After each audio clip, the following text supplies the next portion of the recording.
Such a magnificent momentum is absolutely incomparable to Jin Wenba's techniques. The surrounding air seemed to explode, and the ground dropped several meters again.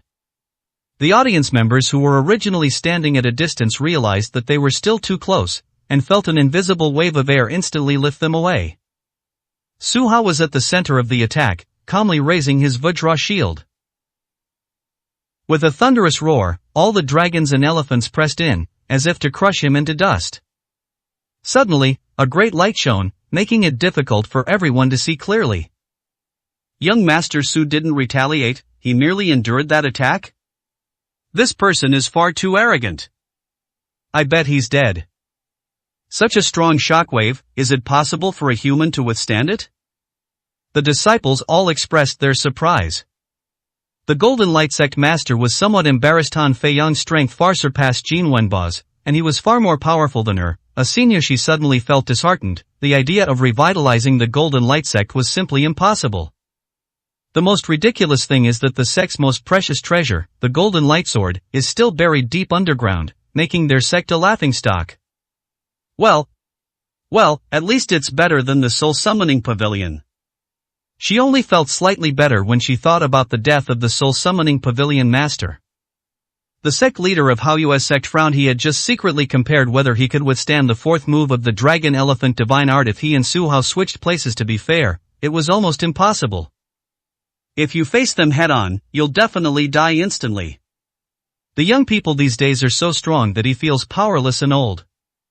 Boom! When the two men reached the peak of their skills, a huge wave swept in, sending many disciples flying into the air, but they still couldn't escape in time. The others looked closely and found that Su Hao was standing in the same spot, completely unharmed. Young Master Su, you are indeed a peerless master. Han Feiyang's heart stirred at this moment. It was basically confirmed that this person had reached the Mahayana realm, a level higher than him. Your fourth move was actually pretty good. Su Hao nodded, and with a flick of his right hand, he used the exact same technique as Han Feiyang to unleash his fourth move. There was also a scene of myriad things surging forward, and 4 dragons gathering together. You surnamed Su, you're really despicable, actually stealing other people's moves. Jin Wenba had a sudden thought and immediately pinned a crime on Su Hao. In the martial arts world, stealing someone else's secret techniques is absolutely taboo. As long as you can stir up conflict between the two, you can definitely reap the benefits. Young Master Su, what's going on? Why do you know the fourth move? Han Feiyang's face was grim. To be honest, the Dragon Elephant Divine skill isn't that complicated. It may seem like the ultimate skill of the world gang, but it was actually developed by your gang leader based on the wisdom of his ancestors. Su Hao said calmly. Han Feiyang frowned. This statement was actually giving face to the Tianxia gang. This divine skill was actually obtained by the master from an ancient tomb when he was young. In order to break through, he searched for the tombs of various masters and obtained this divine skill from them. This secret was known only to Han Feiyang and his master. Everyone else was kept in the dark. As a result, everyone assumed that the Dragon Elephant Divine skill was a martial art created by the leader of the World Gang, and they became even more wary of him. Having a high level of skill is one thing, but creating your own martial arts style is another. So, you also know about the Dragon Elephant Divine skill? Han Feiyang asked in surprise. That's right, I only know a little bit. Su Hao gave him face again. Dragon Elephant Divine skill is just the name given by the Tianxia gang. This martial art was previously called the Dragon Elephant Technique, and it's considered a fairly powerful technique. It said that once the 9th form is mastered, it has the power to destroy the heavens and the earth. In reality, the further you progress, the more difficult it becomes to cultivate. Based on past experience, mastering the 7th form of the Dragon Elephant Divine skill signifies reaching the pinnacle of martial arts, practically granting one dominance over the entire martial world. The latter 2 forms are impossible to cultivate, requiring thousands of years, a lifespan beyond the reach of most non-immortals. Nonsense, you clearly stole it. The Su family only knows how to do these petty thefts. Isn't your Qianqi bloodline the epitome of voyeurism? Jin Wenba didn't believe it at all and directly rebuked him. Upon hearing this, everyone nodded in agreement. There are many different opinions about the bloodline of Qianqi. However, a more plausible explanation is that this bloodline grants the inheritor the ability to perceive the martial arts techniques of others. This is why each generation of Cheonchi disciples draws upon the strengths of many masters. Little did they know, this was simply an absurd claim. The Cheonchi bloodline's purpose is to suppress potential to the extreme, making geniuses even more geniuses. Su Hao has only used the power of the Cheonchi bloodline once so far, which was to devour and absorb the true energy of others to replenish himself. This is also a potential development, and it will never be used unless absolutely necessary. As for the inheritors of Cheonchi's skills, it's quite simple for them to learn from others. These people are all very strong, having defeated many opponents. What difficulty would there be in learning their martial arts techniques? The enemy is dead, but the unique skills he left behind should not be lost. Young Master Su, if you truly possess the Dragon Elephant Divine Skill, could you please instruct me on the fifth move? Han Feiyang's eyes flickered, and he suddenly became somewhat excited. At this moment, disregarding the fact that the two were the same age, he became respectful and asked in a tone of seeking advice. The fifth move is actually quite simple. As long as you have enough internal energy, you can use it. Your biggest problem right now is that you only practice the moves, but not your internal strength. Let me demonstrate it for you, and you'll understand then. Su Hao nodded.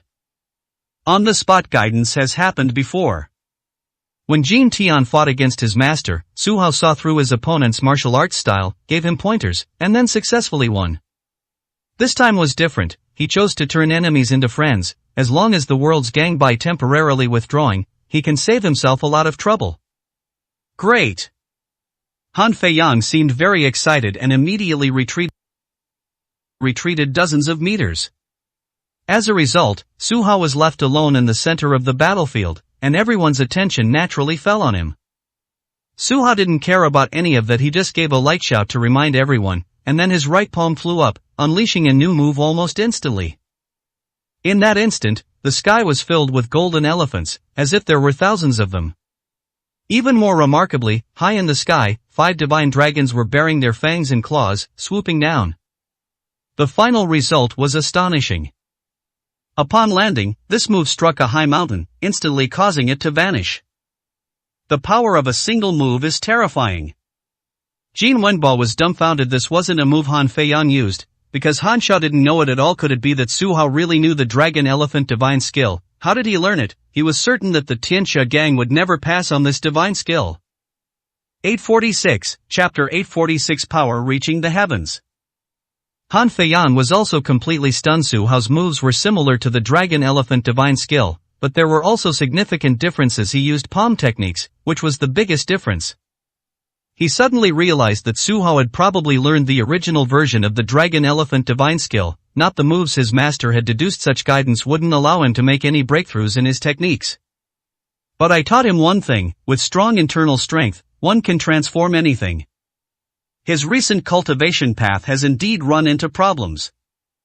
He was only focusing on the moves, getting a little fixated on the fifth move, thinking that once he mastered it, he could become the best in Yanjing and defeat Zhao Hongyu. But that was putting the cart before the horse. Only with strong internal energy could one master the fifth move.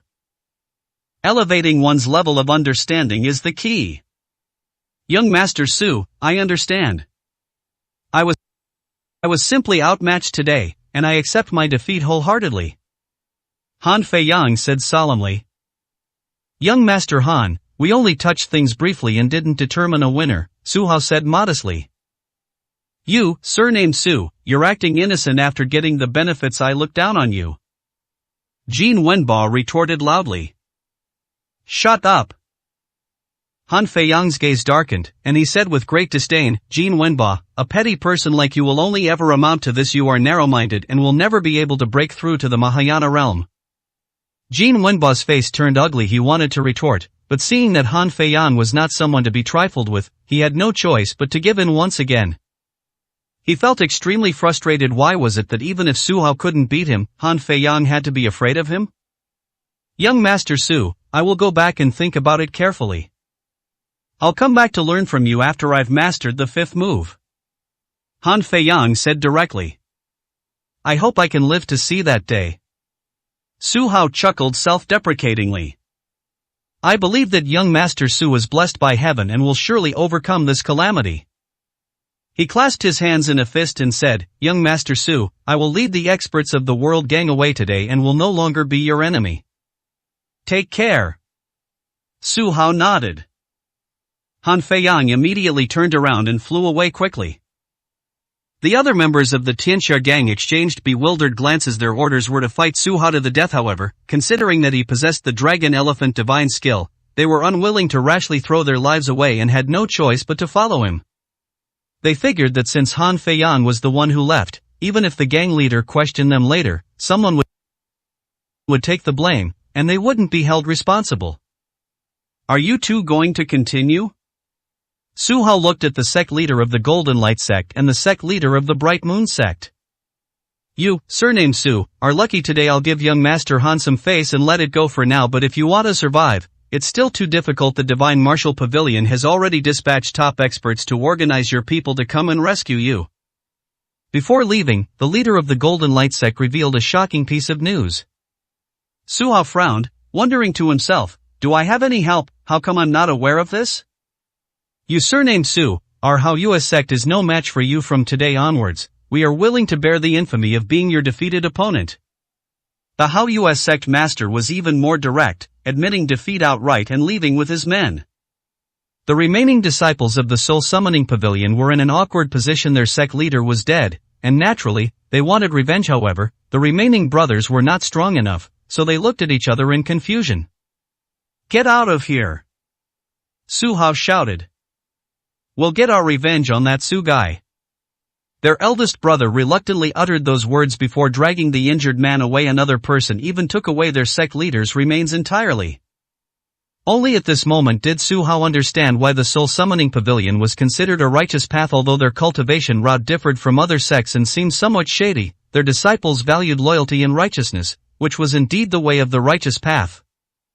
If it were the Poison Gu cult, these disciples would have fled long ago and wouldn't have waited until the end. The most awkward person appeared, and that was Jin Wenbo. He suddenly realized that he was now all alone.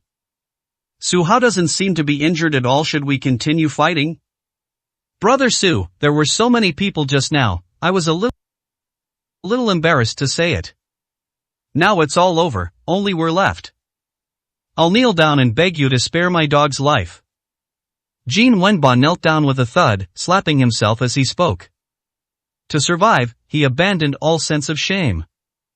Su Hao found it amusing. He was a complete scoundrel. Just as he was about to say something, his expression suddenly changed drastically.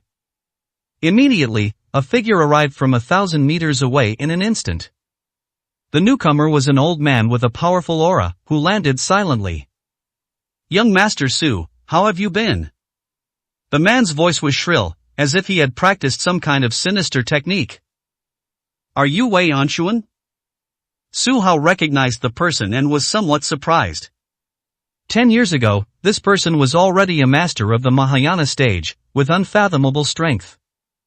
As times changed, this person's strength rose to a new level, and he became the 10th person on the martial god ranking.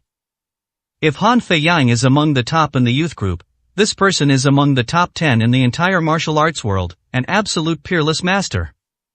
So it's Senior Wei.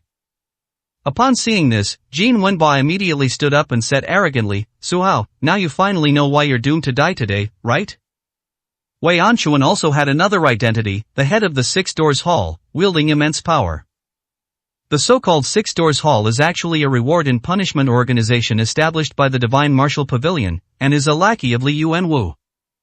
"Young Master Bo, were you just kneeling before young Master Su?" Wei Anshuan asked sarcastically, a hint of disdain in his eyes.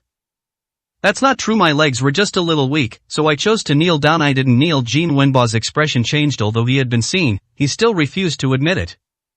"Is that so? The thought that you are Jin Yongxing's adopted son makes me feel sorry for the Jin family. Your adoptive father was a renowned figure in the martial arts world, yet the next generation is so pathetic."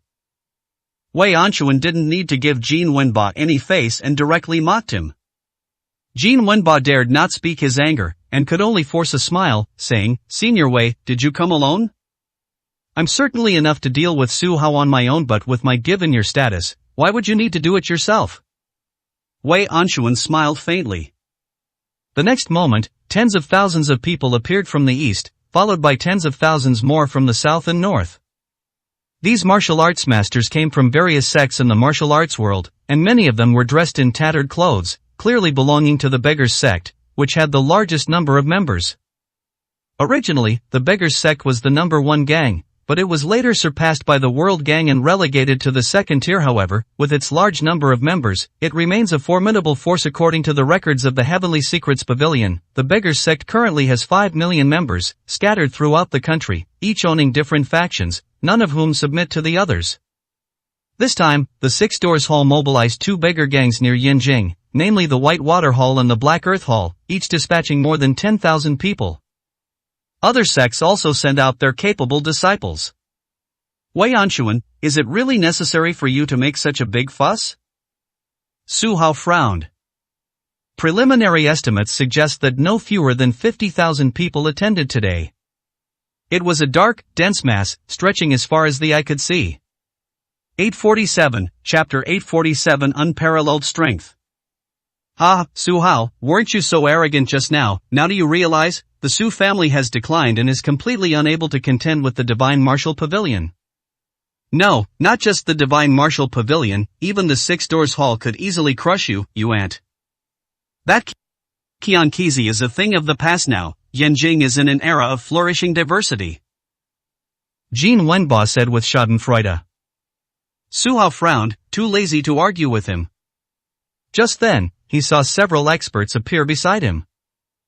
On the far left is the Four Symbols True Man, the head of the Four Symbols Hall of the Vermilion Bird sect, who was looking at him with angry eyes.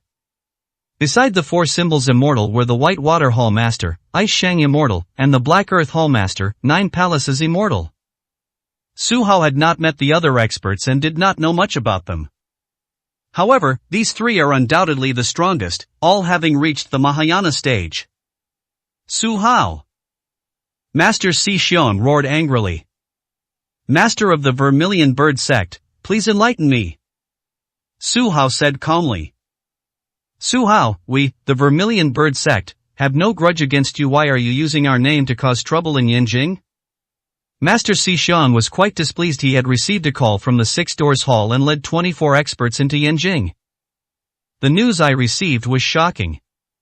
It turns out that the Six Doors fabricated false information, claiming that Su Hao was using Chen Hao's false name to cause trouble everywhere and offend many powerful families. Now, in the martial arts world of Yanjing, mentioning the Vermilion Bird Gate is filled with hatred. Upon hearing this, the Four Symbols Immortal was so angry he almost vomited blood. He volunteered, saying that he would definitely kill Su Hao today and give everyone an explanation. For the Vermilion Bird sect, they are a very influential sect in the south, and now they have 36 hall masters and more than 100,000 disciples. Now that I have the opportunity to enter Yanjing and work for the Shenwu Pavilion, how can I not do my best? Once successful, replacing forces like the Bright Moon sect will only be a matter of time. He always felt that the Vermilion Bird sect was very strong, while many famous sects in Yanjing were just scoundrels and could not be compared to them at all. For Symbols Immortal, you don't actually think I have a good relationship with the Vermilion Bird sect, do you? We've had a long-standing feud, and now that we've met, we'd better settle things once and for all. Su Hao's gaze darkened. If it were any other sect, he would have chosen to let them go. However, when facing the head of the Vermilion Bird sect, he was filled with rage. Back in the Eastern Province, the Vermilion Bird sect had caused him a lot of trouble. Only one disciple left a decent impression, the rest were all enemies. His killing intent towards such a sect was quite evident. These words stunned many people present. Did I hear that right? His first reaction to the Four Symbols Master wasn't to apologize, but to hold him accountable? Has Su Hao's strength already reached the point where he can contend with the experts of the previous generation? This is the Four Symbols True Man. Although the Vermilion Bird sect is not well known, he has a very high status in the martial arts world. He is said to be the first genius in the south to reach the Mahayana realm. Who isn't a genius? When the Four Symbols Master became famous, Su Hao wasn't even born yet. I think this is just someone overestimating themselves and not realizing that there are always people more capable than themselves. Some disciples spoke with disdain. Master Si Xion, you'd better perform well. I am giving you a chance for a one-on-one duel. If you don't seize it, it will be impossible for you to make it in Yanjing in the future. Master Bingsheng revealed a faint smile. In fact, Bai Shutang had not entered the Yanjing area. The entire city of Yanjing is the most complex place, everyone wants to get in, but without the approval of the Divine Martial Pavilion, no outside force can possibly enter. Take the Su family, for example. They've already moved away, and it's virtually impossible for them to make a large-scale return. Opportunity knocks, but once if you think you can't win, you can give me the chance. Master Zhou Gong said enviously. Both of them were eager to try, but unfortunately, they couldn't get the chance. Upon hearing this, Jin Wenbo laughed even harder. He felt that Su Hao was indeed too arrogant, running rampant among the younger generation and showing no fear in front of his seniors. Let's get started. For Symbols Immortal, I believe you can do it. He muttered to himself. Even he wouldn't dare to be too arrogant now. The people who are now appearing are of similar status to the head of the Jin family, and they are not people he can act recklessly towards. Very well, then let's put all our grudges aside for the battles to come. The Four Symbols Immortal suddenly unleashed his aura, locking onto Su Hao. Bring it on! Su Hao said calmly, as if he didn't care at all. Master Si Xiang, I've heard that your Four Symbols technique is even more powerful than the Dragon Elephant Divine Skill. I wonder if it's true. Master Bingsheng said with a half-smile. That's right, I'm very curious. Master Zhou Gong chimed in. Master Xixiang's expression changed. He did indeed possess the Four Symbols technique, an ancient martial art that was on par with the Dragon Elephant technique. However, the World Gang had popularized the Dragon Elephant technique, creating the Dragon Elephant Divine Skill, which shone brightly in the martial arts world and gained a large following among young people. In comparison, the Four Symbols technique is much less well known. Today's battle is also an opportunity to demonstrate his own combat strength. With that in mind, he launched an attack directly. For Symbols technique, first form, Wind Fury. The Four Symbols true man unleashed his true energy and threw out his right fist. He then felt a tornado, 100 meters in size, rushing towards Su Hao with a roar, as if it wanted to tear him apart. In an instant, sand and stones flew all around, as if we had entered extremely bad weather. Masters at the Mahayana realm are already capable of altering local weather patterns, their power is boundless. So strong. Jin Wenbo was dumbfounded. Relatively speaking, his yin and yang energies were much less powerful. He figured that if he were to face them, he would only be shattered to pieces. The Four Symbols master was quite satisfied with this move and wanted to see how Su Hao would respond. A trivial skill, Su Hao said dismissively. He stood still, and golden light instantly enveloped his entire body before spreading outwards. It's still an invincible shield. Boom, boom, boom.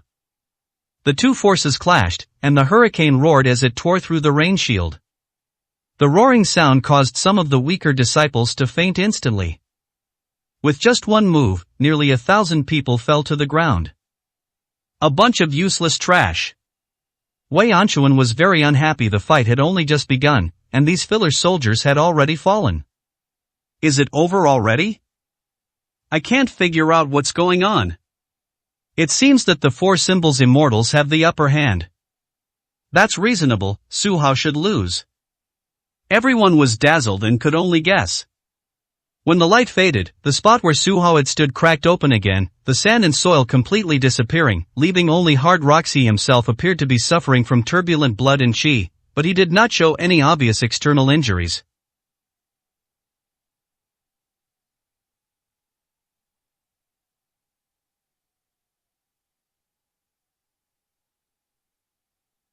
Impossible, how can he still stand? Jin Wenbo was unhappy, this was clearly unreasonable. 848, Chapter 848. The result of the fusion. For Symbols Immortal, I must say, your strength surpasses that of many in the Vermilion Bird sect, but don't forget, this is the Yanjing area, your strength is insufficient. Su Hao said coldly. This is only the first move, why are you panicking? The Four Symbols Immortal said with great displeasure. He was already annoyed that his move had been so easily intercepted, but he was even more furious when he was mocked. The four elements he practiced were wind, fire, thunder, and lightning. This was only the first move, the moves would only get stronger later on. Come on, show me all your moves. Su Hao remained calm. You brat, take this. The four symbols master roared and attacked again. Towering flames and deafening lightning erupted simultaneously. This was one of the four symbols master's specialties, launching simultaneous combos. Although it consumed more internal energy, it often brought unexpected smiles. He once used this tactic to successfully kill an evenly matched enemy. He felt that it would be perfectly fine to use it to deal with Su Hao. What a powerful four symbols technique! I just believe it, Su Hao can handle it. I have already acknowledged the strength of the four symbols hall of the Vermilion Bird Gate. If the Vermilion Bird sect can successfully enter Yanjing, that will be interesting. Those messy sects should give way as soon as possible. Faced with overwhelming strength, these martial arts masters chose to admire them. Both Master Bingsheng and Master Jiugong highly praised this combo move. They both honestly admitted that if they were suddenly faced with such a technique, they would probably be caught off guard. When everyone looked at Su Hao, they found that he was still standing far away on the rock, seemingly without moving, and had once again raised the Vajra shield. With a whoosh, a surprising scene unfolded. This time, he failed to block it. Countless flames and lightning struck him instantly. Even the rocks beneath his feet collapsed, instantly creating a deep pit tens of meters deep that buried Su Hao. Why didn't he dodge? Jin Wenbo was somewhat surprised, but after a moment's thought, he realized that there was a possibility that there was no way to avoid it or fight back, and that he could only tough it out. The four symbols master was simply too powerful. His moves gave his opponents no chance to breathe. Now that we've gone deep underground, it seems they've been buried alive.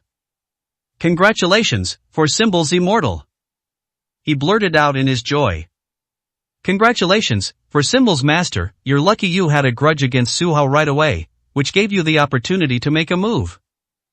Ice Saint Master said with great envy. Could it be that the Vermilion Bird sect is about to enter Yanjing? Master Jiugong exclaimed. That's impossible. Wei Anchuan said bluntly. He can only represent himself. It's absolutely impossible for the Vermilion Bird sect to enter Yanjing. I see. Master Xixian was a little embarrassed. This was not what was agreed upon, but thinking that he could reach the Holy Land of martial arts was not bad. In any case, the final interpretation rests with the six doors, so he has no choice but to comply. Could it be that Su Hao is really dead? Suddenly, a young beggar clan disciple asked in confusion. Of course, he was already buried underground. How could he possibly be alive? The others angrily rebuked them. For Symbols Immortal, please find Su Hao's body. Even if you blast it into pieces, you must find his skull. Wei Anchuan said coldly. Good. Master Xixiang nodded and immediately shouted, Rise. He simply waved his hand, and a tremendous suction force instantly swept up all the dust. Among them was a person with their eyes closed, lifeless, their condition unknown, neither alive nor dead.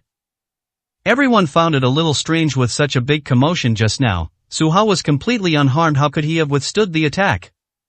You surnamed Su, you're finally dead. Master Xixiang said with great joy. Who died? Then, surprisingly, Su Hao opened his eyes and revealed a faint smile. Impossible, how are you still alive? We all saw just now that your Vajra shield was shattered, so how could it withstand the flames and lightning? The Four Symbols Immortal was somewhat puzzled and asked in astonishment. It's simple, because I have an indestructible body. Su Hao said with a half smile. Upon hearing this, everyone shook their heads. This must be a joke. Although the situation just now was dangerous, Su Hao possesses hidden strength that he simply doesn't want to reveal. In truth, the Four Symbols Immortal was indeed very powerful, enough to threaten Su Hao's life. Although his Vajra shield shattered, at the last moment, he directly disappeared into the rubble, dissipating much of the force. To everyone else, it looked as if he had been buried alive. Little did they know, this was something he did voluntarily. Since he was hidden underground, no one could tell what was going on. They just instinctively thought he was dead. I don't care how much you try to pull any tricks, it's all useless. Next, I'll show you my strongest move. The four symbols immortal revealed a confident smile. Oh, is there something even stronger than a combo? Su Hao asked with interest. Certainly. That is the unity of the four elements. This is the result of 60 years of my hard work and the final fusion of these two approaches. I call this move God-slaying. The four symbols immortal said proudly. Four symbols united as one? The experts present were all terrified. What a terrifying genius this was. No wonder the four symbols technique and the dragon elephant technique were equally famous hundreds of years ago. It turns out that when practiced to their strongest level, they could even merge. That's interesting. Su Hao's eyes flickered, and he declared directly, since that's the case, then I'll let you die from my strongest move. His words shocked everyone once again. Everyone looked at each other, thinking they had misheard. Just now, when Su Hao faced the attack of the four symbols true man, he wasn't completely helpless should France retaliate? Could it be that this person has some hidden life-saving trick up their sleeve? Even so, the opponent has already combined all four elements, so he has absolutely no chance of winning. I think this battle was exciting enough, and Su Hao died a worthy death. That's right, it's already quite good to be able to die under the combined power of the four elements. For symbols immortal, stop keeping everyone in suspense and let us witness your strongest move. Some people began to look forward to it. Jin Wenbo looked incredibly envious when he heard about the four symbols uniting. He actually shared the same idea, the unity of yin and yang, but couldn't achieve it at all. In contrast, the four symbols masters had successfully merged.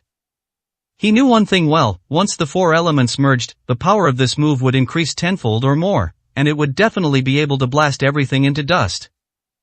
Hopefully he'll keep a skull, otherwise all that's left is dust. How will he explain that? Jin Wenbo was getting impatient, wanting to see Su Hao die suddenly. 849, Chapter 849. A new problem. The four elements unite as one. Above and below heaven, I alone am supreme. As expected, the four symbols immortal finally unleashed his strongest move. Wind, fire, thunder, and lightning appeared simultaneously and then merged into one in an instant.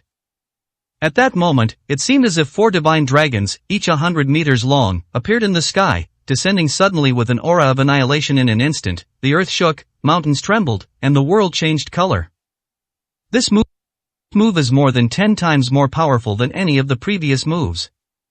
Even Wei Anchuan nodded in approval, saying, for symbols true man, once you win, the fame of the four symbols technique will spread throughout the entire dragon kingdom. I hope so.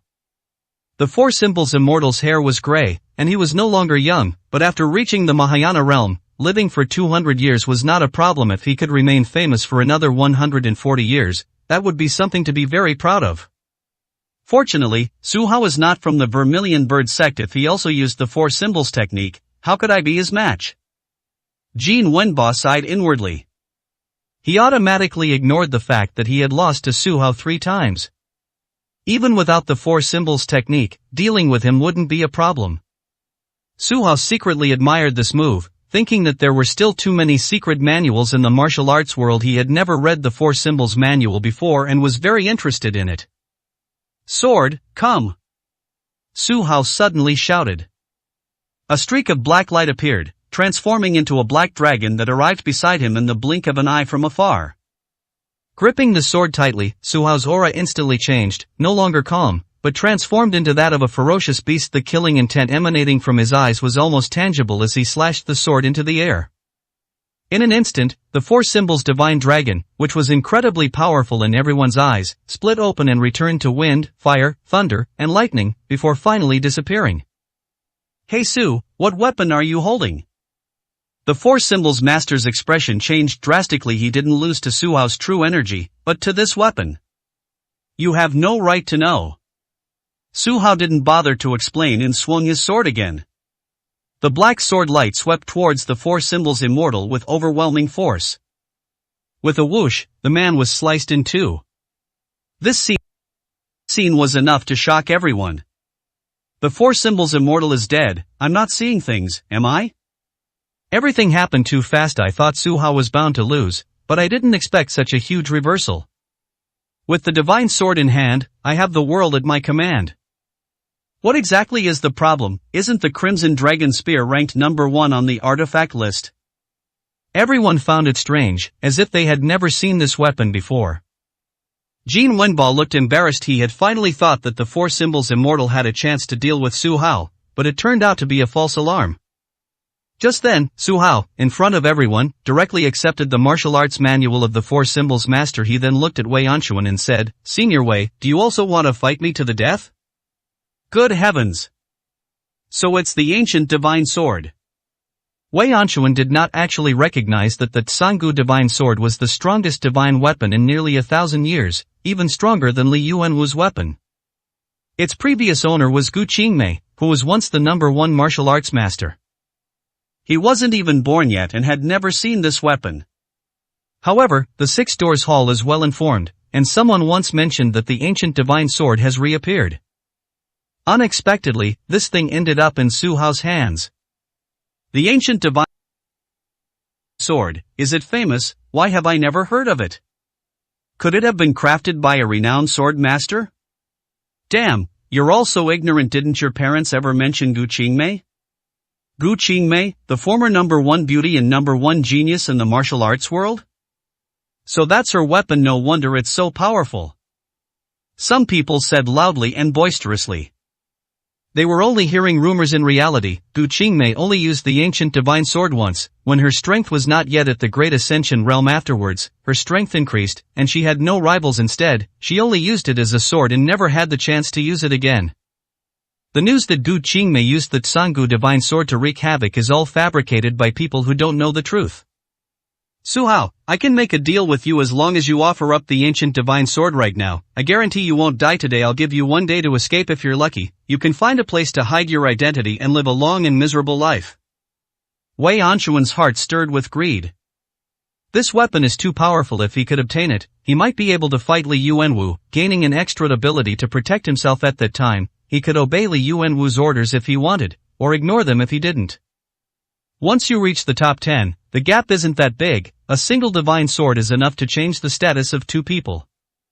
Live a life of ignominy. If I didn't want revenge, how could you possibly have found me? This is a weapon I obtained from Senior Gu Qingmei. It has been recognized by the divine sword, and no one can take it away from me. Su Hao said coldly. You're talking nonsense. Jean Wenbo roared. Senior Gu has been dead for over 1,000 years. She can't possibly still be alive. How could you possibly gain her approval? Who said Senior Gu is dead? Su Hao said calmly. Everyone was stunned. Yes, who said Gu Qingmei was dead? It seems that this senior has simply disappeared, and there is no evidence to suggest that she is dead. Su Hao obtaining the ancient divine sword will also bring a new problem. So what exactly is his relationship with Gu Qingmei? His performance today clearly demonstrated his formidable strength, far surpassing that of his peers. He even managed to defeat a master like the Four Symbols True Man in a single move. Does this mean that this person has a very powerful master behind him?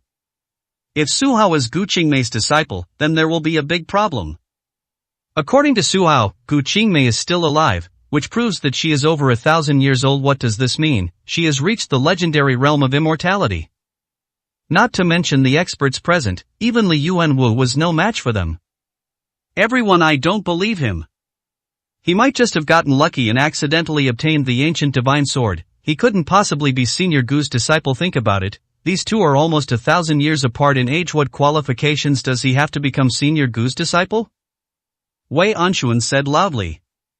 He was actually gambling. Bringing so many people to deal with Su Hao today had already offended this young master. If this person really was Gu Qingmei's disciple, the enmity would be irreconcilable. Yes, they are too far apart in age. If Senior Gu had truly reached the realm of immortality, he would certainly be without desires and wants, and it would be impossible for him to teach someone like him. That startled me. Turns out it was just to elevate my image. I knew it. Su Hao is just a bit handsome, but his talent isn't that great. If Senior Gu Qingmei were to take on a disciple, she would definitely choose me. Even so, it still caused a huge stir, with everyone looking forward to meeting Gu Qingmei and hoping to become her last disciple. 850, Chapter 852. Naive. Su Hao merely frowned but said nothing. He was indeed not Gu Qingmei's disciple, they had only met once, and he wouldn't overstate his status. However, I think that these people are just delusional if they want to find Gu Qingmei. This person is buried deep underground. Although he is not dead, he does not want to see outsiders. Xishang Jinren is dead, so who can fight next? Wei Anchuan asked, feigning difficulty. I. Suddenly, a young man stepped forward and, with a tone of grief and indignation, asked him, Senior Wei, my name is Gao Tianming, and I am the eldest disciple of the Four Symbols Immortal. Now that our master has been killed, I must lead my fellow disciples to avenge him. Your Four Symbols Hall has sent a total of 24 people. Are you really going to mobilize the entire force to seek revenge against Su Hao? Don't blame me for not warning you, this person is powerful and a formidable enemy. Wei Anchuan was somewhat skeptical. Even the Four Symbols Master was no match for him, so it would definitely be very difficult for him to stand out. Senior Wei, we have followed our master since childhood and have a deep bond with him. How can we just stand by and watch? The man said indignantly. In fact, he also had some ambitions. After all, this was an opportunity.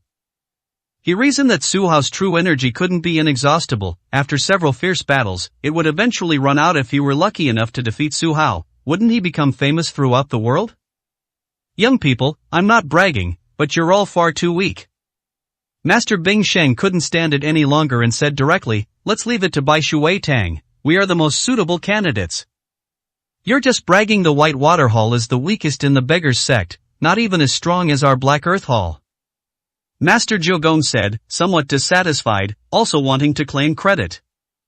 Alright, everything needs a justifiable cause. Since such a tragedy has already occurred at the Four Symbols Hall, let Gao Tianming take action next. Wei Anchuan made the decision. He was a very shrewd person, and even though he felt that Su Hao's strength was inferior to his own, he would not act rashly. Once you take action, unexpected things can happen. Who can be sure what hidden tricks Su Hao has up his sleeve?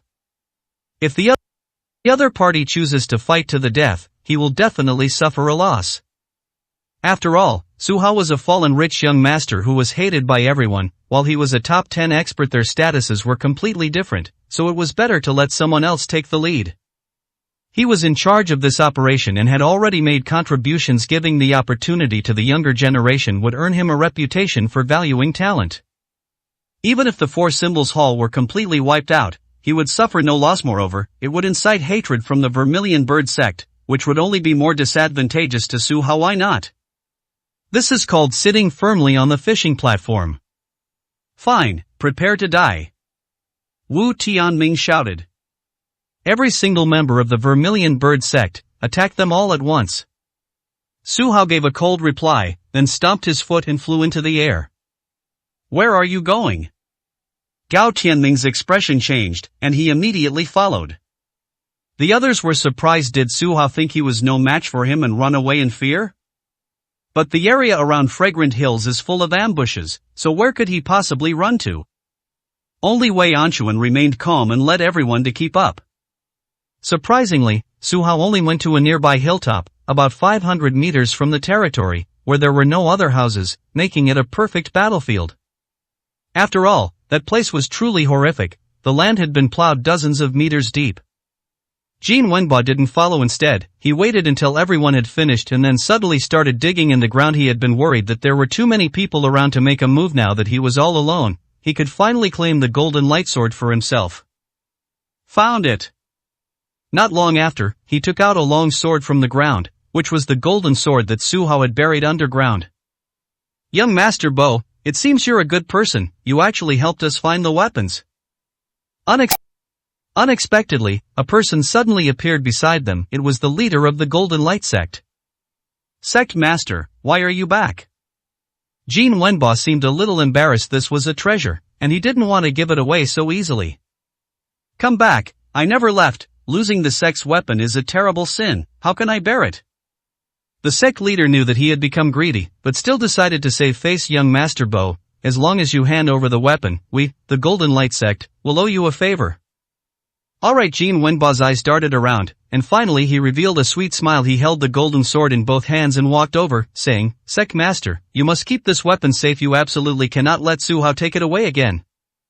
I won't give him a second chance. The sect leader nodded, thinking to himself that Bo Xiao seemed alright, handing over his weapon so easily.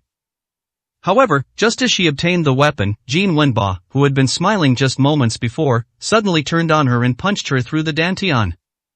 How despicable! The sect leader coughed up blood and said angrily. Sect leader, you're so naive. In your next life, spend more time wandering the martial world. Jin Wenba laughed loudly, continuing to unleash his inner energy, smashing her into a cloud of blood mist. That wasn't enough. He used the blood to write a few words on the nearby rock. The killer is Su Hao. After doing all this, he hurriedly found a cave nearby, put the golden light sword away, and then rushed to the battlefield with great interest, ready to watch the excitement. When Su Hao landed on the hilltop, Gao Tianming was the first to rush over, only to find that the other party had stopped running. At this moment, Gao Tianming felt somewhat embarrassed, his heart pounding with panic as he faced his enemy. If Su Hao takes the opportunity to attack, can he stop him? Unexpectedly, Su Hao merely looked at him with indifferent eyes and did not make any move. What do you mean? Gao Tianming was very unhappy. I'm wondering if the Four Symbols Hall has any other experts besides them. With only 20 out of you left, this branch will be swallowed up sooner or later. Su Hao said coldly. The Vermilion Bird sect exists in a different way than other sects. They are a very fragmented sect, somewhat like a company in modern society. Each branch is a relatively independent department. Although they are subject to the constraints of the headquarters, there is a competitive relationship between them. The Four Symbols Hall is a relatively famous branch. Once all the pillars have arrived, the remaining disciples will definitely be divided up. Do you think I'm easily intimidated? Gao Tianming said unhappily. To tell you the truth, we also have a formation called the Four Symbols God-Slaying Formation, which can deal with you without any problem. Oh? Su Hao said, taking out the Four Symbols manual and carefully flipping through it. After looking around, I found that there was no formation here. It seems that this formation has little to do with the Four Symbols technique. It may have been created by the Four Symbols True Man and given the name of the Four Symbols. 851, Chapter 851, Stabilizing Morale. However, during this time, he discovered that the Four Symbols technique was quite good. This set of exercises does not record any method for unifying the four elements. He frowned, pondering to himself whether it would actually work. At that moment, he was mentally rehearsing the martial arts technique he had just learned, paying no attention to anyone else. A few minutes later, everyone else had gathered, and there were nearly 50,000 people surrounding him from all directions. When Jin Wenba arrived, all he could see was a dark mass stretching as far as the eye could see. In the end, he had no choice but to climb a big tree, where he finally saw Su Hao deep in thought, seemingly not taking the formidable enemy seriously. Even at this point, Jin Wenba had to admit that Su Hao was simply too domineering. He faced 10,000 men single-handedly without any fear. Such a mindset is absolutely unmatched. Damn it! The more he thought about it, the angrier he became. As long as this person was alive, this kind of psychological trauma would definitely accompany him for the rest of his life. At this moment, he was also somewhat curious. Just how skilled were the Four Symbols Immortals in teaching their disciples? If they are all incompetent disciples, no matter how many there are, it will be of no use. Su Hao, we've all assembled and are about to launch our attack. Despite the large number of people present, Gao Tianming still showed some courtesy by giving a warning beforehand and did not take immediate action. To his surprise, his words received no response. Su Hao was lost in thought, completely forgetting the presence of others. Senior brother, what should we do? A junior brother asked, looking troubled. If we make a move now, wouldn't that be considered a sneak attack? Another junior brother was also somewhat embarrassed. Gao Tianming scratched his head, and with no other choice, he had to ask Wei Anchuan for advice, saying, Senior, what should we do in this situation? Please show me the way. Your situations are somewhat different. If you strike when no one is looking, that's considered an ambush, but if it's for revenge, everyone can understand in the martial world, the hatred of killing one's master is undoubtedly the greatest. Wei Anchuan said directly.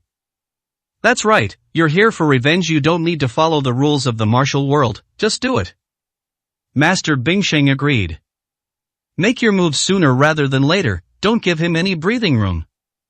Master Zhou Gong wholeheartedly agreed. Good. Junior brothers, form the formation immediately. We need not show any mercy to Su Hao everyone, let's unite as one and kill him without leaving a single survivor. Gao Tianming said loudly.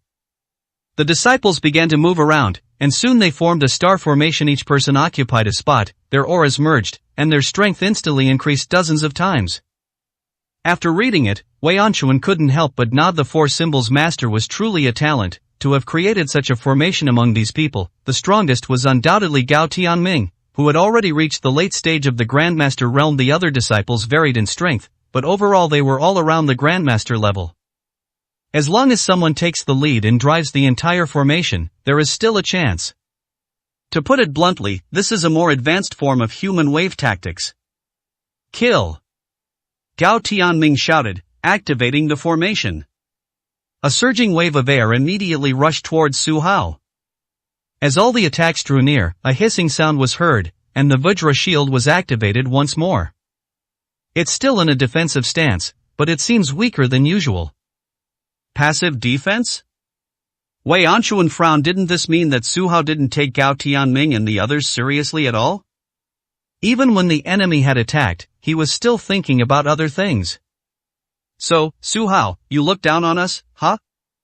Gao Tianming shouted and continued to change formations, the killing power growing stronger and stronger. Su Hao finally felt that it was too noisy outside, so he slowly raised his head and saw a golden sword light appear in the opponent's formation, as if it was about to kill everything. Gao Tianming, you haven't practiced the four symbols technique? Su Hao suddenly asked. Of course not. Gao Tianming shook his head directly. That would be a pity, because you're going to die from this martial art. Su Hao made a startling statement. Everyone was stunned. If they remembered correctly, this person did not know the four symbols technique at all, and they might have only met him today. Could it be that he was just mentally rehearsing the four symbols technique? I've heard that super geniuses are capable of doing this. They think about cultivation every day, whether they're eating or sleeping. But less than 10 minutes after the last battle, he's already mastered a new formation? I think it's just a vague idea, but dealing with Gao Tianming and the others shouldn't be a problem. Su Hao, a true genius. The young martial artists were either envious or impressed. Gao Tianming suddenly saw Su Hao clench his fist and unleash a powerful attack forward, the wind fury from the four symbols technique. Countless tornadoes rose out of nowhere, shattering all their stellar power. Alas, I am still inferior to the four symbols master. This move of mine is only 1/10 of his power. Su Hao sighed. Upon hearing this, the others exchanged bewildered glances. Many felt that this was the ultimate Versailles. The four symbols masters practiced for decades to achieve that kind of power, while Su Hao only practiced for a few minutes and already possessed considerable imposing presence. Comparing yourself to others is truly infuriating. Don't panic, everyone, we still have hope of winning. Gao Tianming hurriedly shouted loudly, trying to calm the troops down. Let's fight him. The other junior disciples decided to go all out. If things continued like this, their opponents' moves would become increasingly sophisticated, and they would be completely outmatched. A new offensive has been launched. The power of the stars is vast and ethereal. They have grasped only a small part of it, and they already possess a certain imposing aura. Su Hao also admired this formation to some extent. Unfortunately, he was alone and couldn't possibly cultivate it, so he could only continue trying the four symbols technique. The fury of fire, the fury of thunder, and the fury of lightning were all activated. When the second move was launched, the star constellation formation was shattered. When the third move was launched, half of the 24 enemies were killed or wounded. When he unleashed his fourth move, he had reached 70% understanding of the martial art, instantly killing everyone except for some skulls. Su Hao, your murderous aura is too strong. Upon seeing this, Wei Anchuan immediately condemned Su Hao. Oh, does that mean I have to surrender in a life or death battle? Su Hao said coldly. Everyone, don't be intimidated by him. Those of you in the martial world know that every bit of true energy used is consumed. This person's strength has decreased by 30% compared to when I first saw him. Your attack will only become easier from now on. Wei Anchuan announced it on the spot. A 30% decrease? When everyone looked at Su Hao, they wondered if he was a monster. Wei Anchuan, you are truly heartless, actually sending these people to their deaths one by one. Su Hao said unhappily. 852, Chapter 852 Taking Personal Action. Is that heartless? Everyone, I'm asking you again now, if you feel that today's mission is dangerous, please leave immediately. Wei Anchuan took a breath and suddenly shouted. The sound landed precisely in everyone's ears, and everyone felt their heads buzzing. The people present were terrified. The fact that so many people could still hear these words clearly showed how powerful this person was. Originally, everyone was willing to take action because of their own interests. With this threat added to the mix, everyone immediately started to speak up. You, surnamed Su, are an enemy of the martial arts world. I advise you to have some self-awareness. Killing you is to rid the martial arts world of a scourge. Don't you even realize how much bloodshed you've caused today? Who do you think you are, daring to threaten Senior Wei? I think Master Wei is quite cultured. If it were a hot-tempered guy, he would have killed you on the spot. Su Hao was so angry he laughed. It was bad enough that these people were acting as dogs for others, but they didn't even know what was good for them. Why? He sighed. It seemed he should offer less advice in the future and just let things be as they were. Bai Yi, dressed in new clothes, rode a tall horse towards Jia Temple. Young master, please hold on a little longer, I'll be there soon. He muttered to himself. Just then, the flying phoenix feather sword in my hand emitted a cry, as if warning of approaching danger. He immediately stopped his horse, his brow furrowing. A figure flew in from afar and landed in front of him, pointing a long sword at him. Bai Yi, you've finally shown yourself. I thought you'd choose a different path. The one who arrived was a handsome young man, whose brows were full of arrogance. He is said to be the strongest young man in Yanjing, named Hong Mingxuan. Half a month ago, he challenged Zhao Hongyu and fought for a whole day, finally winning by sheer luck. From then on, everyone looked at him differently and almost subconsciously regarded him as a leader of the younger generation. Young man, I am not from Yanjing, why block my way? Bai Yi sighed. Enough with the nonsense. If you want Kasayapa Temple, you'll have to get past me first. Hong Mingxian shouted. I advise you not to be misled by the Divine Martial Pavilion. This matter has nothing to do with you. Bai Yi said calmly. What Divine Martial Pavilion? I have absolutely no idea about it. My goal is to spar with the sword god of the western regions and gain some insights into cultivation. I've come here simply to obey my master's orders. Hong Mingxian said loudly. Bai Yi's expression wasn't good. He understood that this was all the work of the Divine Martial Pavilion, who had sent this young man. This person seemed rather simple, clearly a martial arts fanatic. Trying to reason with him is completely ineffective. It seems I'll have to spend some time sparring with him. Grass. Brother Su, please don't die. Zhao Qianjun sat in the car with a solemn expression. By the time he learned that all the major powers in Yanjing had mobilized, including the Soul Summoning Pavilion, and others were heading to the Kasayapa Temple, it was already 9 in the morning. This was already quite early, but everyone had set off even earlier, around 7 or 8. As a result, he fell behind by 1 or 2 hours. Even if we rush over there now, we don't know if the battle has ended. Young master, are we really going to Kasayapa Temple? His maid, who was also a skilled fighter with strength comparable to Fong Fong and Shu Shu, urged him. That's Su Hao, how can I just sit idly by? Schwanger, how many close friends do you think I have? Zhao Qianjun questioned. Young master, our Zhao family is not as strong as the Su family was back then. If we get involved in this conflict, it will definitely be quite dangerous. Another maid, Shanshan, also advised. Stop talking. If I don't go this time, Hong Yu will probably tear me apart. Zhao Qianjun frowned, feeling that today's events were particularly troublesome. It's illogical that Zhao Hongyu was actually sent to a neighboring city to purchase items needed for the Qingming festival. Their family has so many subordinates, why does the young lady need to personally take action? And they even went to the neighboring city? Is this ridiculous? There's only one possibility for this problem. The clan elder didn't want to get involved and found an excuse to get rid of her. He didn't want Zhao Hongyu to come back and leave Su Hao with no chance to deal with her. Driver, why did you stop? Didn't I tell you that if you drove straight out and something went wrong, I would be responsible? Zhao Qianjun shouted. Young master, someone is blocking the road. The driver said helplessly. Zhao Qianjun angrily opened the door and got out of the car. He saw dozens of people in front of him, each wearing the mark of the Six Doors Hall. The leader was a middleman with thick eyebrows and big ears, who had an extraordinary demeanor. Young Master Zhao, my name is Yudai. I work for the Six Doors Hall and have risen to the rank of Deputy Hallmaster. I hope you will do me the favor and not leave Yanjing today. The man said with a smile. Yudai? Zhao Qianjun's expression changed. This man is no ordinary person. He is the leader of the Martial Arts Alliance from the southern frontier, and his strength has long since reached the Great Ascension realm. He was personally invited by Wei Anchuan from outside, and is said to be ranked 37th on the martial god ranking. Yudai rarely went out, preferring to enjoy the fine life in Yanjing, finding that indulging in pleasure was far better than venturing out into the world. I never expected that he would personally lead people to stop them today. This shows that he thinks highly of Zhao Qianjun.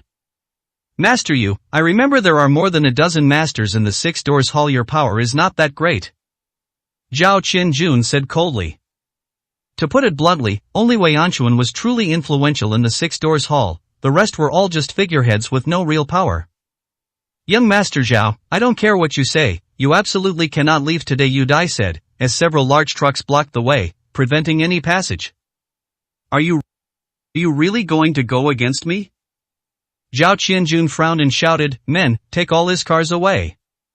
When he issued this command, however, they discovered that the Zhao family guards had not taken any action at all. They were just standing on the side of the street, looking rather awkward.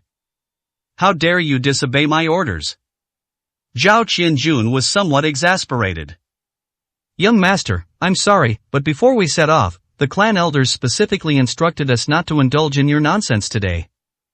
One of them said, putting away his phone. Zhao Qianjun's face was grim. It seemed that this person was the one who tipped him off and attracted the attention of the Six Doors. In the end, only Shuangshuang and Shanshan stayed by her side, but they suddenly seemed weak and alone. Young master, what should we do? Shuangshuang asked helplessly. How about we hold them off for you while you break out, young master? Shanshan suggested directly. No.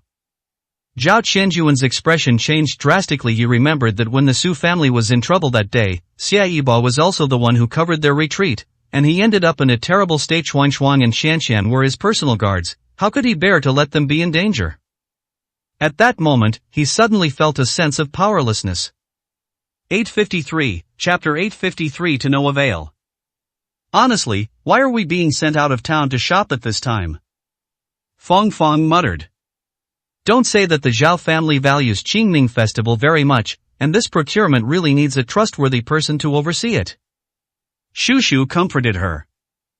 The car has left Yanjing and is heading to a neighboring city.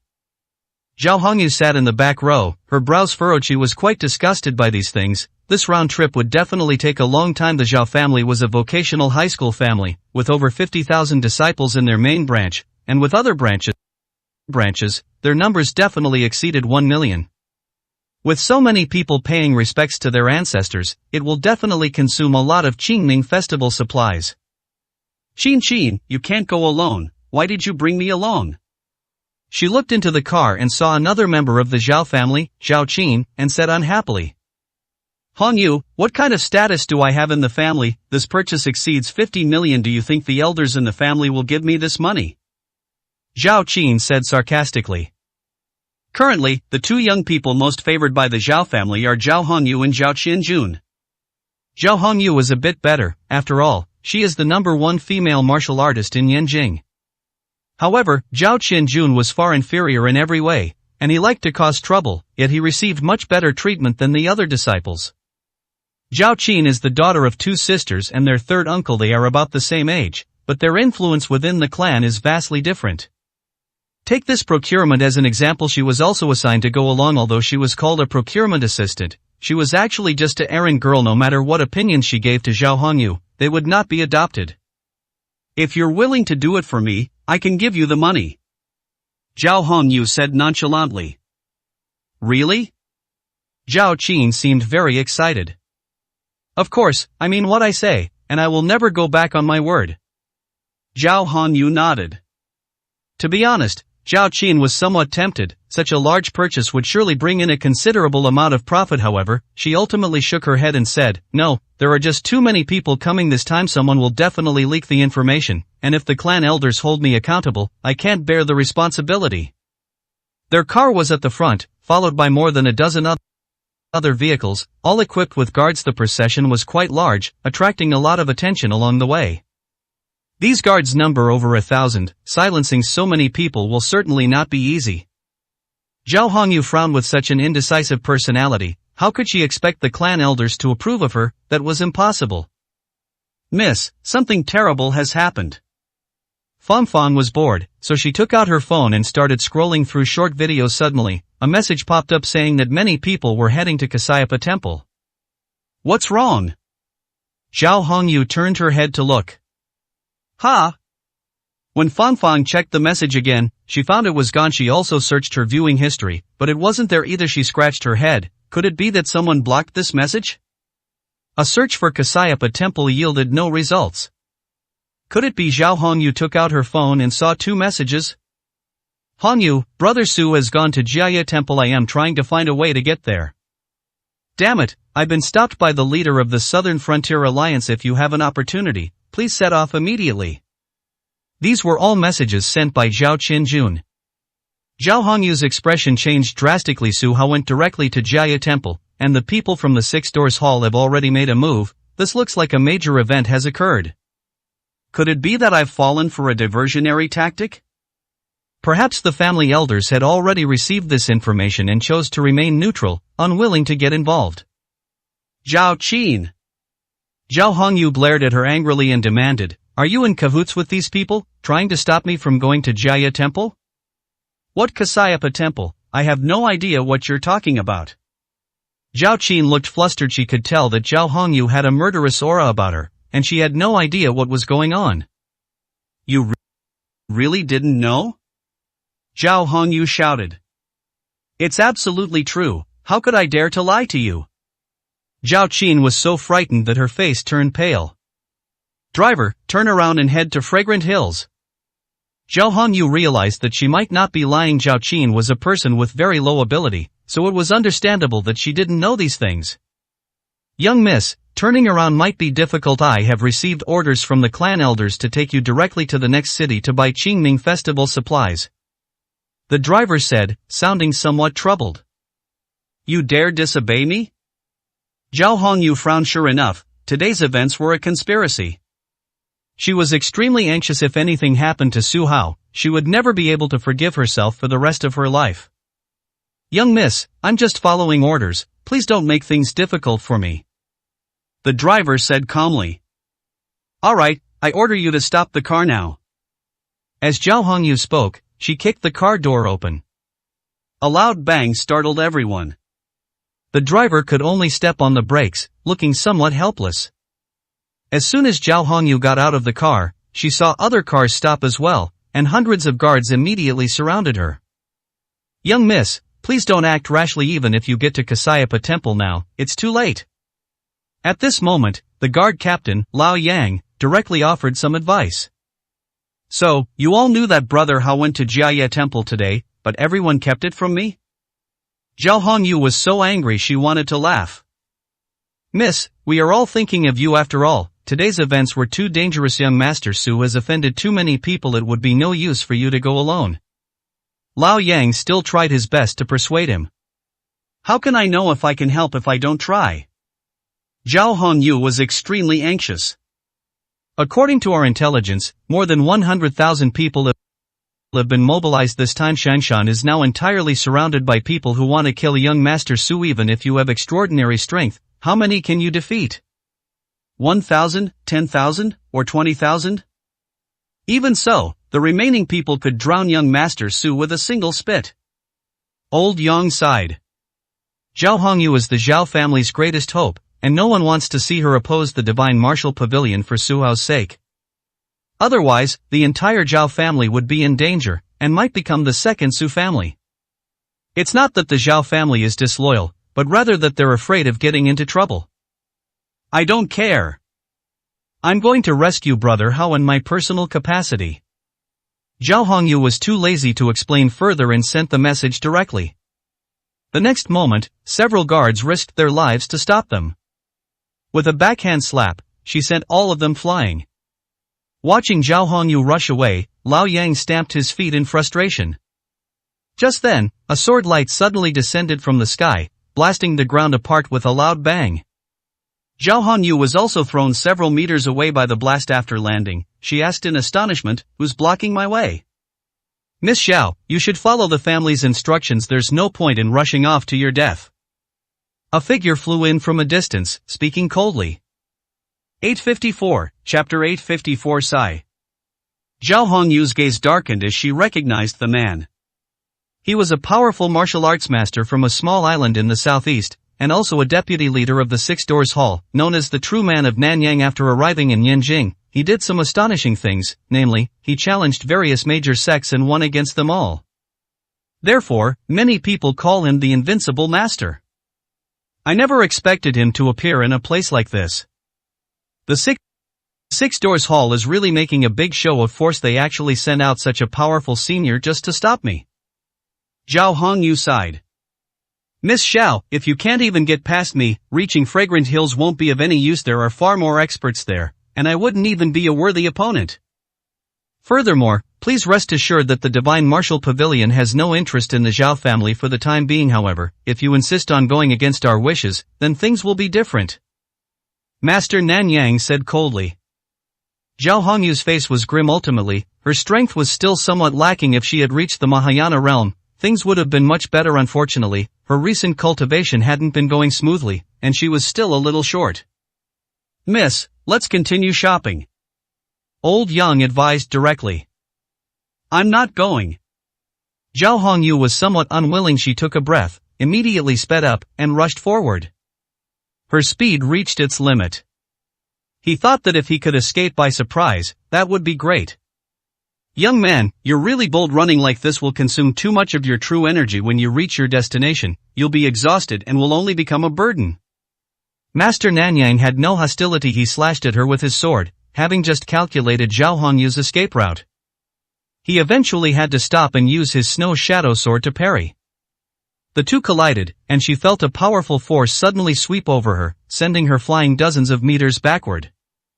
When she landed, her face was flushed and she was even a little unsteady on her feet. The internal energy within his body was directly shattered. "Is this the power of a Mahayana practitioner?" she murmured to herself. "Great Ascension, I'm not even at the early stage of Great Ascension. The gap is still huge." Master Nanyang roared, "Miss Xiao, you should only be around 23 years old now. Given time, you will definitely surpass me. Why rush things? Go back and cultivate diligently, and don't cause trouble." Zhao Hongyu was completely helpless, but Nanyang Jinren was all smiles, and the two had no grudges against each other. Continuing to fight like this is truly pointless. "Brother Hao, you must hold on."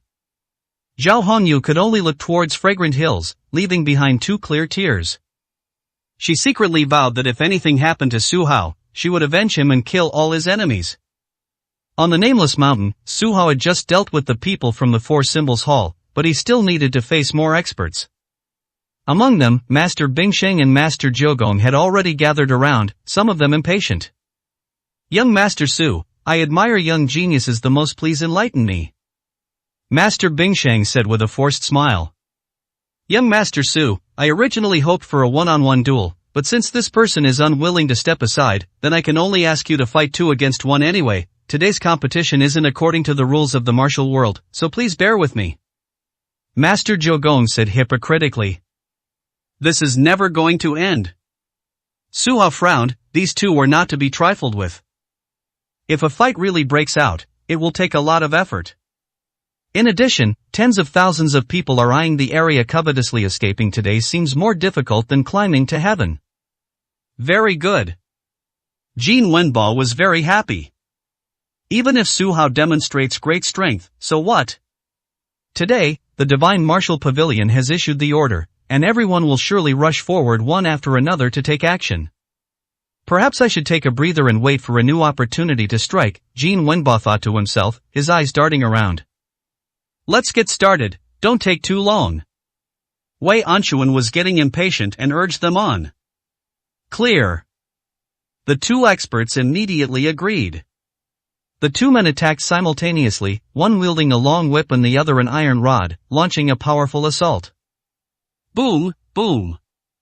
The two attacks shook the entire mountain, and the powerful shockwaves flattened the ground by several meters.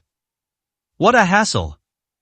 Su Hao used the Wind Fury technique on his left and the Fire Fury technique on his right, wanting to test the strength of both. However, the effect was somewhat poor. They were not like Wu Tianming, whose seemingly casual move instantly shattered Su Hao's poorly learned techniques. So this move is so weak, it can only bully the weak. Without comparison, there is no harm. Su Hao is still a bit lacking compared to the two senior members of the Beggars sect. He's already done well, but unfortunately he has a lot of opponents this time. So this is all he can do. He still can't compete with a true master. Everyone felt it was a pity, as Su Hao's battle left a very deep impression on everyone, but unfortunately, there were too many strong opponents. Su Hao remained calm. He knew he had many opponents today, so he needed to finish the battle quickly. Since the four symbols technique is a bit lacking, let's switch to swordsmanship. Gentlemen, I rarely use weapons. You asked for this. Su Hao gripped the ancient divine sword again, twirled it into a fake sword flourish, and thrust it directly at Bing Shangzhenren. The latter took out a long whip, wielding it like a snake, and nimbly burned towards Su Hao's wrist. Break! Su Hao suddenly shouted, and his long sword danced rapidly, becoming even faster, directly touching the long whip. Faced with the divine sword, this strange weapon was still easily broken in two. He then cleaved it into 4 pieces. Damn it! Master Bingxing's face was grim. This was his most handy weapon, and also a treasure, but it was still far inferior to the divine sword. You're not up to the task, so step back. Master Jiugong sneered coldly, then charged forward. He wielded his iron rod, employing the dog-beating staff technique, a mix of feints and real attacks that appeared extremely powerful. Su Hao smiled with admiration. He had always heard that the dog-beating stick was very powerful, and it seemed that it was indeed so. He does possess some skill. It's just a pity that his weapon is far inferior. It's merely a magical artifact, not enough to impress. He seized the opportunity, cleaved the man's weapon in 2 with a single sword strike, and then cut off the man's right arm with another. Blood gushed out immediately. Master Jiugong was a ruthless man. He directly pressed several acupoints to stop the bleeding. Then, looking at Su Hao, he said angrily, Su, you won dishonorably. You only won because you had a better weapon. Weapons are also a part of strength. I suppose you're not as skilled. Su Hao said coldly. Master Jiugong knew that Su Hao's words were perfectly reasonable, and his face turned red with anger. While the two were bickering, Master Bingxing clenched his fist, suddenly appeared behind them, and launched a sneak attack. Ugh, I hate people who attack from the shadows the most. Su Hao sighed. Since that's how it is, then he can't be blamed. With a single sword strike, Master Bingxing split open, turning into a bloody mist. Most horrifyingly, the man's skull was also split in 2. 855, Chapter 855. Tired. Holy crap! Jin Wenbo was so frightened that he almost fell off the tree. Su Hao's strength had once again refreshed his understanding of the world. How could they so easily defeat 2 9th-generation elders of the Beggars sect? Just how strong is this person? Is this the true strength of young Master Su? Isn't he a bit too strong? Why does his internal energy still look so abundant even after fighting for so long? Those 2 moves were truly beautiful, flowing smoothly and perfectly executed. Is it the ancient divine sword that's too powerful, or is this person just too fierce? Everyone expressed their shock. Only the members of Baishutang and Haitutang showed some anger. They never expected that their leader would die like this. It was an absolute blow to everyone. Senior Wei, we want revenge. Please give the order. A 5th-generation elder of the Black Earth Hall asked. Yes, today we must make Su Hao pay for his crimes in blood. We absolutely cannot let him leave alive, a 5th-generation elder of the White Water Hall said indignantly. Everyone, listen up. The situation just now was quite clear. Su Hao is not someone that an ordinary person can defeat. Now everyone, let's all attack together. Whoever can defeat Su Hao will achieve great merit, not only gaining entry into the Six Doors Hall but also receiving rewards from the Divine Martial Pavilion at that time. Any wish you make will be granted. Wei Anquan shouted again. After he said this, the others became restless. With tens of thousands of brothers around, people weren't so afraid anymore. Su Hao is only one person. After Alice has true energy enough, once it is exhausted, he will be no different from an ordinary person. Everyone understands that some people will become cannon fodder, but in the end, as long as there are winners, they will definitely receive generous rewards. In any case, the greater the danger, the greater the reward, so everyone is willing to risk their lives. Haha, what Six Doors Hall, what Divine Martial Pavilion, in my opinion they are all cowards. Wei Anquan, if you have the guts, let's have a final showdown and settle the score. If I win, you'll let me leave. Want to take a gamble? Su Hao shouted loudly.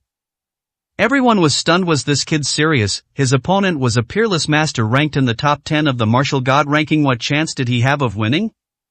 Su Hao, your suggestion is indeed good.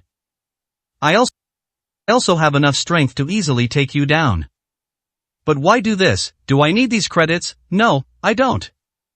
On the contrary, all the martial artists present today need such merit. Don't they want to join the Six Doors Hall? Don't they like the rewards from the Divine Martial Pavilion? Wei Anquan refused with righteous indignation.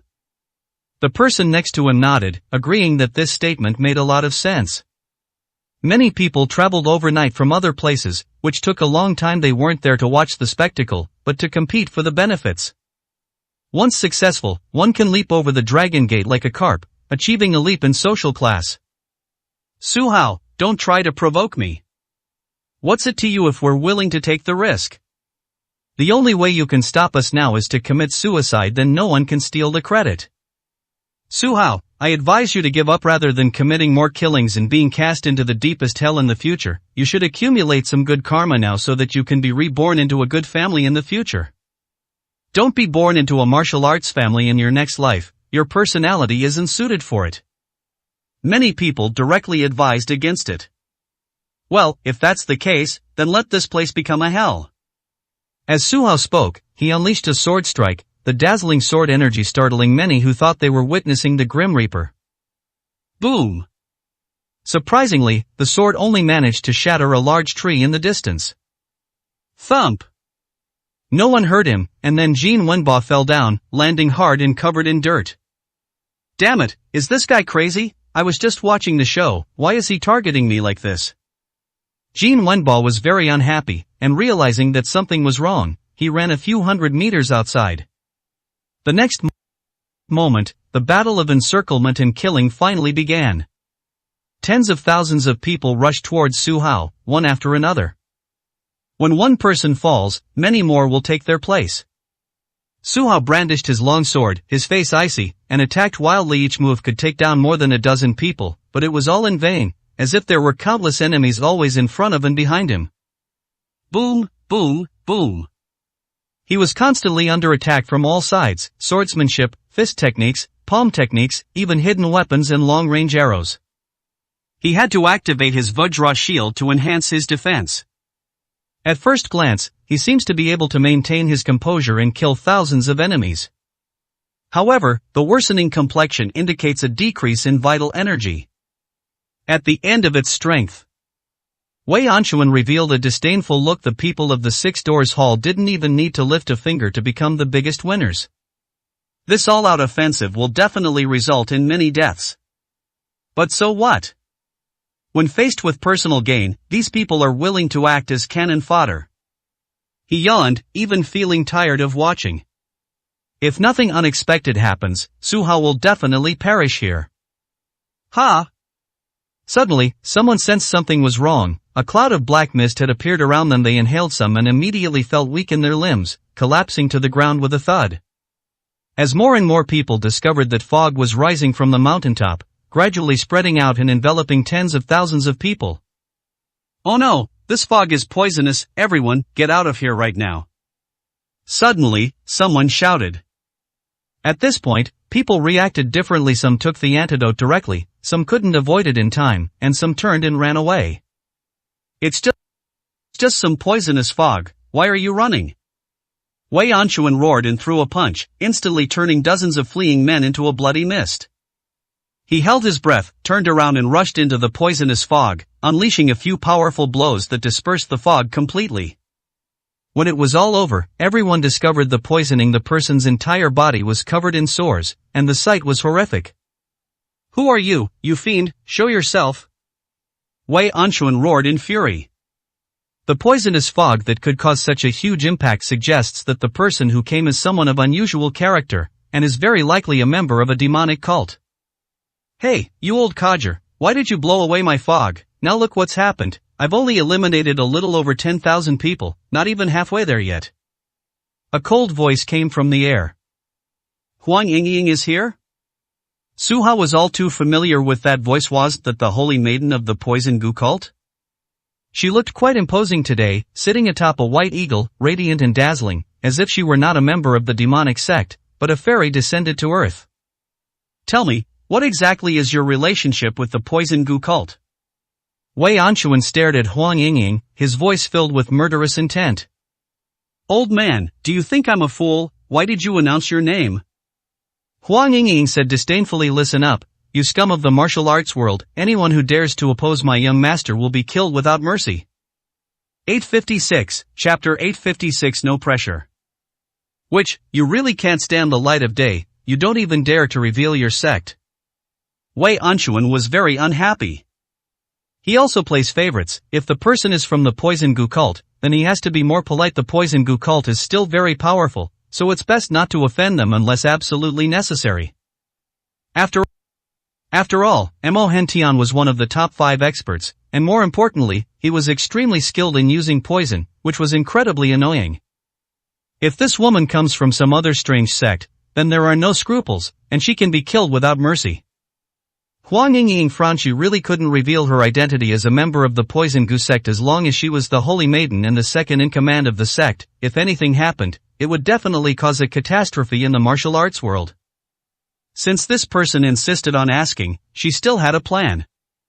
You old codger, don't think you're so great just because you're from the 6 doors. Our Vermilion Bird sect isn't to be trifled with either. We have hundreds of thousands of members. If you really anger us, we'll march into Yanjing and massacre the 6 doors. She thought of the fake sect name she would use when she went to the Jin family to celebrate their birthday, and she said it out loud in front of everyone. You're from the Vermilion Bird Gate? Wei Anquan was stunned. Su Hao chuckled, thinking that Huang Yingying was quite quirky, actually revealing such an identity, which would definitely surprise everyone present. What nonsense are you spouting? Long before you even left the factory, Su Hao had already wiped out all the experts from the Four Symbols Hall. This identity isn't very useful, because Su Hao has a grudge against the Vermilion Bird sect. I think you're a witch from the Poison Gu cult. Suddenly, several young people started shouting. Someone even directly uttered the words Poison Gu cult, and upon hearing this, the expressions of everyone present changed drastically. The Poison Gu cult is a taboo in the martial arts world. To say it out loud in public is tantamount to courting death. As expected, Huang Yingying's expression darkened after locking onto the person. She flicked her right hand, and a black hidden arrow shot out. The people next to Wei Anquan were about to help, but were met with a stern gaze and stopped awkwardly. Senior Wei, save me. Instead, this person directly asked Wei Anquan for help. As a result, the other party remained completely unmoved, and basically everyone watched him die. Idiot! Wei Anquan shouted. Why didn't you save him? A young man asked the sect elder in a low voice. You don't even understand this. Who would dare to break ties with the Poison Gu sect? Think about it, if this woman is truly a disciple of the Poison Gu sect, her identity must be extraordinary. The white eagle she's riding clearly comes from a distinguished background. Young man, you must remember, the martial world isn't just about fighting and killing, it's about human relationships and social interactions. The elder gave a stern lecture. The young people still don't quite understand. They are all righteous masters. If they capture this witch, wouldn't that rid the martial arts world of a scourge? Even if the Poison Gu sect were to make a move, wouldn't it be the best outcome if everyone could take the opportunity to wipe them out and remove the biggest cancer in the martial arts world? So you're a young master from the Vermilion Bird sect, that's quite an eye-opener. Wei Anshuan said, clearly starting to cooperate even though he didn't believe it. Yes, our Vermilion Bird sect is very strong. I advise you not to go against young Master Su, or you will not have a good ending. Huang Yingying did not know what had happened, but the other party's cooperation was certainly a good thing. May I ask your honorable surname, heroine? Wei Anshuan asked again politely. My surname is Wang, the same Wang as old Wang next door. Huang Yingying was reluctant to reveal her surname, so she chose a surname with a similar pronunciation. So it's Miss Wang. Wei Anshuan smiled faintly. Today's matter is a conflict between us and young Master Sui. Believe young Master Su doesn't want you involved either, right? Young Master, come up here, I'll take you away. Huang Rongrong didn't mean that. Instead, she said directly to Su Hao. Miss Wang, I appreciate your kindness, but I can handle the situation today. You don't need to help. Su Hao really didn't want to involve Huang Yingying, as the current situation was still quite complicated. At first glance, Huang Yingying's poison gas seems to have the upper hand, capable of taking down many people. However, these are all cannon fodder. Whether injured or killed, they have little impact on the overall situation. Today's main force still consists of experts from the Six Doors Hall. On the surface, Wei Anshuan is the strongest person today, but in secret, there are several deputy hall masters who are eager to make a move. If Huang Yingying continues her evil deeds without revealing her identity, and causes too much bloodshed, the Six Doors will have no choice but to take action. Are the Six Doors really afraid of the Poison Gu cult? Maybe they just don't want to cause trouble. Backed by the Divine Martial Pavilion, which is no weaker than the Poison Gu sect, they will definitely make a move when necessary. Young Master, don't be afraid, I have a white eagle, these people can't stop me. Huang Yingying said confidently. Her white eagle was a descendant of a sacred beast secretly cultivated by the Poison Gu sect. It had extremely strong flying ability, comparable to a small airplane, and was even more agile. It didn't need any airport and could take off anytime, anywhere. Now it spins and floats in the air without any pressure at all. Anyone who sees this will surely feel envious and want to own such a spiritually powerful beast. Miss Wang, how can you disobey me? Su Hao said helplessly, knowing that some things were better left unsaid. It's very dangerous here. If you continue like this, you might even lose the white eagle. Impossible, my white eagle is extremely agile, no one can possibly hurt it. Huang Yingying was very skeptical. Miss Wang, you're looking down on all the heroes of the world. I am the true man of returning origin, and I have come specifically to seek your guidance. Suddenly, a man stepped out. He was one of the 18 deputy hall masters of the Six Doors Hall. This man was Wei Anshuan's right-hand man. He was very powerful and had reached the half-step Mahayana realm. He held a long sword in his hand and said calmly. What Gue Yuanjinren, I've never even heard of him. If you're so capable, come and have a proper match. Huang Yingying said directly. Excuse me. The man suddenly he flew dozens of meters high, just at the same height as Huang Yingying, and then slashed at her with his sword. It's useless. Huang Yingying patted the white eagle, which then disappeared into the air and flew to a higher place. With a wave of her hand, a sky full of poisonous needles rained down from the sky. A mere trick. Master Guiyuan swung his sword again, creating a series of sword flowers that knocked away all the approaching poison needles. Ah! The two were engaged in a fierce battle in the air, much to the dismay of the onlookers below. Thousands of martial artists were attacked by poison needles and died instantly. Their bodies were still covered in sores, and their lives gradually weakened. Damn it, when did the Vermilion Bird sect get such insidious disciples? A young man who was unaware of the situation shouted. Senior Wei, I believe this person is definitely a disciple of the demonic sect. I hope you will investigate thoroughly and not let the witch go. That's right, we righteous people cannot bow down to the demonic path. Some young people couldn't hold back any longer. What were these old men worried about? Were they just going to watch everyone die? 857, Chapter 857 shattered to pieces. Wei Anshuan's face was extremely grim. He was a renowned figure in the martial arts world and had already shown Huang Yingying considerable respect, but this young woman simply didn't appreciate it. What did he, at his level, value most? Of course it's about saving face. He brought tens of thousands of men out. If he still can't take down Su Hao, wouldn't that be very embarrassing? The Six Doors Hall and the Divine Martial Pavilion made so many arrangements, but in the end they just overlooked Huang Yingying. How could they let her rescue Su Hao? Master Guiyuan, I hope you will punish Miss Wang and teach her a lesson so that she understands that she must respect her seniors. Wei Anchuan said directly. Clear. Master Guiyuan smiled knowingly and immediately activated his long sword, seemingly ready to unleash his full power while still in midair. He slashed down with his long sword, unleashing a sword aura 100 meters long. This scene startled the White Eagle so much that it nearly knocked Huang Yingying flying. Old Bai, don't be afraid, it's just a sword move. Huang Yingying comforted him. Miss Wang, my attack is about to begin. Master Guiyuan brandished his long sword once more, seizing the opportunity to launch a pursuit. His strength inspired many righteous disciples. His sword strikes were incredibly swift, one after another, gradually leaving the White Eagle with little room to dodge. Die!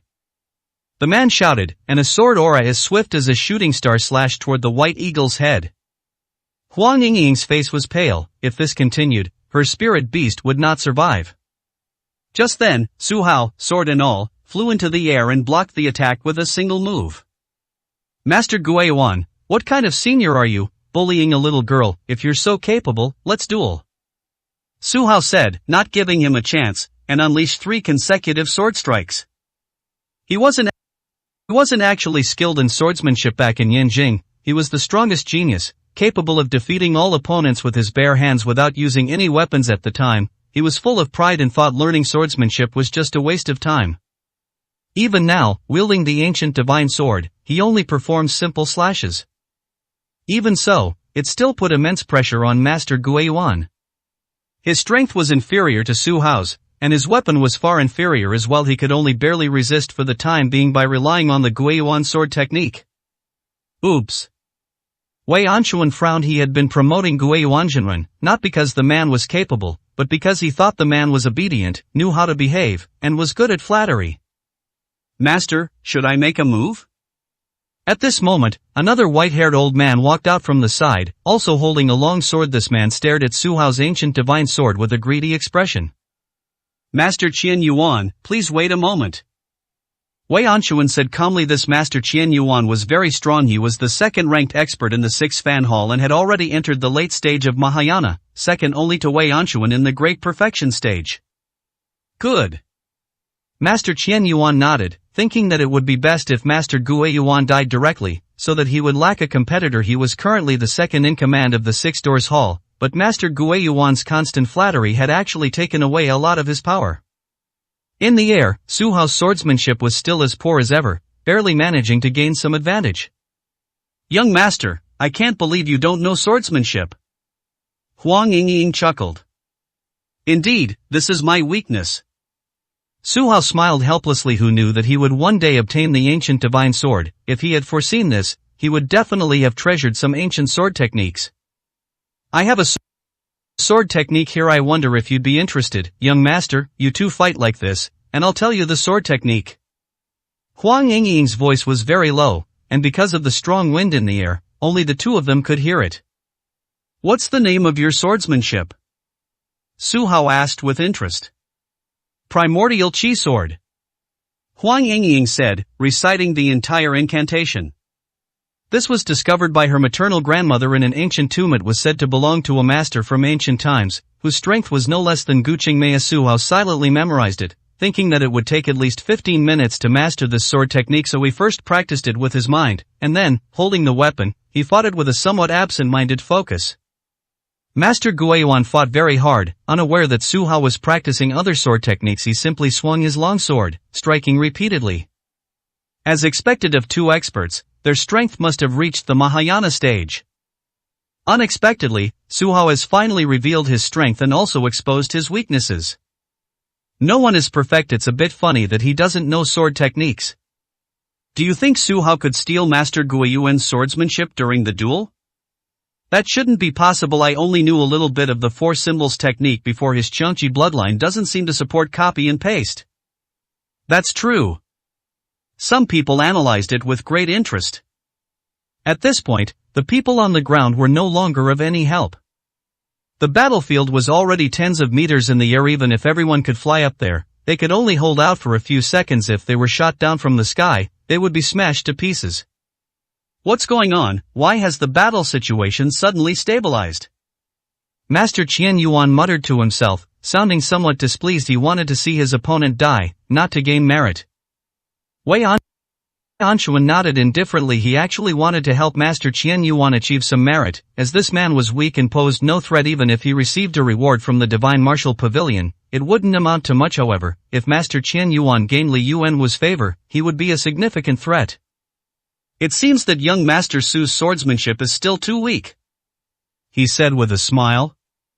Yes, in this respect, I am still not as good as the Hall Master. You are proficient in everything.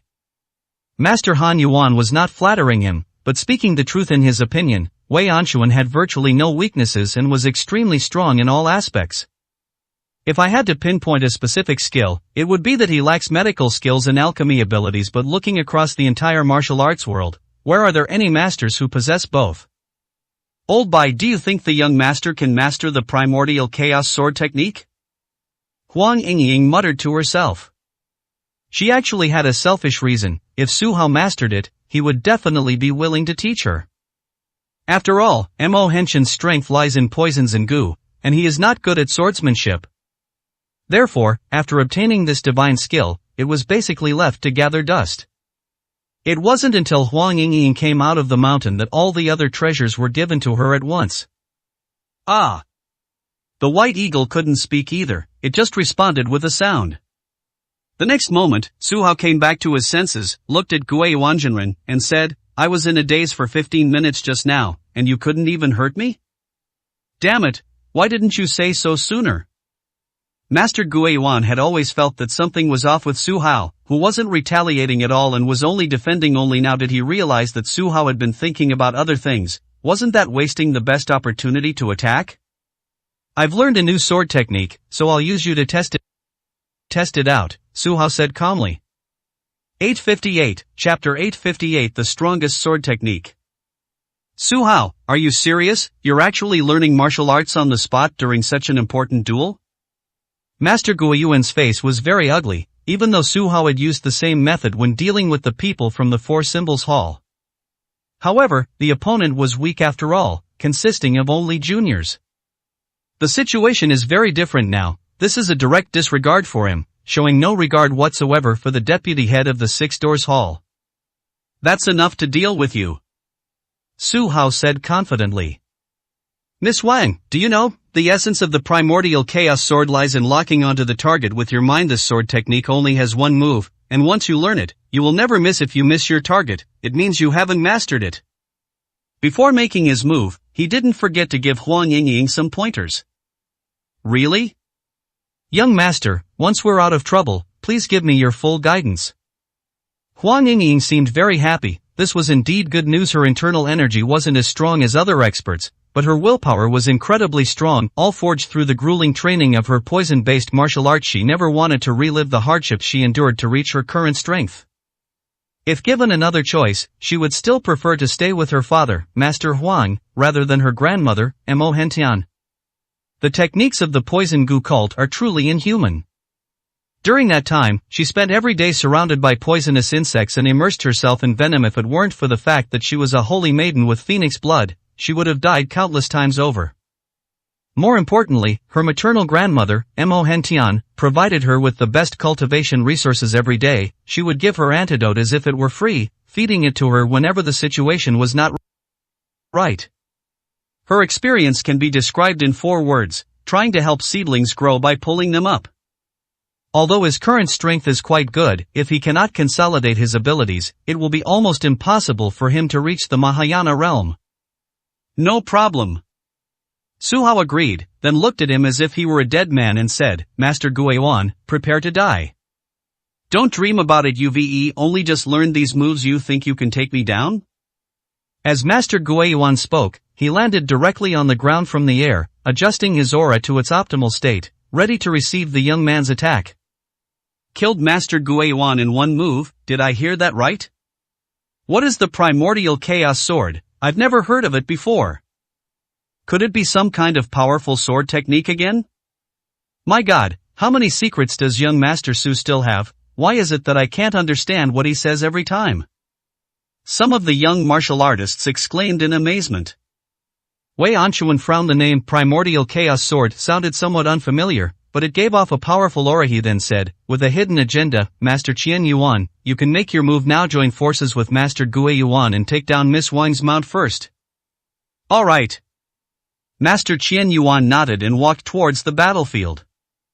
However, this person seemed to be walking very slowly, as if he wasn't there to save the day at all, but rather deliberately waiting for Su Hao's attack to be launched. The experts below, you don't need to be nervous when I strike with this sword. I've said I'm going to kill Master Gue Yuan, and I absolutely won't target anyone else. Su Hao said calmly.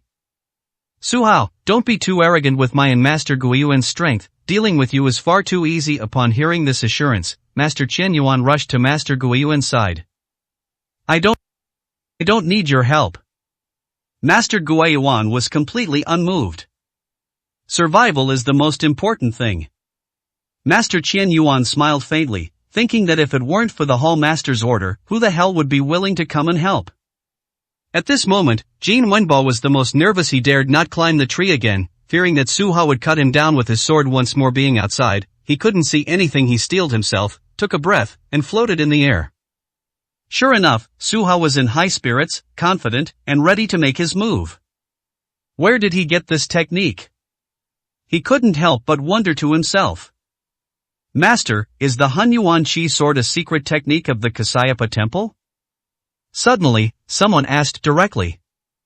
Yes, your memory is correct. This is a move of the old Zen master Huan Yuan. He used it to challenge Gu Qingmei, but he was not strong enough and was seriously injured. He died in despair. It was also because of the fall of the old Zen master Hun Yuan that the once invincible Jia temple was wiped out. Now no technique of its has been left behind.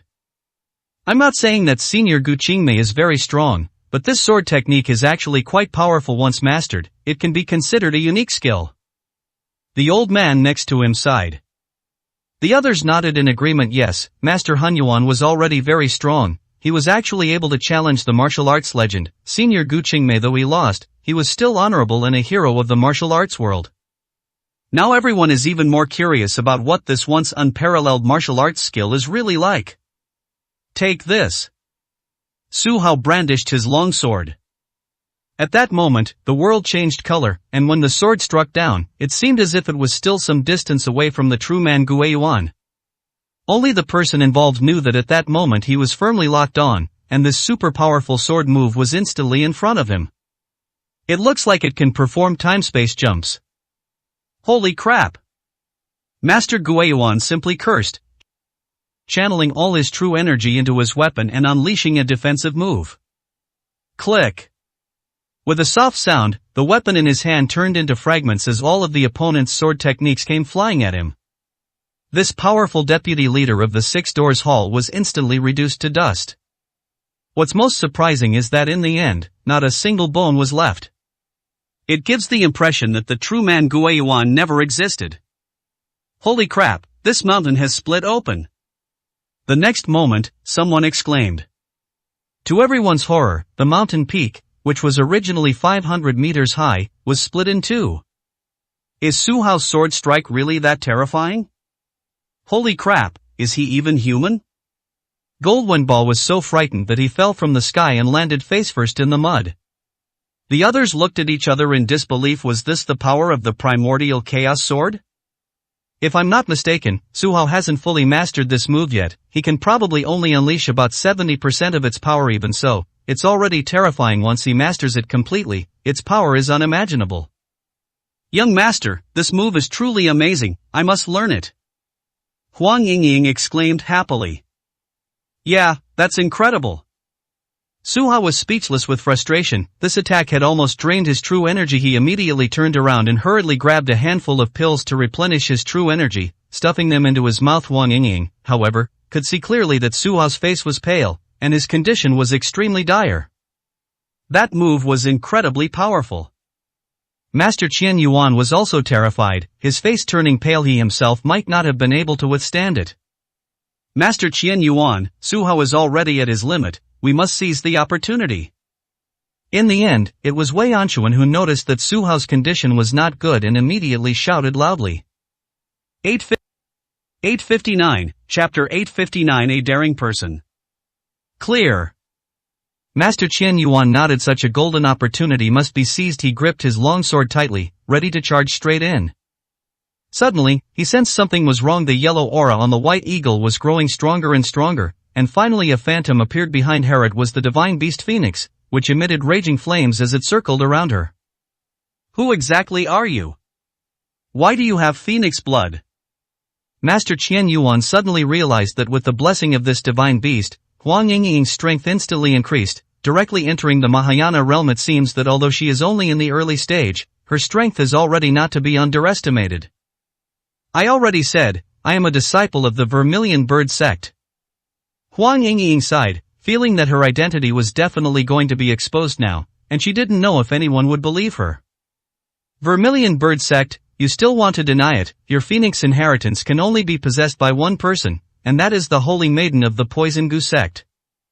That's right. Do you really think we're all naive greenhorns who've never seen the world, now that your identity has been revealed, showing that you are Huang Shihu's daughter, Mo Henshin's granddaughter from the Poison Gu sect, and the new Holy Maiden Huang Yingying?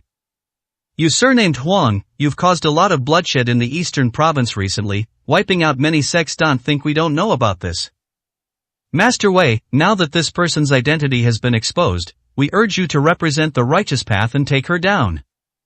Many people not only pointed out Huang Yingying's identity, but also revealed some of her actions. Wei Anchuan's face was very ugly. He hadn't expected that he would still force Huang Yingying to reveal her true form. Therefore, he could not stand idly by. He slowly walked over and said, Miss Huang, you asked for this. If you stand with Su Hao, you will be making an enemy of the entire righteous path. The righteous path, ha ha ha, that's the biggest joke.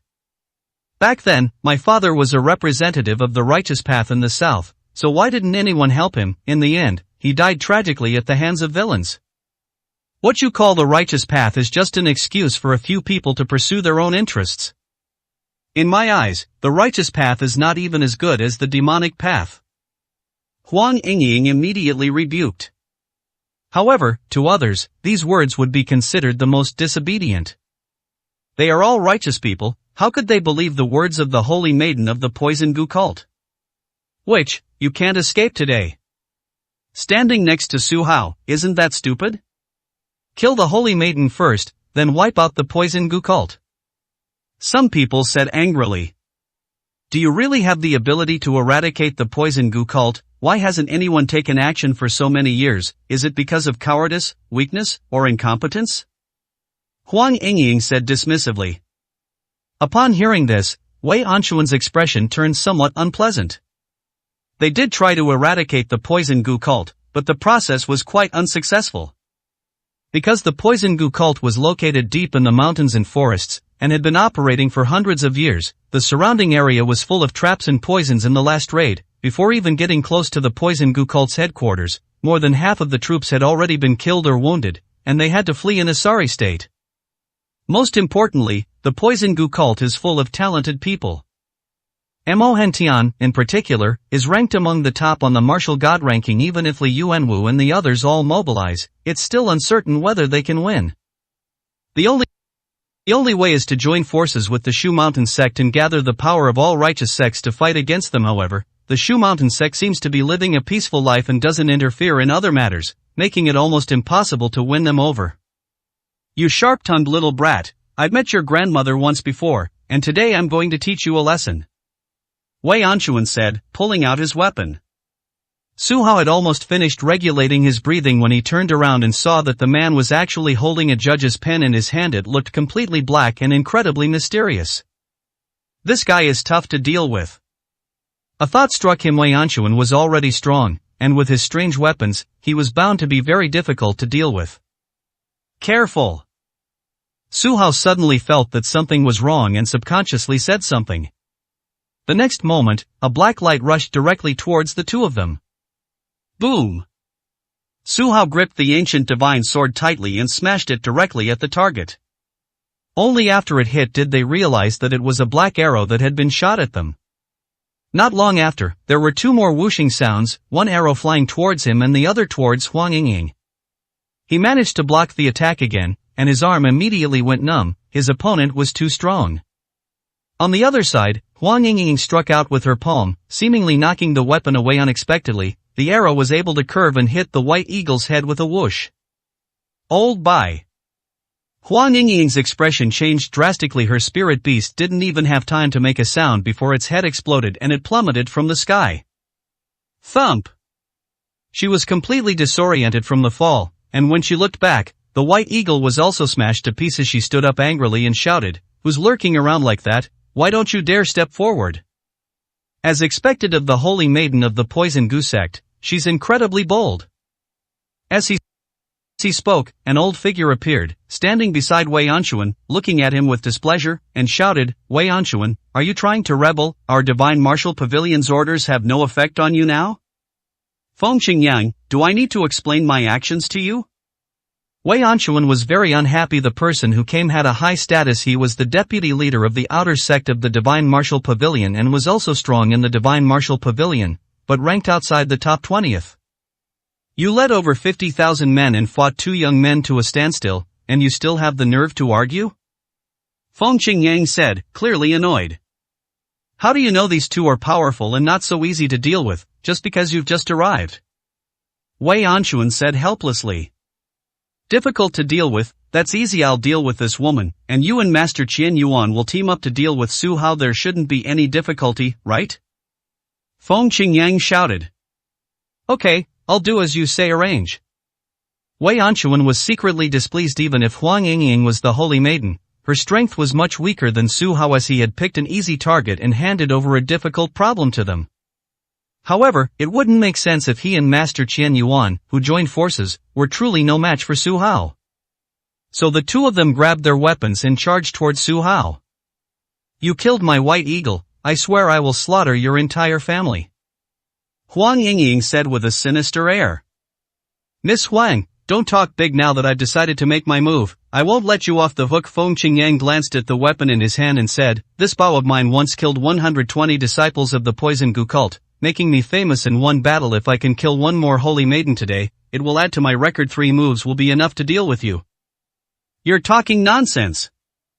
Although Huang Yingying was furious, she wasn't stupid. She immediately retreated dozens of meters, her gaze towards the enemy extremely solemn. 860, Chapter 860. Despicable Judgment. Wei Anxuan's weapon flashed twice in the air, and streaks of black light shot out instantly. Holy crap, we can finally see Master Wei's Hell Judge's pen. It's one of the divine artifacts, and it's incredibly powerful. Back then, he also used this weapon to defeat countless masters. Master Wei is a very composed person. He never comes out unless he is absolutely certain of victory. Therefore, his judge's pen is the most terrifying weapon in the martial arts world, without exception. Dealing with Su Hao today shouldn't be a problem. The young martial artists whispered among themselves, all wondering what was so amazing about the judge's pen. Judging from the battle scene, it didn't seem to have anything particularly remarkable about it. Only Su Hao, who faced the attack head-on, realized how terrifying it was at that moment. He felt as if he had been frozen in place. These black lights seemed to be an attack on his spirit. This attack method is similar to the lion's roar, but is clearly more powerful. While he was slightly stunned, Master Qian Yuan's sword strike came crashing down. The Vajra shield he had just erected failed for the first time and shattered directly. A burst of sword energy sent him flying dozens of meters away. After landing, he had a wound on his body. Although it was only a superficial wound, it was the only injury he had sustained in the fight today. What a terrible verdict. Su Hao was still somewhat wary of this expert. You're still alive, I must say. Young Master Su does have quite a few strange defensive techniques. Wei Anxuan seemed somewhat dissatisfied. Master, as long as we cooperate again, we can definitely severely injure this person. We will be able to finish him off within 3 moves. Master Qian Yuan said with great confidence. That's for sure. If the two of us can't even take down a junior when we team up, wouldn't that be incredibly embarrassing? Wei Anxuan nodded and swung his weapon again, still using the judgment move. The black light carried the power of hellish judgment. Su Hao immediately moved away from his original spot, retreating several hundred meters, but it was to no avail. The radiance, like the primordial chaos sword, seemed to possess a tracking power, directly following his footsteps. Su Hao was frozen in place again, and it took him a second to regain his mobility. However, Master Qian Yuan's sword strike followed, sending him flying once again. Boom! Su Hao landed to a great extent, drawing applause from many people. Great, this guy is finally at a disadvantage, I have to admit. We still need the experts from the Six Doors Hall to defeat him. That's 2 experts attacking at the same time. Su Hao's reputation is already quite impressive. Does this mean it's about to end? It should be about time. Everyone expressed their feelings. Just then, a figure from the outside quickly followed them. This person was Jin Wenbo, who wanted to see what expression Su Hao would have when he was defeated. Surprisingly, Su Hao remained calm.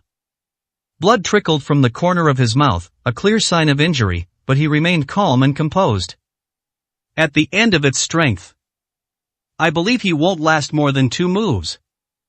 At that moment, Jin Wenbo smiled, finally about to see this powerful enemy die. Wei Anquan nodded slightly, feeling that Su Hao's handling of the situation was quite good. He retreated directly, denying Qian Yuanjinren the best opportunity to attack. However, the fact that the judge's pen could control him for even a second was quite impressive.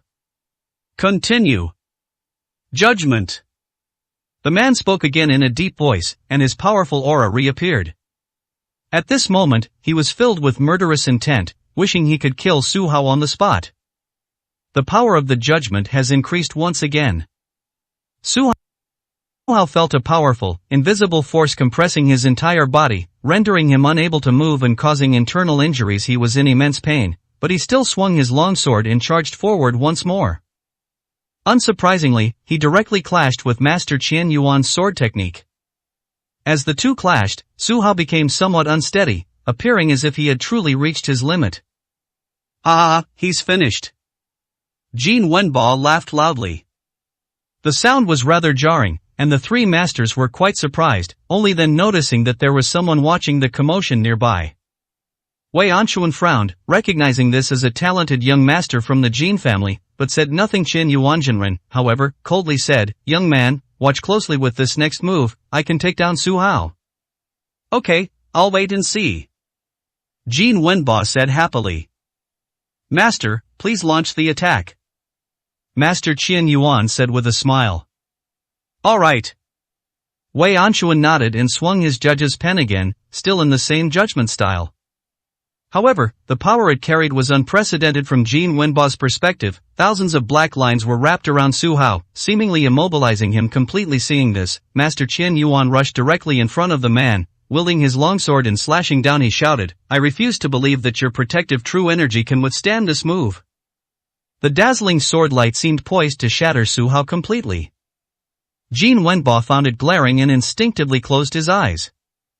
At that moment, he thought to himself that Su Hao must be dead, but it was a pity that he couldn't see it with his own eyes. When the light faded, he looked over again and found that the situation was completely different from what he had expected. Su Hao remained standing in the same spot, suffering only minor injuries. His hand had pierced through Qian Yuanjinren, and his complexion was improving. "You surnamed Su, you've been lying to me all along." Wei Anquan immediately realized what was happening. He had initially believed his judgment would be enough to restrain Su Hao, but he discovered that this wasn't the case at all. The man was fully capable of acting. Qian Yuanjinren, on the contrary, he carelessly charged forward, wielding his longsword and unleashing his strongest attack. Just then, Su Hao first used his Vajra shield to block the initial attack, then pierced through the enemy with a punch. It was also at this moment that Qian Yuanjinren mobilized all his true energy, and Su Hao took the opportunity to absorb all of it. His strength is also rapidly recovering. It must be said that Master Qian Yuan truly deserves to be the second in command of the 6 Fans Hall. His true energy is so pure that once absorbed, it can be completely absorbed without any obstacles. Good, you can die now. Su Hao activated his true energy, and the second in command instantly turned into a bloody mist and vanished. He looked at Wei Anquan again, a hint of mockery in his voice. "Hall Master Wei, you don't really think your willpower is stronger than a divine beast, do you?" "Damn it!" Wei Anquan finally realized that the judgment move had a fatal flaw. if the opponent's will was stronger than his, it would be useless. 861, Chapter 861 Deepest Gratitude. In the past, he had encountered many powerful opponents whose willpower was either similar to his or far inferior, which allowed him to achieve victory. However, when he encountered Su Hao, he became somewhat complacent, thinking that this person was weak and definitely no match for him. Unexpectedly, Su Hao took advantage of this to eliminate Qian Yuanjinren. He's incredibly cunning. If you're not careful when facing him, he can easily launch a counterattack. Jin Wenbo coldly concluded. But this is just a summary. If he continues to deal with Su Hao, he still has no chance of winning. Su Hao, it seems I have to get serious. I was just giving you a few chances before the battle to come will show you the power of the judge's pen. Wei Anchuan's expression was rather unpleasant, and he spoke directly. Master Wei, I acknowledge your strength, but it would be better for everyone if we could stop here. Su Hao said calmly. Stop. We, the Six Doors Hall, have lost 2 experts. How can we let you get away? Wei Anchuan said, very displeased. He felt nothing about the deaths of other people. But the death of someone from the 6 Doors is definitely unacceptable. These men were all recruited by him from various places. They were all capable individuals who could stand on their own, yet Su Hao had managed to kill 2 of his deputy hall masters. This was more than just a slap in the face, it left him with no one else to rely on. The 6 Doors Hall needs to oversee the entire Dragon Kingdom, not just Yanjing. The 18 deputy hall masters all play important roles. How can they be replaced in a short period of time if 2 are lost at once? You brought this on yourselves, so don't blame anyone else, Su Hao said dismissively. Prepare to die. Wei Anchuan wielded his judge's pen once more, no longer to issue a verdict, but to conduct a trial. In an instant, the black light reappeared, transforming into fierce hellish warriors that charged towards Su Hao. They looked like wasps, densely packed, sending chills down one's spine. Su Hao swung his long sword, slashing and slashing. Before all the hell warriors had been killed, the second wave of attacks had already arrived, and he looked like he was about to be completely overwhelmed. Sigh, he's still a master on the martial god ranking after all, he's just too strong. Jin Wenbo seemed very happy. If Wei Anchuan hadn't been careless just now, this person would have been no match for him at all. Now, facing so many powerful attacks, it seems this person has no chance of survival. Young master. Before the fight even started, Huang Yingying saw Su Hao being cleaved away, and she was so frightened that she screamed. Miss Huang, you'd better worry about your own safety first. Feng Qingyang drew his bow again. A black arrow shot straight toward her left shoulder. It looked like a shooting star, carrying terrifying power. Huang Yingying instinctively stepped back, her movements incredibly agile, tracing various curves in the air as if to dodge the attack. However, a master's attack often carries a strong will, firmly locking onto the target. Even after she landed, she still felt a powerful force behind her, instantly slamming her into the ground. Boom! The ground, which was originally fine, suddenly became a deep pit, tens of meters deep, and Huang Yingying fell directly into it. The moment they entered, the phoenix power within them activated, transforming into layers of fire shields that directly blocked the dust. What a cool arrow, what incredible power! My god, is this the strength of the deputy sect master of the Divine Martial Pavilion? This bow is too powerful. No, it's this person who is too powerful. It seems that Feng Qingyang is not very famous, but he is very strong. Are you kidding me? He's not famous yet, he's just keeping a low profile. Back in his youth, he was one of the 4 great geniuses of Yanjing. Some people exclaimed in amazement. Feng Qingyang stood there, not particularly happy. The next moment, Huang Yingying flew out from the ground. She was still searching for Su Hao, but then she saw that he had escaped several hundred meters away, and a bad feeling crept into her heart. She had watched her father fall before, and now she had to watch Su Gongzi fall as well? These were the 2 men she loved most, and now that they were in danger, she was powerless to help them. Helplessness, confusion, despair. Miss Huang, I told you not to get distracted. Feng Qingyang's second arrow flew straight towards them. This time, it was aimed directly at her head, and it looked like it was filled with cold killing intent. Huang Yingying sighed and could only put her arms in front of her. This was her last line of defense. Boom! An explosive force shattered the Phoenix fire shield, blasting her dozens of meters away. My lord, I have done my best. I hope there will be an afterlife so that I can serve you well again. Huang Yingying looked in Su Hao's direction and suddenly saw that he had completed a counterattack and killed Qian Yuanjin. She immediately showed a faint smile, thinking that this was quite good. At least before his death, she could see that young Master Su had some signs of improvement. No, Wei Anchuan hasn't gone all out yet, the situation is still terrible. Huang Yingying immediately became nervous again. But at that moment, Feng Qingyang's arrows, descending from the sky, landed, carrying a strong killing intent. It's clear that this man is ambitious and eager for quick success. He wants to incite conflict between the righteous path and the poison gu cult. If he kills the holy maiden, it will definitely be a great achievement. Huang Yingying just looked at the arrow, feeling somewhat powerless, so she silently closed her eyes.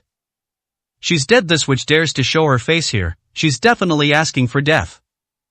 Alas, although her relationship with young Master Su was somewhat touching, the righteous path and the demonic path are irreconcilable enemies, so she deserved to die.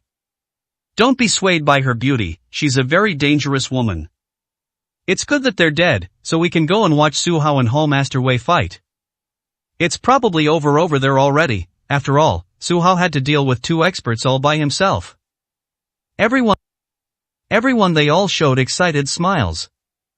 However, at that moment, a golden light suddenly appeared in the sky, accurately hitting the flying arrow and exploding it, saving Huang Yingying.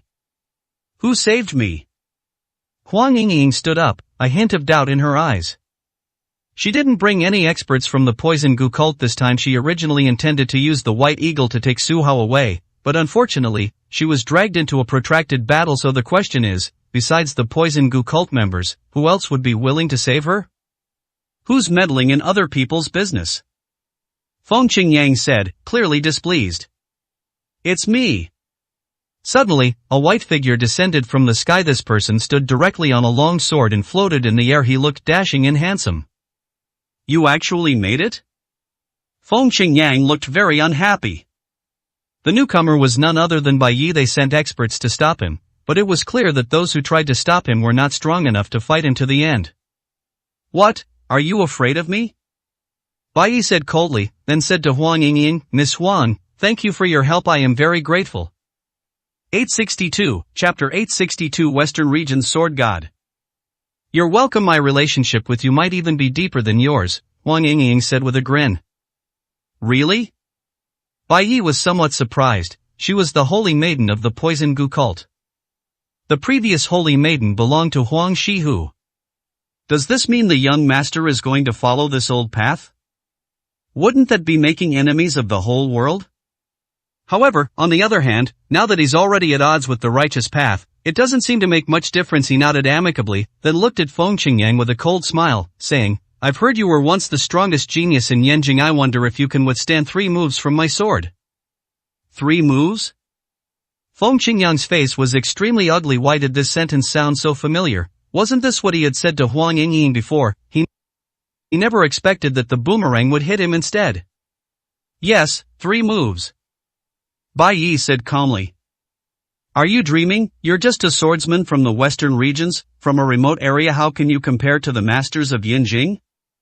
Feng Qingyang possessed an air of arrogance and said with some resentment. Although the arrow was caught by this person, it was just an accident. He was not prepared at all. Western Region's Sword God? Although Huang Yingying didn't know his strength, the title Sword God sounded very cool, and perhaps he could suppress Feng Qingyang. No way, he actually became the Sword God of the Western Regions. As far as I know, Bai Yi used to be a retainer of the Su family. What retainer? He used to be Su Zhentian's enemy. Because he lost to him, he was forced to join the Su family. I never expected that among the Su family's top talents, Bai Yi is currently the most successful. If I'm not mistaken, this person's strength has increased significantly, making him a hegemon of the Western regions. I wonder what kind of commotion he'll cause upon returning to Yanjing. Many people have heard of Bai Yi's name, but 10 years ago, he was not a sword god at all, but just a retainer or guest of the Su family. Senior Bai, should I go help young Master Su? Huang Yingying glanced over there and, noticing Su Hao was in danger, asked with some concern. Miss Huang, can you believe it? I used to be half a master to the young master. He was too arrogant before, and he wouldn't even practice swordsmanship otherwise. If he had followed me properly, how could he have become like this? Bai Yi suddenly sighed. In fact, Su Hao, like other young masters of noble families, has many masters. Whether it was him, the drunken sword immortal, or anyone else, they all taught Su Hao martial arts to some extent. However, the impetuous young Su Hao refused to cultivate properly. Su Hao's favorite was actually the drunken sword immortal. He learned some strange acupuncture and alchemy from him, and with his wine-tasting skills, he left the other experts quite helpless. The most ridiculous thing is that even so, no one of his age in Yanjing could rival him. Senior Bai, I think your view is wrong. Young Master Su is already very strong. He has his own path of martial arts and learns everything quickly. Since leaving Yanjing, he has settled down and learned many other techniques. He doesn't necessarily have to learn swordsmanship. Huang Yingying didn't see it that way. She felt that Su Hao was her eternal role model, the man she loved most, who would never lose to anyone else on the path of martial arts. Alright, you're right. Perhaps if the young master wants to follow his own path, no one else can interfere. He nodded, then looked at Feng Qingyang and said, you should make your move, otherwise you'll miss your chance. After saying that, he took out a pill and handed it to Huang Yingying, saying, don't worry about the young master for now. Take this pill and recover as soon as possible with the Phoenix bloodline. A quick recovery shouldn't be a problem. To be honest, Bai Yi had to admire these two young men.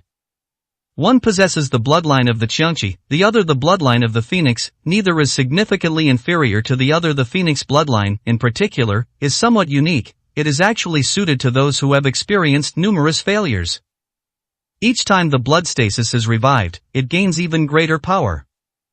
In theory, as long as one cultivates to the right level, the Phoenix bloodline is immortal. Their current method of inheritance is also somewhat special, through bloodline transfer, and it is passed down to daughters only, not sons. All right. Huang Yingying nodded, took the pill, stood aside and ate it, then watched the battle with great interest. Feng Qingyang's expression turned grim. Bai Yi's attention was completely elsewhere. He was a master of the divine martial pavilion. When had he ever been so disrespected? He immediately shouted and drew his longbow again. Instantly, countless energies of heaven and earth gathered directly between the bowstrings, transforming into a black arrow that continued to rush towards Bai Yi. I told you to seize the opportunity, why didn't you listen? Bai Yi smiled faintly, and the phoenix feather in his hand danced instantly. A fire phoenix roared out, easily tearing apart the black arrow and crashing fiercely into Feng Qingyang. The latter immediately rolled dozens of meters, and everyone was horrified to see that there were streaks of blood on the ground, all from this person's body. With just one move, Feng Qingyang suffered a crushing defeat. Everyone gasped in shock, and they all understood one fact. Bai Yi 10 years later absolutely lived up to his title. He was the sword god of the western regions. Grass. Feng Qingyang immediately realized that he was no match for him. This is so frustrating. It feels like the outcome was decided after just one move. The next moment, Bai Yi gave him no more time to breathe. He swung his divine sword again, which instantly transformed into a fire phoenix hundreds of meters in size, and ruthlessly smashed down on his opponent. Boom! In an instant, the entire mountain was collapsing. Huang Yingying reacted quickly and floated directly in the air. The remaining weaker individuals were turned into a bloody mist before they could even make a move. Originally, there were more than 40,000 people left, but he wiped out half of them with this one move. At the time, Jin Wenbo was still watching the fight between Su Hao and Wei Anquan, and had no idea what was happening. He only felt a tremendous force fall on him, shattering his bones. He coughed up several mouthfuls of blood. Holy crap, what happened? Jin Wenbo was utterly shocked. He realized he couldn't watch any longer. This was a battle of gods, something someone like him was not qualified to be a spectator. He left quietly, despite his injuries. Who came? Su Hao was shocked to find that the 500-meter-high mountain had been leveled to the ground by this one move. Even Wei Anquan retreated cautiously. He glanced to the other side, frowned, and muttered, "Sigh, what can he do when he's Bai Yi?" They had made considerable preparations, first sending a young expert to intercept them, and then 2 deputy hall masters from the 6 doors hall. Judging from the current situation, the young expert's fate is unknown, but the 2 deputy hall masters are certainly dead. This is the sword god of the western regions. He's ridiculously strong. Uncle Bai is here too? Su Hao smiled bitterly, not expecting that even in his current state, his former retainers would risk their lives to come to his rescue. 863, Chapter 863 Demonic Pathmaster. Is Feng Qingyang dead? No way, seriously speaking, this is Bai Ye's first move. The difference in strength between these two people is actually so great? If he can't even withstand one move, then who can? Those who had miraculously survived retreated, sharing Jin Wenba's sentiment that this was truly a battle of gods. However, unlike Jin Wenba, they chose to stay and watch. Faced with such fierce confrontation, even if it means getting injured or losing their lives, they would not hesitate. Haha, you killed my white eagle, now you've got your comeuppance. Huang Yingying was still very happy. She figured that with Bai Ye's strength, there probably weren't many experts in the Poison Gu sect who could stop him. Miss Huang, you're celebrating too soon. Is not dead yet. Bai Yi suddenly said. No way, they're still alive? Huang Yingying said helplessly. Sure enough, a figure rushed out of the ruins next. It was Feng Qingyang. His situation was quite dire. His whole body was covered in pustules. This was all due to the Phoenix Feather Divine Sword. Once infected, one is easily affected by the fire poison, leaving indelible scars. Hateful. Feng Qingyang was somewhat exasperated and even powerless. It seemed that he had no way to fight this person to the end on his own. Everyone, come out. Bai Yi suddenly spoke to the void. As expected of the sword god, he can actually sense my presence. After a loud voice, another old man in white appeared. He landed silently, with sharp eyes, and also had a long sword in his hand. Who is he? A young man suddenly exclaimed in surprise. You don't even recognize anyone, you dare to roam the underworld? He is Dugachang, the city lord of Baiyun City, a peerless master ranked 8th on the martial god ranking. He wields the Flying Immortal sword and is said to possess the peerless martial art of Flying Immortal from beyond the realm.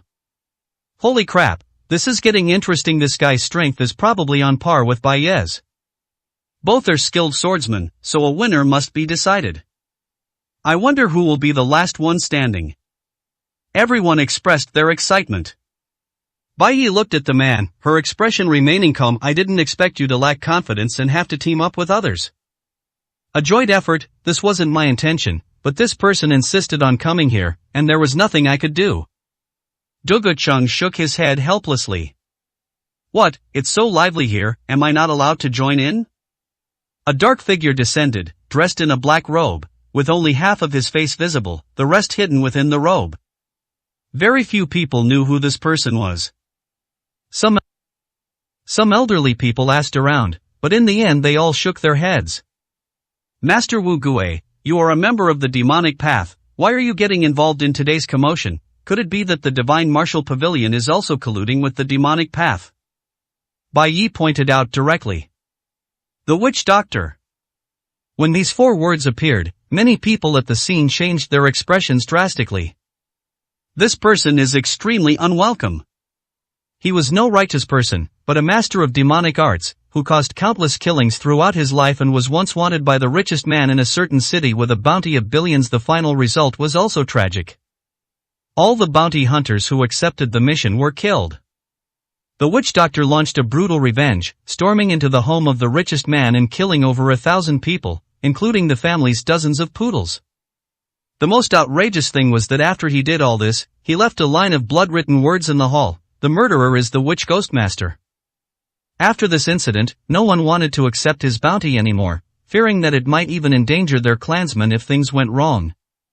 Through continuous plundering, the witch ghostmaster has acquired more and more resources, and his strength has grown stronger. Currently, he ranks 5th on the demon god ranking, and judging from the ranking alone, he seems to have surpassed the lord of White Cloud City. Of course, the demon god ranking and the evil god ranking are not the same, and the ranking cannot be used to determine victory or defeat. However, it can still indicate that this person possesses extraordinary strength and is not someone to be trifled with. The Divine Martial Pavilion has a wide circle of friends, including a few from the demonic path. That's not surprising, is it? Ultimately, the final interpretation rests with them. Do you dare have any objections? The witch ghost master said calmly. I wouldn't dare. Whatever they say, that's what it is. Bai Yi smiled faintly. Anyway, black can be called white. white, and white can be called black. Everyone looked at each other in bewilderment. Who would have thought that these two people would start by mocking the divine martial pavilion upon meeting? Feng Qingyang's expression changed. Was this a slap in the face? Master Wu Gui, you brought this upon yourself, we didn't invite you. He hurriedly clarified. You can't put it that way. Haven't you been inviting me to join the divine martial pavilion? If I kill Bai Yi now, wouldn't that be a pledge of allegiance, and I could get the title of outer sect leader?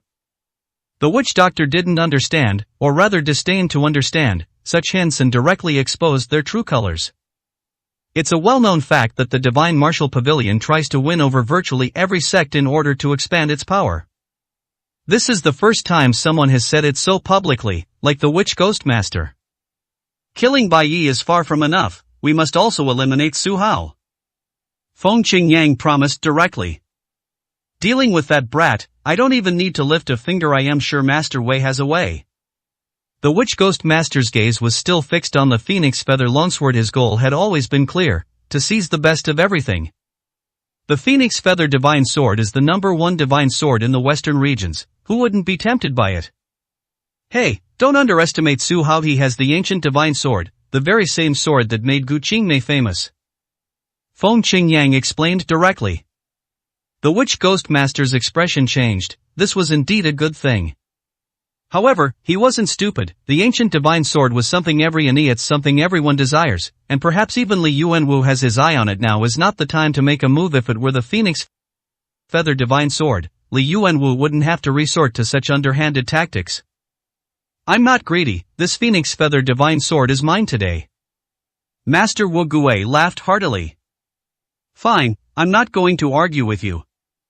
Feng Qingyang said coldly. This sword is useless to me. Duge Chang was very satisfied with his weapon, which was forged from extraterrestrial cold iron. He believed it was no less than any divine sword, not even the ancient divine sword. He stared at Bai Yi and said, 10 years ago we didn't have a chance to fight. Today we must make up for that regret. You're no match for me. If the three of us attack together, we might have a better chance. Come on, let's go somewhere else. There are too many people here. Bai Yi said, and headed towards the neighboring hilltop. Duge Chang followed by Wu Guizhenren. Feng Qingyang thought for a moment if he didn't go, and the two of them couldn't be defeated, then things would be terrible. 864, Chapter 864 Undeserved Reputation. He grabbed a handful of healing medicine and ate it all. Disliking the pustules on his body, he popped them all, then took a few Gonlin Dan pills, crushed them all, and sprinkled them on the wounds. Before long, they were completely healed. This elixir is truly miraculous, Su. This can be considered your contribution to the world. Feng Qingyang gripped his longbow and chased after them. When he arrived, Bai Yi, Duge Chang, and Wu Guizhenren were engaged in a fierce battle, and Bai Yi seemed to have the upper hand, so he took his bow and arrow and launched an attack from the side. How about we wait a bit and let me kill this guy first? Bai Yi smiled faintly and pointed at Feng Qingyang. Absolutely not. Duge Chang slashed with his sword to express his opposition. Yes, that's impossible. Master Wu Gui also disagreed. Although Feng Qingyang is a bit weak, his weapon is somewhat useful. It can lock onto Bai Yi and cause some trouble. Boom, boom, boom. The others could only see that the fighting was incredibly intense, but few dared to approach. Huang Yingying couldn't go over there either. After she had calmed down enough, she rushed to Su Hao's side and said, Young master, let's fight side by side and take this person down. Kill him? Su Hao frowned. She was really confident if Wei Anchuan were so easy to kill, he wouldn't be alive now. Miss Huang, I've been polite enough to you. If you get involved in another battle like this, don't blame me for turning my back on you. Wei Anchuan said, clearly displeased. I'm not afraid of you if you have the guts, let's fight to the death. Huang Yingying said disdainfully. Yingying, you should leave. I can find a way to get away. Su Hao said helplessly. That won't do. I still have many tricks up my sleeve. Young Master Su, you take charge of the attack, and I'll use poison to cover you. Huang Yingying shook her head.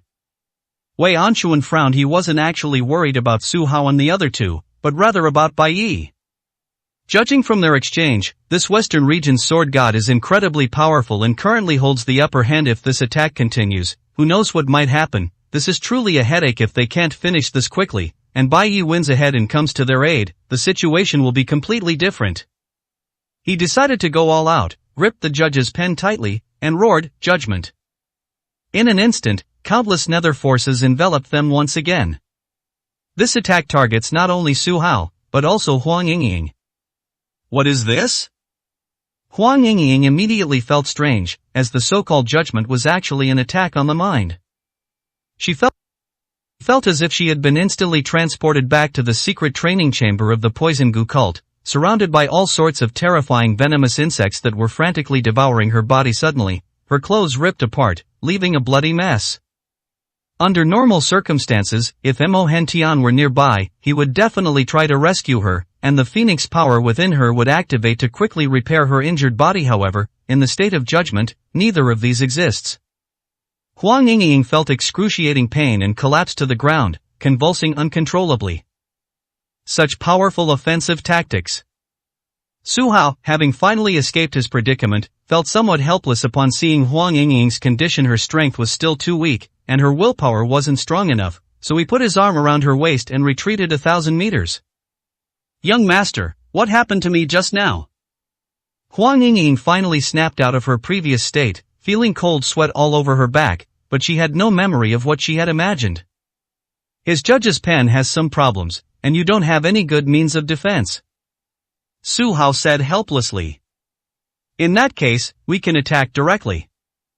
Huang Yingying had an idea and suddenly sprinkled some strange powder on the ground. When Wei Anxuan caught up, these ambushes came into play, instantly transforming into giant vines, dripping with terrifying venom, and launching an attack on the enemy. Useless! Wei Anxuan sneered, making no move. Suddenly, a black light shot out from his body, which was also his protective true energy, and directly shattered the vines. Holy crap, he's that strong? Huang Yingying frowned, her counterattack had been completely ineffective. You should play the supporting role, I'll take charge of the attack. Su Hao, wielding the ancient divine sword, seized the opportunity to approach and slash down. With a clang, Wei Anxuan blocked the attack with his weapon. The first collision between the two unleashed a powerful recoil. Su Hao looked down and saw that the ancient divine sword in his hand was unharmed. Generally speaking, sword blades are easily bent when cut, but it seems the ancient divine sword has no such concern. He was immediately relieved and swung his long sword again, launching a new offensive. Primordial Chaos Sword. The astonishing sword technique was unleashed once more. At some point, the world changed color, and all the brilliance seemed unable to conceal this astonishing move. Wei Anxuan's expression also turned serious. After all, this was an ancient technique, and its power was still considerable. He channeled his powerful inner energy, unleashing a defensive move, mountains and rivers. The surrounding dust surged and churned, forming layer upon layer of earthen shields on his body. It looks to be at least 100 meters thick. Grass. Huang Yingying was somewhat surprised. It was basically like living in an earthen fortress. It must be said that Wei Anxuan's judge's pen techniques are indeed quite impressive, and his skill level is quite high. Boom! The powerful sword energy shattered the entire earthen shield, but Wei Anxuan, who was inside, remained unharmed.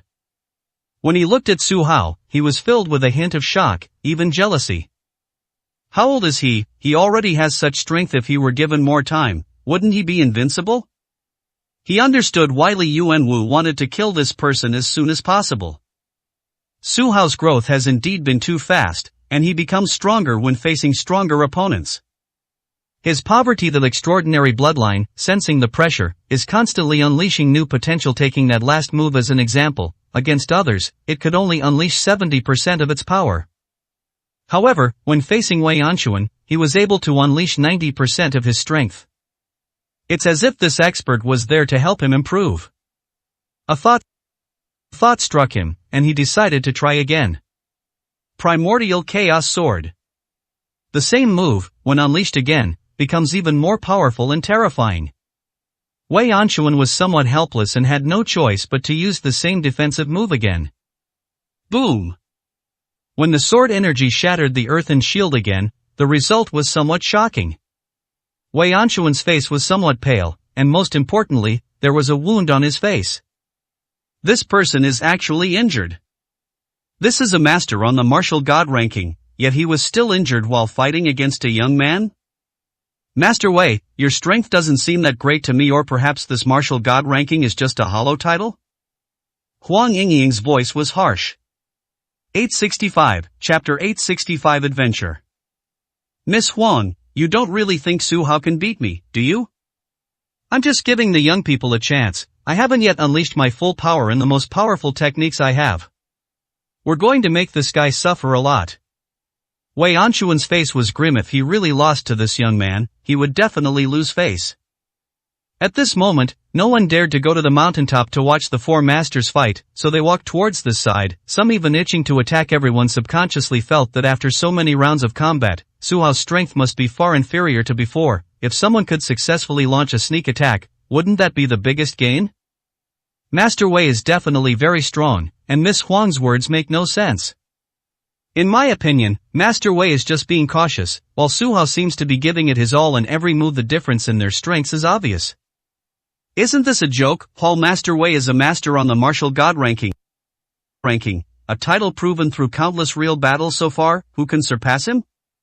Many people loudly declared that they still chose to stand with Wei Anchuan. But at this moment, they were shocked to discover that Huang Yingying's eyes held a chilling, killing intent. As she looked at everyone, she seemed to remember how these people had all gained up on Su Hao, and she was determined to avenge that. She transformed into a streak of flame and charged directly towards the more than 30,000 people, carrying two dark, indistinct objects in her hands. Upon approaching, she threw them to the ground. The next moment, two wisps of black mist dispersed in all directions. Witch, you're up to your old tricks again.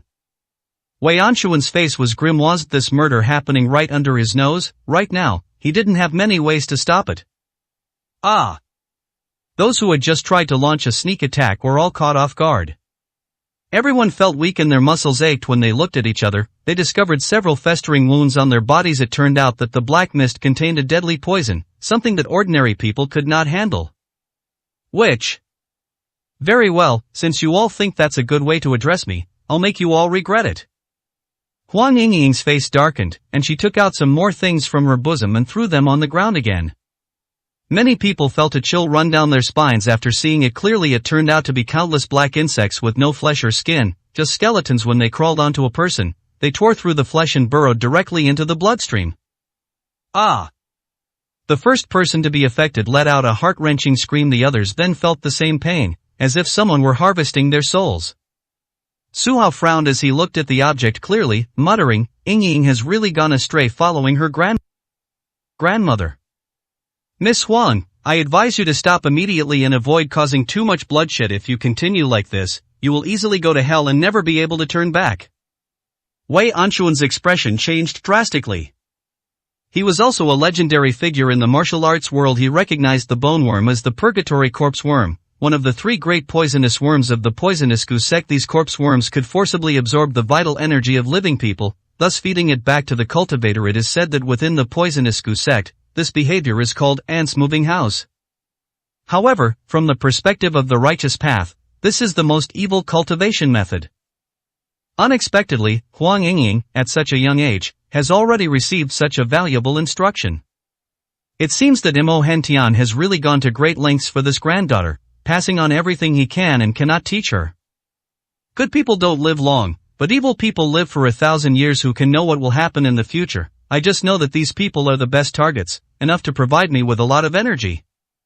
Huang Yingying said in a sinister tone.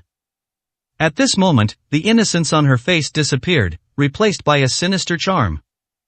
She became a true witch, living up to the title bestowed upon her by these people. After the hellish corpse worms had eaten their fill, they returned directly to Huang Yingying's side, bit through her skin, and burrowed inside. Ah! Huang Yingying herself also felt excruciating pain, and her beautiful face was completely distorted. Su Hao looked closely and discovered that her body was covered with countless Gu worms, each causing pain that no ordinary person could endure. With so many combined, someone with weaker willpower would probably have fainted, but Huang Yingying gritted her teeth and silently endured it. At this critical moment, the power of the phoenix is coming into play, bursting forth with vibrant life. At first glance, Huang Yingying's cultivation method seems quite reasonable. She absorbs vital energy through gooworms to strengthen herself, and repairs her body with the power of the phoenix to ensure her immortality. Each painful experience also tempers the phoenix's power, creating a perfect closed loop. However, the pain she endured was incomparable to that of other cultivation methods. What's the difference between this kind of spiritual practice and enduring the torments of the 18 levels of hell? Young Master Su, you'd better back down first. I can't let these people become nourishment for a witch. Wei Anchuan said in a deep voice, somewhat worried that he might be nurturing a peerless demon. Today, so many martial arts practitioners have gathered here. For the witch, this is a natural source of nourishment. Absolutely impossible. Su Hao didn't care whether those people lived or died. They were all enemies anyway, and their lives were just a waste of air. Are you really going to stand with the witch? Wei Anchuan asked angrily. Who is the witch? All I know is that Huang Yingying will always be my maid and will never betray me. Su Hao said firmly. Young master, thank you for your recognition. Huang Yingying smiled sweetly with such a young master by her side. She had no regrets today as she spoke. She took out a new batch of gooworms and continued raising them. Those martial arts practitioners became weak one by one. After being poisoned, everyone's mobility was greatly reduced, and they were completely helpless against the gooworms. Prepare to die. Enraged, Wei Anchuan struck again. His moves became terrifying. He wielded the judge's pen as a long sword, unleashing exquisite swordsmanship. Su Hao gripped the ancient divine sword tightly, parrying his moves. After only a few moves, he was caught off guard and struck in the shoulder by a sword, leaving a bloody hole. See that, this is my true strength. Yuri's still far inferior to me. Wei Anchuan said coldly. Is that so? Su Hao frowned, took out some medicine, and applied it to his shoulder. He stopped defending and adopted a desperate approach, determined to fight this peerless master to the bitter end. Damn it! Wei Anchuan exclaimed helplessly. This young man was a real headache even now. Despite clearly lacking the strength, he was willing to risk everything. Was he really willing to take such a risk? The answer is no. As a result, Wei Anchuan became more conservative. He stared at the ancient divine sword, feeling a headache coming on. This weapon was simply too powerful. After several attacks, the judge's pen had actually sustained a scratch. 866, Chapter 866 The Battle of the Sword Gods. Young master, you must be careful and not take too many risks. Huang Yingying sought his condition but could not go over to help for the time being. At this moment, she was practicing while attacking, focusing solely on the enemy before her. Don't worry, I won't die anytime soon. Su Hao said with a faint smile, his tone hesitant. The others complained bitterly. It seemed no one could come to their aid for the time being, and their luck had been terrible today. So many people being controlled by one person was utterly frustrating. Boom! Suddenly, a loud explosion came from the top of the mountain. It seems the battle over there has reached a fever pitch, making one eagerly anticipate what will happen once the three masters have dealt with Bai Yi. Surely someone will come to help. When Bai Yi arrived at the top of Fragrant Hills, he looked at the three people beside him and gave them a faint smile, appearing confident and composed.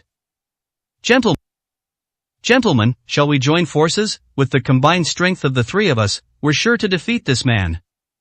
Feng Qingyang suggested directly. I think it's feasible. Master Wu Gui nodded and said. No. Only Duga Cheng chose to object. I don't care what your purpose is today. I'm here to spar with Bai Yi. Will defeat this person with my own strength and become a true sword immortal. Lord Baiyun, I hope you will take your opponent seriously. After all, he is the sword god of the western regions. You must not underestimate him. Feng Qingyang felt a headache coming on. According to their plan, they had to ask these two experts to come and help. By combining the strength of the three of them, they first took down Bai Yi, and then cleared the area. Unexpectedly, Duga Cheng is so arrogant that he actually wants to challenge Bai Yi. Are you saying that I'm no match for him? Duga Cheng said, quite displeased. Lord, that's not what I meant. I just hope everyone can be more cautious. Feng Qingyang said with a helpless smile. This proves that no one can stop my swordsmanship. Only by defeating him can I be crowned the sword god, and then challenge that celestial master at Longhu Mountain to become the #1 swordsman in the world. Duga Cheng said with utmost seriousness. The best in the world? Bai Yi said with a half-smile, shouldn't you be going to Mount Shu to challenge Zhang Baimei? This is the plan for the future, let's take it one step at a time for now.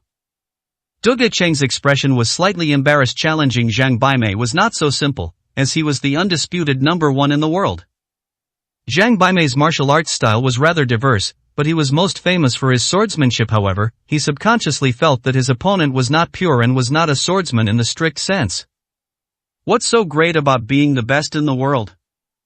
Bai Yi sighed, I think it's better to get married, have children, and pass on my bloodline. Are you married? Have you had children? Duge Cheng asked directly. No.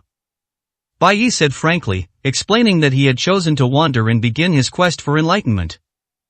Anyway, defeating you will be a great start. Duge Cheng said coldly to the other two, this is a battle between him and me, and I don't want anyone interfering, otherwise, don't blame me for being impolite.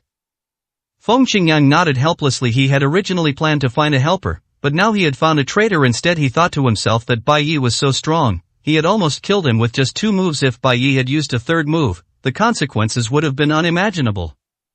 With such strength, can Duge Cheng really defeat him? I can refrain from taking action, but if you kill Bai Yi, the Phoenix Feather Divine Sword must be mine. The Witch Ghost Master's goal was clear, he was after this divine artifact. I'm not interested in this, you can fight over it all you want. Duge Cheng felt that his flying immortal sword was not much inferior to Feng Yu's, so there was no need to use a weapon he was not used to. Feng Qingyang, you wouldn't be trying to take my weapon, would you? The Witch Ghost Master said sinisterly.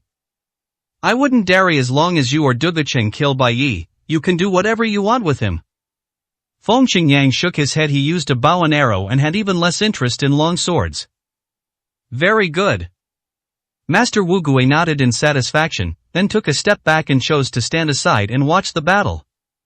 Feng Qingyang, holding a longbow, also stood at a distance.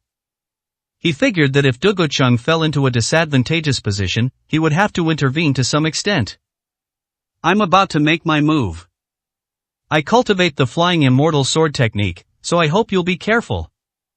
Duge Cheng said coldly. Okay. Bai Yi appeared very calm. The first move. Start. Duge Cheng shouted loudly. The long sword in his hand burst forth with starlight, which condensed into a net that rushed towards the enemy. The long sword in Bai Yi's hand, though seemingly thrown in haste, actually possessed great power, directly breaking through all the sword nets. The remaining strength was enough to get close to Duge's city and force him to retreat a few steps. Duge Cheng looked a little pale and didn't look well. In contrast, Bai Yi remained calm and composed. Feng Qingyang sighed. This move alone revealed a significant gap in skill between the two. Perhaps Duge Cheng was aware of this as well, but given the circumstances, he had no choice but to grit his teeth and continue fighting. However, he was somewhat puzzled. 10 years ago, Bai Yi's strength wasn't very high, and he certainly didn't have the ethereal, otherworldly aura he possessed now. How exactly had he cultivated during this time? If Feng Qingyang knew the truth, he might be so angry he'd vomit blood. Because he didn't practice diligently at all, but simply comprehended the way of the sword, and in one moment he had an epiphany, his strength increased greatly. Bai Yi's stay at the Su family previously restricted his cultivation, as he had many matters to attend to. Even so, the fact that he was able to escape unscathed during his battle back then is enough to demonstrate that his strength far surpasses that of others.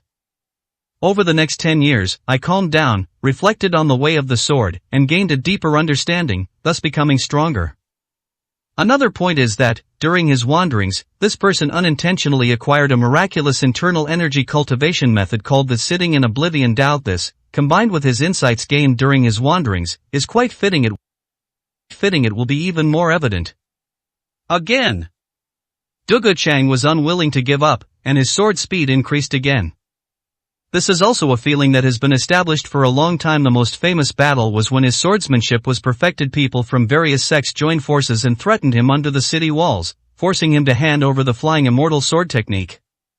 The opposing force at the time numbered as many as 8,000.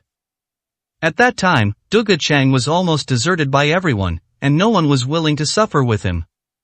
He single-handedly defended the city for 3 days and 3 nights, defeating all the enemies, and from then on he earned the title of Lord of Baiyun City. Since that battle, Dugu Chang has never lost to anyone and has become somewhat arrogant. Even when facing Bai Yi, he still maintains a high fighting spirit and feels that he still has a chance. Boom! In the end, Bai Yi's Phoenix Feather Divine Sword displayed its divine power, causing a loud explosion at the top of the mountain, shaking the entire area, and even causing the entire fragrant mountain to tremble. Such powerful swordsmanship, such a sharp Phoenix Feather Sword. The Witch Ghost Master stared at his weapon with burning eyes. 867, Chapter 867 Nameless Sword Technique. Lord Dugu, why don't we join forces? Feng Qingyang suggested helplessly. No need, I still have a trump card I haven't used yet, I still have a chance of defeating this person. Dugu Chang shook his head, completely disagreeing. Alright, Feng Qingyang sighed helplessly, his hands gripping the longbow were already sweating. If this person died suddenly, the consequences would be unimaginable. You have guts. The Witch Ghost Master revealed a faint smile, as if praising, but also as encouraging. He's a master of the demonic path, so he probably wouldn't care about the life or death of a righteous master like him. It might even be better if Bai Yi and Dugu Chang ended up severely injured. Your special move, I'd like to see it. Bai Yi nodded, looking very interested.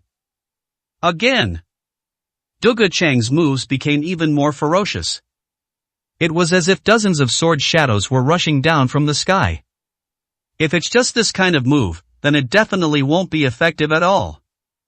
As Bai Yi swung his longsword down, a fiery phoenix appeared, shattering all the sword strikes with a mere wave of its arms. The remaining momentum instantly struck Dugu Chang.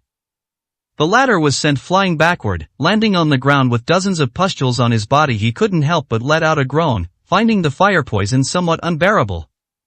The so-called fire poison is a special offensive method of the Phoenix Feather Divine Sword, which causes irreversible damage to the meridians by burning the skin.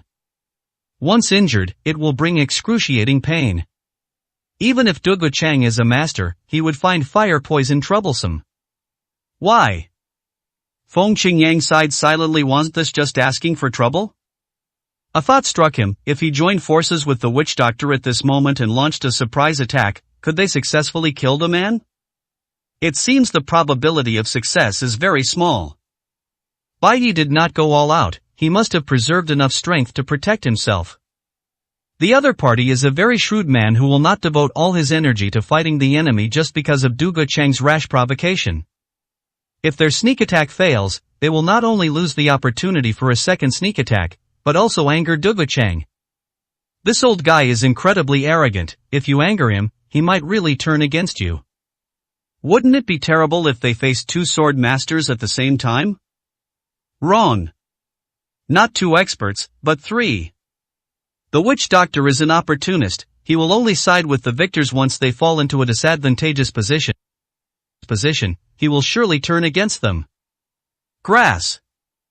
Thinking of this, he couldn't help but feel a little resentful towards Wei Anshuan for not having dealt with Su Hao yet. If they add that guy, their chances of winning will increase significantly. How could Su Hao, a mere nobody, fight Wei Anshuan for so long? He couldn't understand it. Wasn't Su Hao at a disadvantage back then? Quite some time has passed now, hasn't any progress been made? The pressure on Wei Anshuan is far greater than that on Feng Qingyang. After all, the latter was merely observing, while he was facing Su Hao's desperate attack. After several fierce assaults, the cracks in the judge's pen grew larger and larger. Can I take this weapon? He became increasingly determined, thinking that once he succeeded, he could even switch to swordsmanship afterward. After all, the sword moves he made with the judge's pen were quite impressive, only the weapon was a bit off, making them slightly less powerful. Thump, thump, thump. The situation for others was even worse. Many people lay on the ground, their faces ashen and lifeless. It gives the impression that the lush trees of spring have withered away. Looking at Huang Yingying again, her aura was growing stronger. However, the number of hellfire corpse worms on her body was also increasing, so dense that she was almost completely invisible. Suddenly, Wei Anshuan noticed a thin black thread in the air. Thinking it was some kind of hidden weapon, he instinctively stepped back. It was soon discovered that it was just a hair that Huang Yingying had shed. The cultivation methods of the poison goose sect are truly bizarre. The man thought to himself. Su Hao felt a pang of heartache. Huang Yingying was completely silent at that moment, probably too pained to speak. However, her strength was also rapidly increasing, from the initial stage of Grandmaster to the mid-stage. If she absorbed everyone, reaching the Great Ascension realm wouldn't be a problem. No wonder she was able to reach the master level in such a short time. After Su Hao understood, he realized that Huang Yingying had also gone through a lot of pain during her previous cultivation. Now I'm a little worried that this hastily acquired true energy might backfire. Her foundation is very weak, almost like a castle in the air. If you encounter a powerful enemy and use too much internal energy, you can easily fall into demonic possession. The demonic sect has become demonic. That sounds reasonable. Su Hao thought helplessly. What he needs to do now is to try his best to stall Wei Anxuan. Ha!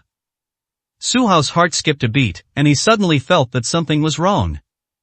Suddenly, figures appeared in my mind. To his surprise, he discovered that it was actually a sword technique. It turns out that a secret manual was hidden within the ancient divine sword. This was a surprise that could only be experienced by using the ancient divine sword multiple times. One can imagine that even Gu Qingmei hadn't mastered this sword technique.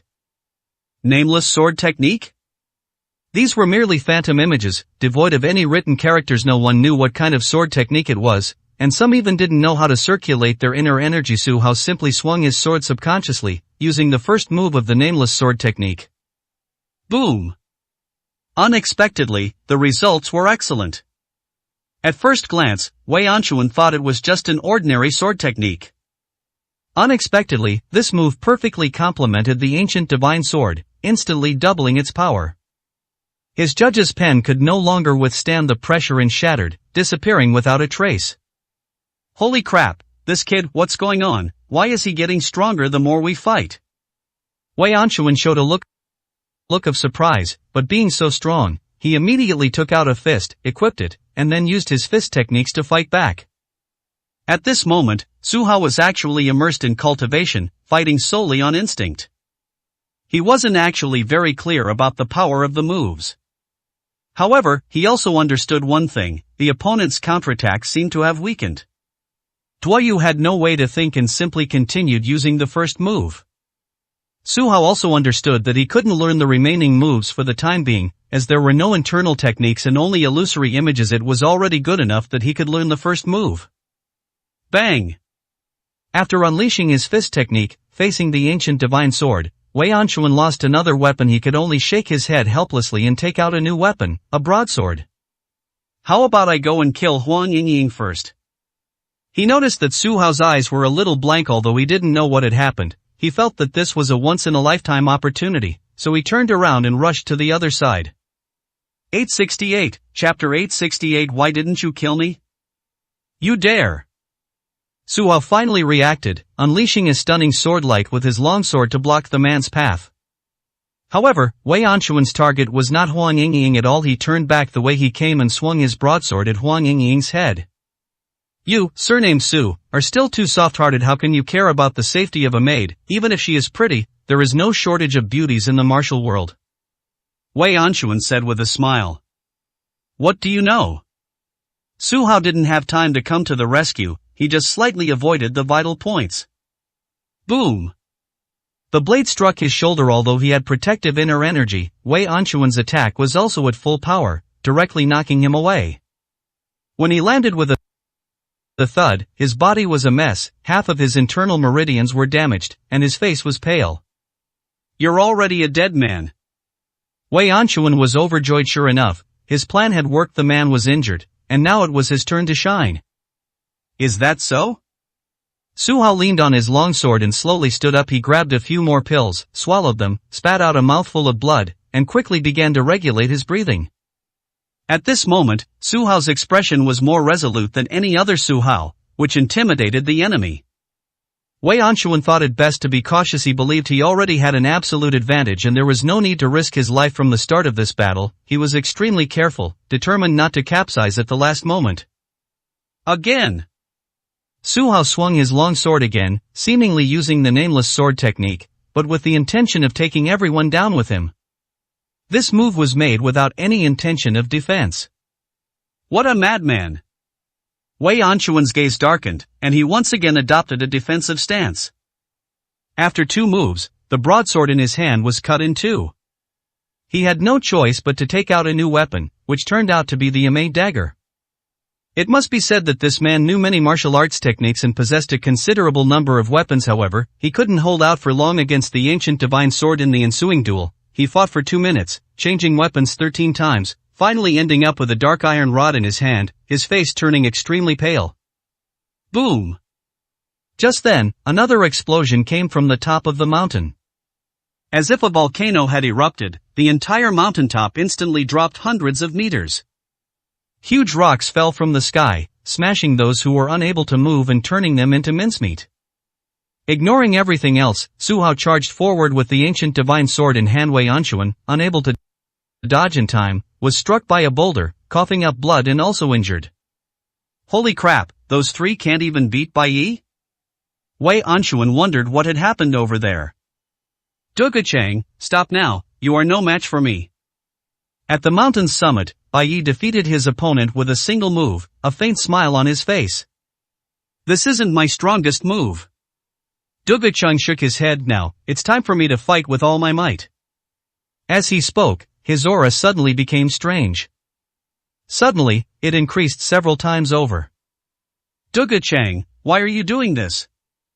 Bai Yi, being knowledgeable and experienced, immediately understood that this person had used forbidden methods to rapidly increase his strength. In this way, one can gain unprecedented power in a short period of time. However, the consequences will be severe, not only destroying the meridians but also leaving a psychological scar, making it impossible to improve any further.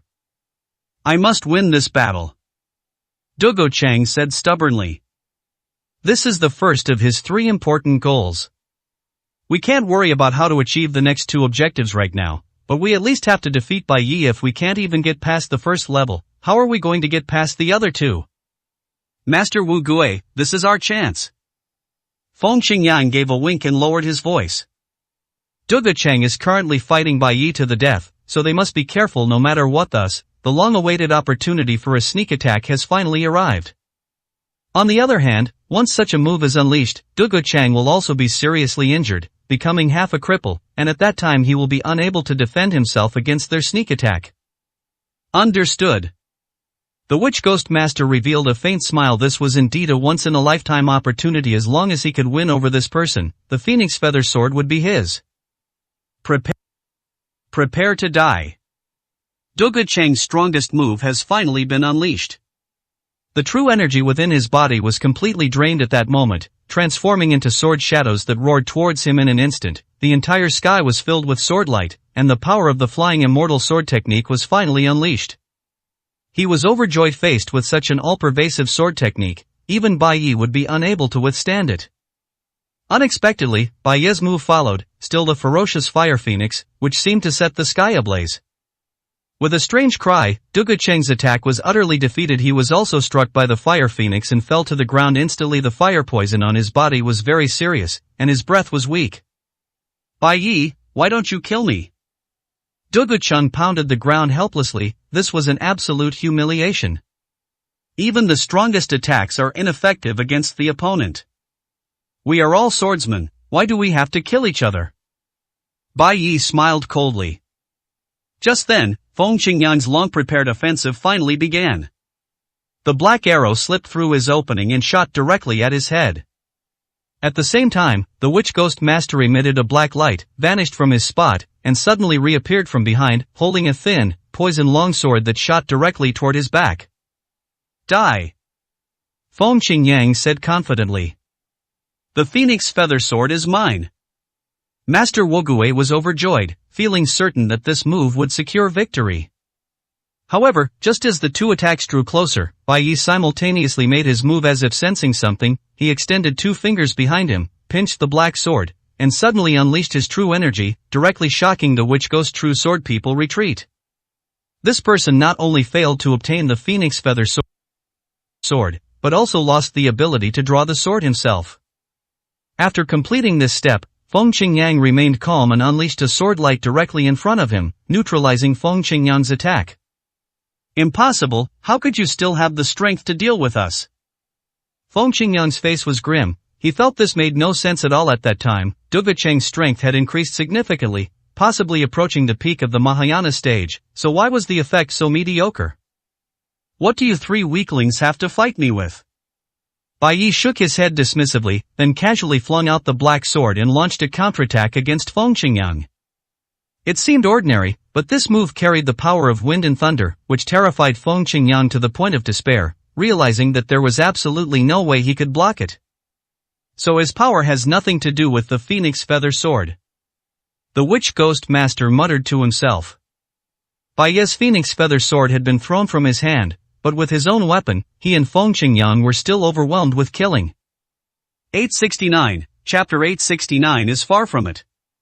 With his strength reaching Bai Yi's level, the Phoenix Feather Sword was merely icing on the cake. Even if he used a wooden stick, he could still defeat Feng Qingyang. Should I run away? The Witch Ghost Master, having identified the desired escape route, darted his eyes. He was certain that once Feng Qingyang was dead, he would leave without looking back. He was an opportunist and had no intention of fighting Bai Yi to the death. Arrogant! Just then, a loud shout came from afar, and immediately a crimson dragon shadow struck the black sword. With a cracking sound, the long sword broke into countless pieces and was completely destroyed. Damn it! The Witch Ghost Master felt a pang of heartache. This was a precious artifact that he had gone to great lengths to snatch, and this person had destroyed it. Feng Qingyang breathed a sigh of relief, having escaped death once again. He looked at the spear on the ground, his face immediately lit up with joy, and he said happily, "Sect Masterly, you've actually come out of seclusion? It's all because you're all useless, you can't even beat Bai Yi." The person descended from the sky and landed on the ground, causing the entire fragrant hills to tremble. He had sharp eyebrows and bright eyes, a deep gaze, and a head of white hair, exuding an aura of dominance over the world. Li Yuanwu, I didn't expect you to personally take action. Bai Yi slowly sheathed his Phoenix Feather Sword, his expression finally turning serious. This person is ranked second on the martial god ranking, second only to Zhang Baimei, and wields the world's #1 divine spear, the Crimson Dragon Spear. He is definitely a formidable opponent. They are far superior to Feng Qingyang and his two companions. Sect Masterly, it's been a long time. Master Wu Gui greeted him casually. Master Wu Gui, you're still the same as before, absolutely unwilling to take any risks. Li Yuanwu snorted coldly. The fight was so intense just now. Duge Cheng was seriously injured and on the verge of death, and Feng Qingyang almost died, but Master Wu Gui was completely unharmed. It has to be said that this person's ability to save his life is even stronger than Wei Anshuan's. Adventure, that's not a good thing. I value my life very much, and I even think that Pavilion Masterly does too. Wu Guizhenren said with a faint sarcasm. If Li Yuanwu didn't value his life, how could he have launched a manhunt for Su Hao? Ultimately, it's all because they're afraid of being overtaken. Nonsense, I am already the strongest person here. Who can harm me in the slightest? Li Yuanwu said disdainfully. The witch doctor's expression changed. There was no way to refute this statement for the time being. In any case, it's better to just escape than to have him fight Li Yuanwu. Sect Masterly, don't be too confident. I haven't used my true strength yet. Even if we fight, I might not lose. Bai Yi said confidently. Is that so? In that case, let's exchange a few moves. Li Yuanwu gripped the Crimson Dragon Spear tightly and thrust it forward with all his might. It may look like a simple flat thrust, but the power it carries is absolutely astonishing. Both Feng Qingyang and Wu Guizhenren saw a fire dragon appear out of thin air, roaring as it rushed out. Bai Yi's counterattack followed, using a simple sword move to unleash a fire phoenix. When the two meet, a fierce collision occurs. Boom! A powerful shockwave spread outwards. The already ravaged mountaintop dropped another 100 meters. After this move, Bai Yi was covered in dust and looked a little disheveled. In contrast, Li Yuanwu stood still, motionless, like a javelin. Sect Leader Li, your strength has increased even further than before. Could it be that you have already reached the realm of immortality? Feng Qingyang couldn't help but flatter him directly. It's not that simple. Beyond Mahayana, there is the ultimate realm. Is the pinnacle truly immortality? It's just a legendary realm that no one can ever reach. Li Yuanwu shook his head. He has been in seclusion for a long time, and currently he has only reached the great perfection of Mahayana Buddhism. Before the retreat, I felt like I was about to break through. After the retreat, I still feel like I'm about to break through. This level is incredibly difficult. Breakthrough is no easy feat. Even so, his strength was twice as strong as before he went into seclusion. Sect Masterly, I received some news today that Gu Qingmei is still alive. Perhaps she has already reached the eternal life realm. Maybe we can ask this senior for guidance sometime when we have time? Feng Qingyang dropped a bombshell. What? Gu Qingmei is still alive? Li Yuanwu was stunned. If that's the case, then this person is over 1,000 years old. If that's the case, perhaps it's a state of immortality. However, even Li Yuanwu wouldn't dare to disturb this legendary figure in the martial arts world. He secretly wondered if he might be killed by this person if he angered him. Who told you that? Bai Yi also found it strange.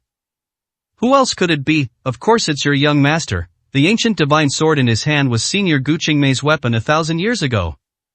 Feng Qingyang said enviously. So that's how it is. No wonder the young master's strength has improved by leaps and bounds. It turns out there was such an opportunity.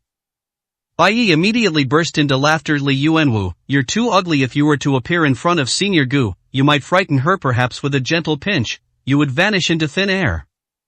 Li Yuanwu frowned. He wasn't ugly, on the contrary, he was a handsome man in his youth with countless female admirers. But time had passed, and now he was old. Although the years had brought him maturity, and he was still the most handsome among his peers, he was far inferior to Su Hao in his youth. It is said that Gu Qingmei's life was fraught with misfortune. She fell in love with a remarkable man and subsequently went into seclusion. According to legend, this remarkable man was as handsome as Panin, so it's quite possible that Su Hao won Gu Qingmei's favor. Bai Yi, 10 years ago, I spared your life, but this time you won't have that luck again. Li Yuanwu's gaze immediately darkened, and his face became solemn. Ridiculous, 10 years ago, you and I were evenly matched. Do you think that will change in 10 years? Bai Yi was very unhappy. They had fought before, and when they faced each other, Bai Yi used a mad dog fighting style. Knowing that he was not strong enough, Li Yuanwu was frightened and switched to a defensive stance. To be honest, he was slightly at a disadvantage at the time, and Li Yuanwu did not achieve a substantial victory. Certainly. My strength is no longer what it used to be, and I have no problem dealing with you. As Li Yuanwu spoke, he launched an attack without warning. One after another, fiery dragons spun continuously, instantly generating extremely powerful tearing force that dragged everything around them into the fray. Feng Qingyang and Wu Guizhenlun immediately retreated, not daring to stand still. A sneak attack? Bai Yi appeared disdainful and slashed at the vortex with his phoenix feather sword. Boom! When this move was launched, it had absolutely no effect. On the contrary, the opponent's powerful suction force pulled him in directly. In an instant, several fire dragons appeared all around him, tearing and biting as if they wanted to devour him. It seems we'll have to have Pavilion Masterly step in to stop this person. Feng Qingyang smiled. He finally saw Bai Yi's tense expression, which was truly remarkable. 870, Chapter 870. No need to take risks. I think I've broken through? Huang Yingying suddenly felt a jolt throughout her body, and a sense of enlightenment washed over her, as if she had entered a new world within a short period of time. She successfully entered the Mahayana realm. At this point, the benefits brought by the Hellfire Corpse worms had become somewhat diminished. When she stopped, she saw that those people were on the verge of death. No wonder the energy she provided was much less than before. A bunch of useless trash. She muttered to herself. Which? These people stood up listlessly, their eyes filled with anger as they looked at her, but none of them dared to make a move. To them, Huang Yingying was terrifying. Who knew how many poisonous creatures she carried? Those Hellfire Corpse worms, for example, were their lifelong nightmare, something they never wanted to touch again. Huang Yingying smiled disdainfully, thinking that these people could only talk nonsense and posed no real threat. Looking back, she noticed that the fight between Su Hao and Wei Anxuan seemed to be nearing its end. At this point, Su Hao's condition was also somewhat poor, with multiple wounds on his body during his fight with Wei Anquan. He had no defense whatsoever, and even the dispersed true energy caused damage to his body. His internal situation was even worse. Each strike causes some damage to the meridians. However, Wei Anquan's situation was also not good. He also had quite a few wounds on his body, and the black stick he was holding was barely enough to block Su Hao's attacks. "Hey, Mr. Su, do you know who that powerful aura just now came from?" Wei Anquan decided to play mind games. "Who?" Su Hao frowned, speaking as he continued his attack. "Of course it's Li Yuanwu. Besides him, there is no other place in Yanjing with such a strong aura. Now you know, right? No matter what, you're not leaving today." Wei Anquan smiled coldly. "It's him?" Su Hao had never actually met Li Yuanwu before 10 years ago. His qualifications were still quite low back then. It was Bai Yi who directly confronted this person. This man is said to be the second strongest man in the world. His arrival brings with him a new message. The Divine Martial Pavilion may have already mobilized. It's just that Li Yuanwu was stronger and arrived faster. Once the others from the Divine Martial Pavilion arrive, it will only make things more difficult for them to leave. If you ask me, you should just kill yourself now, instead of dragging Miss Huang and Bai Yi into this mess. Wei Anquan advised directly. "What nonsense are you spouting? I've already decided to stand with young Master Su through thick and thin, so why would I be afraid of death? Master Wei, do you think everyone is like you, a coward?" Huang Yingying said dismissively. "You're not Su Hao, so how would you know the pressure he's under? If anything happens to you, he'll never forgive himself." Wei Anquan said, then ordered the others, "What are you all standing there for? Move now and kill this witch. It'll be a heroic act of freeing yourself from your inner demons." "Master Wei, please don't make things difficult for us. We're lucky we can even stand firm. How can we possibly have the strength to fight a witch? This woman is too terrifying. I absolutely will not make a move." Unexpectedly, these people had long since lost their fighting spirit.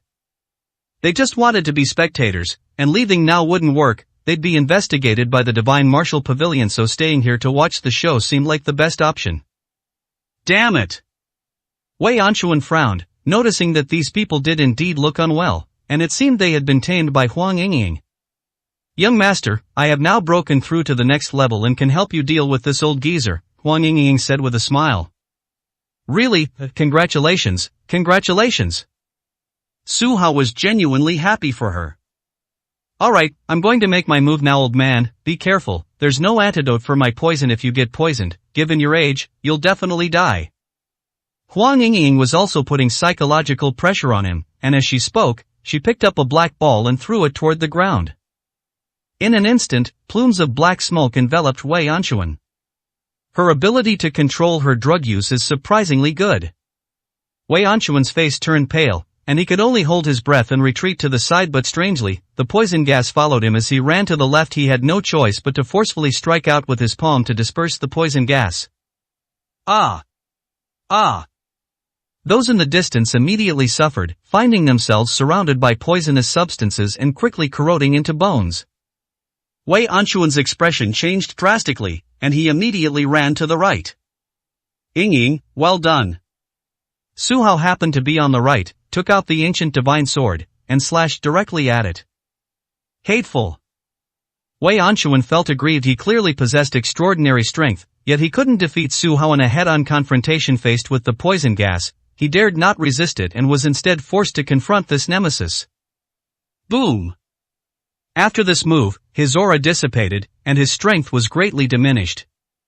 "Young Master Su, you..." Huang Yingying also noticed that Su Hao's hand holding the long sword was trembling, and his injuries were extremely dangerous, requiring immediate attention. "Again?" Su Hao forced a smile and said calmly. "Fine." Huang Yingying's eyes were filled with tears, and she looked at Wei Anquan with deep hatred. If it weren't for this person, young Master Su wouldn't have had to take such a risk. This old man must die today. A new poison gas appeared, still working in conjunction with Su Hao. After being injured, Wei Anquan dared not enter the drug circle again and had no choice but to confront Su Hao head-on. The two clashed again, each using a different move. The result was surprising. Su Hao fell to the ground and it took him a while to get up. Leaning on his long sword, he was unable to attack for a short period of time. Wei Anquan also staggered to his feet from the pool of blood, seemingly at his last gasp. Su Hao, I didn't expect you to be so resilient. Wei Anquan said helplessly. Who would have thought that a peerless master on the martial god ranking would fight Su Hao to a standstill, with both sides suffering serious injuries? You're too weak to handle. Su Hao shook his head. But the final victory will definitely be mine. You're out of strength now. Once the people from the Divine Martial Pavilion arrive, you won't be able to escape. The man said arrogantly. Young master, I'll go and kill him. Huang Yingying took out a broken sword and said resolutely. No way. Su Hao shook his head. Even a starved camel is bigger than a horse. Even if Wei Anquan is seriously injured, if he were to launch a counterattack, Huang Yingying would not be able to handle him. He could see clearly that Huang Yingying was only skilled in using poison. She was far inferior to a true Mahayana master. Then I'll kill him with a poisonous insect. Huang Yingying thought for a moment, then took out another poisonous creature and was about to throw it down when suddenly a figure rushed over. When he landed with a thud, a handsome face was revealed. Who are you? Huang Yingying sensed that this person had a strong aura and felt somewhat nervous. Hong Mingxian, great, you finally arrived. I now order you to kill Su Hao and achieve an unparalleled feat. Wei Anquan laughed heartily. 871, Chapter 871 Sword Maniac. Killed Su Hao? Hong Mingxian was stunned for a moment and asked in surprise. What, you don't even obey the orders of the 6 doors? Wei Anquan said angrily, clearly displeased. At the same time, Huang Yingying also showed a hint of unease when she saw this person. I have a feeling that this person is quite powerful, and might be able to put up a fight against young Master Su. Young Master, let me take you away while he's not looking? She said anxiously. Don't rush, I don't think he has any hostility at all. Su Hao was a little puzzled. In fact, he didn't know Hong Mingxian at all, but he always felt that this person's eyes were a little strange, as if there was a sense of closeness to him. Young Master, you can't gamble on this. I am afraid I can't beat him. Huang Yingying said bluntly. Although she had broken through, she could only rely on poison gas. Facing such a young master, she was somewhat uncertain. Most importantly, Su Hao is currently seriously injured, and if he is dragged into a new battle, the consequences will be unimaginable. Yingying, come here, be my crutch. Su Hao said with a broad smile. Okay. Huang Yingying shook her head helplessly, walked to his side, and supported herself with her body. She secretly looked at his handsome face, and her heart was filled with ripples. This was a very rare physical contact between the two of them. I order you to kill him, do you hear me? Wei Anquan was still emphasizing. Okay, I'll get started right away. Hong Mingxian took out a gleaming long sword, instantly transforming into a menacing figure. That's more like it. As long as you kill this person, I will definitely recommend you to the Divine Martial Pavilion and make you the #1 expert in Yanjing. Wei Anquan said with a smile. I am the #1 expert in Yanjing. Hong Mingxian said disdainfully, and slashed out with his sword. Huang Yingying instinctively put her hand in front of Su Hao's face, as if to block the sword, but strangely, she felt no pain. She then turned her head to look. They found Wei Anquan's head lying on the ground, the cut clean, undoubtedly the work of the sword. Just now the man's eyes were wide open. He could never have imagined, in his dying moments, why Wei Anquan would actually kill him. Why did you kill him? Huang Yingying also found it strange. Did this person want to claim all the credit for himself? Kill if you want to, do you need so many reasons? Hong Mingxian said with a smile. Don't come any closer, I am the holy maiden of the demonic sect. If you dare to harm the young master, I will fight you to the death. Huang Yingying immediately threatened. Little girl, you're not good enough. Hong Mingxian shook his head, then looked at Su Hao and formally introduced himself. My name is Hong Mingxian, I'm a sword fanatic, and I just intervened to stop Senior Bai Yi. What was the result? Su Hao smiled faintly. Killed in one move. I have to say, the Western region sword god is really strong. I estimate it will take me several more years to reach his level. Hong Mingxian smiled helplessly. Su Hao nodded. Losing to Bai Yi was indeed easy to understand. Uncle Bai was too strong now, probably having broken through to the Mahayana realm and entered an even more powerful realm. However, he was still very curious and asked, "Why did you help me?" "Hey, I've already formally introduced myself, don't you understand yet?" Hong Mingxian was a little puzzled. The self-introduction just now had no effect on him at all? "Are we that close?" Su Hao asked in surprise. "Ugh, I'm really fed up with having a relative like you." Hong Mingxian sighed. "Don't you know that your mother, Qin Suzhen, is my aunt? She had a falling out with her family and ran away from home to marry Su Zhentian. And have you, my mother, even attended your 1-month celebration, and we both went to her funeral." Su Hao was slightly embarrassed. It was quite unexpected that a cheap cousin had suddenly appeared. "Never mind, it seems your father didn't tell you." Hong Mingxian shook his head.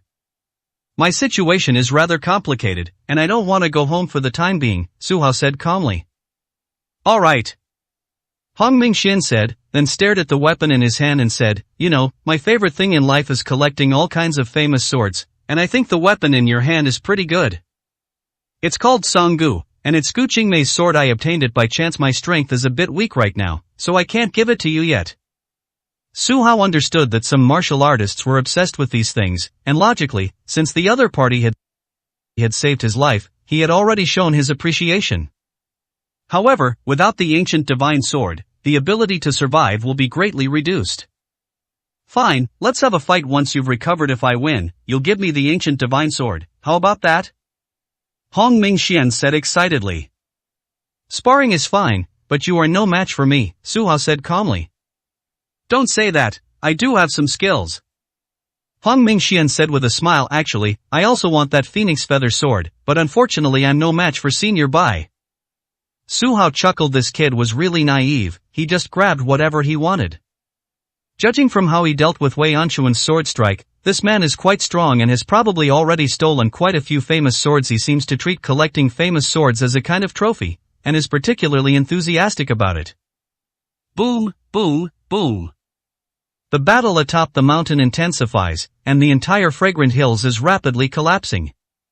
The group couldn't continue their conversation. Looking up, they saw 5 figures in the air. 2 of them were Bai Yi and Li Yuanwu, who were engaged in a fierce battle. Holy crap! That old scoundrel Li Yuanwu actually came out on his own? Hong Mingxian seemed somewhat disdainful. "He's so strong."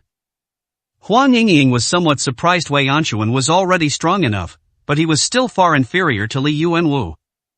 "Little girl, do you know why he's so strong?" Hong Mingxian asked with a smile. "Humph, I'm not a little girl. You should at least call me Holy Maiden," Huang Yingying said unhappily. "Okay, little one girl." Hong Mingxian joked, "First of all, I'm your young master's cousin, so it's perfectly reasonable for me to address you that way. Secondly, you'd better answer my question now." Huang Yingying was somewhat helpless. This guy was too straightforward, and there was no point in chatting with him, so she said seriously, "I think it's because he's old enough. He looks to be over 200 years old, so it makes sense for him to have such strength. If you, young master, were that age, you would definitely be just as strong." Pa! Su Hao was somewhat displeased. "Are you cursing me?" After he entered the Mahayana realm, he could basically maintain his original appearance. It's clear that reaching this level at 60 or 70 years old doesn't mean he has exceptional talent. When I reach this age, I'll definitely be above the longevity realm, which is a terrestrial immortal. Huang Yingying turned her head and looked over, and found that Su Hao's eyes were firm, as if he was really thinking about this problem. "Cousin, do you know Li Yuanwu's secret?" Hong Mingxian asked with a smile. 872, Chapter 872 Tribulations. Of course. Su Hao nodded. Li Yuanwu is the head of the Divine Martial Pavilion. Their Dragon Spring Mountain has a secret. There's a dragon vein hidden underground. Li Yuanwu has gained the dragon vein's approval, which provides it with a continuous supply of spiritual energy, which is why he's acting so powerfully. I see. Huang Yingying nodded in her own understanding. This person had an unlimited supply of Hellfire Corpse worms, so how could he not be strong? In that case, Senior Bai might lose. Hong Mingxian sighed. That's not necessarily true. Uncle Bai has his own secrets. Su Hao shook his head. Hong Mingxian found it strange, judging from the ranking on the martial god ranking, Bai Yi was lagging behind. How could he possibly turn the tide and win? Boom! The two unleashed another astonishing attack in midair. After this move, Bai Yi's expression turned somewhat grim, indicating that he had suffered some losses. However, the phoenix feather sword in his hand still emitted a fierce burst of flames. Bai Yi, I admire you as a master. If you are willing to switch your allegiance and join the Divine Martial Pavilion, I can offer you the position of Vice Pavilion Master. Li Yuanwu directly tried to win you over. You can't beat them, so you resort to this trick? Bai Yi said disdainfully. Hey Bai, don't push your luck. This is a favor from the Pavilion Master, you'd better accept it. Feng Qingyang scolded. If I were to become the Deputy Pavilion Master, could I kill him first? Bai Yi pointed at Feng Qingyang and said coldly. That won't do. As an important figure in the Divine Martial Pavilion, and we forbid infighting among ourselves. Li Yuanwu certainly wouldn't agree. Since that's the case, then there's no point in continuing. I'll choose to fight you to the end. Bai Yi said calmly. Even if you have the protection of the dragon vein, I still have a chance of winning. Yeah? Can you really withstand my next move? Li Yuanwu gave a cold laugh. I'm willing to give it a try. Bai Yi nodded. The two then fell silent and began to meditate. To Su Hao's surprise, Bai Yi was engulfed in countless flames, making him appear like a blazing inferno. This powerful sword immortal had merged his own strength with the energy of the phoenix feather sword, achieving true unity of man and sword. However, Li Yuanwu's situation was even more extreme. In a short period of time, this person gathered a massive amount of true energy, forming a huge Tai Chi Bagua diagram behind them. Standing on the ground, they appeared as if there was a wall of true energy connecting heaven and earth. Is that Longquan Mountain over there? Huang Yingying murmured to herself. Damn, if I had this much true energy, I would have already reached the realm of a terrestrial immortal. Hong Mingxian said, somewhat unconvinced. Sigh, that's his advantage. Su Hao said helplessly. Attack! Li Yuanwu shouted. Suddenly, the crimson dragon spear in his hand erupted violently, instantly transforming into countless blazing fire dragons that formed the heaven-burning killing array, trapping Bai Yi within it. Bai Yi wielded his weapon and continued to slash and kill. Each time a fire dragon is slain, a new one takes its place. The opponent's true energy was inexhaustible, and each time he attacked, he had to consume a lot of true energy. Su Hao's heart stirred, and he whispered a few words to Huang Yingying. Understood. She seemed pleasantly surprised and led Su Hao to the bottom of the Qi wall. He immediately sat down and began cultivating. Instantly, pure spiritual energy from heaven and earth rushed towards him from the sky. Hong Mingxian was astonished to discover that Su Hao was like a sponge, frantically absorbing the true energy water. Its speed is 10 times that of an ordinary person. Holy crap, how did he do that? Hong Mingxian felt that Su Hao's rate of absorbing spiritual energy was somewhat abnormal. Huang Yingying immediately understood. It must be thanks to the spirit-gathering pearl. Everyone had fought tooth and nail for it back then. Recalling Huang Shihu's death, tears welled up in her eyes again.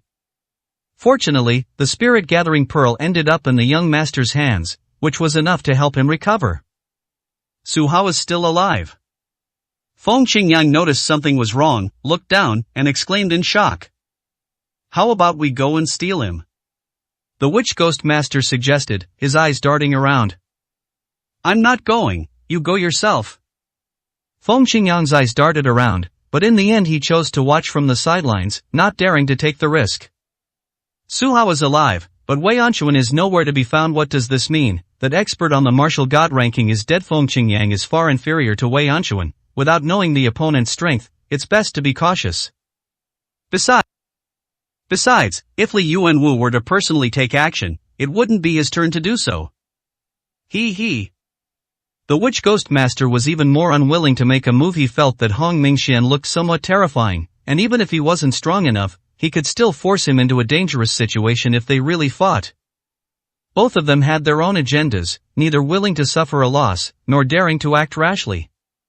The two fought fiercely in the air, while Su Hao's complexion on the ground was rapidly improving. He had been seriously injured, but with the free spiritual energy provided, his healing speed was also very fast.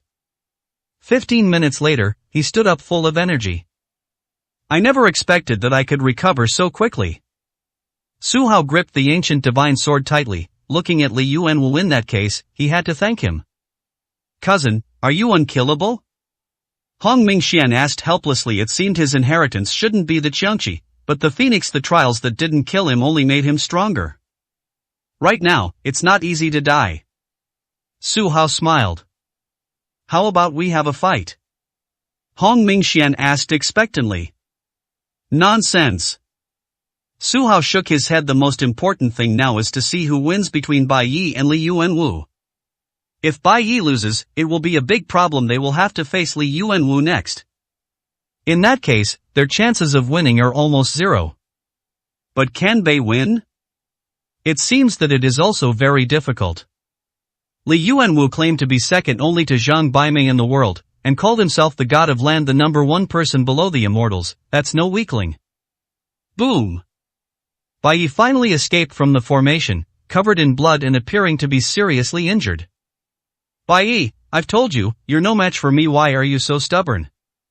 Li Yuanwu said calmly. It's simple, I disdain to associate with you. Bai Yi said coldly. He glanced at Su Hao's defenses and said, Young master, just watch closely. If this person is truly an enemy of the Su family, I will avenge you today.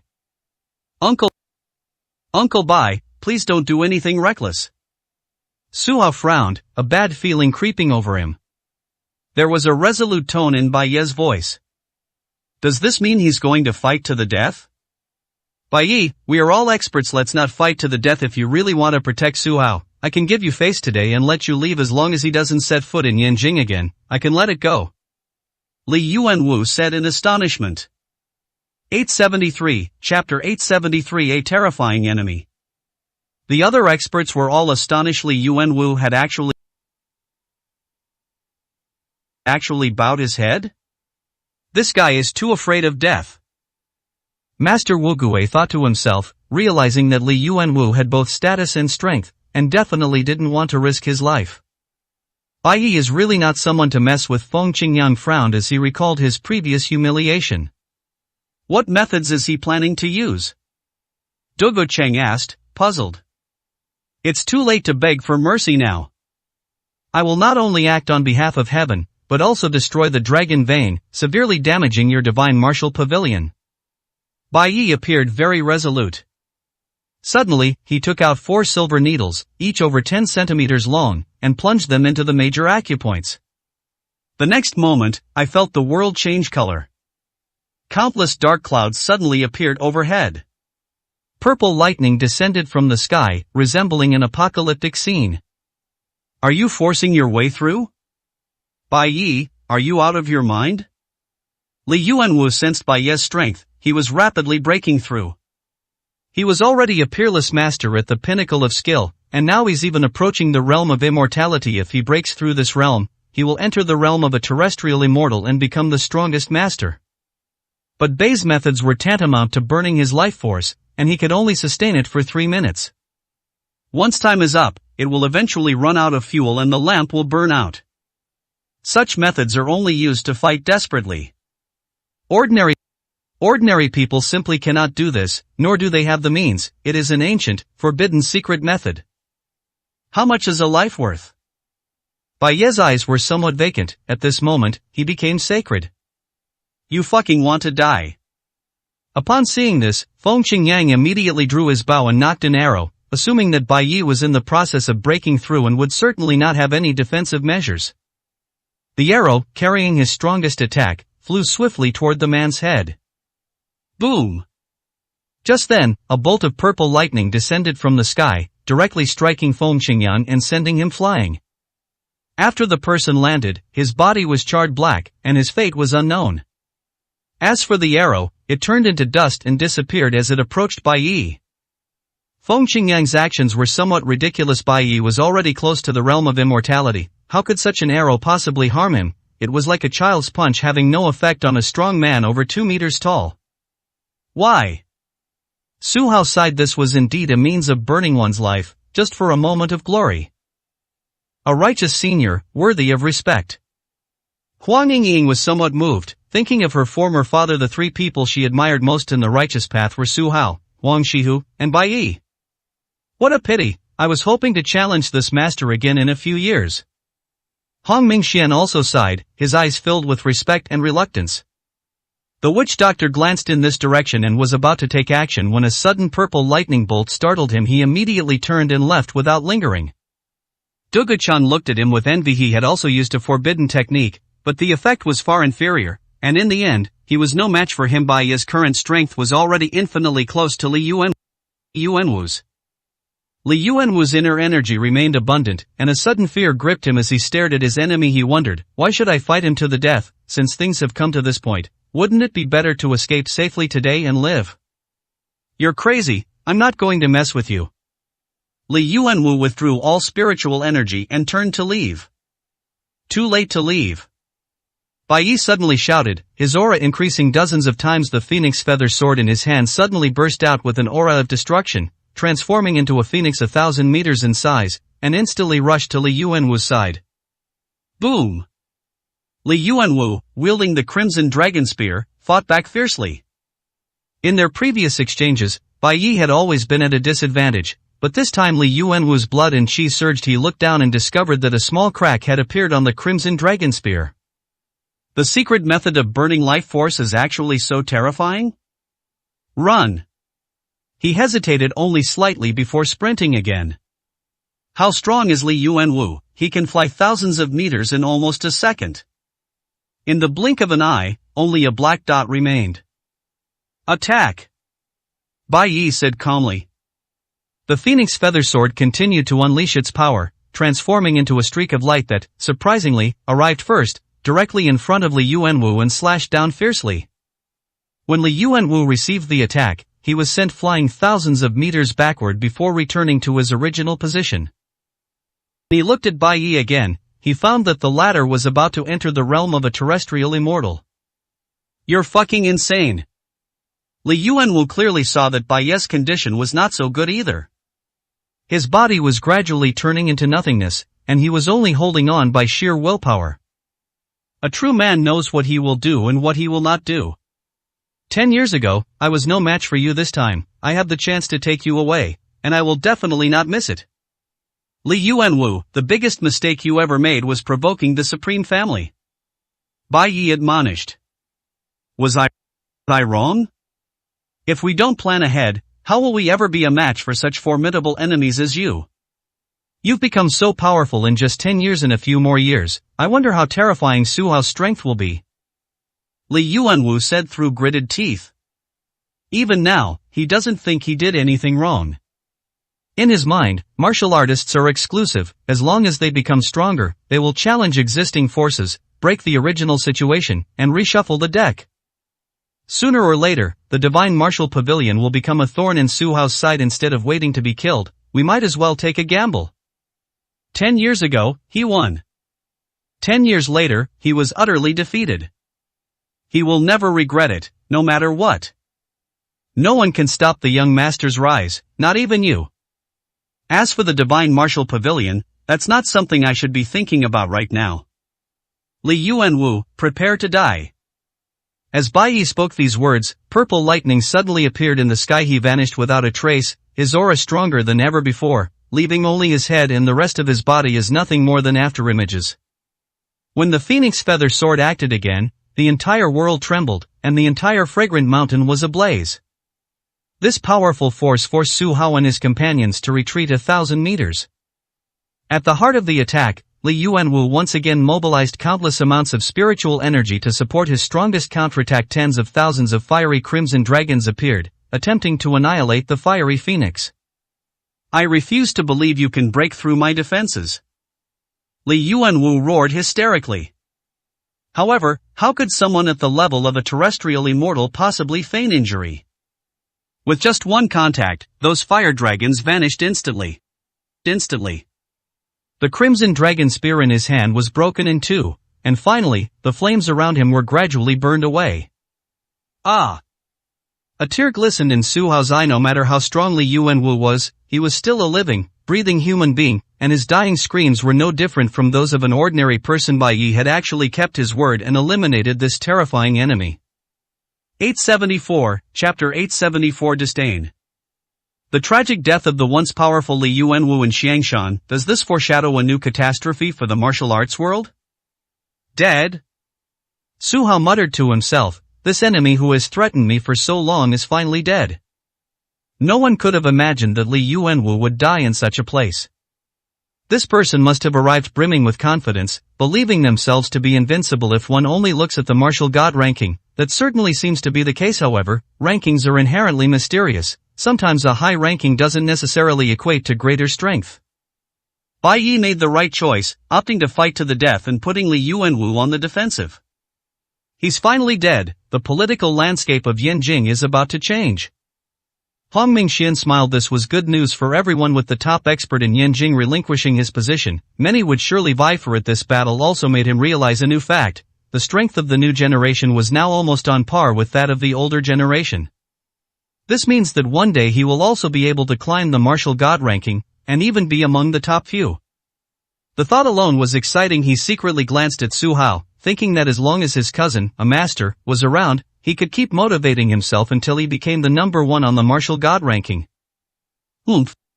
Oomph, good riddance. Huang Yingying was somewhat pleased. She had heard her grandmother say that Li Yuanwu had once led a group to besiege the Poison Gu cult, and although they ultimately failed, it had caused them a lot of trouble. In any case, the death of an enemy always brings a pleasant surprise. Young master, seeing you this time has fulfilled a long-cherished wish. Now that I'm able to kill this person, I'm doing you a favor and repaying the Su family for their kindness. Next, I will sever the dragon vein, destroy the divine martial pavilion, and stir up the martial world. I hope that you young people can seize this opportunity to rise up and create your own world. Bai Ye's aura grew fainter and fainter, until he was almost just ahead, but the phoenix feather sword burst forth with an exceptionally dazzling light. Uncle Bai, you're so kind to me. Su Hao was at a loss for words. Nothing is more heartbreaking than the pain of separation by death. Don't be sad. He died in battle, and I had a glorious life. I will surely leave a strong mark on the martial arts world. My life was worthwhile after I die. I hope you will cherish the phoenix feather sword. My biggest regret in this life is that I cannot take it with me. I will do. Su Hao solemnly promised. Very well, now I'll show you my final strike. Slay the dragon. Bai Yi suddenly shouted, channeling all his true energy into the phoenix feather sword. A dazzling light appeared, instantly traversing time and space, rushing directly towards Longquan Mountain. Fragrant Hills is 90,000 meters away from there, yet it can still unleash a single sword strike. The three young men were dumbfounded. No one present could have blocked that sword strike, not even the deadly Yuanwu. Huang Mingxian, obsessed with the way of the sword, only realized at this moment that a master with the strength of a terrestrial immortal could actually possess such power. Can I really reach that level? His eyes burned with excitement. The next moment, a streak of fire fell from the sky. Su Hao waved his hand, and a surge of true energy brought the phoenix feather sword back to his side. He gazed at the divine weapon. On its blade, there was a faint, fiery phoenix. Alas! All that remained was a sigh. Longquan Mountain. Divine Martial Pavilion. Everyone found it strange that the pavilion master had been gone for so long and hadn't returned yet. Could it be that something went wrong today? Elder, isn't the sect master the strongest? Logically, he should have returned with Su Hao's head. A disciple of the divine martial pavilion asked curiously. The world is a dangerous place. Who knows what despicable means? Su Hao used to hold back the pavilion master, but I believe that the final victory will definitely belong to the divine martial pavilion. The Grand Elder revealed a faint smile. They then saw the power of the dragon vein activate, and streams of spiritual energy flew towards Fragrant Mountain. Everyone in the divine martial pavilion understood that the battle there had reached a fever pitch. Based on the Grand Elder's deductions, it was basically certain that Bai Yi had arrived at Fragrant Mountain and was engaged in a fierce battle. That makes sense. Relying solely on Huang Mingxian to stop Bai Yi is wishful thinking. If he can do it, any elder from the divine martial pavilion could easily handle him. Strangely, the spiritual energies suddenly became chaotic and returned from Fragrant Hills. They could faintly hear loud noises coming from the other side, as if the battle was going badly. Can Bai Yi withstand the pavilion master's attack? The Grand Elder said in astonishment. Look everyone, there's a flash of fire in the sky. Suddenly, a disciple shouted. Everyone looked over and sure enough, a flame was burning directly from the direction of Fragrant Hills, as if it had set the entire sky ablaze. Wait a minute, this isn't fire, it's a sword move. It seems they're after our divine martial pavilion. Could it be that someone wants to destroy us? The disciples were immediately stunned. Something terrible has happened, activate the protective formation immediately. At that moment, the Grand Elder finally realized that something was wrong. Immediately, someone set up an array in an attempt to resist Bai Ye's strongest move. However, the formation collapsed immediately after it was activated. The sword light shot directly towards the summit of Longquan Mountain, heading towards the Dragon Vein. Not good. The Divine Martial Pavilion is finished. Did they cause such a commotion that the old pavilion master is already dead? The Grand Elder said in astonishment. Before the disciples could figure out what was happening, the entire Longquan Mountain collapsed instantly, and the Dragon Vein, like a volcanic eruption, turned into 5 streams of light and disappeared. Immediately, the aftershocks of the flames swept through the entire Shenwu Pavilion, turning all the buildings to ashes. Several powerful martial artists flew away from this place. Those disciples who were not strong enough perished in the flames. Who on earth possesses such skill? Several elders gathered together and saw that Longquan Mountain was engulfed in flames. I was still shaken by what I saw in the sea. The Divine Martial Pavilion was completely destroyed. Having lost their Dragon Vein, their strength had been greatly diminished, and they were unable to control the heroes of the world. In contrast, the destruction of the buildings became a minor matter. Could it be Bai Yi? The Grand Elder thought for a moment, and it seemed that only this person had such skill. If that's the case, this person must have used some forbidden method to make a rapid increase in strength. If I'm not mistaken, that was his strongest attack, and also his last. The second elder deduced. Alas, things have come to this, and we can only lay low for now everyone. I hope we can reunite someday. Goodbye. Seeing that things were not going well, the third elder took several disciples and left without looking back. Seeing this, the other elders followed suit and left immediately. Finally, looking at the devastation, the Grand Elder murmured to himself, was attacking Su Hao the right thing to do, or the wrong thing to do? The sound vanished into the flames, becoming all the more ironic. 875, Chapter 875 The Unkillable. At the exit of Yanjing, Zhao Qianjun and his men were locked in a standoff with the Six Doors gang, unwilling to leave. The other side dared not make a move. After all, this was the young master of the Zhao family. Everyone just stared at each other for almost half an hour. Finally, when the spiritual energy surged wildly in the direction of the Divine Martial Pavilion. Young Master Zhao, do you understand what this means? The Deputy Hall Master pointed at the spiritual energy and said with a smile. I don't understand. Zhao Qianjun shook his head. That's a Dragon Vein, the very essence of the martial world's fortune. The only person who can mobilize it is Li Yuanwu, the head of the Divine Martial Pavilion. This means he's already engaged in combat in Fragrant Hills and undoubtedly holds the advantage. The person you're trying to save is probably already a corpse. The Deputy Hall Master said calmly. Impossible, how could Brother Su be dead? Get out of my way, I must go to Fragrant Hills. Zhao Qianjuan's eyes were bloodshot, and he showed signs of going berserk. Very well, I'll give you face today. I hope we can have a proper discussion next time we meet. The Deputy Hallmaster felt that since Li Yuanwu had already made his move, there was no need to stop him, so he made way for him. Walk! Zhao Qianjun immediately gave the order and led all his guards to rush over. Suburbs. Zhao Hongyu and the Deputy Hallmaster got into a fierce fight. She was quick to attack without hesitation. Although she was at a disadvantage, she was unwilling to stop. She had been quite active lately. Besides losing to Hong Mingxian last time, she had now clashed with the Deputy Hallmaster of the Six Doors Hall. However, the martial world values interpersonal relationships, so the man was extremely cautious and didn't use his full strength. As the two fought, they noticed the movement of the Dragon Vein and stopped. Get out of my way, I need to go to Kasayapa Temple. Zhao Hongyu said angrily. It's too late, that old man has already made his move, no one can survive. The Deputy Hall Master said. Who? Zhao Hongyu was stunned. Li Yuanwu. The man said with a sneer. Zhao Hongyu was utterly astonished. Was that the number one expert in Yanjing? Why would he personally take action in this situation? At this moment, she gripped the snow shadow sword tightly, her killing intent palpable, and said, "If you don't move aside, I'll use a forbidden technique to forcibly enhance my strength and fight you to the death." Miss Xiao, you are the goddess of Yanjing and a goddess in everyone's eyes. Why do you have to choose to live and die with Su Hao? The man sighed. Is it wrong because of love? Zhao Hongyu said irritably. Very well, I'll grant your wish. I hope that if we hurry over there now, we can see him one last time. After saying this, the deputy hall master led his men away at breakneck speed.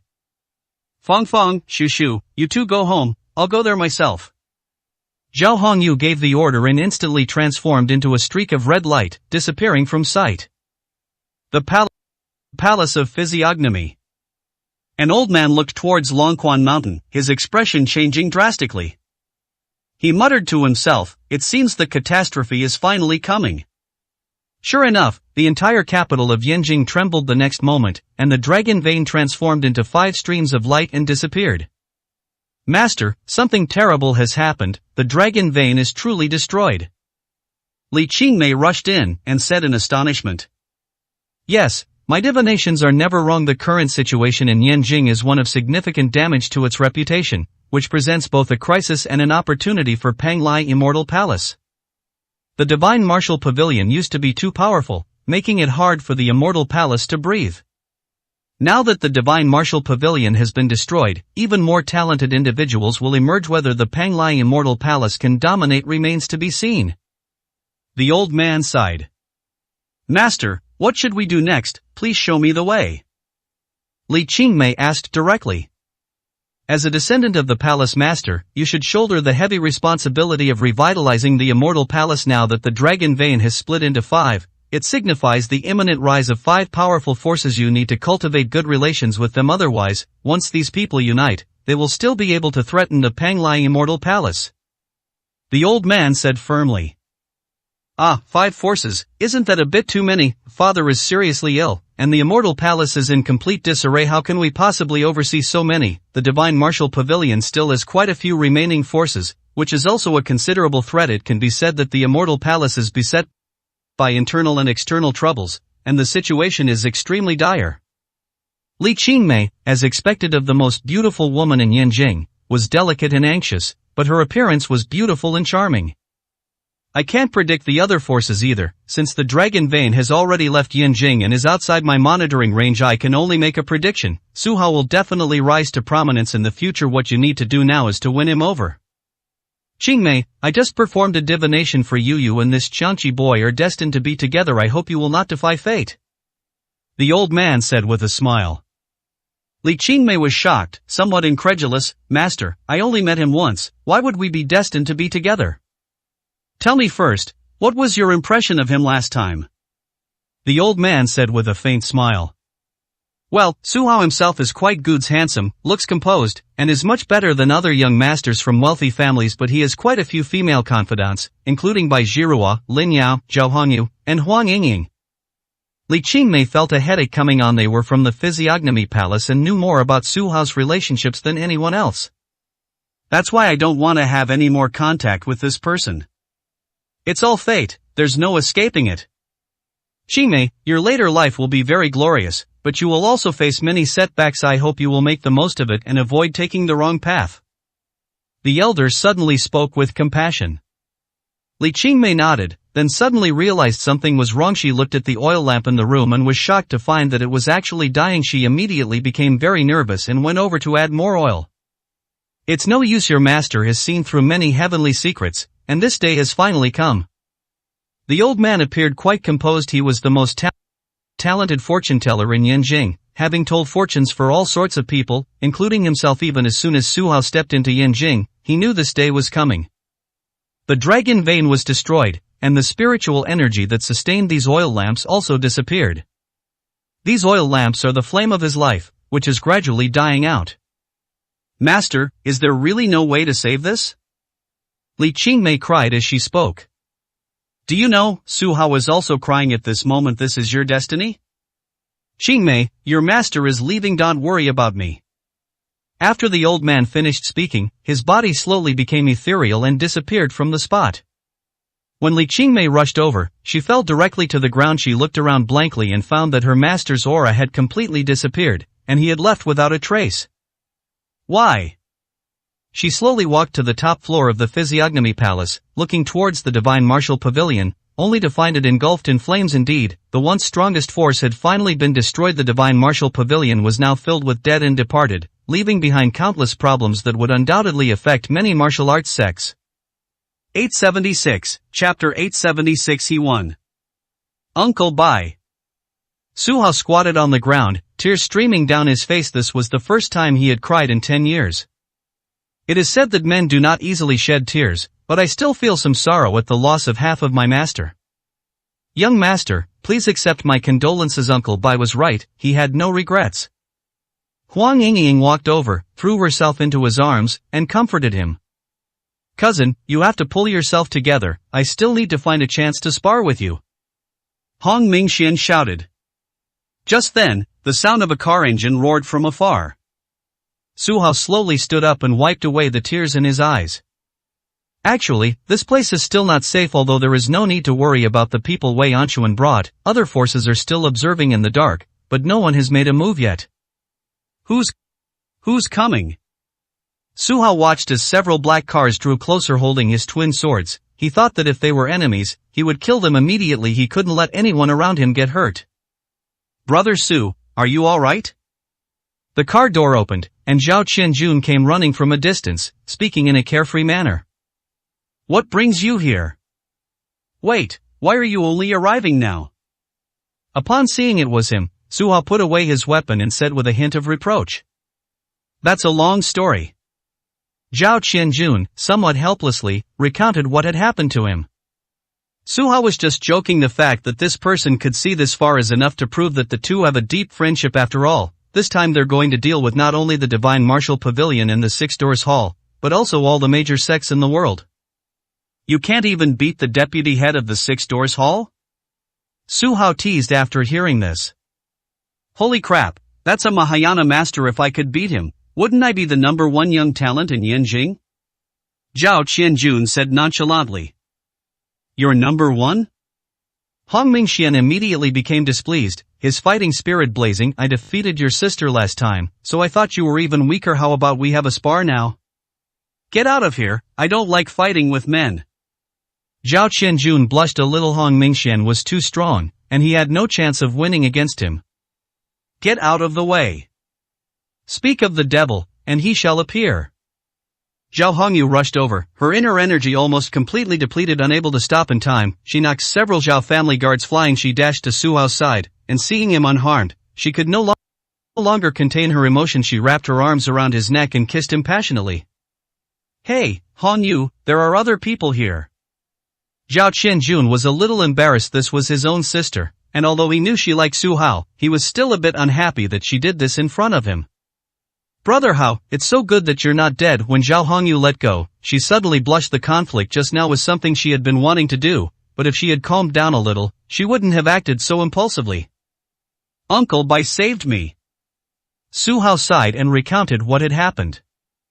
When the Zhao siblings heard the news of Wei Anquan and Li Yuanwu's deaths, they were overjoyed. However, upon hearing of Bai Ye's desperate battle, they also felt a deep sense of sorrow. Actually, when I was a child, I secretly asked Uncle Bai for swordsmanship advice. He was practically my teacher.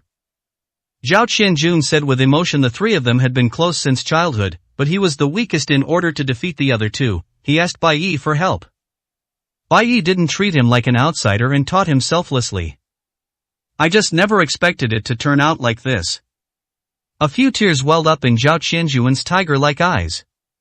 Do you know what? Once, I lost a martial arts match to Brother Hao and secretly wiped away my tears. Uncle Bai even gave me candy to cheer me up. He told me back then that I should practice swordsmanship, which would be an advantage against Brother Hao, because someone else's swordsmanship is terrible.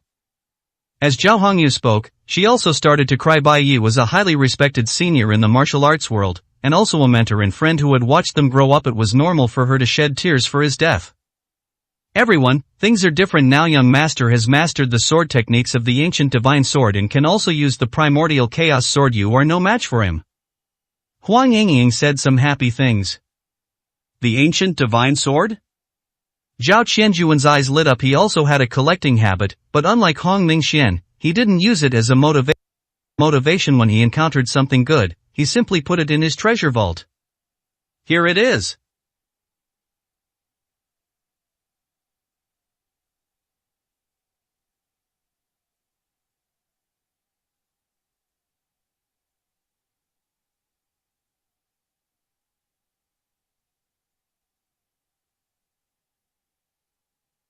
Su Hao showed the black sword in his hand. At first glance, it seems rather ordinary. But once you use it, you'll discover its benefits. The ancient divine sword seems to be alive. It can increase a martial artist's strength by 30%, but correspondingly, it will also consume 30% more true energy. Anyway, this weapon is absolutely not for people who don't have enough internal energy. What a fine sword. Zhao Hongyu said with a smile after looking at it. By the way, cousin, what exactly is Senior Gu Qingmei's current strength? Hong Mingxian asked curiously. The Zhao brothers were somewhat stunned. It turned out that Hong Mingxian was actually a relative of theirs. No wonder he possessed such strength. In a sense, they shared some of their bloodline. However, the strongest bloodline in the Su family was the Qiangqi bloodline, inherited from the male line, while Hong Mingxian only possessed the bloodline from Su Hao's mother's side. That's hard to say. When I saw Senior Gu, she was only 18 or 19 years old. She must have been eternally youthful and lived for over 1,000 years, at least reaching the realm of immortality. As for whether she's a terrestrial immortal, who would dare challenge her? Su Hao asked with a smile. Everyone shook their heads. Bai Ye's strength hadn't even reached the longevity realm yet, and he was already so powerful. Gu Qingmei's strength has reached the point where she no longer needs the ancient divine sword, which further demonstrates her power. Brother Hao, if only you could become a disciple of Senior Gu, Zhao Hongyu sighed. Even though the divine martial pavilion was destroyed, the elders and deputy pavilion masters were still experts, and many of them had participated in that siege. To put it bluntly, he still had many enemies. They say revenge only leads to more revenge. When will this end? If we don't take revenge, are we just waiting for our enemies to come to us? No need for that. I am following my own path in martial arts. Although I have some teachers and friends, I mainly rely on self-study. Su Hao shook his head.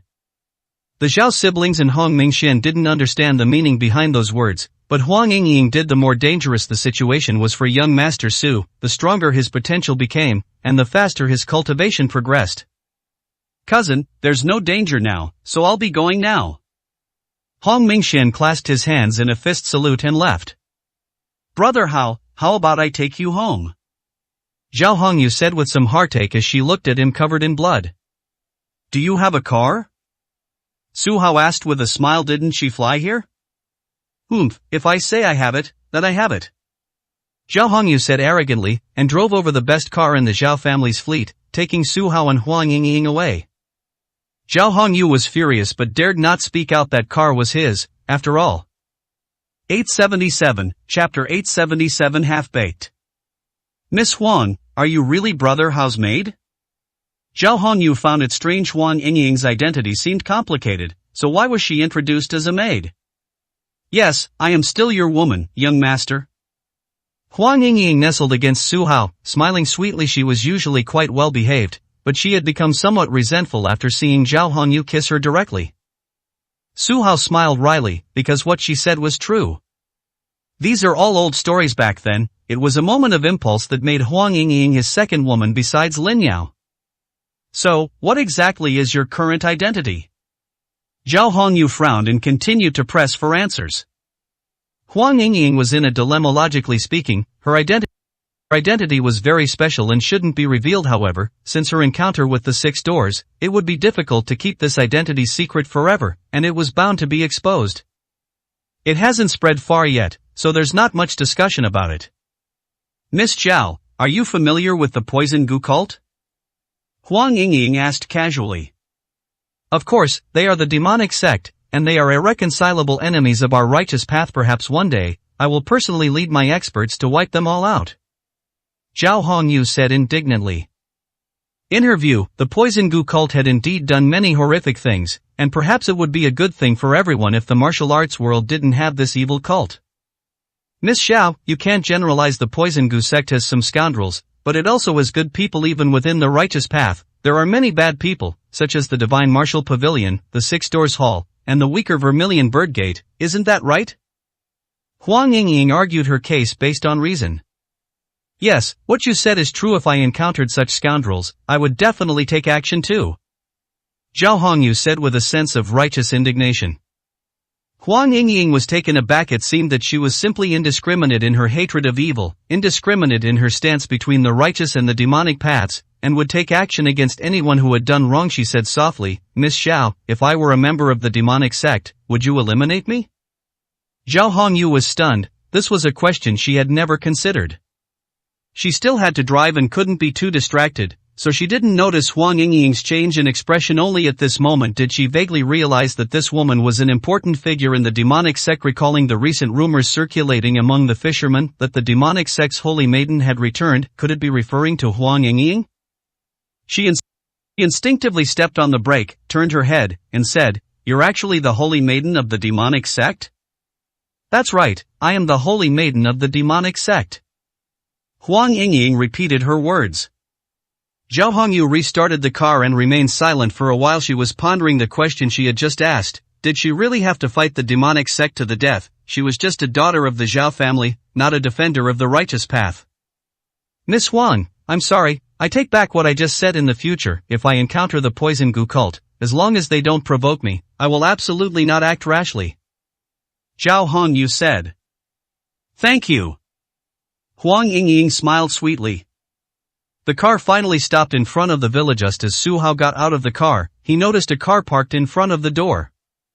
It turned out to be Xiao Meinyang, who had been waiting for a long time, ready to take Huang Yingying back. Young Master Su, it's wonderful that you're back safe and sound. Xiao Meinyang was very excited. After all, a lot had happened in Yanjing during the time he was gone, and everyone was speculating whether he was dead. Thank you for your concern, I'm perfectly fine. Su Hao said with a smile. Miss, we have to go back. Your identity has been exposed this time, so you need to keep a low profile for now. Xiao Meinyang whispered to Huang Yingying.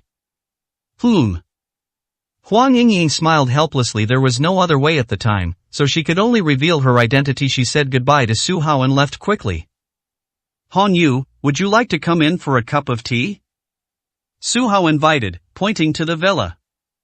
Let's do it another day. Zhao Hongyu shook her head. I have to report back. We had a big fight with the Six Doors today, and we need to find someone to clean up the mess. After all, our family still needs to operate in Yanjing, and we can't afford to completely break ties with these forces. Clear. Su Hao nodded and watched her leave. As he turned and walked into the villa, he saw Zhang Xiaoyi walking up to him with a nervous expression. She looked her over again and again until she was sure she was not injured, and then she showed a sweet smile. Young master, you are amazing, she said admiringly. Sigh. Su Hao sighed. If he were truly powerful, Uncle Bai wouldn't have died. He was still far from being a top-tier expert. By the way, the beauty from last time is here again. Does she like you? Zhang Xiaoyi asked with a smile. Her thoughts were simple. She would be happy as long as the beautiful woman had a good relationship with the young master. Leng Qingmei is, after all, the most beautiful woman in Yanjing, with an outstanding temperament. If she could become the young mistress, it would be a very good thing. Nonsense, don't let anyone hear you. Go make some tea, I need to change my clothes. Su Hao didn't go in through the main entrance, but went upstairs through the side door, took a quick shower, changed into clean clothes, and then came downstairs. Leng Qingmei still looked beautiful today, but there was a faint sadness on her face, as if she had something on her mind. Miss Li, is it true that everyone in the Physiognomy Palace likes to frown? Su Hao asked with a smile.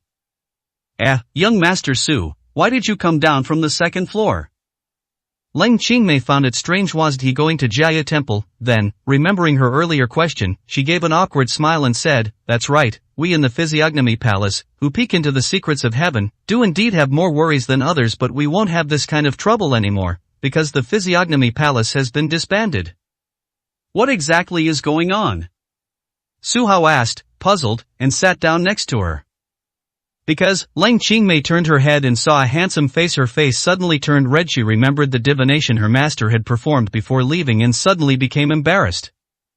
Sorry, I was sitting too close. Su Hao then stepped back a little to maintain a distance. It's okay, I'm just not used to it. Lang Qingmei said, her face flushed. Miss Li, sir, please have some tea. Just then, Zhang Xiaoyi brought over a pot of tea and placed it on the table, thus rescuing the two from their predicament. Su Hao smelled a floral fragrance, frowned, and subconsciously thought of his deceased business partner. He wondered if the flower tea was poisonous, because anyone who brewed it would meet a bad end. He took a sip, nodded, and said, Xiaoyi, your tea brewing skills have improved. Zhang Xiaoyi smiled sweetly and tactfully left. Yes, this tea is delicious. Ling Qingmei drank the hot tea and felt a little better. She continued the previous topic. It's like this, our physiognomy palace has very few people to begin with. This time the dragon vein was destroyed, and my master also turned into nothingness, so there are no qualified diviners now. She herself was only a mediocre person, and the outcome of this line of work was not good. Not many people were willing to learn it, and she basically relied entirely on her master for support. 878, Chapter 878 Lord of the Immortal Palace. Miss Li, please accept my condolences. Su Hao was somewhat moved. It seemed that this old master was also a person who cared about the world. What about you? What exactly happened at Kasayapa Temple? Li Qingmei was also very curious. Nothing happened at Kasayapa Temple.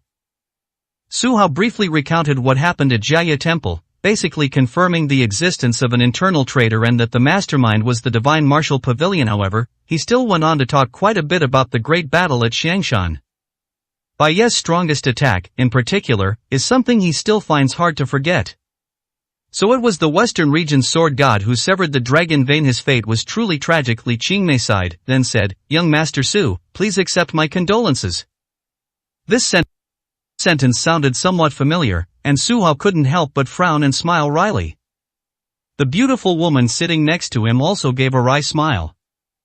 The two found the expressions amusing, as if they were in sync, and exchanged a smile.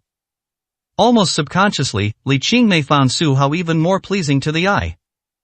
By the way, Miss Li, what brings you here today? Su Hao asked curiously.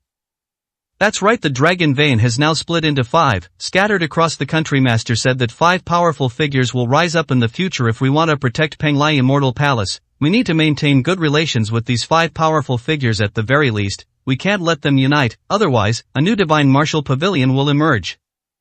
Li Qingmei said directly. You mean, I'm one of these 5 top experts too? Su Hao asked in surprise after understanding. That's what Master said, but there's no dragon vein in Yanjing now, and no one can see the future, so it's impossible to confirm, Li Qingmei said with a smile. You're all alone. Even if you arrange a marriage, you can't possibly please 5 different factions at the same time, can you? Su Hao joked. What was said without malice may have been taken to heart by the listener. Her face flushed. Could it be that young Master Su really thought that way? Su Hao waited a while, and seeing that she couldn't utter a word for a long time, he turned his head to look at her and found her face as red as a tomato. He couldn't figure out the key point either. He coughed lightly and said, Miss Li, to which faction do you belong? Oh, Li Qingmei secretly blamed herself. She never lost her composure normally, so why did this happen today? Was it because this person was too important to her?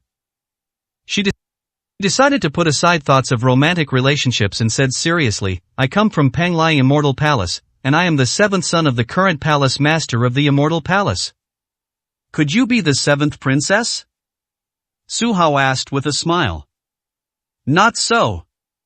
Li Qingmei shook her head. Don't be fooled by the fact that everyone thinks Penglai Immortal Palace is the strongest force in the martial arts world. Our family wasn't originally from Yanjing, but from the South China Sea. When Li Yuanwu founded the Divine Martial Pavilion, he felt that his status wasn't quite right, so he went to the South China Sea to invite the Li family over and founded Penglai Immortal Palace, claiming to be the supreme martial arts power with a 5,000-year-old lineage. After that, he gradually built up the Six Doors Hall and continuously promoted the status of Penglai Immortal Palace, and was gradually recognized by everyone. But what is the truth? Penglai Immortal Palace is merely a puppet of the Divine Martial Pavilion. We are not the so-called royal family, but just an ordinary family. Su Hao was somewhat taken aback. it turned out that everything was the work of the Divine Martial Pavilion.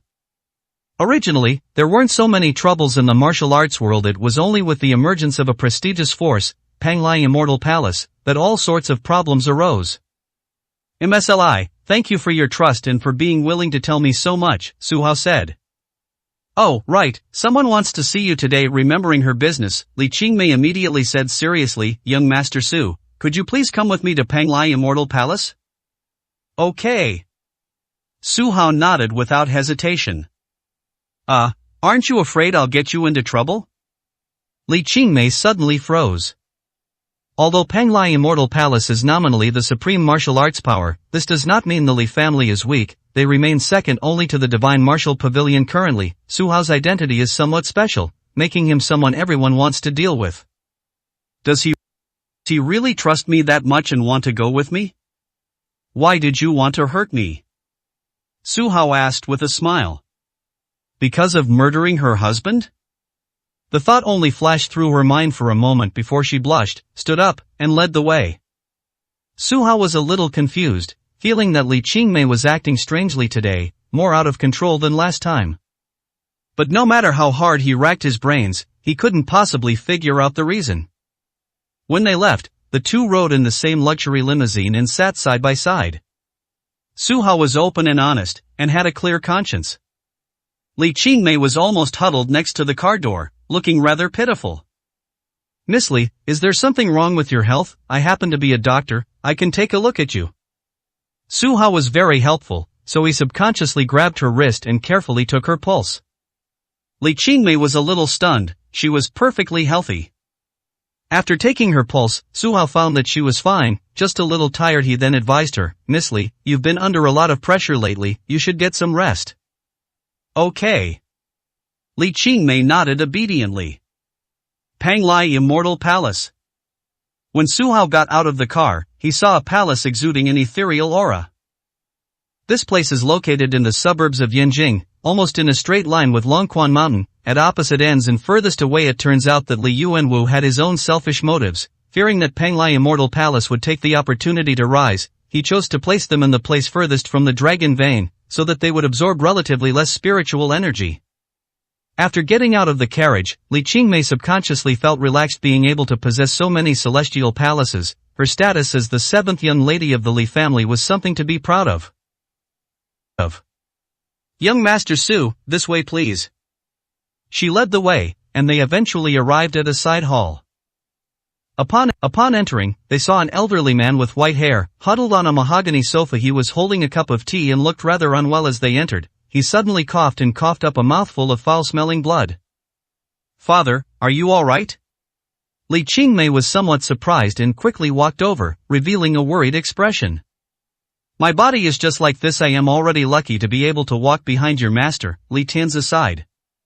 Father, don't say such discouraging things. You still have hundreds of years left to live. Li Qingmei said with tears in her eyes. Alright, let's not talk about this anymore. Li Tianzi shook his head. He was already 150 years old this year and was originally an ordinary person. He was only able to start cultivating after being supported by Li Yuanwu. It was already quite remarkable that he had lived this long. His life was more comfortable than that of ordinary people. He basically stayed in the celestial palace as a puppet, and he also married several wives. His youngest daughter was only 20 years old, a full 130 years younger than him. Isn't that something many people envy? However, his power was forcibly enhanced by Li Yuanwu. Although it extended his lifespan, it completely destroyed his bodily functions. 10 years ago, someone predicted that he would not live much longer, but he has been able to prolong his life until now, living one day at a time. 879, Chapter 879 The Heir. Su Hao looked at Li Tianzi with some surprise. The Lord of the Immortal Palace is a legend in the martial arts world, but unexpectedly he is a sickly old man. Uncle Li heard you were looking for me? He could only say politely. Judging from his age, he was older than his great-great-grandfather, but according to the hierarchy in the martial arts world, it would be better to call him uncle, since he and Li Qingmei were the same age.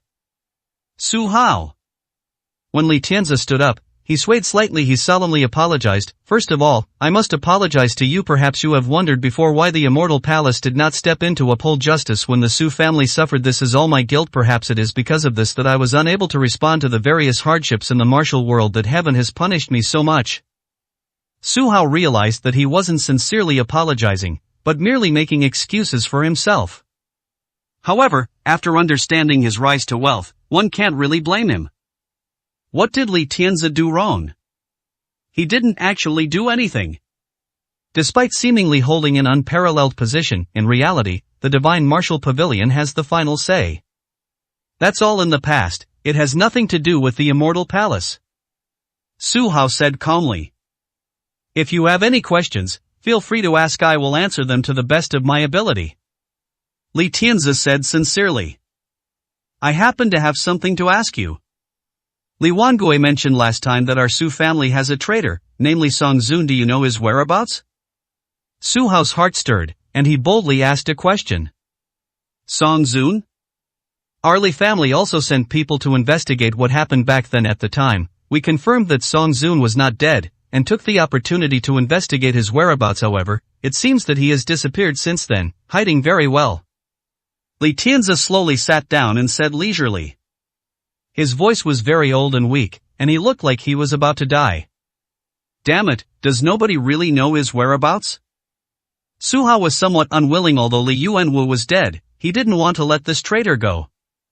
I hadn't finished speaking when one day, Li Yuanwu came over with his men to discuss something. I saw their deputy pavilion master and was immediately shocked. It was then that I realized that this person had actually changed his name. Song Zun no longer exists, now only Ji Yuan Zun remains. And his identity is none other than the deputy head of the Divine Martial Pavilion.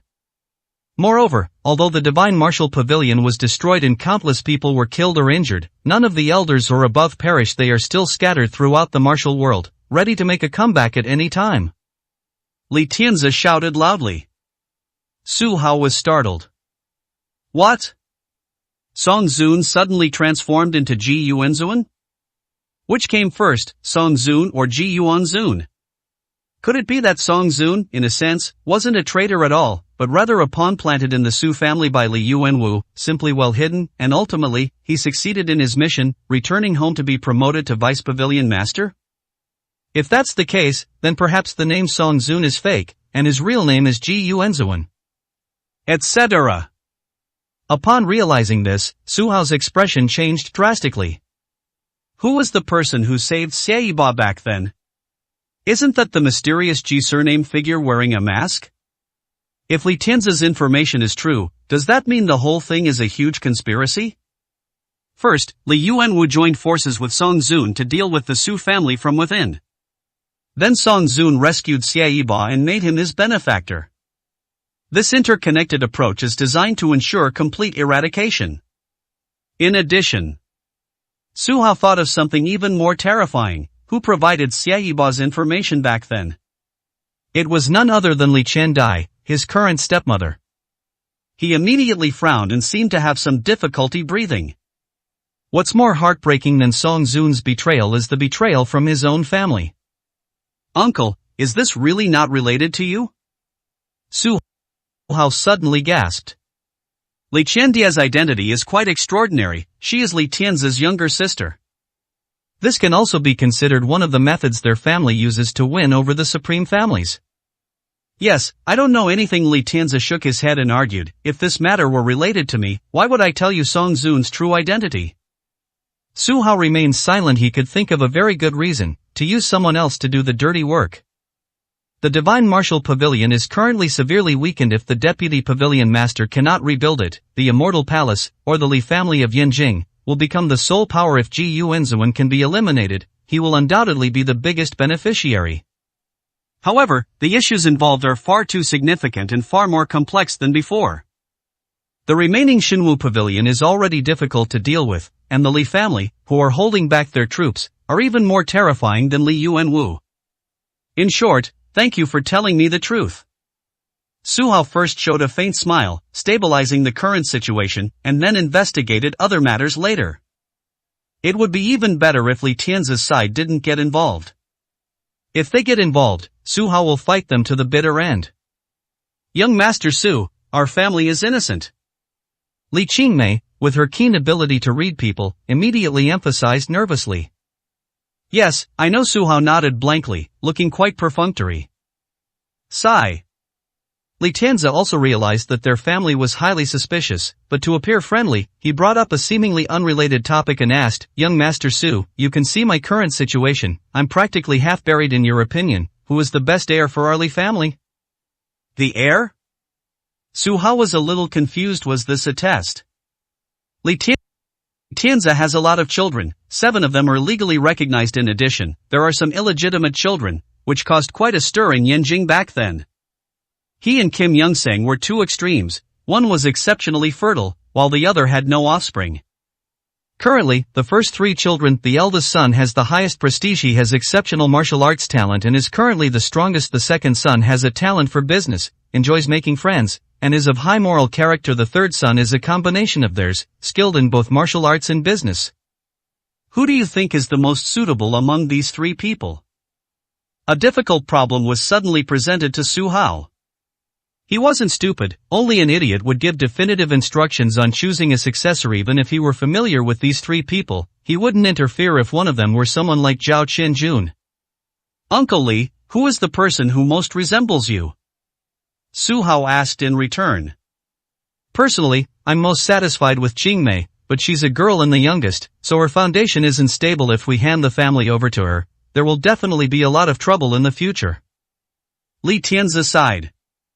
Su Hao was slightly surprised that he admired Li Qingmei the most. What was there between these 2 father and daughter? Li Qingmei looked more like her mother. If she looked like Li Tianzi, she would be too ordinary. 880, Chapter 880 Tiredness. Uncle Li, the so-called selection of an heir is your family matter. As an outsider, it is not appropriate for me to interfere. Su Hao shook his head lightly.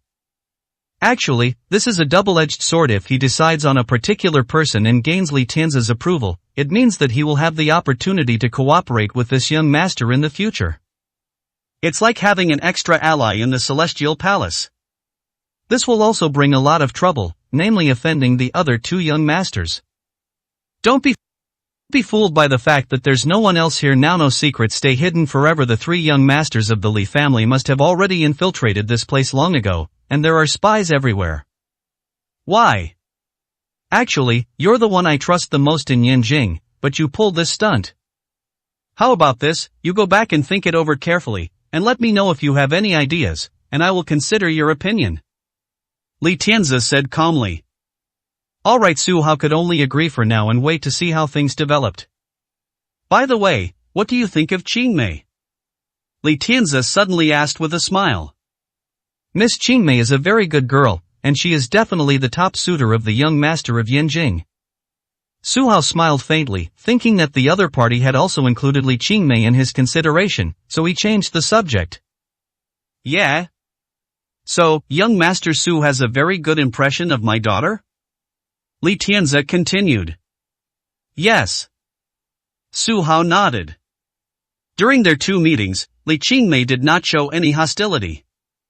The 2 chatted and laughed, and they seemed to have a mutual attraction. What if I decide to marry her to you?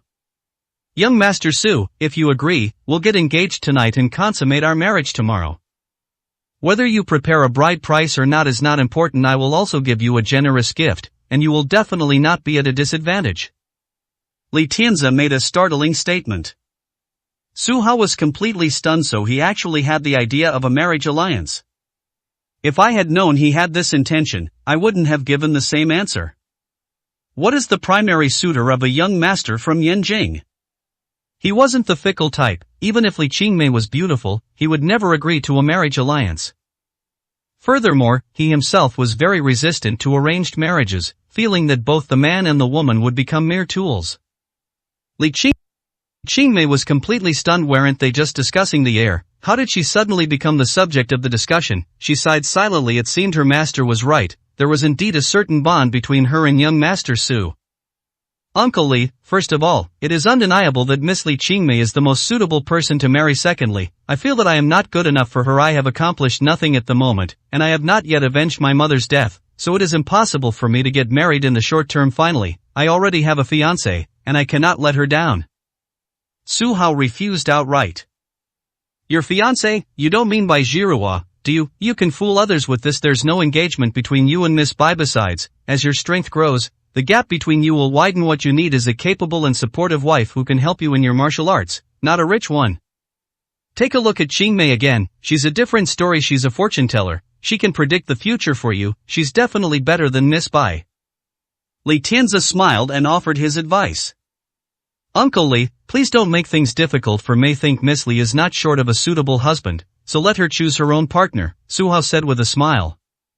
Qingmei, what do you think? Are you willing to marry young Master Su? Li Tianzi turned his head and asked. His meaning was clear. As long as Li Qingmei agreed, there was still a chance for things to turn around.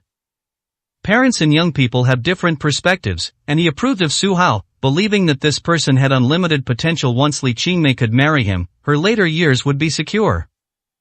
Father, please don't joke. I've only met young Master Su twice. How can we get married so hastily? If we are destined to be together, we will definitely be able to be together in the future. It would be inappropriate to force a marriage agreement now. Li Qingmei replied neither humbly nor arrogantly. Alright, you're right. Li Tianzi coughed, then spat out another mouthful of blood, and said with a wry smile, alright, you guys can go out now. We'll contact you again if anything else comes up. Okay. Su Hao nodded and turned to leave. Li Qingmei was worried about her father's health, but before she could get close, Li Tianzi waved her away, so she had no choice but to follow Su Hao. After the two left the Celestial Palace, they returned to the carriage. She said gratefully, Young Master Su, thank you for not agreeing to my father's marriage proposal. I can't help but wonder, if we had argued just now and you had agreed to get engaged, would you really have married me? Su Hao asked with a faint smile and great interest. If you dare to marry me, I dare to marry you. Li Qingmei did not dodge, but stared straight at him, saying with emotion. Her eyes were so clear, as if they held no evil intentions whatsoever. Su Hao was stunned, and his heart was stirred. There's an old saying that goes, even heroes can't resist the charms of a beautiful woman. Although he had various reasons, at this moment he thought that if Li Qingmei married someone else, she might regret it later. Miss Li, why don't you take me home? He said, avoiding her eyes, somewhat embarrassed. Put. Li Qingmei laughed instead, finding this man quite interesting. He clearly had some desires but dared not express them. Just as she was about to nod and get into the car, a group of guards suddenly came out and arrived in front of the two of them. Young Master Su, 7th Miss, my name is Old Zhang, and I work for the eldest young master. The person didn't try to hide anything and directly revealed their identity. The eldest son of the Li family? Su Hao frowned. He had only just stepped out of the Immortal Palace when, as expected, the other side was already prepared. Yes. Our young master has already agreed. A feast has been prepared. I hope to have a get-together with young Master Su today. Old Zhang said directly. If I don't agree, will you take me away? Su Hao asked calmly, seeing so many people. I wouldn't dare. Young Master Su's strength is extraordinary. I don't think anyone can rival you. These people are simply there to protect Miss Seven's safety, nothing more. Old Zhang is very clever. He speaks with perfect tact. Qingmei, what are you thinking? Su Hao asked calmly. Why don't we go over there? Perhaps my brother really has something he wants to discuss with you.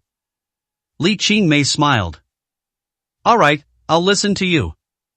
Su Hao nodded, got into the car, and said, let's go see the eldest young master. Good. Old Zhang nodded and drove ahead to lead the way.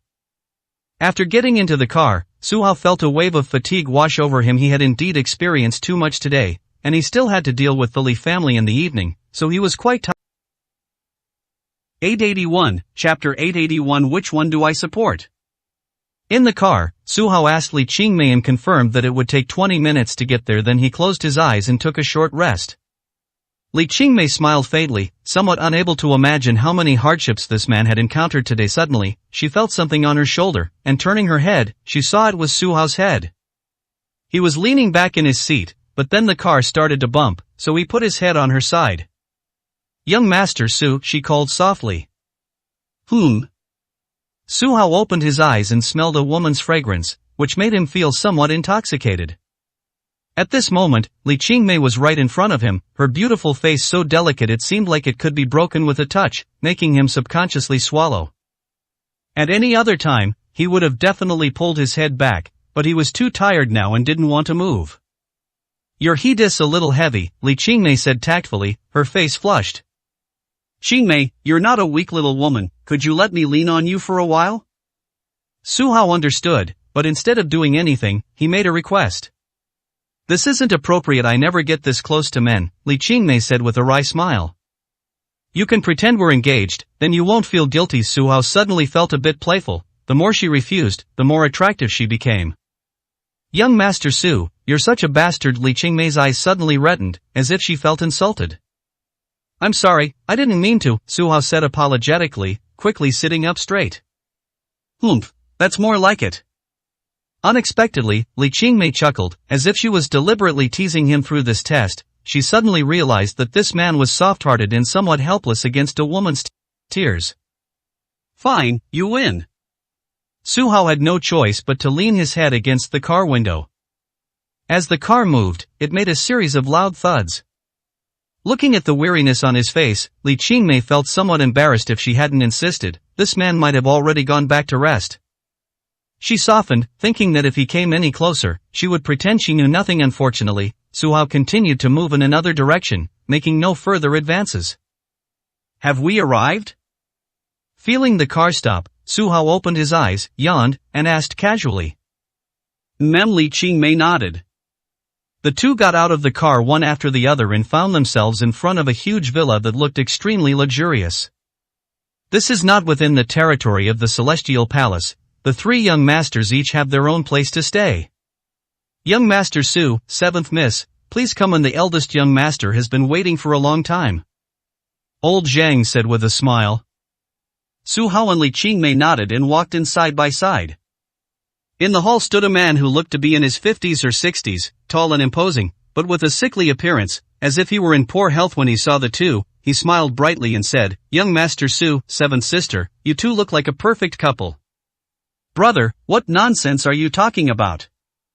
Li Qingmei said helplessly. "Isn't this just setting up a marriage between two people in a bad way?" "Young master, I never expected that we would meet under such circumstances." Su Hao smiled faintly. So far, this eldest son doesn't seem particularly unlikable. However, whether this person is faking it or not, no one knows for sure. "Isn't that right? I've always admired Qian Qizi. To be honest, I have also learned some martial arts, but my skills are still far inferior to young Master Su's," the eldest son said with a smile. Su Hao carefully sensed the person's strength and discovered that this person's strength had actually reached the initial Mahayana realm. He concealed his presence very well, most people couldn't detect it at all. But is this strength really strong enough? In Yanjing, a city teeming with hidden talents, it was indeed somewhat mediocre. He sighed silently. If all the disciples of the Li family possessed this level of strength, it would be a stretch to expect the Panglai Immortal Palace to rule the entire martial world. If another force were to rise and replace the Divine Martial Pavilion, they would once again become puppets. My strength is not quite enough, otherwise why would I be hunted down by so many people? Su Hao said modestly. Seventh sister, I've planted some new roses in my back garden. Would you like to go and take a look? The eldest son suddenly said. Really? Then I'll go take a look. Li Qingmei realized that it would be inconvenient for them to communicate while she was there, so she tactfully left. Young Master Su, come, let's sit down and have some tea. The eldest son said with a smile. Okay. Su Hao sat down readily. The eldest son poured him some fine Longjing tea, its delicate fragrance captivating. Su Hao slowly sipped his drink without saying a word, wanting to see what this person was thinking. Young Master Su, did you just come from the Celestial Palace? The eldest son smiled and said. Yes, I was summoned by Uncle Li and we went over for a chat. Su Hao nodded and said with a smile. Have you talked about the matter of succession? The eldest son asked bluntly. We did talk about it. Uncle Lee mentioned the merits of the three young masters and asked me which one I supported, Su Hao said, seemingly answering every question. How would I know? After all, I'm not familiar with any of the three young masters, so I didn't give any answer. The eldest son frowned slightly, realizing that Su Hao had no intention of getting involved in this mess. Although the Immortal Palace needs the support of the Su family, this person certainly won't make any statement if there are no benefits involved. In fact, the eldest young master already knew everything Su Hao had said. This inquiry was also a test to see what would happen, and sure enough, Su Hao was behaving the same way he had in the Immortal Palace, refusing to budge. Young Master Su, do you like beautiful women?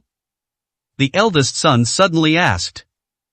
Beautiful women are just fleeting things to me. Su Hao shook his head. The allure of beauty was indeed useless against him.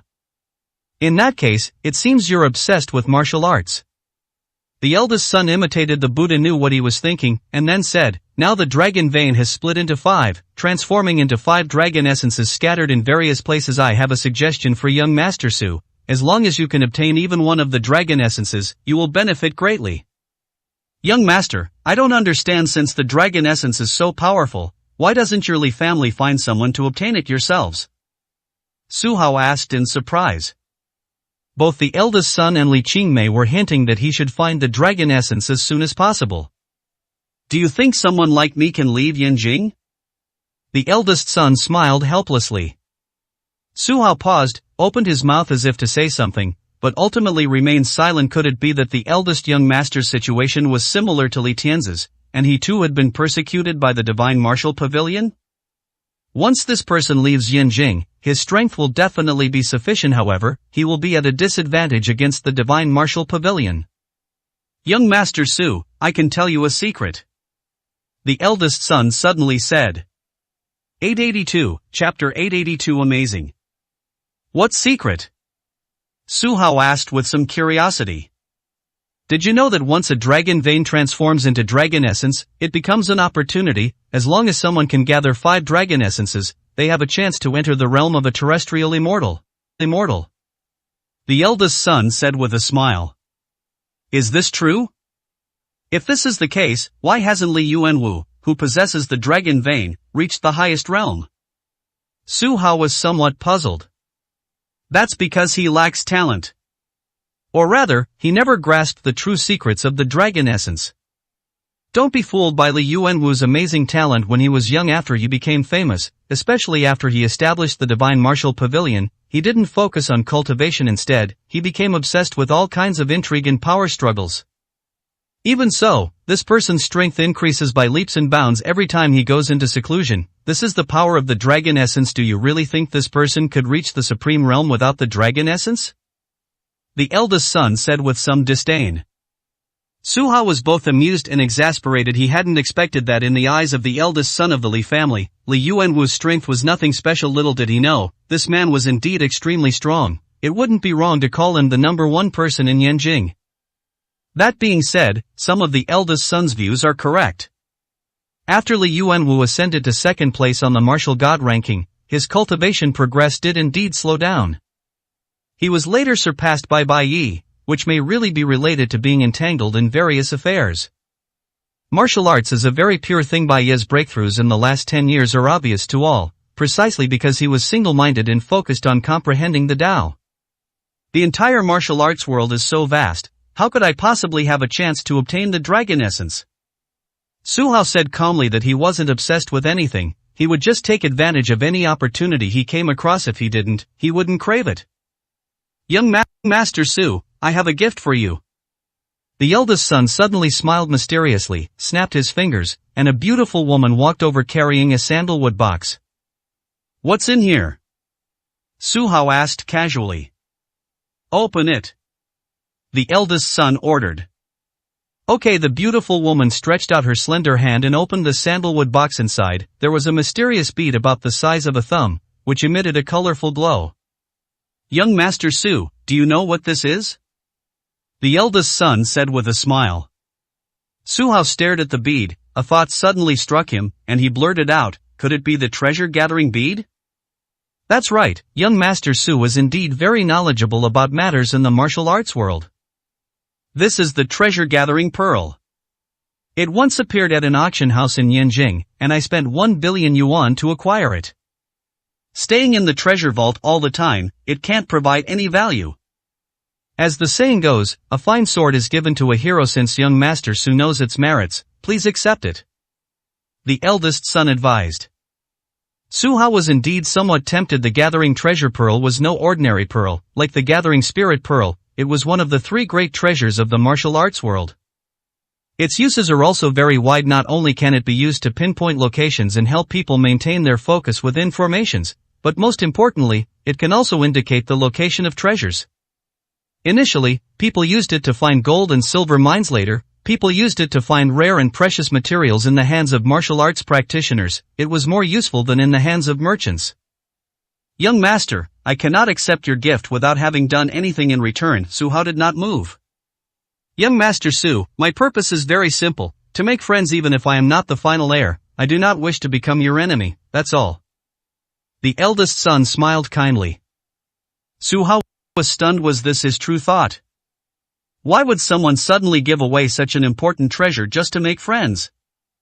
If that's really the case, this friendship is far too expensive, costing a full billion. Su Hao was a little worried that he was cheating. Young Master Su, if you think about it this way, the Immortal Palace doesn't have the strength to deal with the Su family right now, and you're all alone, so what's there to worry about? The eldest son said with a smile.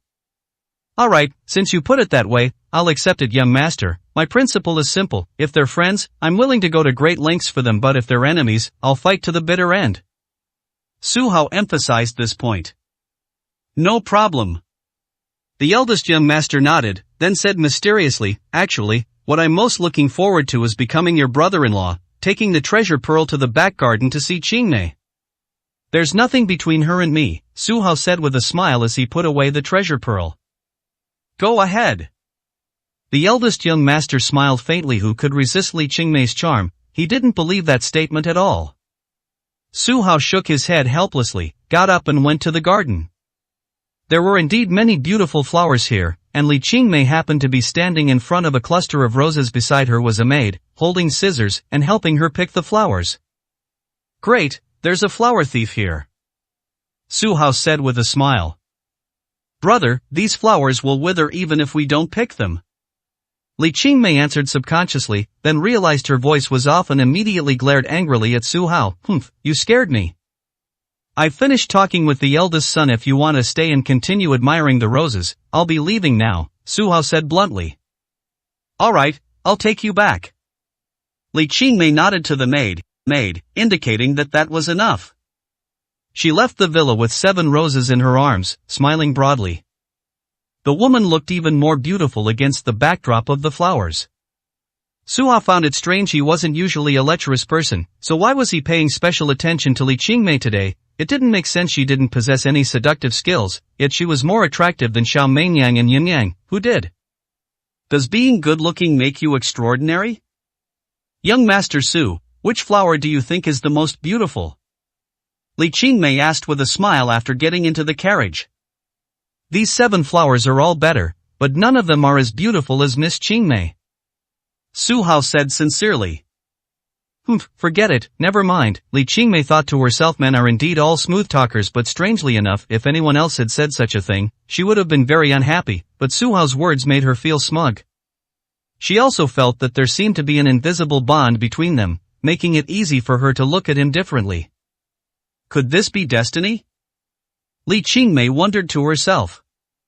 Just as she was about to say something more, she saw Su Hao leaning back, still dozing off. He had been talking with the eldest young master for so long, and he was clearly even more tired. Li Qingmei subconsciously put the flowers down, afraid they might prick Su Hao.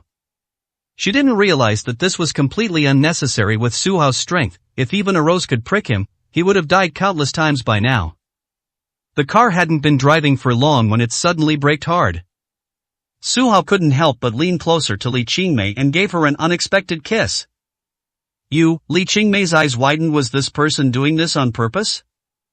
I was just resting with my eyes closed. How did it turn out like this? It's so sweet. Su Hao subconsciously touched his lips and said with a smile. 883, Chapter 883. Interested. Hateful. Li Qingmei's face flushed red. She felt that this man was doing it on purpose with his strength. If he had even a little self-control, he wouldn't have kissed her. Qingmei, what's wrong? Why is your face so red? Su Hao thought she was too beautiful and too innocent, and teasing her made him feel great. The kiss just now was indeed an accident. He simply did it spontaneously, without any intention, but now, it seems there's something that doesn't make sense. You're asking a question you already know the answer to, defiling my innocence. I'm going to kill you. Li Qingmei was furious. She suddenly pulled out a sharp dagger and stabbed it fiercely towards Su Hao's heart. Hey, are you trying to murder your husband? Su Hao let out a strange cry, but did not move. Why didn't you dodge? Li Qingmei regretted her actions as she made her move. She was angry, but she was worried that someone might actually die. But as the dagger thrust forward, a golden protective aura appeared around Su Hao, directly blocking the attack. He then sheathed the dagger, saying, Qingmei, girls shouldn't be wielding knives and guns, it's easy to hurt yourself. You're bullying me.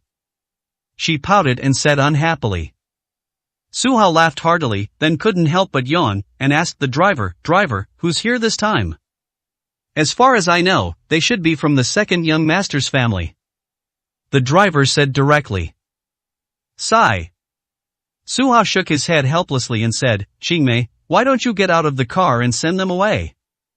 That won't do. Aren't you full of energy? Then go see my second brother. Li Qingmei said with a smile, harboring thoughts of revenge. This, do you expect me to meet all your powerful brothers and father in one day? Su Hao exclaimed. Li Qingmei interpreted these words differently. She felt it was implying that she was meeting her parents, which made her quite embarrassed. Just then, she heard someone knocking on the car window, so she had no choice but to open the door and get out. As expected, more than a dozen guards arrived this time, led by an elderly man in his 60s or 70s who unabashedly exuded a powerful aura. His gaze was fixed on Su Hao as he said calmly, Young Master Su, I am Master Fei Hong, the steward of the second young master's family. Our young master has invited you to his residence. Are you a master swordsman? Su Hao saw that he was holding a long sword, and his heart stirred. Right. The man nodded, but did not offer any further explanation. Young Master Su, Li Qingmei whispered in his ear, Master Fei Hong is a sword master from the northern frontier, with strength similar to Bai Yi. However, the two have not fought, so there is no way to determine a winner. Although her voice was soft, the other party was, after all, a supreme expert, and heard it immediately, only nodding slightly. Su Hao gasped. He hadn't found any powerful experts when he went to the eldest young master's place, but the second young master had actually recruited such a master. It seemed he had ulterior motives and had been planning this for a long time. When he looked at Master Fei Hong again, he thought to himself that if he also had a forbidden method to break through a major stage and enter the realm of terrestrial immortals, wouldn't he be invincible? Young Master Su, please. Master Fei Hong said calmly. Very well, I'll go see the second young master.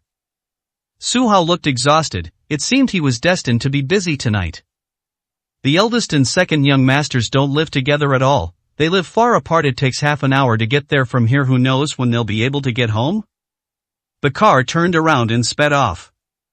Su Hao closed his eyes again, trying to rest, but the noise made it difficult for him to sleep soundly.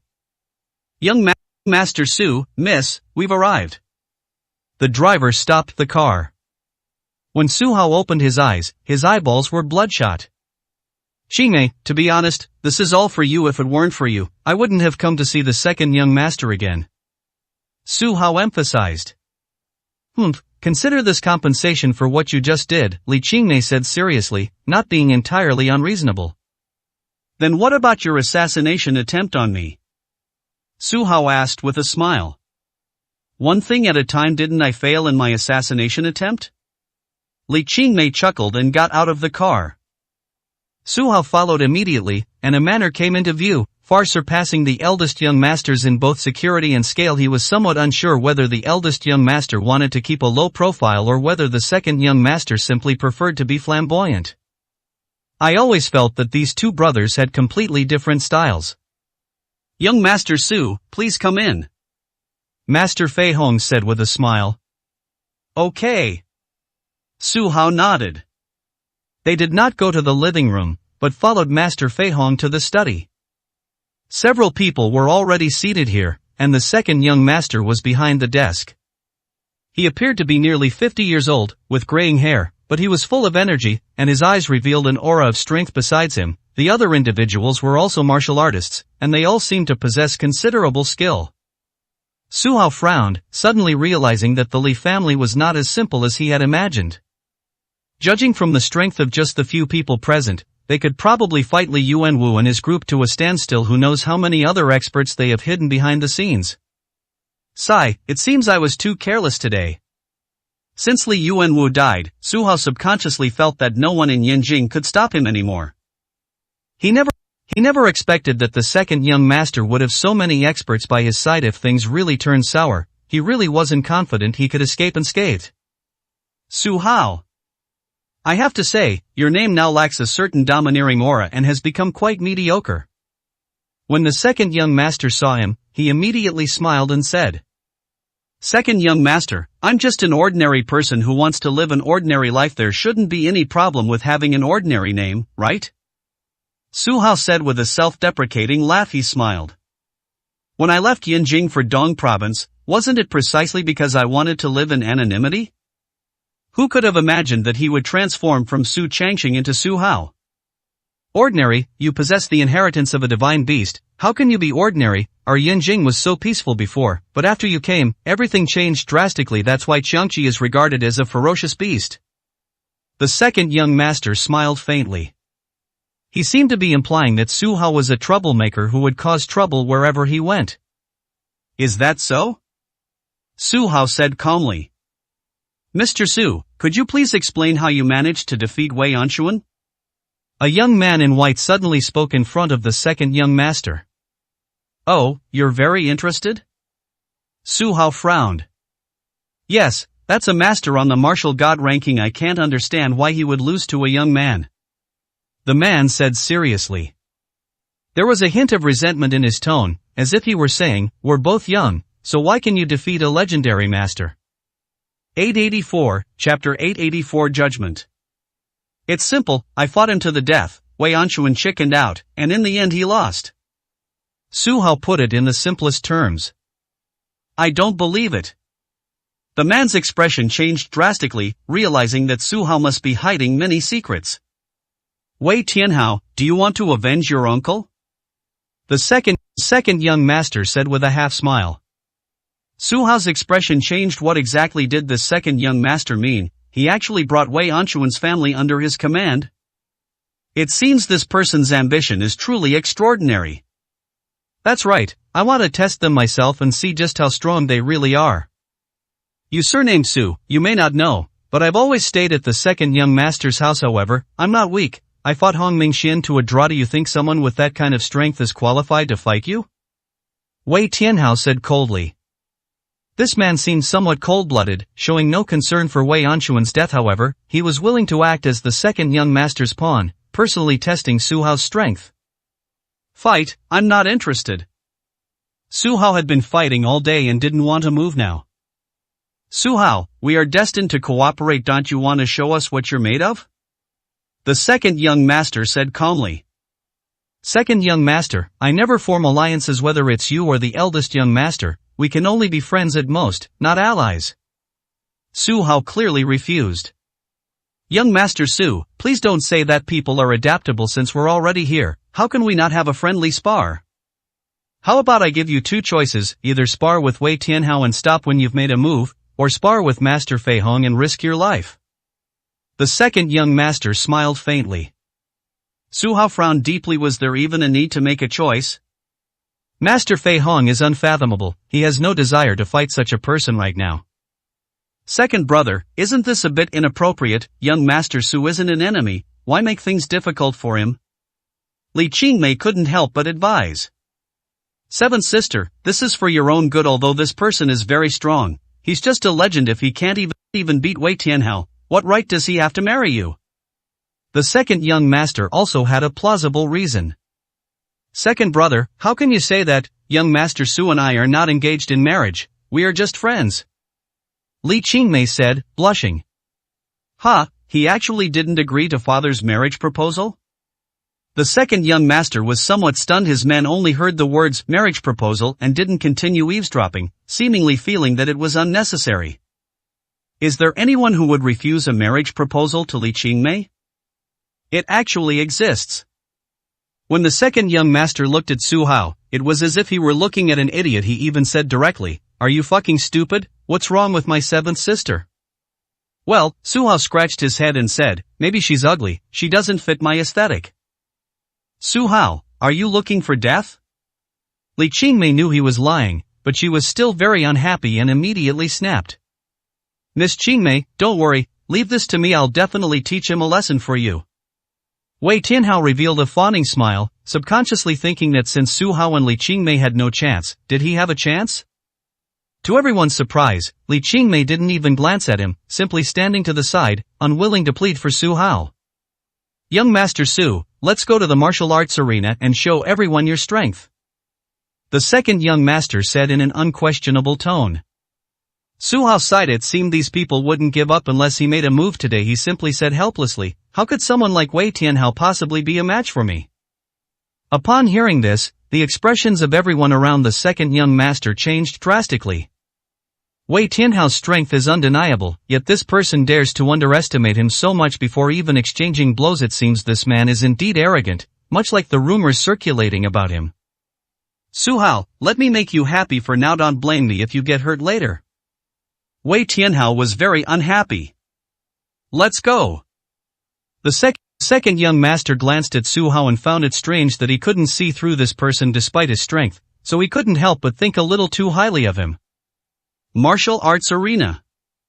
Two incandescent bulbs illuminated the place as if it were daytime, and hundreds of maintenance workers stood around like wooden stakes, displaying the grandeur of the place. Wei Tianhao stood opposite Su Hao with a faint smile on his face and said, "Young Master Su, do you recognize this weapon?" Su Hao glanced at it and found it strange. The weapon in Wei Tianhao's hand was exactly the same as Wei Anquan's. A dark, black judge's pen. A thought struck him. Could it be that the Wei family's martial arts were all based on the judge's pen? "Is this a counterfeit?" Su Hao said calmly. "Of course not, this is the real deal." Wei Tianhao said proudly, "This is our Wei family's ancestral weapon. There are two in total besides my uncle's. This one was inherited from my father. Do you know what that means?" "I don't know."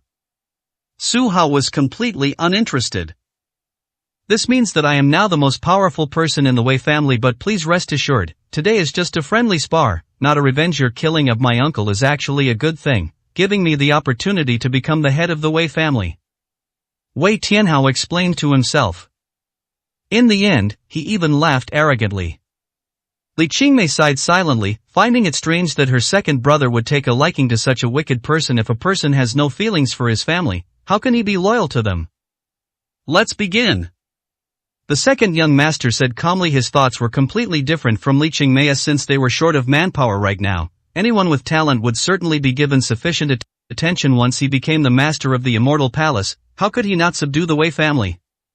"Hey, you surnamed Su, take out your weapon," Wei Tianhao shouted. Weapons? Su Hao had left the ancient divine sword and the phoenix feather divine sword at home. He only had gold needles, silver needles, and the dagger he'd just used. After thinking for a moment, he finally took out he brandished a small dagger and said, "I'll use this." "Are you serious?" Wei Tianhao laughed disdainfully. "This dagger looks too short. It doesn't seem like something a man would use, it looks more like something a woman would use." Little did anyone know, the second young master's expression changed upon seeing this, and he subconsciously looked at Li Qingmei. These are weapons belonging to the Li family. How did they end up in his hands? These two people don't get along, do they? Could it be that the young couple is just having a tiff?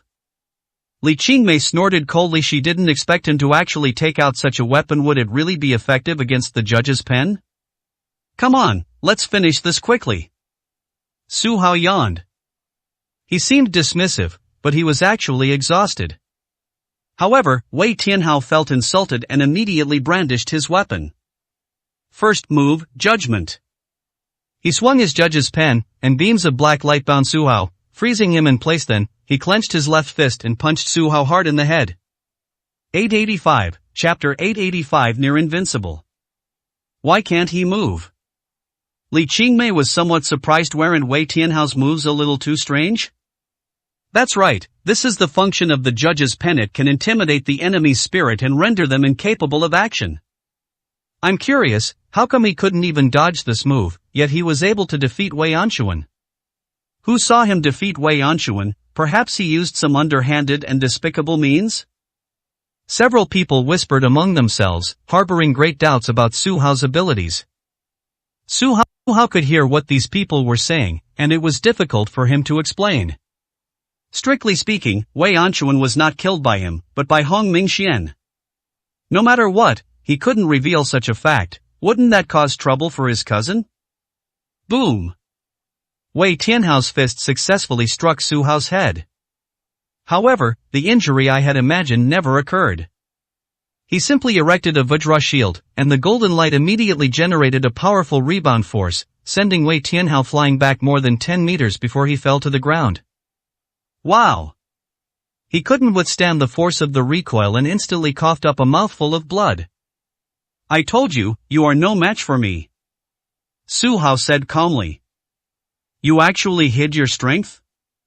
Wei Tianhao was somewhat unwilling, only now realizing that this move was completely useless. Do I need to hide? Su Hao was puzzled. He hadn't even made a move, so what was there to hide? Did he have to announce his cultivation level before even starting the match? Damn it, don't be so arrogant, I have other tricks up my sleeve. The man immediately unleashed other moves, each one of which Su Hao had seen before, and each one was slightly weaker than Wei Anshuan's. Once all the attacks had subsided, Su Hao stood motionless in place, still without any injuries. Second brother, let's end it here. I don't think there's any need to continue. Li Qingmei said. That won't do according to the rules of the martial world. Once a fight is begun, there should be a winner and a loser. Right now, we only see that Wei Tianhao can't break Su Hao's moves. What if the situation is reversed? Wouldn't that result in a draw? The second young master disagreed. The purpose of this sparring match was to test Su Hao. How could anyone know Su Hao's current strength if he hadn't even made a move? Alright. Li Qingmei had no choice but to nod.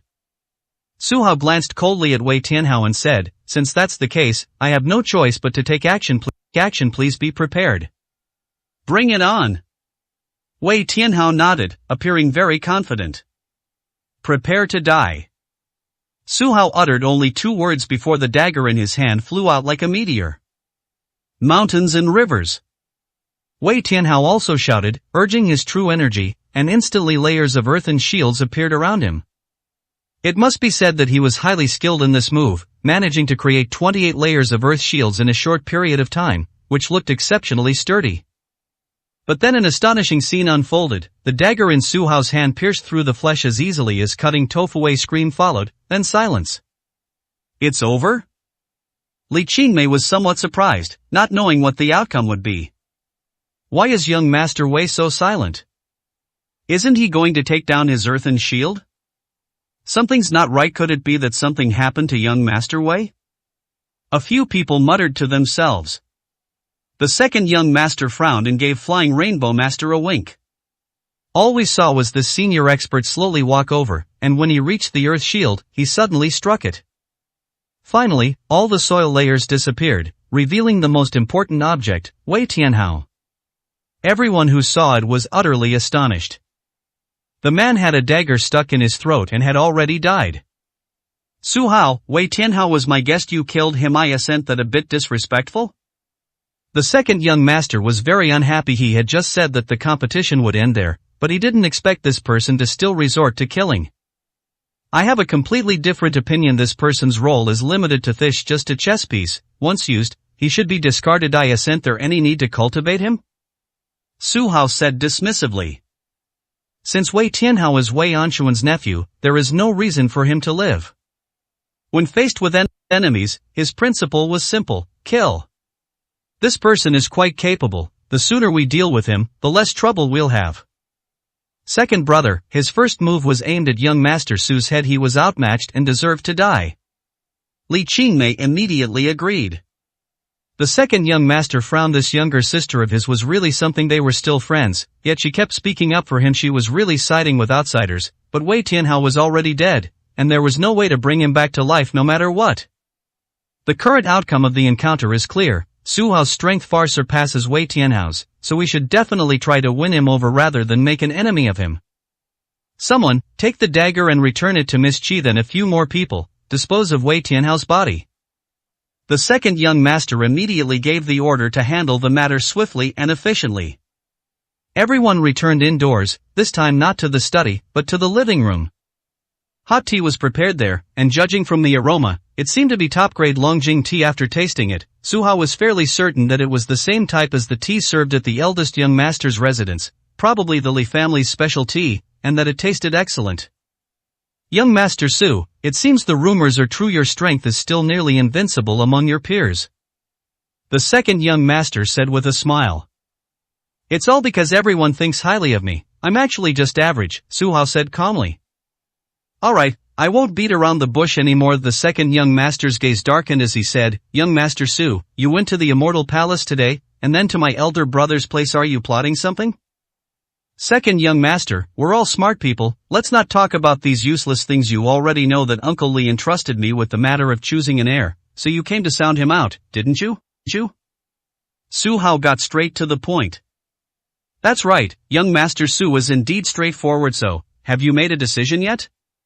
What? He asked with a smile. Second young master, this is a matter for your Li family. I am just an outsider. How could I make a choice? I still maintain that all three young masters are very strong and cannot make any choice. Su Hao answered calmly. Neither the eldest son nor the second son will join a team. Young Master Su, I didn't mean to force you to make a choice. I just wanted to make friends. Someone, bring the gift up. The second young master smiled faintly and called out one last time.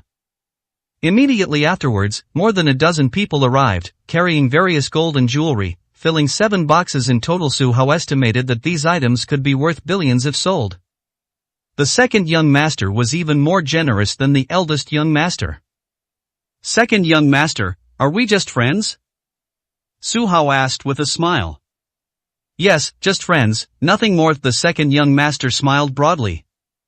To deal with someone like Su Hao, the first step is definitely to win him over. He represents not only himself but also the powerful forces of the western regions, so befriending him is the right choice.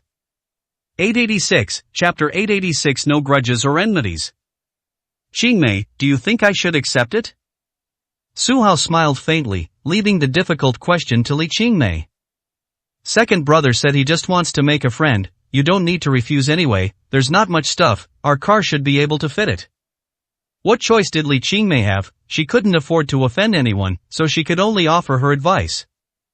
Alright then, second young master, I'll consider this a friendship. Please keep in touch if anything comes up in the future. Su Hao accepted the offer without hesitation. Someone, help carry it out. The second young master waved his hand and said. The guards quickly carried the items outside and helped load them onto the vehicle. The second young master and his entourage all saw them off, politely watching them get into the car. Second young master, do we really have to curry favor with Su Hao? Master Fei Hong asked, somewhat displeased. He's just a pawn. Remember, anyone who's beneficial to me can be won over, the second young master said with a smile. But this person is also a big problem. Who knows how many people are watching him? Master Fei Hong advised. Master, you've forgotten one thing. I am just making a statement. If I don't take any action and he chooses the eldest brother, doesn't that mean I've lost the right to compete and teach others a lesson? If the Immortal Palace changes hands, we'll all be irrelevant. That would be terrible. The second young master said quietly. It seems that the second young master has a far-sighted view, while we are short-sighted. Master Fei Hong suddenly realized and said admiringly. That's what they call you can't catch a wolf without risking your cub. The second young master smiled faintly and called everyone back. In the car, Su Hao looked troubled and said, Qingmei, you shouldn't have let me accept those gifts. Stop pretending, you definitely want to take it too. This is a huge sum of money, worth 7 billion. Li Qingmei said with a half-smile. Did Su Hao really want to refuse? Of course not. He already has enough troubles, so one more won't make a difference. If he accepts the gift from his eldest brother but doesn't accept the gift from his second brother, it would seem as if he has already chosen sides, which would be quite disadvantageous for him. Okay, you saw through me. Su Hao smiled. He really didn't care since he had money, he might as well keep it. Who would complain about not having enough money? Although the second young master was ambitious, as long as he had some more time to improve his strength to the next level, he wouldn't be afraid of Master Fei Hong. Accepting these items would prevent the second young master from becoming suspicious and would actually buy him some time. He yawned, grinned at Li Qingmei, then put his arm around her shoulder and leaned back to rest. This time, he wasn't pretending, he just wanted to get closer to this beautiful woman. Li Qingmei was a little unhappy, thinking, what is this? Is he taking advantage of her? Or is it another form of confession? Slightly angry, she opened her mouth and bit the back of his hand. She regretted it a little as she bit down, afraid that Su Hao would use his protective inner energy again, and that she would be the one to get hurt. Fortunately, Su Hao knew his limits. It wasn't a sharp weapon, so he didn't interfere. Li Qingmei quickly bit her way up, leaving several marks. Seeing some saliva on the bite, she blushed. Being a young lady from a respectable family, she felt this was extremely impolite and took out a tissue to try and wipe it clean. In this way, she ended up face to face with Su Hao and could feel his breathing, which made her panic. Not good. Just then, there was a sudden, sharp stop. She lost her balance and fell backward. Su Hao opened his eyes, pulled her tightly into his arms with his right hand, and muttered to himself, "Sigh, what a roller coaster of a day," and then someone blocked our way. Li Qingmei felt his firm, strong heartbeat, and her face flushed red. She immediately felt very embarrassed. She knew that the situation had been critical just now, and Su Hao hadn't intended to take advantage of her. However, in reality, it had created an awkward situation for both of them. "Young Master Su, who do you think is blocking our way this time?" Li Qingmei had no choice but to ask. "What do you think? Of course it's your third brother. Do you even need to guess?" Su Hao whispered in her ear with a smile. "I think so." Li Qingmei blushed and let go of him, rolling down the car window. A young, beautiful woman was standing in front of them, her arms outstretched, blocking the vehicle. "Miss, I'm sorry, she just appeared out of nowhere," the driver said apologetically. "It's alright, young Master Su and I will go down and see her." Li Qingmei nodded, opened the car door, and got out. She didn't recognize the person, but maintained her composure and listened to what he had to say. "Miss Qingmei, I'm so sorry, I didn't mean to tonight. The third young master instructed me to keep watch here and stop Miss Qi's car as soon as I see it." This person introduced herself as Xiao Chui, the maid of the third young master. "What exactly does third brother want you to do by stopping the car?" Li Qingmei asked knowingly. "Of course, we would like to invite young Master Su to our home." Xiao Chui smiled sweetly at Su Hao. "Please do not refuse, otherwise I will definitely be punished when I return." After she finished speaking, she immediately looked pitiful, with tears welling up in her eyes. Su Hao was a little embarrassed. How could anyone refuse under these circumstances? However, he felt that the third young master was being a bit too clever by sending a woman, which was indeed somewhat underhanded. Besides, did this person think that he and Xiao Chui had no grudge against each other and that he couldn't bear to see her punished? Compared to the pomp and circumstance of the eldest and second sons, this is far too undignified. "Alright, I accept the invitation." Su Hao smiled helplessly. What else could he do but agree? "Thank you, young master." Xiao Chui immediately flashed a bright smile, waved, and a black sedan took her on her way. "Su Hao, can't you resist the charms of a beautiful woman?" Li Qingmei asked with a hint of amusement after getting into the car. Wrong, I respond better to gentle persuasion than force," Su Hao said, remembering Master Fei Hong immediately added, "unless I can't win." Li Qingmei chuckled, finding it quite amusing. However, Master Fei Hong was indeed quite powerful at the time, so there was nothing that could be done. "Let me tell you, third brother is actually a very capable person, no less so than his other two brothers. It's just that he's not as generous as the other two when it comes to interpersonal relationships," Li Qingmei said with a smile. "Hey, you're being so nice to me, you don't actually see me as your future husband, do you?" Su Hao couldn't help but tease at first. He had to ask around to get some information. Now it's much better, Li Qingmei will tell him herself, saving some trouble. "You're overthinking it. I am your friend too. Why not leave a good impression?" Li Qingmei tilted her head and said with a smile. Su Hao was stunned. A thought flashed through his mind. Could it be that he really couldn't resist the charms of a beautiful woman? Relatively speaking, Li Qingmei hadn't given him anything, yet they were the closest. 887, Chapter 887 Trump Card. The third young master also owns an apartment. Unlike the other two young masters, he actually chose to live in the bustling city center. When Su Hao entered the luxurious underground parking garage and took the elevator to the 58th floor, he was completely stunned. The decor here is nothing short of luxurious. In Beijing, where land is incredibly expensive, buying an apartment of nearly 500 square meters must cost hundreds of millions of yuan, right? The restaurant had already prepared a variety of fine wines. In addition, there were various models and minor celebrities in the living room, all dressed very provocatively, eagerly waiting. Su Hao, you're such a busy man. I've been waiting for so long. It's almost 2 o'clock now, and I'm only just getting to see you. The third young master looked much younger, around 35 years old, wearing a silk nightgown, smoking a cigar, and sporting a string of jewels around his neck, walking out like a nouveau riche. Is this the third young master? Su Hao was a little confused. This guy was too arrogant. Ahem, as I said, third brother is a little different. Li Qingmei said somewhat awkwardly. Young Master Su, do you like women? There are plenty of women here tonight. If you're willing to stay, you can choose anyone you like, whether it's 1, 2, or even all of them. The third young master warmly took Su Hao's arm and said with a smile.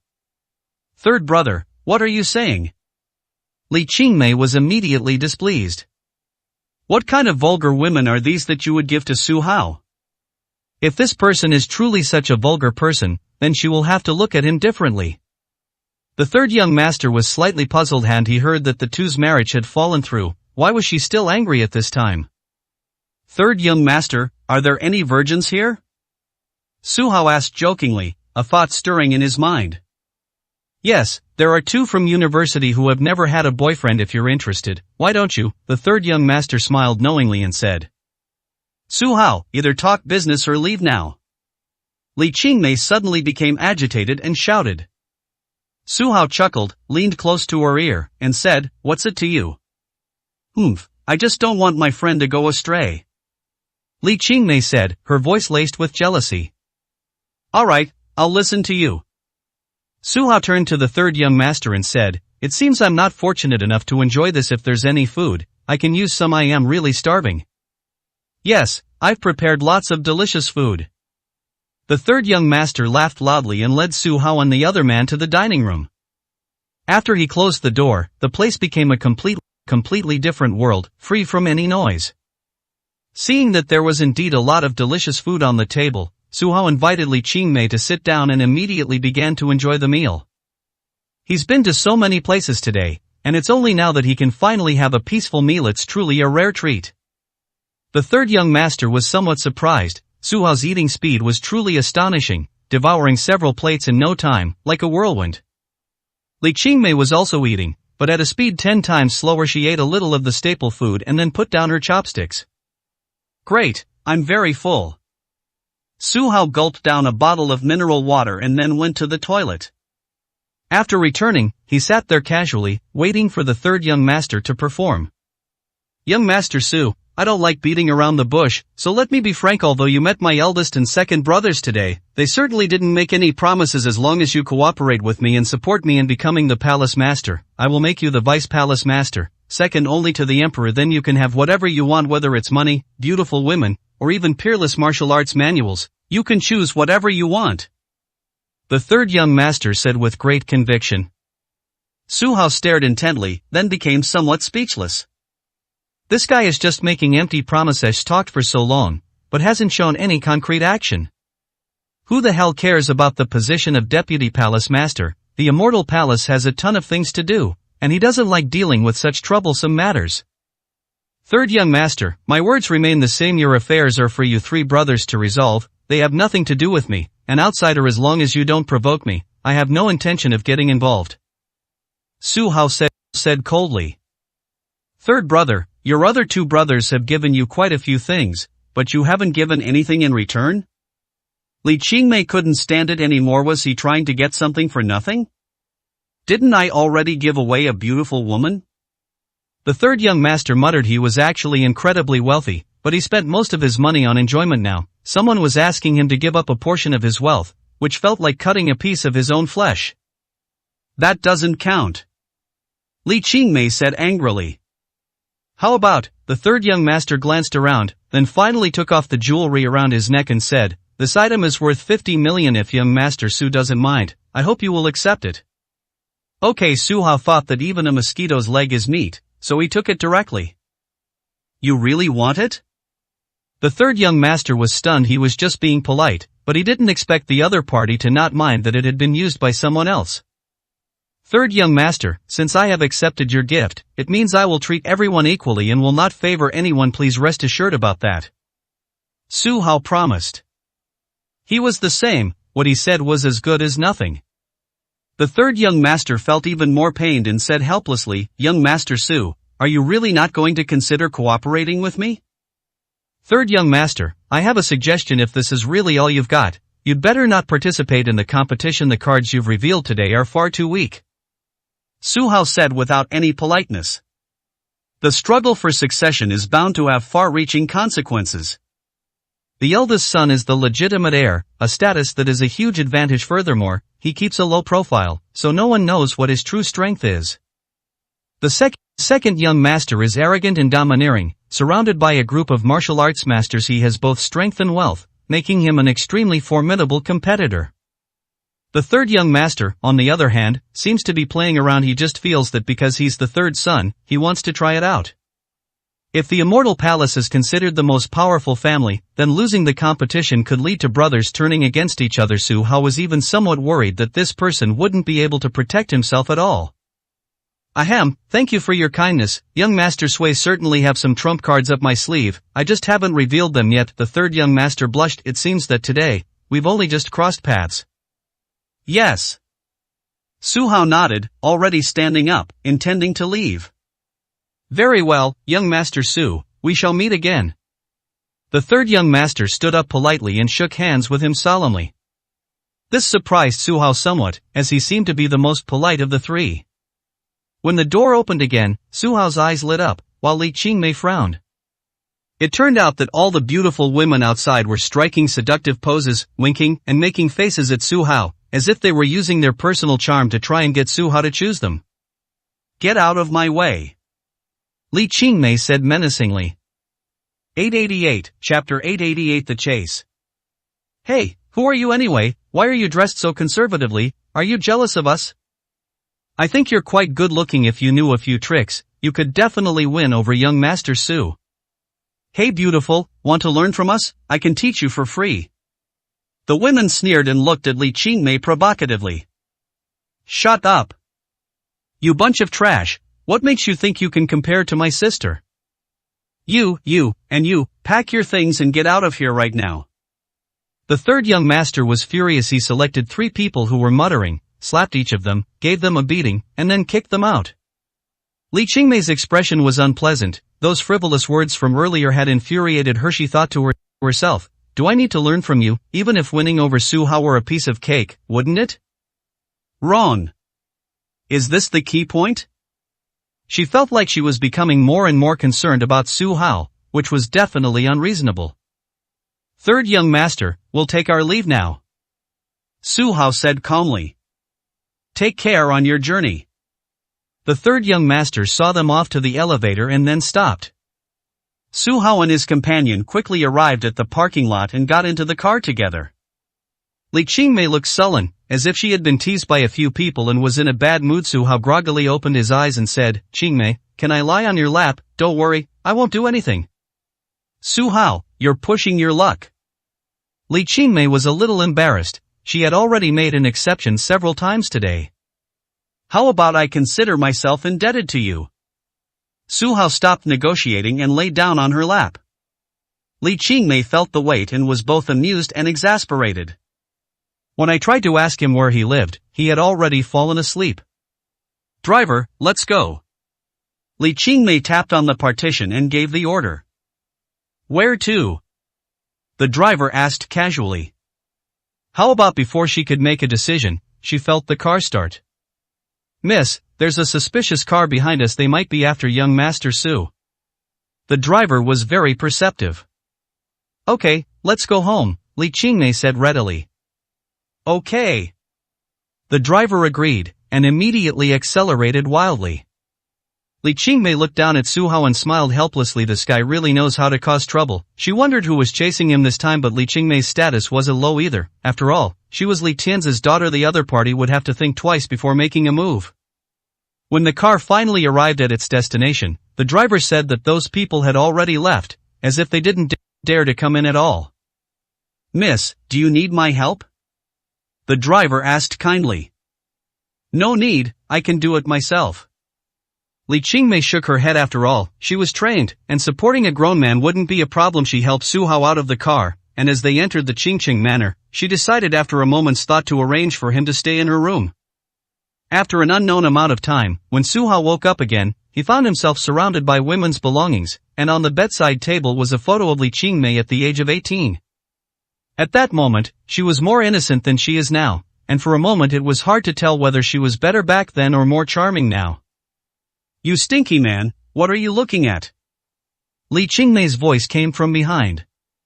Su Hao turned his head and saw that she was wearing a spaghetti strap nightgown, revealing her alluring collarbone. He was stunned for a moment and murmured, the people of Yanjing have such good taste, they actually know to put you at the top of the beauty list. It's not that they have good taste. Li Qingmei said modestly, the beauty ranking was actually created by the Heavenly Mystery Pavilion. They are very snobbish. Ranking Li Yuanwu second says a lot. In fact, he is far inferior to Zhang Baimei. He once challenged Zhang Baimei and was defeated in one move. Even against Mo Hentian, he didn't dare to make a move. How could he be qualified to be ranked ahead of others? She felt that Tianji Pavilion was the biggest joke, and that its rankings were based on personal relationships and social connections, making it not a neutral organization at all. Relatively speaking, she held a higher position, so the Heavenly Mystery Pavilion naturally ranked her ahead of Bai Zhihua, Zhao Hongyu, and Lin Yao. I'm not qualified to comment on the rankings of the Divine Martial Pavilion, but I certainly have the authority to speak on the beauty rankings. You are indeed the most beautiful among them. Su Hao said sincerely. Unfortunately, he had close relationships with 3 other people. In some respects, if he can manage the relationships between these 4 women well, could he marry them all at the same time? Cough cough, she felt that she was overthinking it. Given the relationship between Lin Yao and Bai Zhihua, it seems unlikely that the two can get along peacefully. Zhao Hongyu wasn't the kind of submissive woman who would willingly share a room with everyone. In addition, Li Qingmei's identity is extraordinary, so she is not so easy to deal with. Alright, you know how to talk. Li Qingmei smiled and subconsciously sat down on the edge of the bed. How long have I been sleeping here? Su Hao was somewhat surprised to see that it was still dark outside. It's almost been 24 hours. Li Qingmei glanced at the clock. It was only midnight. They had returned at 4:30 am yesterday, which was also about 20 hours ago. I still feel tired. Maybe I should lie down for a while longer? As Su Hao spoke, he was about to lie down on the bed again. Hey, that won't do. Li Qingmei suddenly stretched out her foot and kicked Su Hao, who was caught off guard, sending him flying. You actually know martial arts? He was somewhat surprised. He hadn't noticed that before. What are you saying? No matter what, I am a member of Penglai Immortal Palace. How could I not know any martial arts? I could let you stay in my bed yesterday when you were unconscious, but you are awake today, so absolutely not. Li Qingmei emphasized this. This is a matter of principle. A sober man is truly terrifying. Wait, didn't I ask you to take me home? Su Hao suddenly felt something was wrong. How did he end up in Li Qingmei's boudoir without even realizing it? First of all, you fell asleep yesterday and didn't give me your address. Secondly, someone was chasing you yesterday, so it wasn't convenient for me to take you back. Li Qingmei explained instinctively. Address? You've been to my house twice already. Do I still need to call you out? Li Qingmei, are you up to something? Su Hao said without any politeness. Li Qingmei's face turned bright red. She had actually forgotten. This is incredibly embarrassing. Yesterday, Su Hao lay on her lap, somewhat disoriented and unable to think clearly, even forgetting his home address. Later, when the driver mentioned being chased, she instinctively brought him back. Ahem, shouldn't you be asking me who's chasing us? Li Qingmei took the opportunity to change the subject. Who's chasing me? Su Hao was also a little confused and immediately asked. How would I know? Those people are dangerous. Would I risk my life to catch them and interrogate them for you? Li Qingmei said matter-of-factly. 889, Chapter 889 Matters of Great Importance. Alright, what you say makes a lot of sense in any case. You saved my life this time, and I will repay you tenfold in the future. Su Hao said seriously. You're welcome. Li Qingmei was quite surprised that he suddenly became so serious. He was never a frivolous or lecherous person. Everything that had happened before was a series of coincidences now. His righteous and awe-inspiring demeanor was truly moving. She thought for a moment and said, Young Master Su, it's getting late, and I need to rest too. If you promise not to do anything inappropriate, you can go to bed. Then I'll just sleep on the floor. Su Hao smiled faintly, without getting up, and lay down directly. Whatever. Li Qingmei thought to herself, how could this person not distinguish between good and bad? She had already made a huge concession by saying those words, yet the other party remained unmoved. She had thought that Su Hao might have just said it out of anger, but unexpectedly, after a while, he actually fell into a deep sleep, completely still. Su Hao was well aware that Li Qingmei was incredibly alluring, and who knew what might happen if he actually lay down on her. He wasn't a clueless man. Could he really remain unmoved in the face of such a beauty? Instead of testing yourself, you might as well lie on the ground. The next morning, Su Hao opened his eyes and felt extremely hungry. In fact, he hadn't eaten for over a day. He stood up and glanced around. Noticing Li Qingmei wasn't in the room just as he was about to leave, he saw a clean towel and toiletries on the table. A thought struck him. Could this be something she had prepared for him? He didn't have time to think about anything else right now. He immediately went to the bathroom and washed up. When she came out again, she was wiping the water droplets off her head with a towel. Miss Li, is there anything to eat? You're not going to let your distinguished guest starve, are you? He said casually as he walked into the living room. Yes, I cooked some noodles if you like, come and have some. Li Qingmei said from the direction of the kitchen, as if she had planned it all along.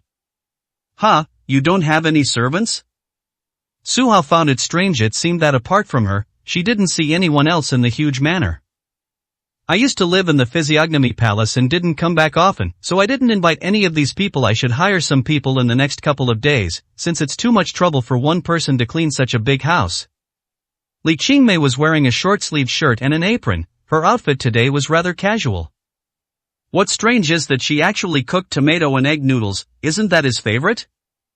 What, is this too plain? This is all we have at home, please make do with it. Li Qingmei said helplessly. As a young lady of the Li family, it was indeed a bit stingy to serve people such food.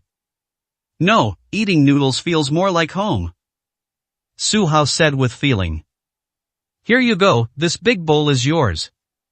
When Li Qingmei handed over the bowl, their hands touched briefly, and her face immediately turned red. She had a strange feeling. Su Hao was the only man who had stayed overnight at her house, and now, eating noodles together, it really did feel like home. Su Hao didn't think much of it, picked up his chopsticks, and ate heartily, quickly finishing his meal. Li Qingmei noticed that he was starving, so she gave him the half-eaten bowl as well. Let's get this straight, you're not allowed to complain about my saliva. Li Qingmei emphasized. What saliva? Su Hao didn't care and finished eating it all. He patted his stomach, a satisfied smile on his face, and said, not bad, this is the most I've eaten in the past few days. Li Qingmei chuckled. He had slept for a whole day and night, so wasn't he only just now getting his fill? MSLI, I have actually thought about it very seriously. Su Hao suddenly became unusually formal and said, you are the most suitable candidate to become the Lord of the Immortal Palace. Even your father is hesitant. His statement wasn't about the meal itself, but rather a reasonable guess. Why did Li Tianzi keep hesitating? It now seems that the three young masters each have their own strengths. To be frank, he himself said that the person most like him is Li Qingmei. This youngest daughter is very likely to be the ideal heir, but once such a decision is made, there will inevitably be a lot of resistance. Li Tianzi himself wouldn't live much longer, and without anyone supporting Li Qingmei, her position would certainly be unstable. Me? Li Qingmei was stunned. She had never thought of such a thing. Even according to the Li family tradition, the position of family head was passed down to men, not women, and now that the Immortal Palace held a prominent position, this concept was almost deeply ingrained. Once she becomes the head of the family, almost everyone will oppose her. Even those sects that outwardly rely on the immortal palace will directly step forward. As long as you are willing, with Uncle Li's approval and my support, you might just be able to achieve great things. Su Hao advised. No, absolutely not. How could I possibly compete with my 3 elder brothers, young Master Su? Look around and see if you can find any supporters for me. It would be a lie to say that Li Qingmei wasn't tempted. Even if Su Hao said that, he was the only one who supported him. Compared to her 3 older brothers' wealth and connections, she was far inferior. Her chances of winning this competition were extremely low. Miss Li, it's not too late for you to have this plan now. As long as you secretly cultivate your power, others won't be suspicious right now. While the 3 of them are fighting tooth and nail, you actually have the best chance and seem to be able to sit back and relax, Su Hao advised again. I really have no plans in that regard, Li Qingmei refused again. Even if you don't think about yourself, you have to think about the Li family. Do you really think those 3 can make the immortal palace better? Your eldest brother is in poor health, perhaps similar to your father's condition. Once he gains power, he'll become sickly again, and the immortal palace will eventually be controlled by others. As for the second young master, he is ambitious and at first glance seems quite capable, but in reality he is too rigid. This could easily lead to conflicts with various forces, and would instead create enemies for the celestial palace. As for the third young master, my assessment can be summed up in 4 words, a good for nothing. Su Hao analyzed it carefully. After listening, Li Qingmei actually felt that there was some truth to it, and she couldn't help but blurt out, Young Master Su, what do you think of me? A beauty that could topple kingdoms, a benevolent man who is invincible. Su Hao uttered 8 words.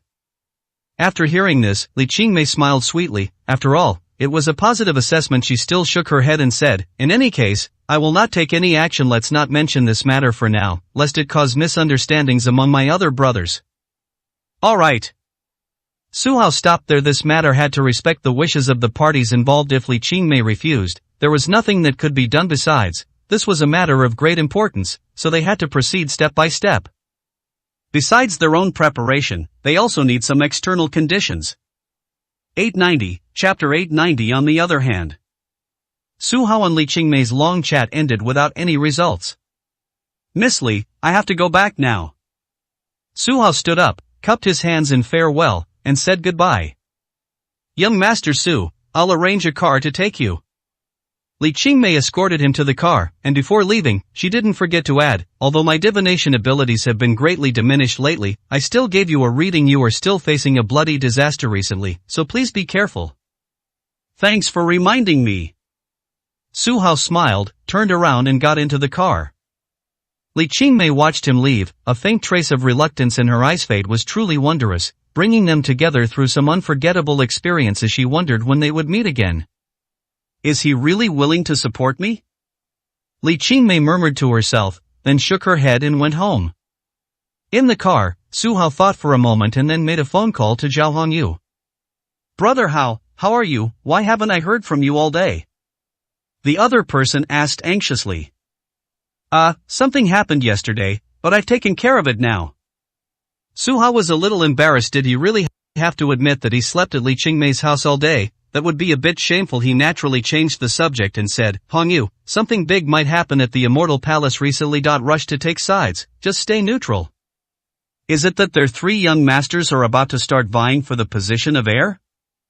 Zhao Hongyu asked with a smile. Ever since the incident at the Divine Martial Pavilion, everyone has been paying attention to the Immortal Palace, and their every move is being monitored by the major families. As one of the most prestigious families, how could the Zhao family lack surveillance? Yes, there are no results yet. Su Hao said calmly. Brother Hao, who do you support? Zhao Hongyu asked with a smile. I don't support anyone, but I'm going back to the western region soon. You and Xianjun need to take good care of yourselves and not cause any trouble, otherwise no one will be there to help you. Su Hao said with a smile. Should I come with you? Zhao Hongyu said impulsively. What are you going there for? Something big might be happening in the western regions. Su Hao frowned and said. Going to meet the parents. I haven't seen Uncle Su in a long time. I miss him terribly, Zhao Hongyu replied with a smile. Su Hao naturally refused, making up a random excuse to decline. After the call ended, Su Hao sent a message to Bai Jiruo to let her know he was safe. It was almost 11 o'clock when we got back to the villa. When he walked in, Zhang Xiaoyi was taken aback and said, "Young master, why did you return so quietly?" "Hey, you guys don't really think I'm dead, do you?" Su Hao couldn't help but laugh. "No, I thought you and Miss Qingmei were in your wedding night and you were having such a good time that you forgot all about home." Zhang Xiaoyi shook her head and answered very seriously. Su Hao smiled slightly. She had almost guessed right, it wasn't a wedding night, but rather a shared room. A moment later, Jin Tian and Xie Yiba also came out, and upon seeing him, they both smiled with relief. "Uncle Xie, you seem to have recovered quite a bit," Su Hao said. "Yes, after all, I've been taking tonics every day, and I've temporarily recovered about 30% of my strength." Xie Yiba nodded, quite pleased during this time. He was very grateful for Lu Gongquan's care. After all, the other party was a renowned physician who provided various healing medicines. "Young master, did you find out anything during your trip to the Celestial Palace?" Jin Tian suddenly asked. Su Hao nodded. The most important news was Song Zun's whereabouts, but now, should he tell Xie Yiba? Revealing this could very well be a blow. "Young master, please speak freely." Xie Yiba seemed to have sensed something. "Good." Su Hao regarded the two of them as his own people. One was a retainer who had risked his life for him, and the other was a guard he had trained for a long time, so he first briefly explained what had happened in the Immortal Palace. After listening, Xie Yiba was somewhat moved. It turned out that the Immortal Palace only looked glamorous on the surface, and had many problems inside. Jin Tian felt that no matter what, the Immortal Palace was still one of the most powerful forces in Yanjing. Although they were suppressed, they also gained a real status, so it was a double-edged sword. "I learned Song Zun's whereabouts from Li Tianzi." Su Hao then solemnly announced the results of the investigation.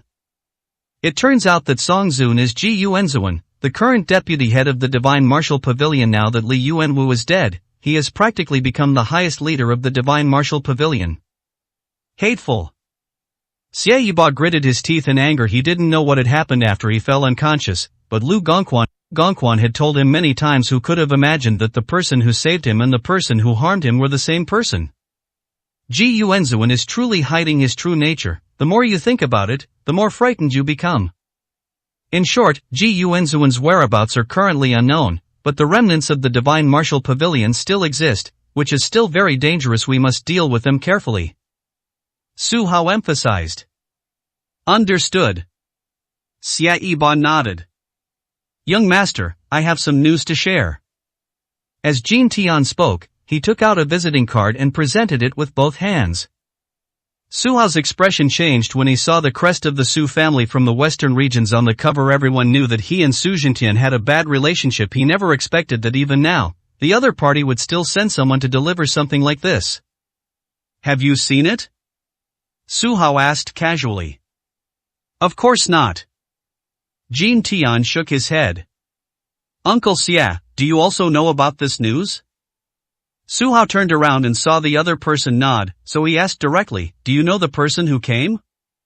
"How could I recognize them? It's been 10 years. I bet most of the guards from back then have been replaced." Xie Yiba sighed. This is a very euphemistic way of putting it. The underlying meaning is that most of the original group of people are dead, and the new recruits are certainly unfamiliar to everyone. "Young master, why don't you take a look first?"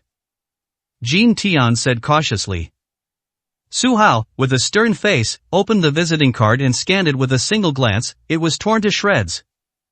It said that people from the western regions had booked a table at the Martial God Tower and hoped that the young master would come over, indicating that they had important matters to discuss. "Young master, you and master are family after all, and this bloodline cannot be severed. If you have the chance, you should go back and visit him," Xie Yiba advised cautiously. "They want me to go to the Martial God Tower. Would you like to accompany me?" Su Hao asked, trying to find a way out. "Good, it's been a long time since I've seen guards from the western regions." Xie Yiba was very happy. "I'll drive." Jin Tian smiled as well. In fact, Su Hao's opinion of Su Jintian had changed after the incident at Jiaye Temple. He knew that the head of the family had his difficulties, but that didn't mean he could forgive him. Regardless, Su Jintian still did many things that displeased him, and Su Hao simply couldn't accept this person's marriage to Li Qiandai. However, Su Hao has also matured a lot and feels that in the face of matters of principle, these grudges can be temporarily put aside. 891, Chapter 891 Fighting Will. Martial God Tower. When Su Hao got out of the car and saw this place, he felt a pang of nostalgia. He had held 2 competitions here, both with ideal results. One was under the name Su Changsheng, and the other under the name Su Hao. After that, he came here to dine. The high price of the place had ironically made it a kind of popular tourist attraction in Yanjing. Su Hao went to the private room on the 2nd floor and found only a middle-aged man carrying a knife. The man was resting with his eyes closed. When he heard footsteps, he opened his eyes and a sharp glint flashed in his eyes. Upon recognizing Su Hao, he immediately stood up and said respectfully, "Young master, I am Sun Tong, a guard of the Su family in the western regions." "Are you really a member of the Su family?" Su Hao didn't completely believe that these were extraordinary times, and he couldn't trust someone's identity based on just one sentence. "Young master, this is my token." Sun Tong immediately took out a token with the Su family crest on it, which was absolutely impossible to replicate. "I see." Su Hao nodded, then looked at the person beside him and asked, "Do you know him?" "To be honest, I don't know him." Sun Tong looked at Xie Ba, whose hair was completely white, with a blank expression. "Ha, it seems I'm past my prime," he laughed self-deprecatingly. 10 years is a long time in the martial arts world, enough for many talented people to emerge. "Let me introduce you. This young man is my bodyguard, named Jin Tian. As for this old man, he is a benefactor of the Su family, named Xie Ba," Su Hao said solemnly. Sun Tong first clasped his hands in a fist salute to Jin Tian, then slapped himself hard and said, "I'm sorry, I know Senior Xie's name, but the name and face don't match in all our hearts. You are a legend." "Is it a myth that's already dead?" Xie Ba asked directly. Yes, we all thought you had passed away." Sun Tong seemed to be a straightforward man, not good at being flexible, and said directly. Xie Ba laughed it off, not taking it to heart at all. If it were him, he would have thought he was already dead. 10 years as a vegetable was not much different from being dead. "All right, let's sit down and talk about it."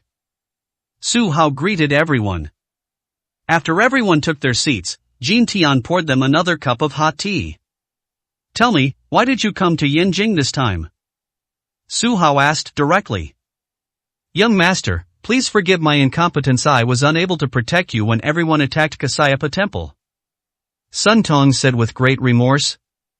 Their purpose in coming here was not to protect Su Hao. However, as they approached Yanjing, they discovered that various sects were taking action and jointly besieging Jiaya Temple. After discussing it for a while, not knowing why, they went to Yanjing first. Later, they learned that these people were going to attack Su Hao, but by the time they realized it, it was too late to leave the city. At that time, the 6 doors were heavily guarded, and no martial arts master was allowed to leave the city. They waited anxiously for several hours, and only breathed a sigh of relief after confirming that Su Hao was safe and sound. "Those people are beyond your capabilities, so it's better that you don't go." Su Hao shook his head. "They would only be cannon fodder if they went. Secondly, we're here to deliver a message. Recently, many people have been making moves in the western regions. Although we've arrested some spies, nothing has really changed," Sun Tong said directly. "Isn't Su Jintian over there? Why do people dare to act recklessly?" Su Hao said calmly. That's the main reason we've come, young master. The master's condition is rather complicated. His illness has flared up, and all the renowned physicians in the western regions are helpless. They've only given a vague diagnosis. The master will die within a month to a year." Sun Tong's eyes were glistening with tears, and she did not continue. "However, the meaning is already quite clear. Su Jintian's physical condition is not optimistic, and it is very likely that it is even worse than Li Tian's." "Impossible, he was perfectly fine when I saw him last time," Su Hao exclaimed in disbelief. "Last time, you mean when we were in the eastern province? Actually, on the way back to the western regions, the master and his men were ambushed, and he was injured again. His condition deteriorated day by day. He didn't want us to talk about these things until the results of this medical examination came out. He was worried that the western regions were without a leader, so he sent us to invite the young master back," Sun Tong said with utmost seriousness. At this moment, Su Hao desperately hoped that these were false rumors, just a ploy to trick him into going back. However, it seems that Sun Tong's feelings are genuine. Is Su Jintian going to die? He had mixed feelings. On one hand, he couldn't forgive his father's actions, but on the other hand, he couldn't sever ties. Even if he declared that he had no relation to the Su family, it would only be an angry outburst. If the Su family were truly facing annihilation, could he stand idly by? I haven't finished my business here yet. Give me 3 more days, and then I'll head back to the western regions. Su Hao promised. Great. Sun Tong was very happy. By the way, how many people came this time? Su Hao asked casually. There are a total of 120 people, scattered throughout Yanjing. We will assemble immediately as soon as the young master gives the order, Sun Tong said directly. There's no need to gather as long as everyone stays safe. That's fine. Su Hao shook his head. Yanjing is too strict to control over outside experts. So many people would attract the attention of the 6 doors. Just as he was about to talk about other things, he suddenly sensed a strong killing intent coming from outside. Just as they stopped, they heard a loud bang, and a group of people burst through the wall, weapons in hand, exuding a chilling murderous aura.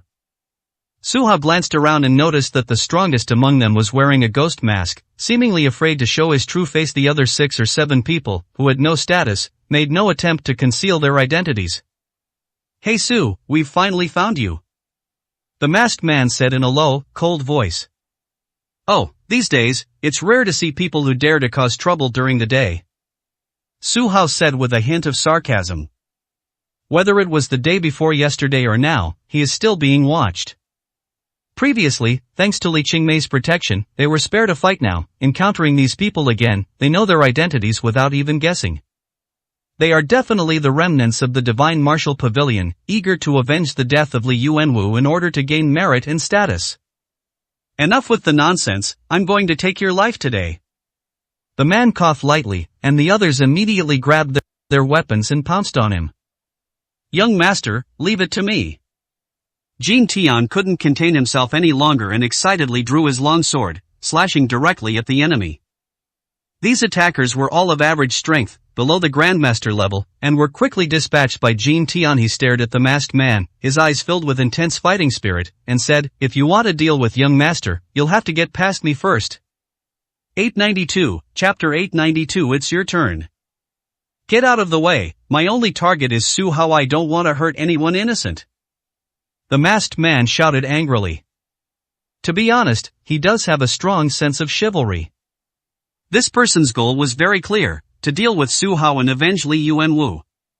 His position in the Divine Martial Pavilion wasn't low either. He was a steward. The ranks after him were Elder, Protector, Deputy Pavilion Master, and Pavilion Master. If one wanted to climb the ranks, the best way was to accumulate merit.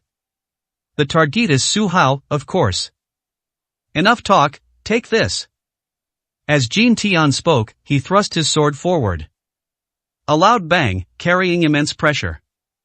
Su Hao nodded slightly, feeling that Jin Tian's strength had improved rapidly and he had already stabilized at the Grandmaster level. However, this masked man was not simple and would not be so easy to deal with.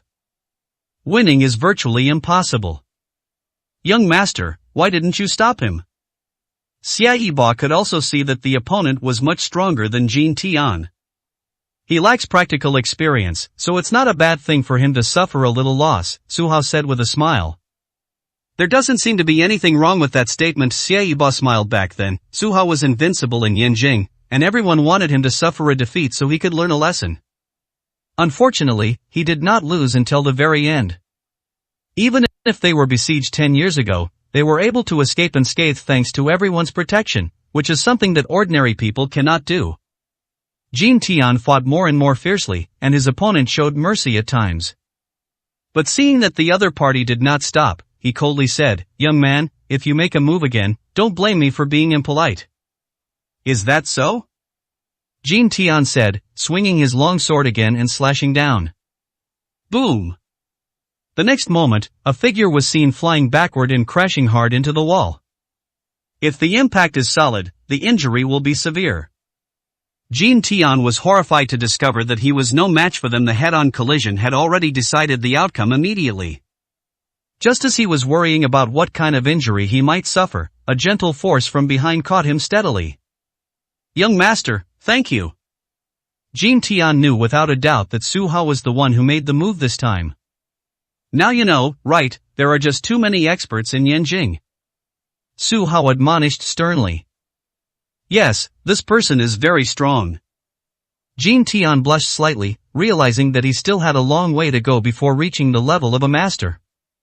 The masked man's expression changed when he saw Su Hao make a move. Didn't he hear that Su Hao was seriously injured that day? Although he narrowly escaped defeat in the life-or-death battle with Wei Anshuan, he was left with indelible scars, which greatly diminished his strength. How come he has recovered completely in just one day? Is the information incorrect, or does this person possess extraordinary physical abilities? There are many different accounts of the battle that day in Yanjing. Some people say that Su Hao also used a forbidden technique that day, causing his strength to regress. Some people say that Su Hao used a secret technique of the poison gu cult that day, and that he is completely sided with the demonic cult. What people don't understand is why Su Hao was able to kill Wei Anshuan. No one expected that it would be Hong Mingxian who would make the final move. After all, among the experts in Yanjing, this person was the most low-key. Aside from cultivating, he spent his time sparring with other masters, making him practically invisible compared to people like Jin Wenbo. Next, it's my turn. Sun Tong drew his broadsword, stood in front of him, and said coldly. Another one? The man frowned as he looked at Sun Tong. He could sense that this newcomer was much stronger. He shouted at Su Hao, Su, are you really going to be a coward? Why do you want others to die for you? Get through this first. Su Hao said calmly, without making a move rashly. If the Divine Martial Pavilion really only sent him out, that would be incredibly foolish. The Divine Martial Pavilion's headquarters was destroyed, its other forces remain intact regardless of which elder or higher-ranking person gave the order. They would have prepared a backup plan. This person was merely drawing attention. There are definitely others operating in the shadows. Fine. The masked man finally drew his weapon, which turned out to be an iron gauntlet. After equipping it, he threw 2 punches, unleashing 2 bursts of energy. In an instant, all the chairs in the private room turned to dust. Upon hearing the news, many people stood at the back to watch. When they discovered that the person inside was Su Hao, their eyes widened in surprise. Holy crap, he actually dares to show himself. He's completely disregarding the Divine Martial Pavilion. Kill Li Yuanwu and kill Wei Anshuan now. He is the mortal enemy of the 2 major forces, and his chances of survival have been greatly reduced. This masked man looks very strong. Perhaps Su Hao is about to fall. That's not necessarily true. This person is quite capable. We can't see through him at all. People were discussing it animatedly. With Su Hao's return, he once again became the absolute star of the martial arts world, the undisputed focus of everyone's attention. Sun Tong's swordsmanship is characterized by its wide, sweeping strokes and highly practical application. Trying to fight me, you're overestimating yourself. The masked man threw a punch. The 2 exchanged only 1 move, yet they felt a powerful force sweep over their entire body. Sun Tong's hand, gripping the longsword, trembled slightly. Seeing this, Jin Tian acted impulsively and pounced on them again. Court death.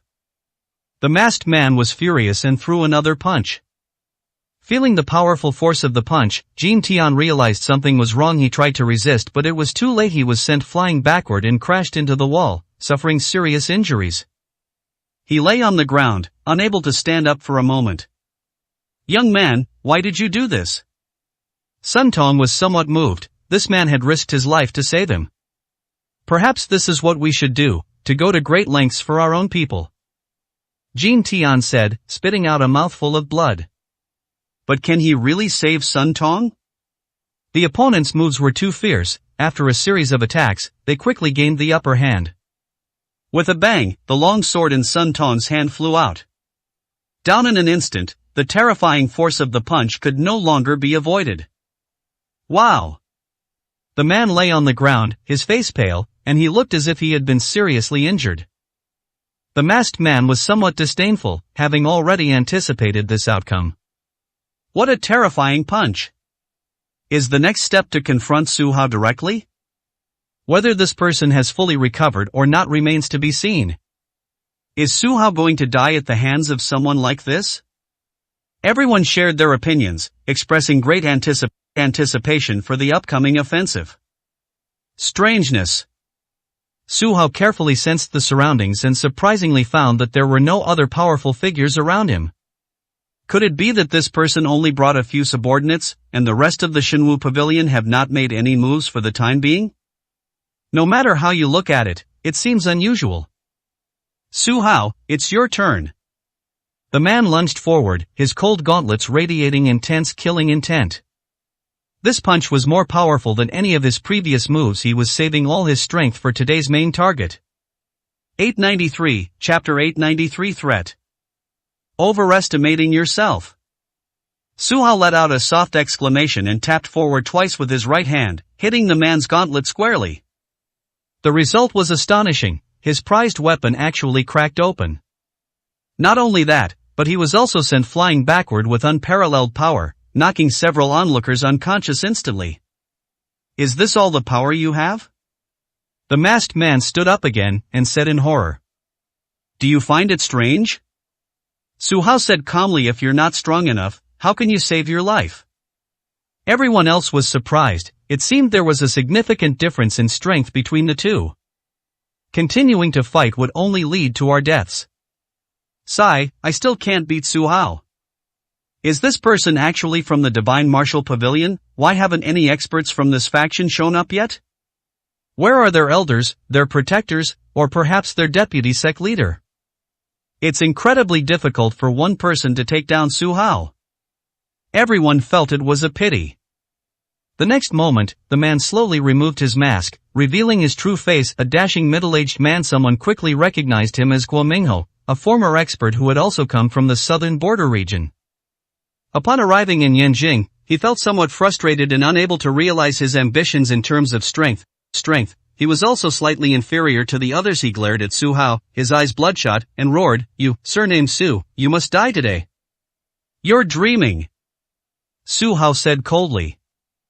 "Do you know what the strongest thing in our southern frontier is?" The man suddenly sneered. Su Hao frowned but did not answer. The next moment, the man took out a black ball and threw it hard on the ground. Suddenly, a black mist appeared and approached Su Hao and Xie Ba. A trivial skill. Su Hao thought it was just some ordinary poison gas, so he struck out with his palm, trying to disperse it. Strangely, the poisonous gas was incredibly viscous, not only unable to be dispersed, but even seeping into his nostrils along his arm. He felt alright. If he fought back with all his might, he was sure he could leave safely. But what about Xie Ba? His strength has not recovered at all. How could he possibly withstand this poison gas? Su Hao turned around and saw that Xie Ba's lips were pale and he was lying on the ground, weakly saying, "Young master, you go first, don't worry about me." He had barely finished speaking when he spat out a mouthful of black blood. Su Hao said loudly, immediately channeling his true energy to remove the poison from him. In this way, he himself was exposed to the poison gas. "My head is feeling dizzy and lightheaded. There are already signs that I've been poisoned." He freed one hand, grabbed an antidote pill, and popped it into his mouth. After taking it, there was no improvement. The poison gas in southern Xinjiang seems to be completely different from that in other places. "You're about to die, and you still dare to save people?" Guo Mingho grabbed the large knife on the ground and slashed at Su Hao. "Young master, be careful!" Sun Tong shouted. When the broadsword struck, a golden light burst forth instantly. Su Hao's Vajra shield worked, repelling Guo Mingho directly. However, it was obvious to anyone with eyes that the shield was not thick enough this time and was almost penetrated. "Hurry and help, he's dying." Now, Su Hao is doomed. "Don't be afraid, fight him." Many people directly encouraged him, not without a hint of jealousy.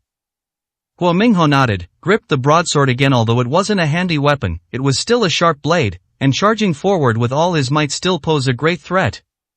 When Su Hao's Vajra shield reappeared, he was already extremely weak. With a crack, it shattered instantly as the broadsword struck his back heavily, tearing through his clothes and leaving a shocking wound. Guo Mingho laughed triumphantly. "I didn't expect to succeed. It seems you're not invincible after all, you have weaknesses too." In truth, everyone had realized that Xie Ba was Su Hao's biggest weakness 10 years ago. Xie Ba had been severely injured while covering the retreat, a fact that had always burdened Su Hao with guilt this time. No matter what, he could not abandon this retainer again. If you have worries, you will be unable to successfully fight the enemy. In fact, he himself was quite poisoned. Young master, you shouldn't have saved me. Xia Yiba sighed. Uncle Xia, don't speak, you're severely poisoned. Su Hao forced a smile as he looked at Xia's pale face. I'll fight him to the death. Xia Yiba suddenly gathered some true energy and attacked Guo Mingho. Old man, you're washed up. What makes you think you can fight me? Guo Mingho cleaved him in two with a single blow. Su Hao's eyes turned bloodshot. Instantly he stood up unsteadily and shouted, "You dare to hurt Uncle Xia, you don't even know what death means."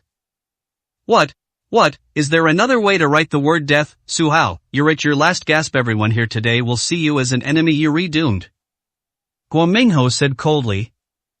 Su Hao glanced outside and, sure enough, the situation had changed. The ordinary guests, realizing something was amiss, had already slipped away. The remaining dozens of people were all martial arts masters, their eyes bloodshot as they stared at him, clearly considering when to make their move. The kill order issued by Shenwu Pavilion remains in effect and has not been revoked. Once he is dealt with, a reward can still be obtained. Why would anyone back down when faced with an easy target? Even so, I'll drag you down with me. As Su Hao spoke, he waved his right hand, and a powerful force instantly pulled the person towards him. The next moment, he grabbed the man by the throat.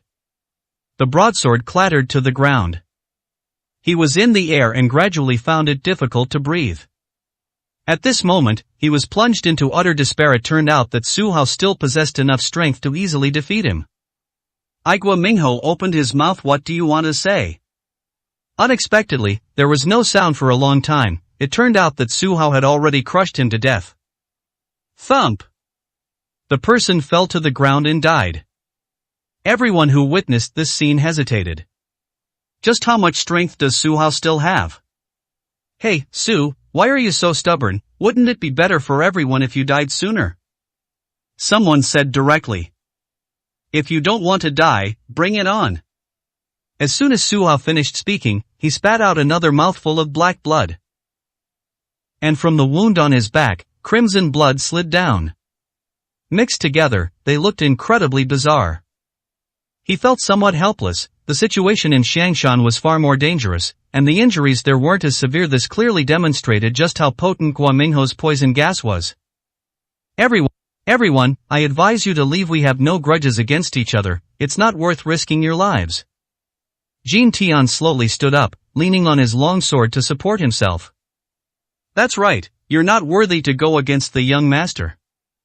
Sun Tong also made a cold threat, and his expression suddenly changed drastically as he spoke. 894, Chapter 894. No one was spared. Young master! Jin Tian suddenly shouted. Who launched the sneak attack? Sun Tong's eyes widened. To their horror, a sword suddenly emerged from Su Hao's chest. Su Hao's aura immediately became extremely weak.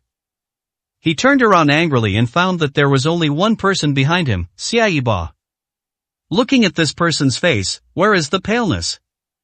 It looks no different from usual, as if it hasn't been poisoned at all. Uncle Xia, why are you doing this? Su Hao couldn't understand it and found it hard to believe he was the one who saved people, so why was he also the one who committed the dirty trick?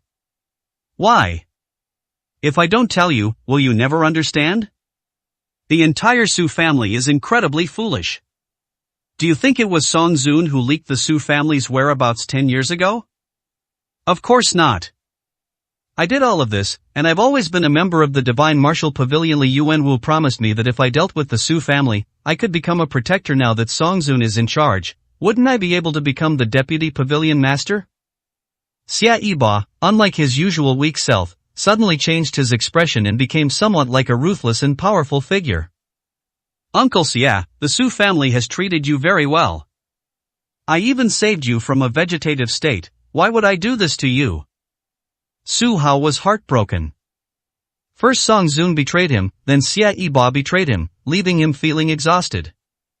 No matter how good the Su family is to me, so what? You ultimately use bloodline as the standard. Do you think I can inherit the Su family? the Divine Martial Pavilion is different. All my martial arts skills were learned from there. They gave me so much. Xia Yiba became more and more pleased with himself as he spoke. If you've kept it hidden for so long and have no way to show it off, then it's really not fun.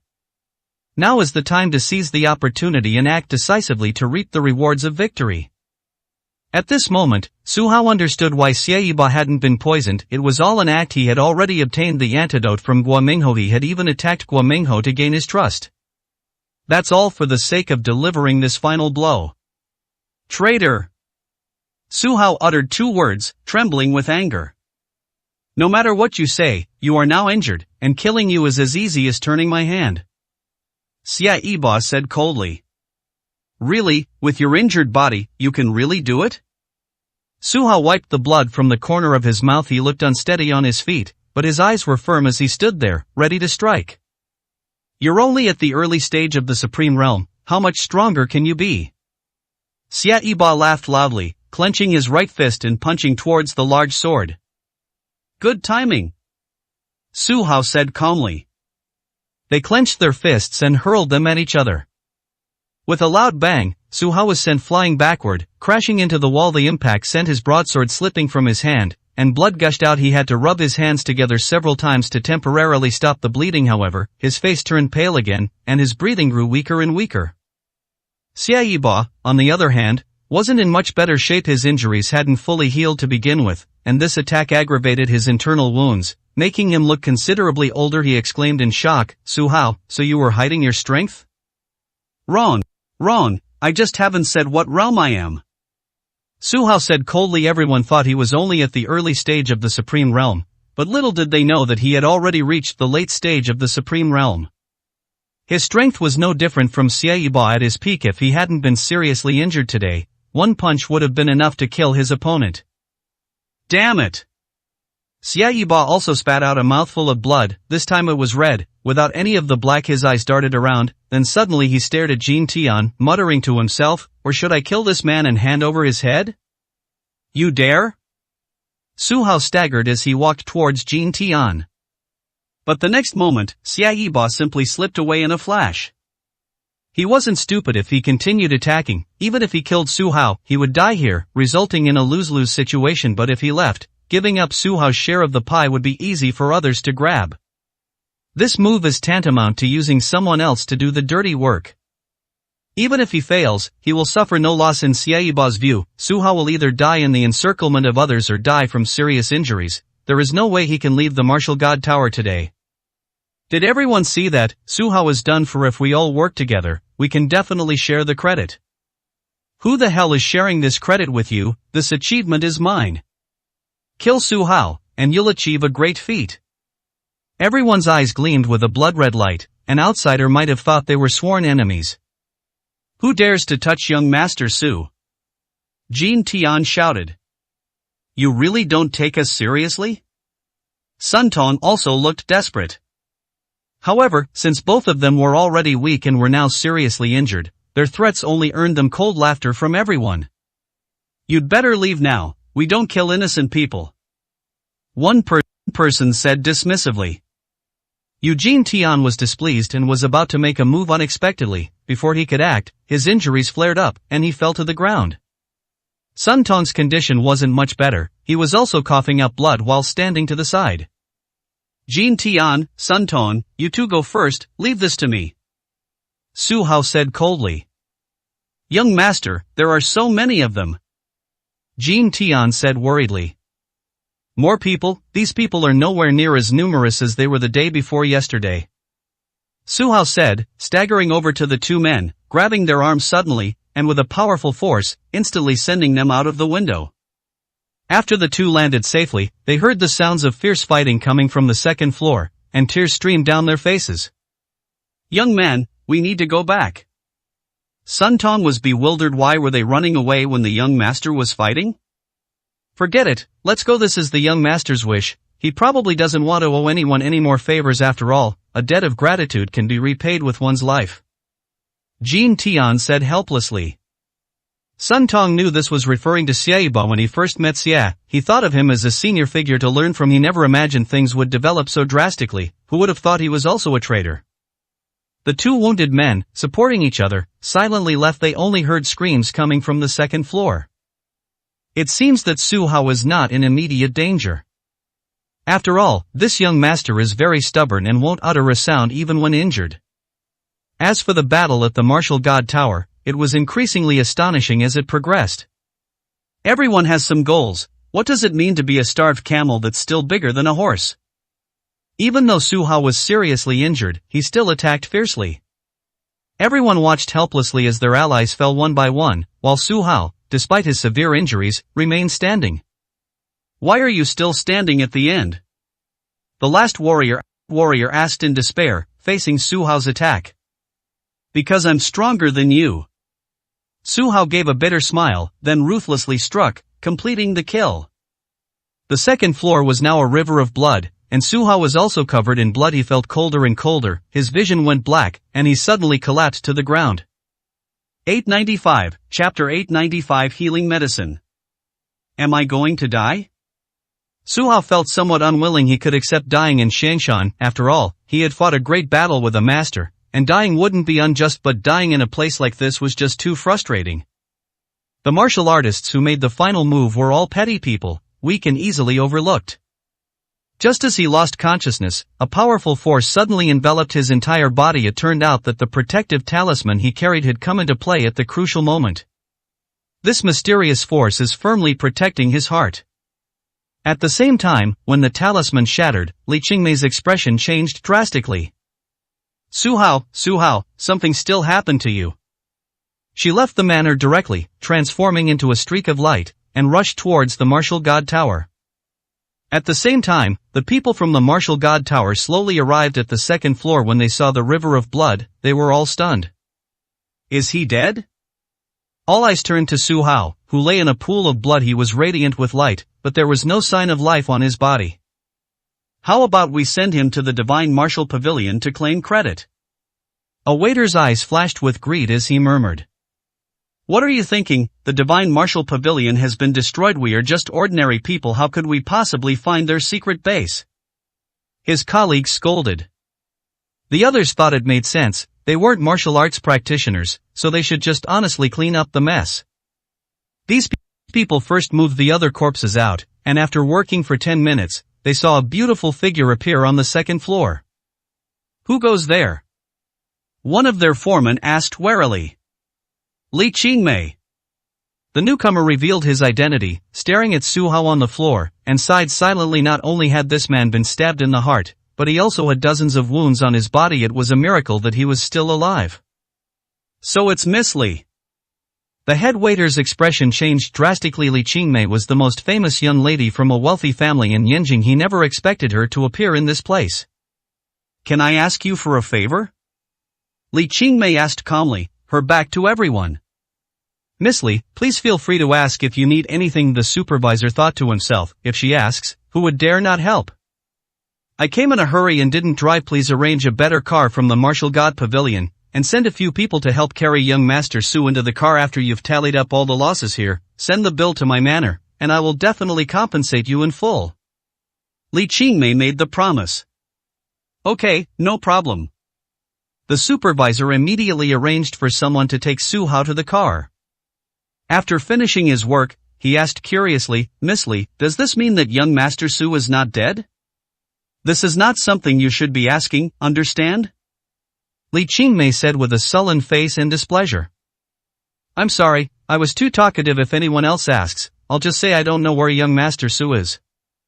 The head waiter immediately slapped himself. Gotten himself into trouble because of his loose tongue. Why did he have to ask about everything? Very good. After getting into the car, Li Qingmei glanced at Su Hao, who was almost lifeless in the back seat, and shook her head. "You were destined to suffer this calamity, but I wonder if there will be good fortune waiting for you after surviving this ordeal." After saying that, she stepped on the gas and sped back to the manor. A secret base of the Divine Martial Pavilion, located underground, is brightly lit all around.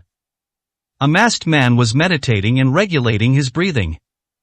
Several assassins stood around, each as still as a wooden stake. After a long period of meditation, the masked man sighed, "Bai Yi is truly a sinner, he actually destroyed the dragon vein." The spiritual energy here is also abundant. However, it is far inferior to Longquan Mountain. He is Ji Yuanzuan, the current sect leader. When Li Yuan Wu and Bai Yi fought, he was already in seclusion, attempting to break through to the next realm. Reaching a crucial juncture relying on the dragon vein, he would reach the supreme great perfection within a week. However, in the end, all efforts were in vain. Bai Yi severed the dragon vein with a single sword strike and destroyed the divine martial pavilion. This cast a shadow over his Dao heart, making breakthroughs increasingly difficult. If things continue like this, won't our strength be even inferior to Li Yuanwu's? Who is it? Suddenly he shuddered and roared. It's me. Just then, a figure flew in from outside. The newcomer landed and spat out a mouthful of blood. It was Xia Yiba.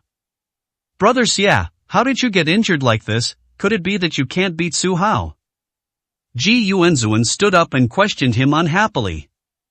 No one could see his expression, but the eyes behind the mask were unusually cold, filled with a strong murderous aura. I'm no match for Su Hao right now, you know that kid. He's incredibly talented and still on the rise if he goes all out. There aren't many people in Yanjing who can beat him. Xia Yiba sighed. This is not the news I want to hear. What happened to Su Hao? Ji Yuanzuan asked unhappily. He should be dead. I stabbed him in the heart, and then dozens of other men rushed in. There was absolutely no chance he could have survived. Xia Yiba assured him. Brother Xia, you did a great job. Ji Yuanzuan nodded slightly, slowly took out a healing pill from his pocket, and threw it over. Thank you for the medicine, Pavilion Master. Xia Yiba was very happy. This was a sacred healing medicine from the Divine Martial Pavilion. One pill would not only restore his injuries from today, but also heal his old injuries by about 70 to 80%. When it comes to healing medicine, even the Medicine King cannot compare to the Divine Martial Pavilion. After all, they have the best resources and provide the best treatment to their patients. But all of this is limited to the upper echelons. The lower classes are still mostly cattle and horses, who have no access to the best medicine. After taking the pill and resting briefly, Xia Yiba recovered 70% of his strength. He looked at Ji Yuanzuan cautiously and said, Sect Master, I am utterly loyal to the Divine Martial Pavilion. Could you please? The original agreement was to release my daughter? Brother Xia, we've been through thick and thin together. How could you not trust me? Your daughter is doing very well now, living the high life and enjoying a high status. It's just that it's not convenient for her to meet with you right now. I hope you can understand. Ji Yuanzuan said calmly. Xia Yiba's face was grim. What life or death struggle? He was the one who was on the verge of death back then. What was most hateful was that this person used his daughter as a hostage to force him to do things that violated the code of the martial arts world. Master, what is the next plan? Please give your instructions. Xia Yiba had no choice but to continue to show his loyalty, unwillingly acting as his dog. The Western regions. Ji Yuanzuan uttered only 2 words. Sect Master, isn't this a bit much? We've already dealt with Su Hao and severely weakened the Su family. Why go so far as to wipe them out? Xia Yiba said with a hint of reluctance. Wrong. Those who achieve great things cannot be sentimental like women. Ji Yuanzuan said coldly. 896, Chapter 896 Starving. Xia Yiba remained silent for a moment, recalling the hatred in Su Hao's eyes when they finally broke ties. He sighed. By the time he took action, he and the Su family had become enemies, and there was no going back. Even if Su Hao is dead, Sun Tong and Jin Tian are still alive, and his attempt to harm Su Hao will still be exposed. Considering Su Jintian's character, he knew that if he harmed this person's child, he would inevitably be blacklisted. Brother Xia, you don't need to worry too much. Although the Su family has deep roots in the western regions, Su Jintian's strength is not what it used to be, and he is now seriously injured and doesn't have much ability. Once he dies, all that's left is his underage son. How can he possibly fight against us? Ji Yuanzuan said coldly. Isn't there Li Qiandai? Xia Yiba thought of someone and said directly. This person's identity is also extraordinary. She is Li Tian's younger sister. Once she receives assistance from the Immortal Palace, she will inevitably deal them a heavy blow. That's not something you need to consider now. I only have one question for you. We are about to set off for the western regions. Are you willing to come along? Ji Yuanzuan stared at him intently. The Pavilion Master's decision is my will. Xia Yiba clasped his hands in a fist salute and said earnestly. Very well, everyone pack your things, we'll set off in half and hurry. Want to see how the Su family has developed now, and whether they can stand up to our Divine Martial Pavilion. Ji Yuanzuan is ambitious now that he is the leader of the Divine Martial Pavilion. He can finally be in charge as long as he eliminates the Su family and makes a contribution. He believes he can deter the other sects. At that time, he will seize the opportunity to expand and will definitely be able to lead the Divine Martial Pavilion back to its peak. Furthermore, on the way to the western regions, he could also inquire about the whereabouts of the dragon essence. If he could reintegrate the dragon vein, then reaching the realm of a terrestrial immortal would be just around the corner. Su Hao let out a soft hum and slowly opened his eyes. He looked around blankly, a hint of doubt on his face. This is not a terrifying hell, but a boudoir, filled with familiar scents. Young Master Su, you're finally awake. A familiar voice came from the side. It was Li Qingmei. Just as he was about to get up, he suddenly realized something was wrong. His chest was still throbbing with pain, indicating that Xie Yiba's knife wound that day had left him with immense suffering. Qingmei, did you save me? Su Hao asked in surprise. Strictly speaking, it was that possession rune that saved you. Li Qingmei said calmly. Who created this rune? Are there any more? Su Hao blurted out that was a real life-saving item. If he could still get it, it would provide an extra layer of protection in the future. What are you thinking? This thing is too precious. It was made by my master at the cost of 10 years of his lifespan. There were only 2 in total. One was given to my father, and the other was given to me. As Li Qingmei spoke, her face flushed. This was originally a talisman given to her by the palace master of the Physiognomy Palace, but Li Qingmei felt that Su Hao was very important, so she secretly handed it over.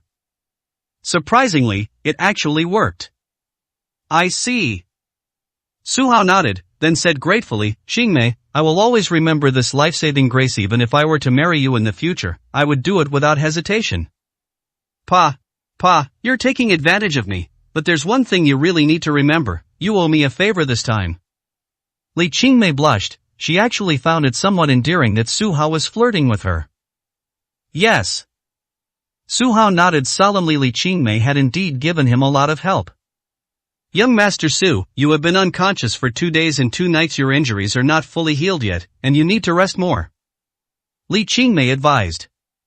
No, the remnants of the Divine Martial Pavilion are still causing trouble everywhere. I must go back to the western regions, otherwise there will be big trouble there. As Su Hao spoke, he was about to get up. He was then shocked to find that blood had suddenly appeared on his wounds. He couldn't help but take off his shirt and saw that his body was almost riddled with holes. He couldn't help but feel embarrassed. No wonder his injuries were so severe. Ahem, some of your injuries were actually inflicted by me. When your heart ruptured, some secret methods were used to stitch it up, which caused some external injuries, but it wasn't actually as serious as it looked. Li Qingmei gave an awkward smile. She wasn't a miracle doctor. Her treatment methods were just average. However, the methods of the Physiognomy Palace are special, and they have some unknown secrets, which barely help Su Hao prolong his life. Alright. But these wounds are really too ugly. Miss Li, could you please help me apply this Gonlin Dan? Su Hao reminded him. Yes, that pill can heal wounds. Reminded, Li Qingmei took out several emerald green pills from her medicine box. Since its launch, Ganlanden has become a staple in almost every household. Kept on hand, she crushed the pills and carefully applied them to the wound. Su Hao looked at her focused expression and could feel the gentle touch of her slender fingers, and was secretly moved. Li Qingmei was a young lady from a wealthy family. When had she ever done anything like serving others? It's already quite remarkable that she did all this for herself. Before long, the external injuries appeared to have almost completely healed. Su Hao then sat directly on the bed and began to regulate his breathing. After a day and a night, his injuries had basically healed, and he looked full of energy. When Li Qingmei saw him again, she was stunned by his handsome face. Her gaze then shifted downwards, landing on his well-defined muscles, and she felt a flush rise in her face. Oh no, Jin Tian and Sun Tong are in danger.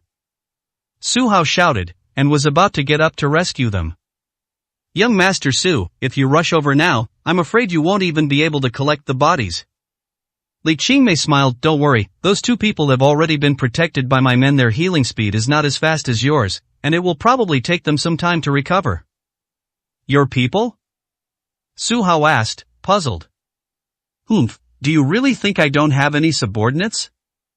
Li Qingmei was a little displeased. Wasn't this underestimating her? She said with a hint of pride, actually, the Physiognomy Palace does have some talented people. It's a place where hidden talents abound. After my master died, these people naturally followed me. Now, I have quite a few capable subordinates.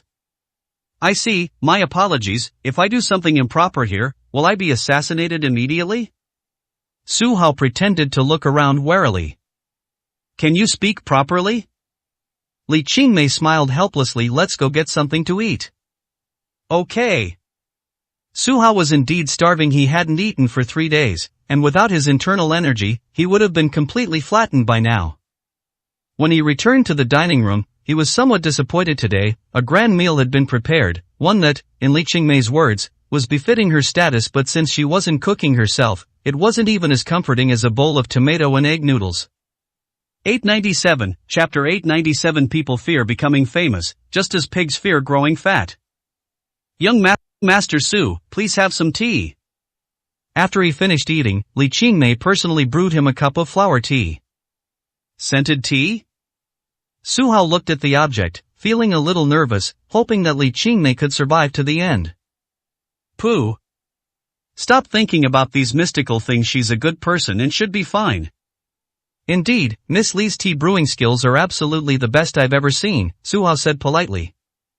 Really, thank you for the compliment. Li Qingmei smiled sweetly, then said seriously, let's get down to business. According to the information the Li family received, it seems that all the people from the Divine Martial Pavilion have disappeared recently. I was a little worried, so I had someone investigate and came to the conclusion that they left Yanjing and headed west. The western regions. Su Hao uttered 2 words, then immediately said nervously, these people are definitely heading towards the Su family. No, I have to go back. Young Master Su, if I may be frank, Ji Yuanzuan is extremely strong right now. He's just been hiding his true power. Are you aware of the updated rankings from the Heavenly Mystery Palace? Li Qingmei advised. What list? Su Hao asked subconsciously. Li Qingmei took out her phone and showed a photo. The first thing you see is the martial god ranking. Since the deaths of Li Yuanwu and Bai Yi, this ranking has undergone a major reshuffle. Zhang Baimei of the Shu Mountain sect still holds the top spot. The second place went to Hong Wendian, who became a member of the Sword sect. The third place was surprisingly Ji Yuanzuan. He's actually ranked third? Su Hao was extremely surprised, which showed just how powerful this person was. Yes, Ji Yuanzuan's strength is unfathomable. After all, in the last 10 years, no one has ever seen him use his full strength. Li Qingmei said in a deep voice. Su Hao thought about it seriously. Had this person ever made a move when he was in the Su family? It seems not. He only remembered that one day Bai Yi challenged him to a sparring match, and he was defeated. There was no one else watching, and the content of the sparring remains unknown. No one knows how many moves Ji Yuanzuan used, or how many times he exerted his full strength. Will he lose to Bai Yi 10 years later? I'm afraid that's not necessarily true. This person has been in seclusion, focused solely on cultivation, so their strength must have improved by leaps and bounds. Who is Hong Wendian? Su Hao asked subconsciously. You don't even know that? Li Qingmei retorted. Ah, how could I possibly know? Su Hao asked, somewhat surprised. He's your uncle. Li Qingmei shook her head helplessly. Did the Qin sisters not keep in touch much after they got married? He's Hong Mingxuan's father? Su Hao was immediately embarrassed. It was truly a case of family members not recognizing each other. Yes, the Sword sect is extremely powerful. The 3 major sects used to be the Shu Mountain sect, the World Gang, and the Poison Gu sect. Now it's different. The Shu Mountain sect is the only dominant sect, and everyone regards it as the supreme being. So the Sword sect has stepped forward, intending to replace it. In particular, the Sword sect's leader and young leader are incredibly strong, forcing even the Immortal Palace to take them seriously. Li Qingmei sighed. The rise of each sect poses a threat to the Immortal Palace, signifying a rapid decline in their influence. Su Hao smiled helplessly and continued looking down. Mo Hentian was still on the list, seemingly unchanged from last time he even saw Wu Guizhenlun on the list, and couldn't help but chuckle, suspecting that the Tianji Palace's rankings were largely inflated. What's most surprising is that Li Qingmei only managed to get 11 spots on the list, and 2 of them were Su Hao and Hong Mingxian. Isn't this ridiculous? He said, somewhat displeased. The Dragon Kingdom is vast and has countless martial arts sects. What abilities do he and Hong Mingxian possess to be ranked 11th? Moreover, Gu Qingmei was not on the list. It seems that Tianji Palace still believes that Senior Gu is just a legend in the martial arts world, and without a second person to confirm that he is still alive, he will not be included on the list. Is this some kind of nonsense? Here, I'm going to show you the second list. Li Qingmei stretched out her slender hand, swiped through the album, and flipped to the second photo. This is also a new list called the Amazing List, which ranks top talents under the age of 30 based on comprehensive data from various aspects. The first in line were none other than Su Hao and Hong Mingxian. Originally, in the eyes of Tianji Pavilion or most people, the two were evenly matched in strength. Since there was no record of them exchanging blows, they were regarded as the leading figures of the younger generation. Second place, Huang Yingying. Third place, Qin Wushuang. Fourth place, Zhao Hongyu. Fifth place, Han Feiyang. Su Hao had some impressions of the others, but not a deep one. He thought they were just a so-so. Miss Li, why are there no members of the Li family on the list? Su Hao suddenly asked. Does the Immortal Palace lineage lack young masters? He vaguely remembered that Li Qingmei herself was quite strong, but the Heavenly Mystery Pavilion had not included her in their statistics. We don't have any exceptionally talented people in our family. My 3 older brothers are all over 30 years old. Li Qingmei pretended not to understand, then pointed to Qin Wushuang, who was ranked 3rd, and said, Young Master Su, if I'm not mistaken, you don't know who this person is either, right? That's right, Su Hao said somewhat awkwardly. This makes him seem like a complete novice, appearing on various lists but unaware of the identities of the other participants. Just a reminder, what's your mother's surname? Li Qingmei whispered in her ear, her breath sweet as orchids. It smells so good. Su Hao said subconsciously, then coughed awkwardly. To be honest, I've never been to the Qin family, but I'm still very happy to see them on the list. All these reasons suggest that his mother's identity is extraordinary, indicating that the Qin family is a place teeming with talent. It's just that he doesn't know why he's never had the chance to go back. Of course, the Qin family is also a supreme family. Of course, you'll have to discover these things yourself. Next, let's look at the third list. Li Qingmei found a third photo, which was quite astonishing. This time it's actually the list of divine artifacts.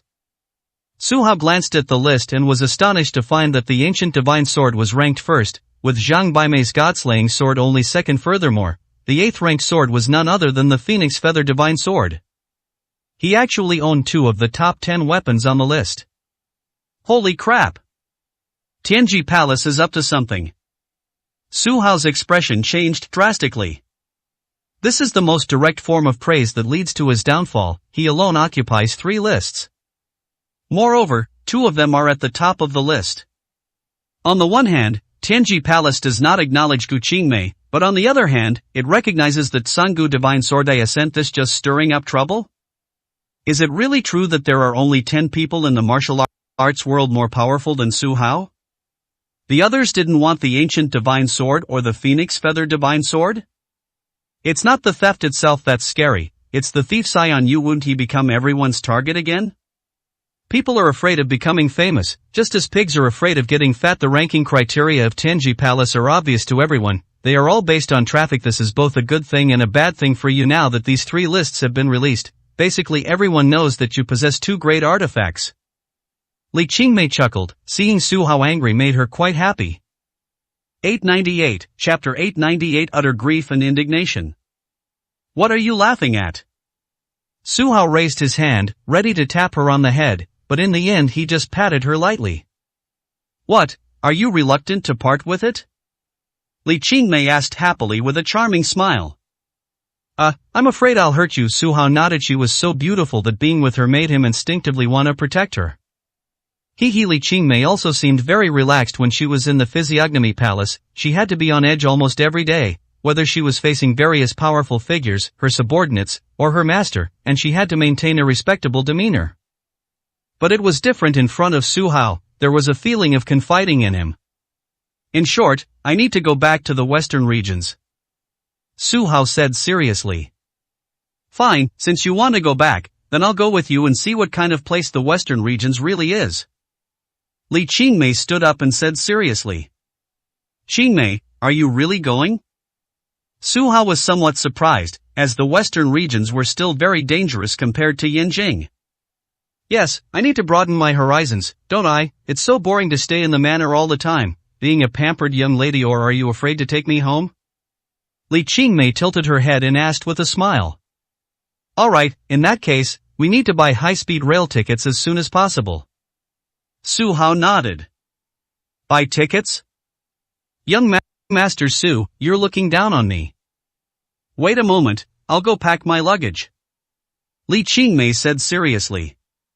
Half an hour later, they arrived at a small airport and were surprised to find a private jet waiting there. Su Hao then realized that the young lady of the Immortal Palace's car was different from others. Airplanes are much faster and more convenient than high-speed trains. Miss, your travels are truly luxurious. Su Hao said with a smile. It's nothing special, just a private jet. Li Qingmei said casually. After boarding, everything was ready, and the plane took off immediately. Li Qingmei took out her phone again and made some arrangements. This mission of hers was not a simple one-person affair. She brought along the entire Physiognomy Palace, a diverse group of talented individuals, who traveled to the western regions one after another using various modes of transportation. Young Master Su, after you go back, you shouldn't make a big fuss about entering the Su family, right? Li Qingmei asked. That's right. Since the Divine Martial Pavilion is currently operating in the shadows, I can't show myself directly, otherwise I might alert them. It's best to stay hidden as well and wait for an opportunity to disrupt their plans. Su Hao nodded. The main objective this time was still to deal with the remnants of the Divine Martial Pavilion. In that case, I'll have someone arrange accommodations in the western regions. They'll never expect a third party to be involved. However, there's a problem now. What identity will we present in public once we get there, as siblings, or as husband and wife? Li Qingmei blinked. Su Hao smiled helplessly. She seemed to think this was like playing house, pretending to be someone else. Can't we be master and servant? Su Hao said with a smile. I'll be the master, and you'll be the maid. Wouldn't that be perfect? That won't do. There's no way we'd find such a beautiful maid. How about this? We play rock paper scissors. If I win, we'll be husband and wife. If I lose, then we'll be master and servant. As Li Qingmei spoke, she clenched her fist, as if she really wanted to play the game. All right. Su Hao felt that it didn't seem to matter that much. Winning or losing didn't matter. 1, 2, 3, go. As Li Qingmei spoke, she threw a punch.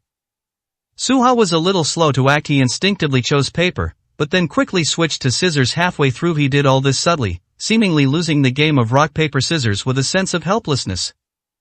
Seeing his slow reaction, Li Qingmei considered cheating if she lost, but now that she had won, she immediately clapped her hands and exclaimed, "Great, from this moment on, during our time in the western regions, we are husband and wife. Husband, your wife greets you." Put. Su Hao found pretending to be someone else quite amusing, chuckled, and said, "So, does that mean we could tonight?" Pa, don't even think about it. We're a couple who've had a fight, and we're currently giving each other the cold shoulder and sleeping in separate beds. She blushed, but couldn't quite let go, and emphasized earnestly. Okay, whatever you say. Su Hao nodded in agreement.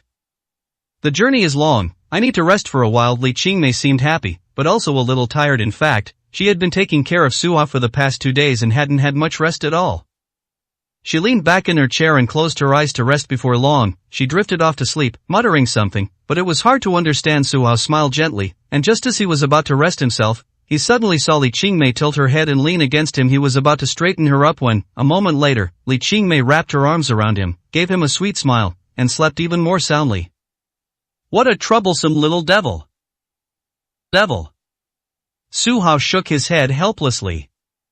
Li Qingmei's personality is completely different from other beauties, which makes her incredibly endearing.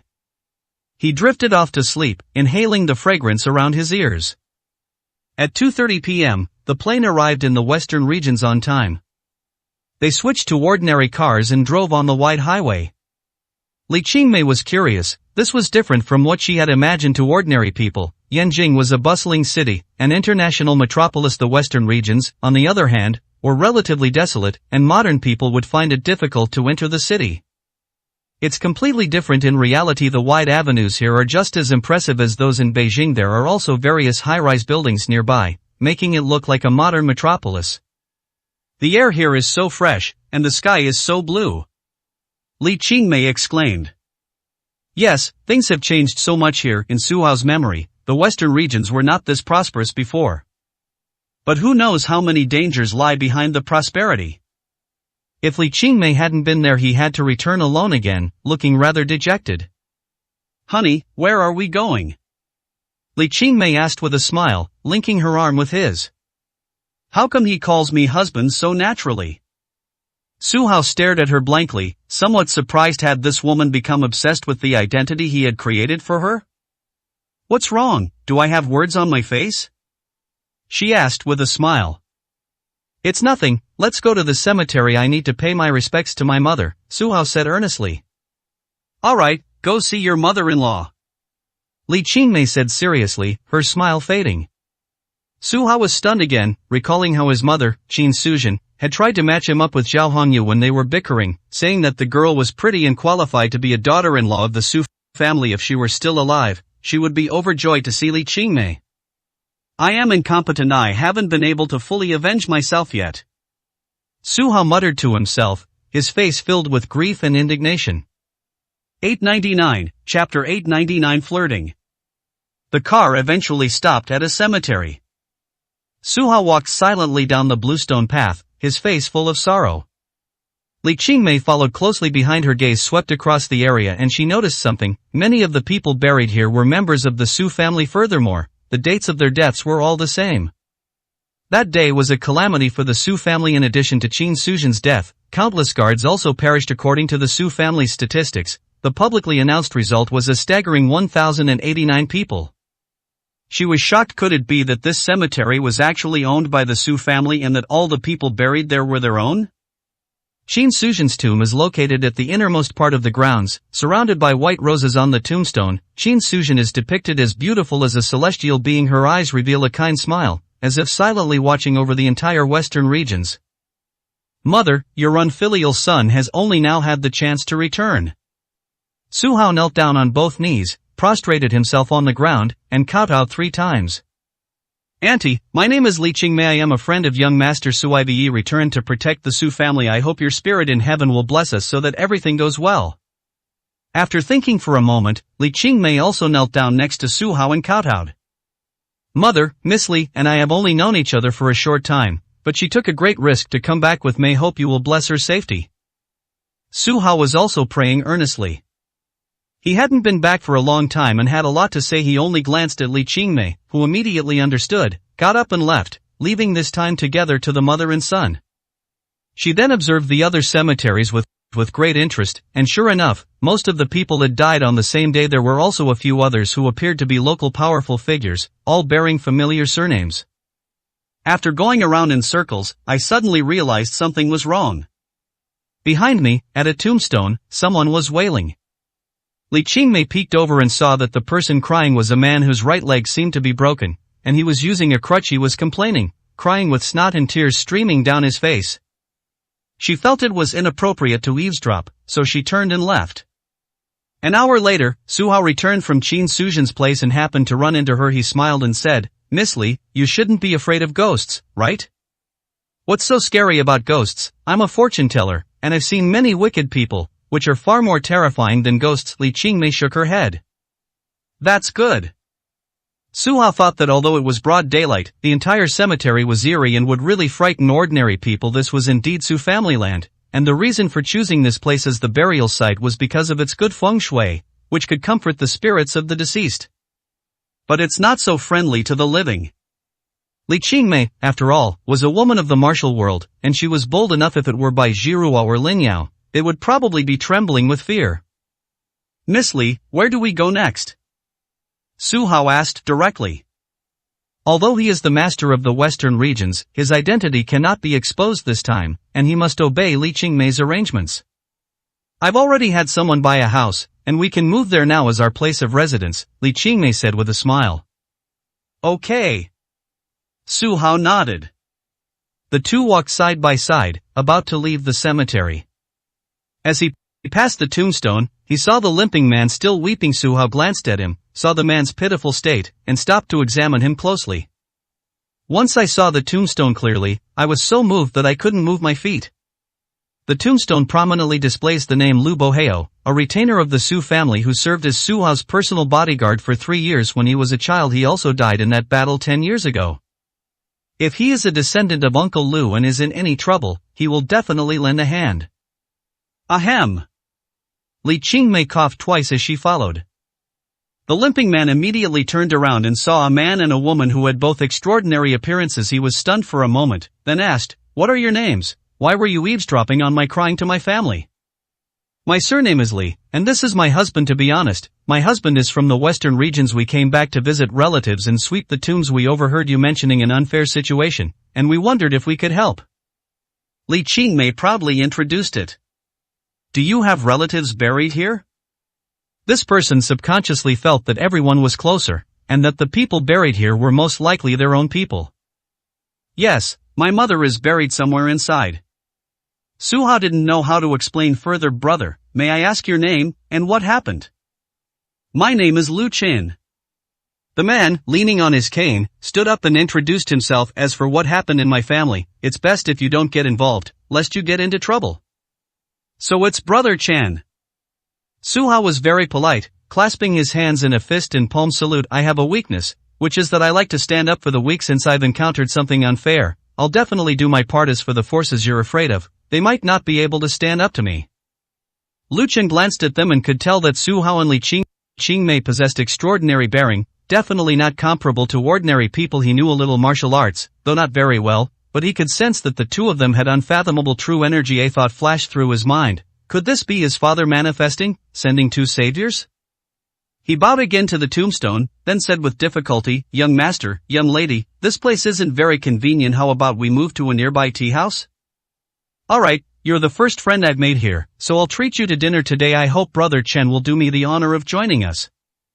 Su Hao could tell that Lu Chen wasn't dressed very well, probably because he was short of money, and tea houses were expensive places, definitely not places he could afford.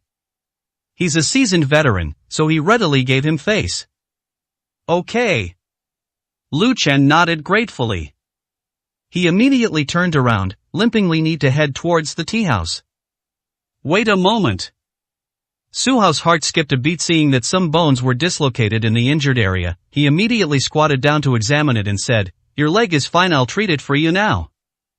"Really?" Lu Chen found it hard to believe. "You can treat illnesses?" Li Qingmei asked subconsciously, then realized what she meant and smiled awkwardly. "I almost forgot, you're a miracle doctor." Hee, you're not a good wife. I'll find a reason to divorce you one of these days," Su Hao said with a laugh. "You dare?" Li Qingmei blurted out angrily, "I'm the woman who kowtowed to your mother. No one else could do that, right? If you dare to treat me badly, I'll come and complain to you every day." Fine, I'm scared of you." Su Hao respected Qin Suzhen greatly, and this threat was particularly effective. "Young master, my leg." Lu Chen was a little embarrassed. Why were these two flirting? 900, Chapter 900. A test. "Don't worry, leave it to me." At Su Hao's signal, Lu Chen slowly lay down on the ground. He placed his hand on it, then suddenly looked behind him and let out a surprised "Eh?" Lu Chen looked flustered and immediately turned his head to look. Upon looking behind him, Lu Chen found nothing. He then turned his attention back to Su Hao and discovered that Su Hao had stopped. "Young master, what did you mean just now?" he asked in surprise. "Your leg is all healed." Su Hao smiled faintly. "Really?" Lu Chen clearly didn't believe it. He hadn't felt any pain at all. "If you don't believe me, stand up and try." Su Hao's eyes were full of encouragement. Lu Chen nodded with some doubt, instinctively reaching for his crutches, but Su Hao pressed them down. He then braced himself with his hands on the ground, slowly standing up, first taking a step with his uninjured foot, which he walked steadily. Then, he took a shaky step with his injured foot, finding that he could walk steadily as well. He was visibly stunned. Was he really cured? He walked around Su Hao, even jumping a couple of times to make sure his leg was perfectly fine. He immediately knelt down and said, "Young master, I have no money and don't know how to thank you." "It's nothing, no traditional Chinese medicine practitioner would charge for such a small thing." Su Hao gently helped him up and pointed to the nearby area, saying, let's go to the tea house to talk business." "Okay, I'll lead the way." Lu Chen immediately strode forward. Su Hao revealed a faint smile. In any case, he had at least done something to repay Uncle Lu. "Husband, you have such good medical ethics," Li Qingmei exclaimed. "Likewise, you saved my life," Su Hao emphasized. "That's not necessarily true. I have a request. Remember, you have to help me find the dragon essence," Li Qingmei emphasized as well. "Let's go." As Su Hao turned around, he subconsciously reached out to grab her wrist. Unexpectedly, Li Qingmei was also hurrying forward when she subconsciously raised her hand, and they ended up holding hands. "Oh, you're a big pervert." Li Qingmei blushed immediately. This was inappropriate. "Ahem, anyway, you're my wife. Holding hands is no big deal." Su Hao decided not to let go, so they intertwined their fingers and walked forward. I'll settle the score with you later." Li Qingmei's eyes flickered, revealing neither joy nor embarrassment, but she obediently followed. The three of them entered the tea house one after another. The first floor was quite lively, and there were private rooms on the second floor. Su Hao paid the bill, went up to the second floor, and chose Longjing tea. The three of them took their seats and first drank a cup of hot tea to warm their stomachs. At this moment, Lu Chen looked at Su Hao earnestly and said, "My benefactor, may I ask how you are addressed?" "My name is Chun Hao, and I'm a disciple from the Vermilion Bird sect. This is Li Qingqing. We've been childhood sweethearts and recently got engaged." Su Hao's lies came out of nowhere. This wasn't the first time he had impersonated Chun Hao of the Vermilion Bird sect. He used the same false identity when facing Jin Wenba in Yanjing. Alluring beauty? Li Qingmei, being a girl, was quick-witted and wondered if she should use the phrase alluring beauty that could topple kingdoms. A sweet smile immediately appeared on her face, which she considered a compliment. "So it's young Master Chen." Lu Chen nodded. "Actually, what happened to me is quite common in the western regions. I have a younger sister who was very beautiful. She used to work at a bar and was happy and doing quite well every day. Unexpectedly, her boss took a liking to her, and when he couldn't win her over, he just snatched her away. I couldn't stand it, so I argued with the boss and got beaten up." "Such things actually happen in the western regions?" Li Qingmei was stunned. She had come from an ivory tower and thought that Yanjing was a peaceful place where such things as bullying men and women would not happen. "Which bar?" Su Hao frowned. "The owner's name is Su Peng, and the bar is called Hongpeng Bar. It's very famous around here. Young Master Chen, can you help me rescue my sister? If you can, I'll be your servant for the rest of my life." As Lu Chen spoke, he knelt down again. He had no family fortune and didn't know how to persuade such a wealthy young master, so he had to resort to the most foolish method. "Su Peng, Hongpeng Bar, don't worry, I'll get an explanation." Su Hao's gaze darkened, a hint of murderous intent emanating from him. "Young Master Chen, I need to make things clear. Su Peng is a bad person, and he has quite a powerful background. I, a commoner, can't handle him. If you can't help, I understand, but in any case, I can't let you two take the risk." Lu Chen immediately emphasized this. "What are you afraid of? If anything happens, the Vermilion Bird sect will take the blame, so don't worry." Su Hao smiled mysteriously. He was probably going to ruin the reputation of the Vermilion Bird sect. "By the way, what does your sister look like?" Li Qingmei was meticulous. After all this time, she didn't even know the other person's name. This was my oversight." Lu Chen hurriedly took out his phone, and when he opened it, the wallpaper was a collaboration between him and his sister. This was an old house, somewhat dilapidated, but the brother and sister in the photo were all smiles, radiating the happiness of ordinary people. Li Qingmei stared at it intently for a few moments and realized that his sister was a stunning beauty, while Lu Chen looked only average. "Young Master Chen, Miss Li, my sister's name is Lu Xiaolian," Lu Chen added. "Alright, I'll take care of this. You stay in the tea house for now, we're going out for a bit," Su Hao instructed. Young Master Chen, I'm willing to risk my life too, let's go together? Lu Chen immediately said. No need, you won't be of any help. Su Hao politely declined and left with Li Qingmei. The two did not rush to the bar. Su Hao gave Li Qingmei a task, to investigate Su Peng's whereabouts. This can be considered a test. After leaving Yanjing, will the people from the Physiognomy Palace be able to play their role? The answer was soon revealed. We've found out, Su Peng is right here at the bar. Half an hour later, Li Qingmei directly presented the results of her investigation. Indeed, it seems the experts at the Physiognomy Palace are quite reliable. Su Hao nodded in approval. After all, we in the Physiognomy Palace are not to be trifled with. Li Qingmei said with a smile. She never told Su Hao that, on the surface, the Physiognomy Palace was an organization that offered divination and the ability to predict the future. In reality, most of its members were engaged in reconnaissance, while a small group carried out assassinations. Therefore, there are only a few people who study divination. However, the entire Physiognomy Palace has no fewer than 1,000 members. Even the current palace master, Li Qingmei, has never met everyone. Su Hao's investigation test was far too simplistic. Of course, he could easily handle it. Honey, are we just going to walk in like this? Li Qingmei asked, somewhat puzzled, since their identity. Chapter 901 Rescue. Of course not, we have to disguise ourselves. He spoke while wearing a human skin mask. When Li Qingmei put this on, her scalp tingled. Su Hao was truly ruthless. He actually chose an incredibly ugly mask, the kind that would give you nightmares just by looking at it. How about it, isn't he handsome? He asked mischievously. Pa, that's ugly. I've decided that when we're in a crowded place later, I'll only call you young master, I definitely won't call you husband. Li Qingmei said with disgust. Sigh, I never expected you to be such a shallow woman, valuing appearance so much. Su Hao sighed heavily. Isn't this normal? Who would like an ugly person? Do you like me even though I'm ugly? As Li Qingmei spoke, she also took out a mask, which was equally foul-smelling and looked like it had pustules on it. Not bad, at least she has a good figure. Su Hao nodded. However, I don't like this thing. Li Qingmei was a girl who loved beauty, so of course she refused to meet in this form. She changed into another beautiful mask, then got into the car triumphantly, stepped on the gas, and drove away.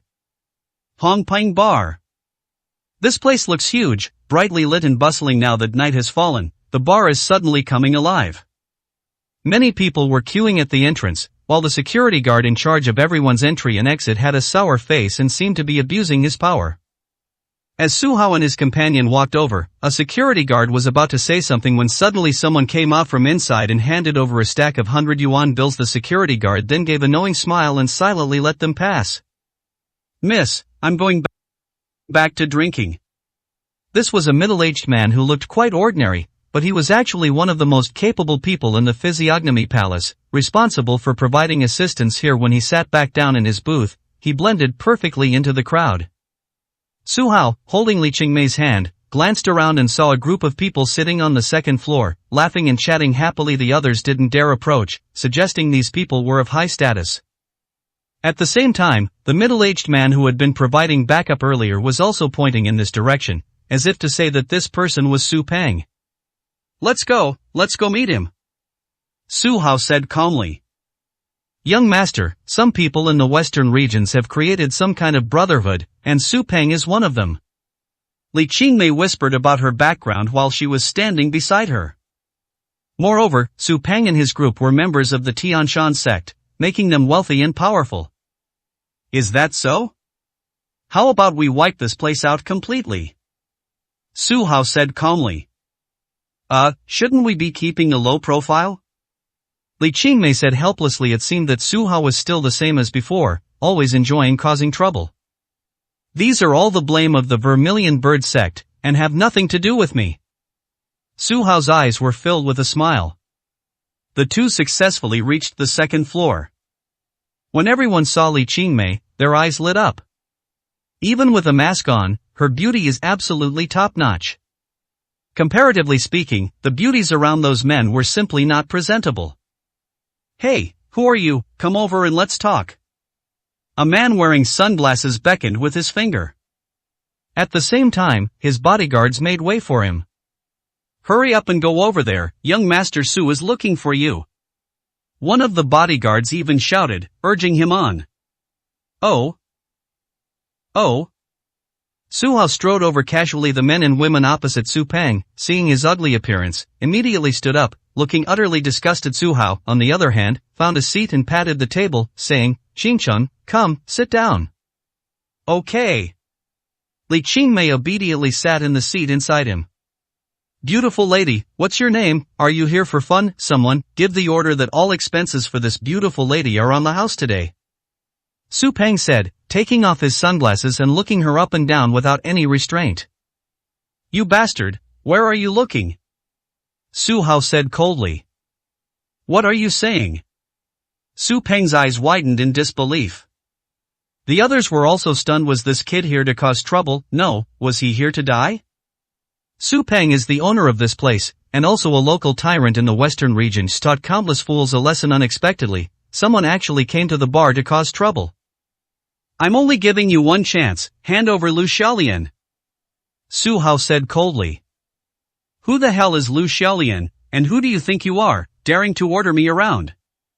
Su Hao arrogantly pointed his finger at Su Hao's nose and shouted loudly. Click. The next moment, he immediately regretted it. Su Hao grabbed the finger and snapped it off. Instantly, blood splattered everywhere. It took Su Peng a while to react. When he saw that his right index finger was severed, his face turned pale, and he shouted, Men, kill this mad dog. As soon as the order was given, a dozen or so bodyguards behind him drew their short knives and rushed over one after another. It looked as if they were vying for credit. Su Hao frowned. It seemed that Su Peng had bullied people quite a bit. Did a security guard in an ordinary bar really need a short knife? He waved his hand, and powerful bursts of true energy instantly sent everyone flying. Several people even fell down, directly hitting the first floor light bulbs and shattering them. The shattering debris echoed throughout the bar. Everyone looked up and saw that something had happened on the second floor. Holy crap, someone's causing trouble for young Master Su? Was the one who made the move an ugly monster? Who dares to be so bold? Isn't this courting death? This is going to be a good show today, much more interesting than drinking. Those people didn't dare to come up, they just poked their heads out and observed carefully. Su Peng came to his senses, and all the bodyguards around him collapsed. The severed fingers on his body reminded him that it was all real. Who exactly are you? He said in a deep voice. Zhuke sect, Chen Hao. When Su Hao used his fake identity, everything was so smooth, without any interruption.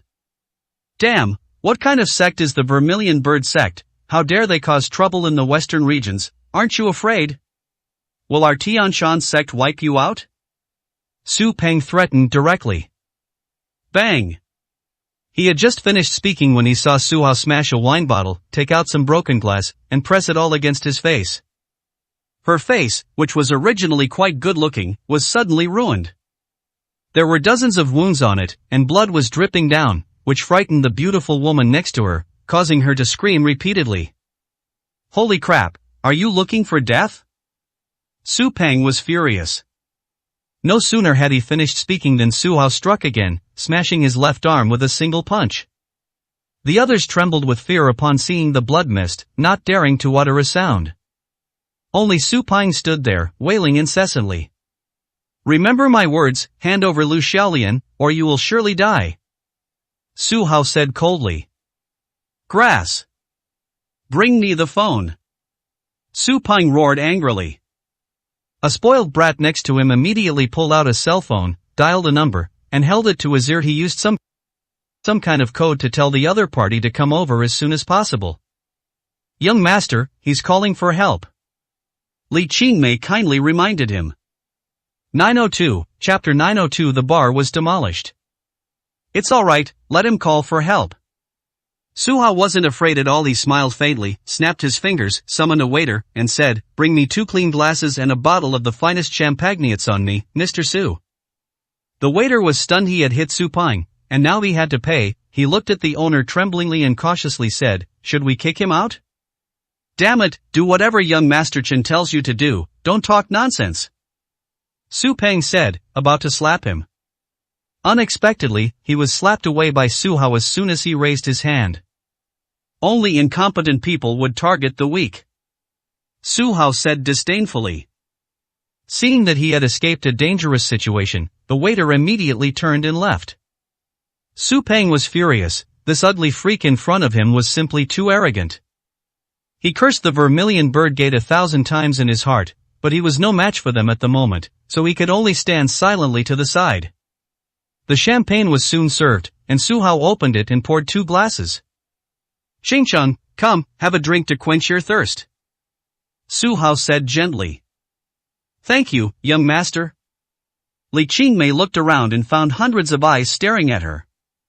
Today's event was quite grand, but Su Hao remained fearless, displaying a heroic spirit. This moment, in her eyes, was the epitome of romance. Facing a formidable foe, the two of them sitting and drinking champagne will create an unforgettable memory. Not bad, this wine is good. Su Hao nodded. Hongping Bar is actually doing quite well, although the owner is a bit domineering, but quality of the drinks is good and they don't use inferior products, so people like to dine there. Then how about another cup? Li Qingmei said with a smile.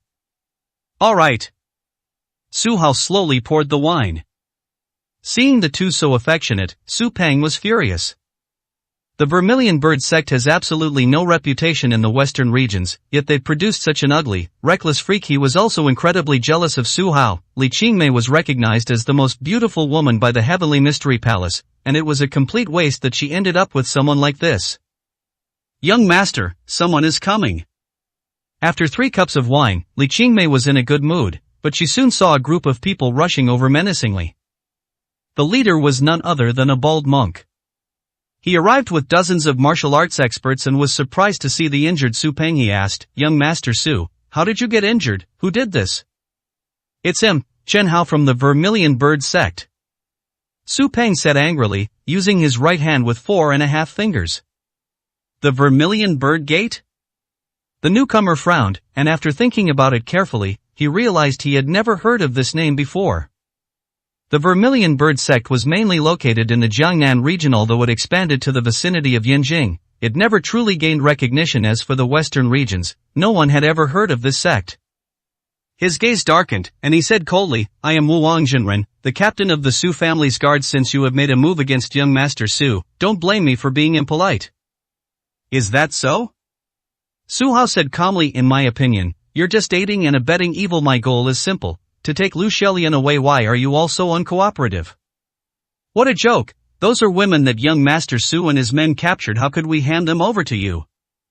Ignorant immortal said coldly.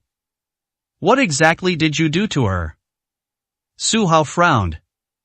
What's wrong? Ha, this woman isn't cooperating, so of course we'll beat her up first, then lock her up and do some unspeakable things. Master Wowan grinned, appearing extremely shameless. Young master, beat him up. Li Qingmei couldn't stand it anymore. These people were scum, their very existence was a waste of air. Him? Master Wowan sneered and shouted, do you know that I have already reached the supreme realm? What are you? Do you have the right to oppose me? When he appeared, many people were worried for Su Hao. Master Wowan is no ordinary person, he is a peerless master who has emerged in the western regions in the last decade. This man claims to be a disciple of the Kasyapa temple and possesses extraordinary strength. After arriving in the western regions, he has provoked various groups, including the Tianshan sect, and has defeated the elders of several sects. Overconfident, he broke into the Su family home at night and launched a direct attack on Su Zhentian. However, he never mentioned this matter again afterward, probably because he suffered a great loss. Even so, this level of strength is enough to make many people admire him. I never expected that today's events would involve Master Wowan of beverages. It seems Chen Hao is in trouble. He was too impulsive. Nobody would provoke Su Peng, because they're afraid of the power behind him. In my opinion, this person is no match for Master Wowan. One move, I think even half a move wouldn't be enough. Many guests were optimistic about Su Hao's opponent and were eager to see what would happen next. Xingcheng, can you beat him?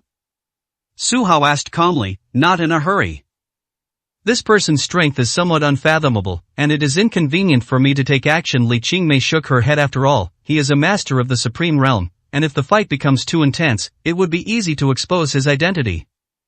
Understood. Su Hao nodded. It seemed her strength was also around this level. He said calmly to Wu Wangzhenren, let's get started, I'm in a hurry. Arrogant. Master Wu Wang shouted, and his body suddenly burst forth with boundless golden light, making him look like an arhat. The seemingly casual palm strike instantly covered the second floor of the bar. The powerful aura caused the entire building to shake. Master Wu Wang, please don't tear down my bar. Su Peng exclaimed in surprise. Young master, there's no other way without going all out, it might not be so easy to win. Master Wu Wang's eyes were sharp, and he could tell that Su Hao's strength was not bad. Boom! As he struck, a golden protective aura emanated from Su Hao's body. In just a moment, the second floor cracked open. Including Su Peng, all of them fell down and landed hard. Their legs ached, and there were bottles and plates scattered around them. Even the slightest movement caused them to be stabbed and covered in blood. In contrast, Su Hao and Wu Wangzhenren landed steadily. Neither of them was injured. Meanwhile, Li Qingmei stood at the edge of the second floor ruins, looking down at the scene, and muttered to herself, young master's strength is truly remarkable. As she spoke, she saw the champagne that was still unfinished next to her, smiled sweetly, grabbed it, and jumped down, landing behind Su Hao to continue drinking. Are you really a disciple of the Vermilion Bird sect? Master Wu Wang immediately became serious. This person's Vajra shield had some Buddhist aura. How could he seem like a disciple of a sect he had never heard of? My martial arts are a mixed bag. I've learned everything. If you have anything worth learning, you can borrow it. Su Hao didn't yet know he was a disciple of the Kasayapa temple, but he acknowledged his decent strength. 903, Chapter 903 Security Gate. What do you mean? Master Wu Wang frowned judging from the voice. The other party was quite young. He actually wanted to obtain his martial arts manual? How about we skip the middle steps, you hand over the boxing technique you just demonstrated, and then take me to find Lu Shelian, then we won't have to compete. Su Hao said calmly. That nonchalant tone is incredibly infuriating. Enough with the nonsense, Master Wu Wang, if you kill him today, I'll reward you with 100 million. Su Peng stood up from the pool of blood and said angrily. Did you hear that? Someone's paying to kill you, I have to go all out. Master Wu Wang took a breath, and his aura increased once again. The martial art he practiced was called the Subduing Demon Arhat Fist, which emphasized powerful and heavy strikes. The next moment, when he made his move again, countless golden lights transformed into an Arhat, carrying an aura that suppressed everything. Your fist technique is good, but unfortunately your strength is insufficient. Su Hao gave a brief comment. He pointed his fingers like a sword, and with a light stroke, the powerful sword energy actually shattered the Arhat into pieces. The remaining true energy suddenly changed direction and rushed towards Su Peng, directly severing his left leg as well. Ah! Su Peng couldn't believe it. He was just standing by and watching the game, and he actually got into trouble. You think you can issue a bounty? Su Hao said disdainfully. Kill him. Su Peng said hysterically. Master Wu Wang frowned. He scrutinized Su Hao again and realized that the man's physique was extremely well proportioned, and his speech and demeanor were completely at odds with his ugly face, especially his neck, where the skin was fair, stood out starkly against his sallow complexion. He immediately understood that the person before him was definitely a master, wearing a mask to conceal his identity. He continued to expand his thoughts, when suddenly he felt a jolt throughout his body.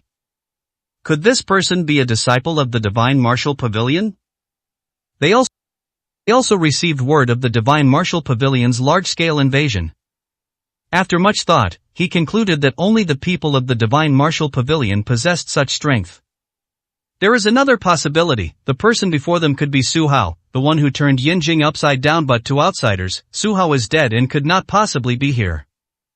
Alright, so you were hiding your identity. This is the Western regions after all, even dragons have to coil you. I don't believe you can suppress everything.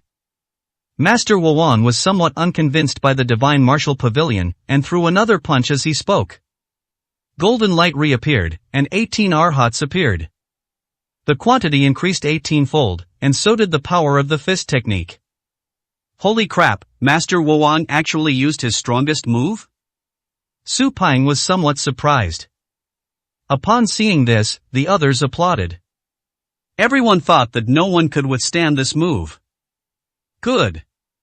Su Hao nodded, then suddenly waved his hand, and a chopstick flew out from the ground. He held it in his hand and unleashed a move as if using a sword. Primordial Chaos Sword. This sword technique was learned from Huang Yingying, and its application was flawless. The powerful true energy transformed into a sword light, shattering all the arhats with overwhelming force.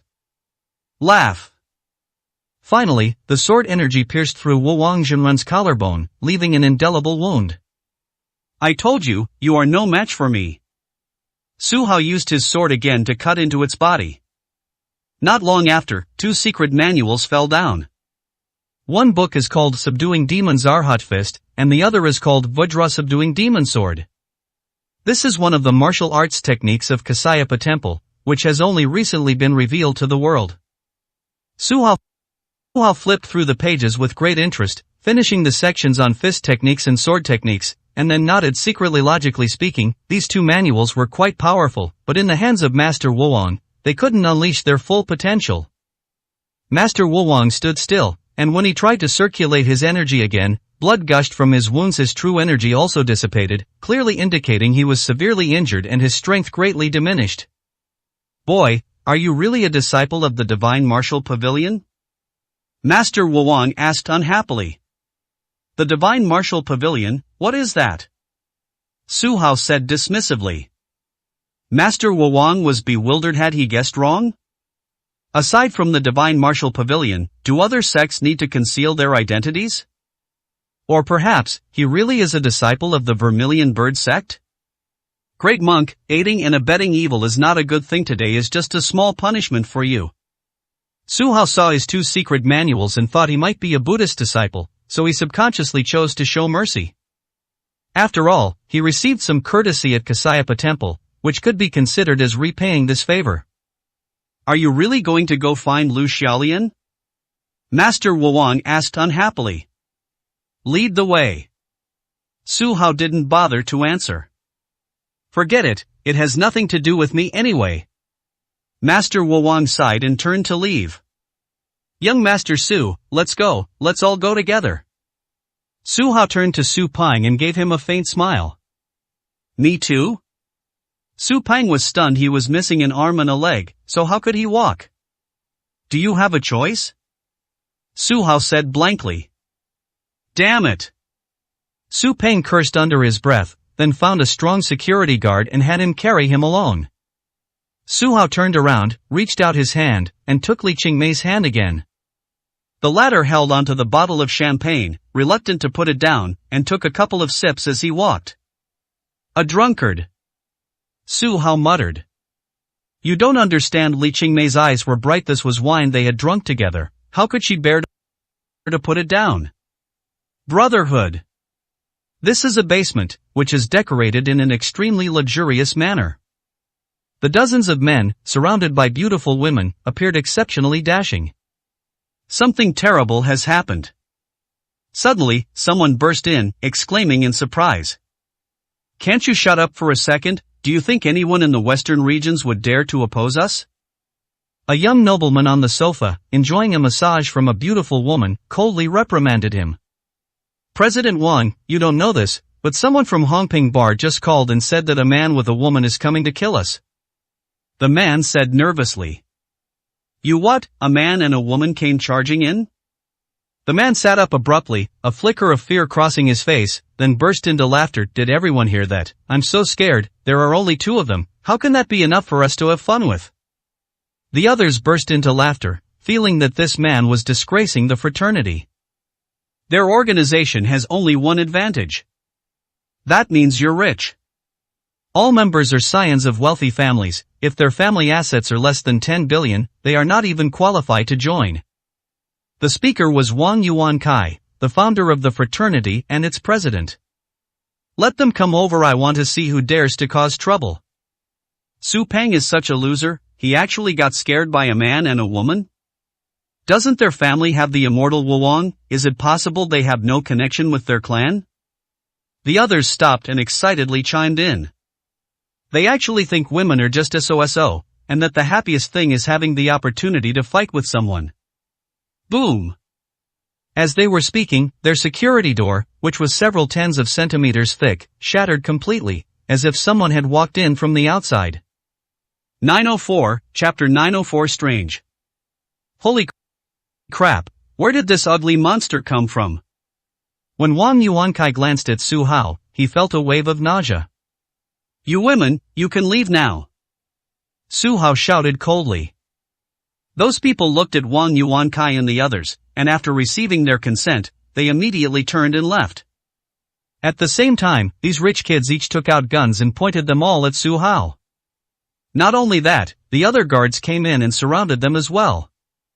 I am Chen Hao from the Vermilion Bird sect. I have only one purpose in coming here today, and that is to take Lu Xiaolian away. Su Hao said frankly.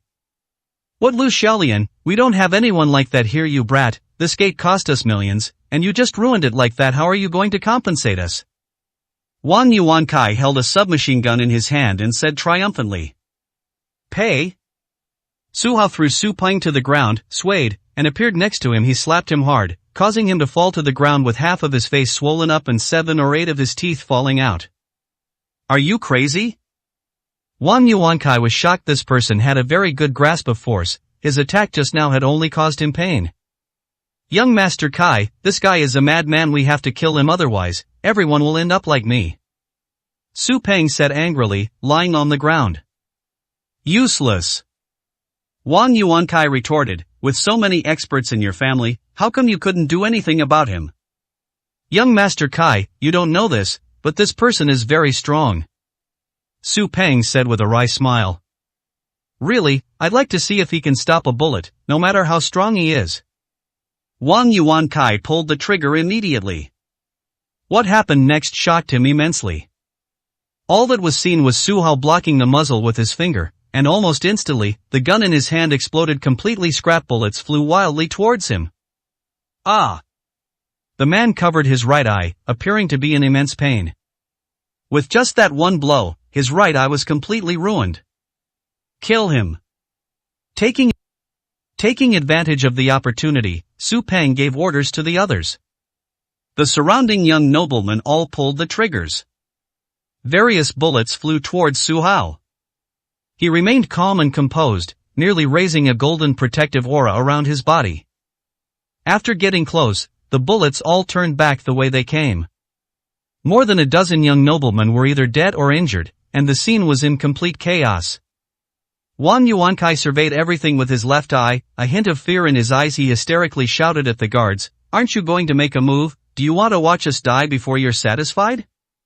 Without young Master Kai's order, how dare we take action?" Among the guards, a white-browed, bald man stepped forward, exuding a somewhat powerful aura, and said calmly, "Master Bai Mei, you are a master from Jiaye Temple, don't bring shame to the sect." Wang Yuankai looked at this person with some respect, as he was a bodyguard sent by his family. Despite being a monk, he is actually indiscriminate in his tastes, especially fond of young, beautiful women, with whom he shares a certain peculiar interest. Shameful, not at all. After all, Kasayapa Temple is gone. We're just self-taught. As Master Bai Mei spoke, his gaze locked onto Su Hao, and he said calmly, "Young man, since you have injured young Master Kai, you only have 2 paths to take, either commit suicide, or I will make you wish you were dead." "Oh, there's no third option?" Su Hao asked with interest. "Of course not," White-browed Master said proudly. "Make your move, I want to see how much stronger you are than Master Wulong," Su Hao said dismissively. When Master Bai Mei heard Master Wulong's name, a hint of disdain flashed across his face. Both of them had their own opportunities to obtain the Kasayapa Temple's martial arts techniques. Although their martial arts came from the same sect, they did not share a common master and were essentially independent, not truly fellow disciples. He slowly drew a curved long sword, and with a hiss, unleashed a burst of sword energy. It appeared to be a sword technique for subduing demons and monsters, imbued with a strong Buddhist aura. However, his weapon was far too strange, giving off an eerie feeling. Since Su Hao had no weapon, he tried to use the Arhat fist. Boom! In their first confrontation, both took a step back. So your strength is not bad after all, but that move just now only used 30% of your power, Chen Hao. You are no match for me. The white-browed master said arrogantly. If you use 30% of your strength, then I'll say 10%. Su Hao replied seriously, if we really had to calculate, that move just now was less than 10% of his strength. Moreover, this was his first time using the Arhat fist, and he was not familiar with it, so its power was greatly reduced. Even so, they still managed to draw with their opponent. Arrogant. Master Bai Mei simply didn't believe it, and the long sword in his hand fluttered once more. His swordsmanship remained expansive and powerful, befitting the characteristics of Kasyapa Temple. However, the weapon was strange, and the sword moves it unleashed seemed to be able to shatter the void, suddenly appearing in front of him, catching Su Hao somewhat off guard. What kind of sword is this? He muttered to himself, calmly striking out with his palm to block the attack again.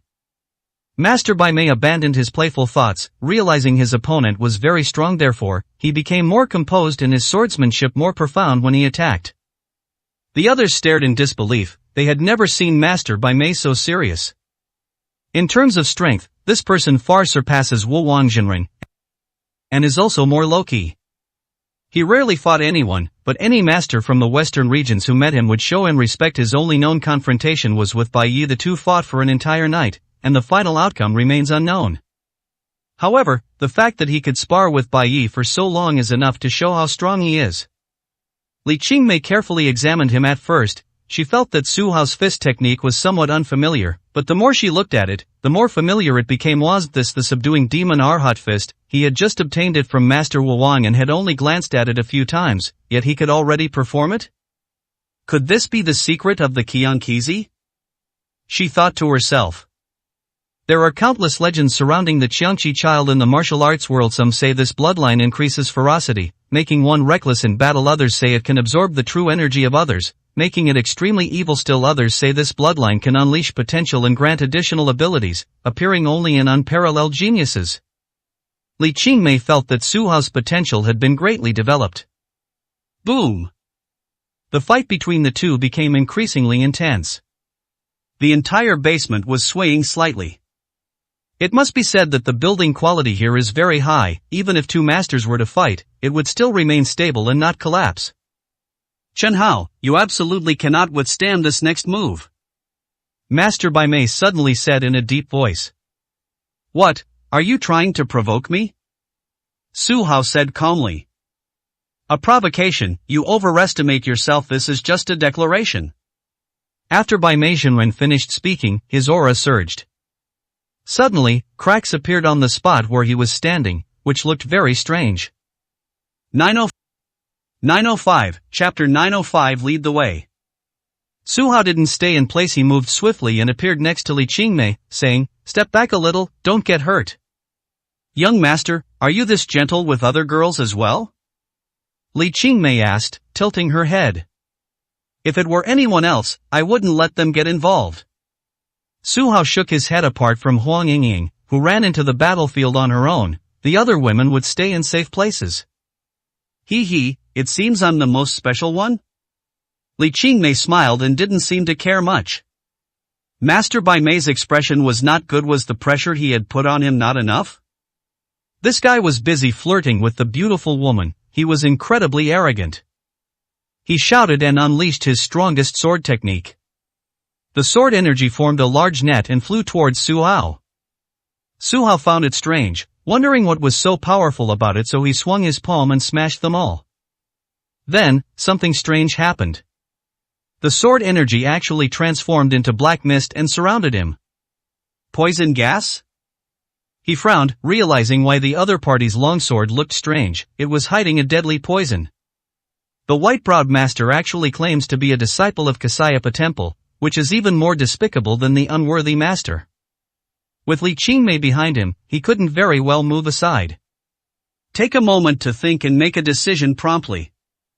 He opened his mouth wide and suddenly activated his true energy, sending out powerful suction forces that instantly drew the poisonous gas into his body. Absorbed? Everyone was shocked. Su Hao's decision was absolutely unexpected. Ah, this kid's gone mad, looks like he thinks he can't win. Ants decided to throw his life away. Su Ping was overjoyed, he couldn't believe such a good thing had happened. Are you trying to show off? Don't want the beautiful girl to get hurt? I think the idea is good, but it's best to ask yourself if you have the capability. Would inhaling all the poison gas solve the problem? Others said dismissively. Young master, have you gone mad? Li Qingmei rushed over and looked at Su Hao. Seeing him standing still, she sensed something was wrong because he was wearing a human skin mask. She couldn't see his complexion, but his eyes were unfocused, as if he were deeply poisoned. Looking down, I noticed that Su Hao's hands were all black. This shows how terrifying the poison gas is. It's alright, it's just a potent poison, nothing to worry about, Su Hao said in a low voice. You're not immune to toxins, have you forgotten how you got injured last time? Li Qingmei's eyes were filled with tears, feeling that she might have dragged Su Hao down today. Recalling the last time he was on the verge of death, he had also inhaled a lot of poisonous gas. Trust me, everything will be fine this time. Su Hao placed his hand on her waist and gave her a gentle push, once again facing all the enemies. Chen Hao, I respect you as a man, but showing off is wrong. My poison gas was collected with great difficulty. There are a total of 108 kinds. Once absorbed, even a god can't save you, the white-browed immortal said proudly. Is that so? Su Hao said, slightly opening his mouth, and streams of poisonous gas emerged. It drifted in all directions. Judging from the scale of the poison gas, it was almost the same as what he had absorbed. Master Bai Mei's expression changed drastically. How did this person manage to do that? He actually vomited it all out. This wasn't just alcohol, it could invade the internal organs. His methods were truly bizarre. Qingcheng, you're wrong. I really am immune to poison. Only a few types of poison can harm me, Su Hao said to Li Qingmei while facing the enemy. Last time, he was mainly ambushed by Xie Ba, otherwise, he wouldn't have been injured. This time it's different. Although Master Bai Mei's poison gas is plentiful, it's all the common kind, and it has almost no effect on Su Hao. Again. The white-browed master, somewhat embarrassed and angry, picked up his long sword, ready to swing it again. Unexpectedly, within the poisonous fog, Su Hao's speed suddenly increased, appearing before the man. He gripped the long sword between two fingers, and with a sudden burst of force, snapped it in two. The remaining poisonous gas inside raged wildly once more. Damn it, you destroyed my sword. Master Bai Mei was furious. This weapon was his greatest reliance. The reason he fought Bai Yi for so long was because he used poison gas to poison Bai Yi. Otherwise, with Bai Yi's strength, he could have finished him off within 3 moves. Even so, even though Bai Yi absorbed the poison gas, he slowly forced it out and ultimately won. Su Hao was even more ruthless, destroying his weapon in one fell swoop. Since you cherish it so much, why not let it be buried with you? Su Hao said coldly, feeling that people who use poison are too despicable and have no reason to live. He immediately snatched the longsword and slashed out. With a hiss, a crack appeared in the throat of the white-browed master, and the remaining poison gas invaded wildly, entering the bloodstream and flowing throughout his body. You? Master Bai Mei's expression changed drastically. He only had time to utter those words before his whole body stiffened, and he collapsed to the ground. He was horrified to discover that his entire body was covered in pustules, and his skin was slowly ulcerating. I touched his throat again, and it was filled with pus and blood. It smelled incredibly foul and was incredibly itchy. How tragic. Li Qingmei only glanced at it before hiding behind Su Hao, unable to bear watching any longer. The others were astonished to discover that the white-browed master's poison took effect very quickly. In less than a minute, it turned into a puddle of sewage. The foul odor made one wonder if anyone who got in there would also be killed. It's ironic that someone who uses poison would ultimately die from their own deadly poison. Wang Yuankai's face was very ugly. Who would have thought that this expert would be so easily defeated? Young Master Su, may I ask one more question? Where is Lu Xiaolian? Su Hao walked over, stepped on his broken leg, and said coldly. She's in the basement.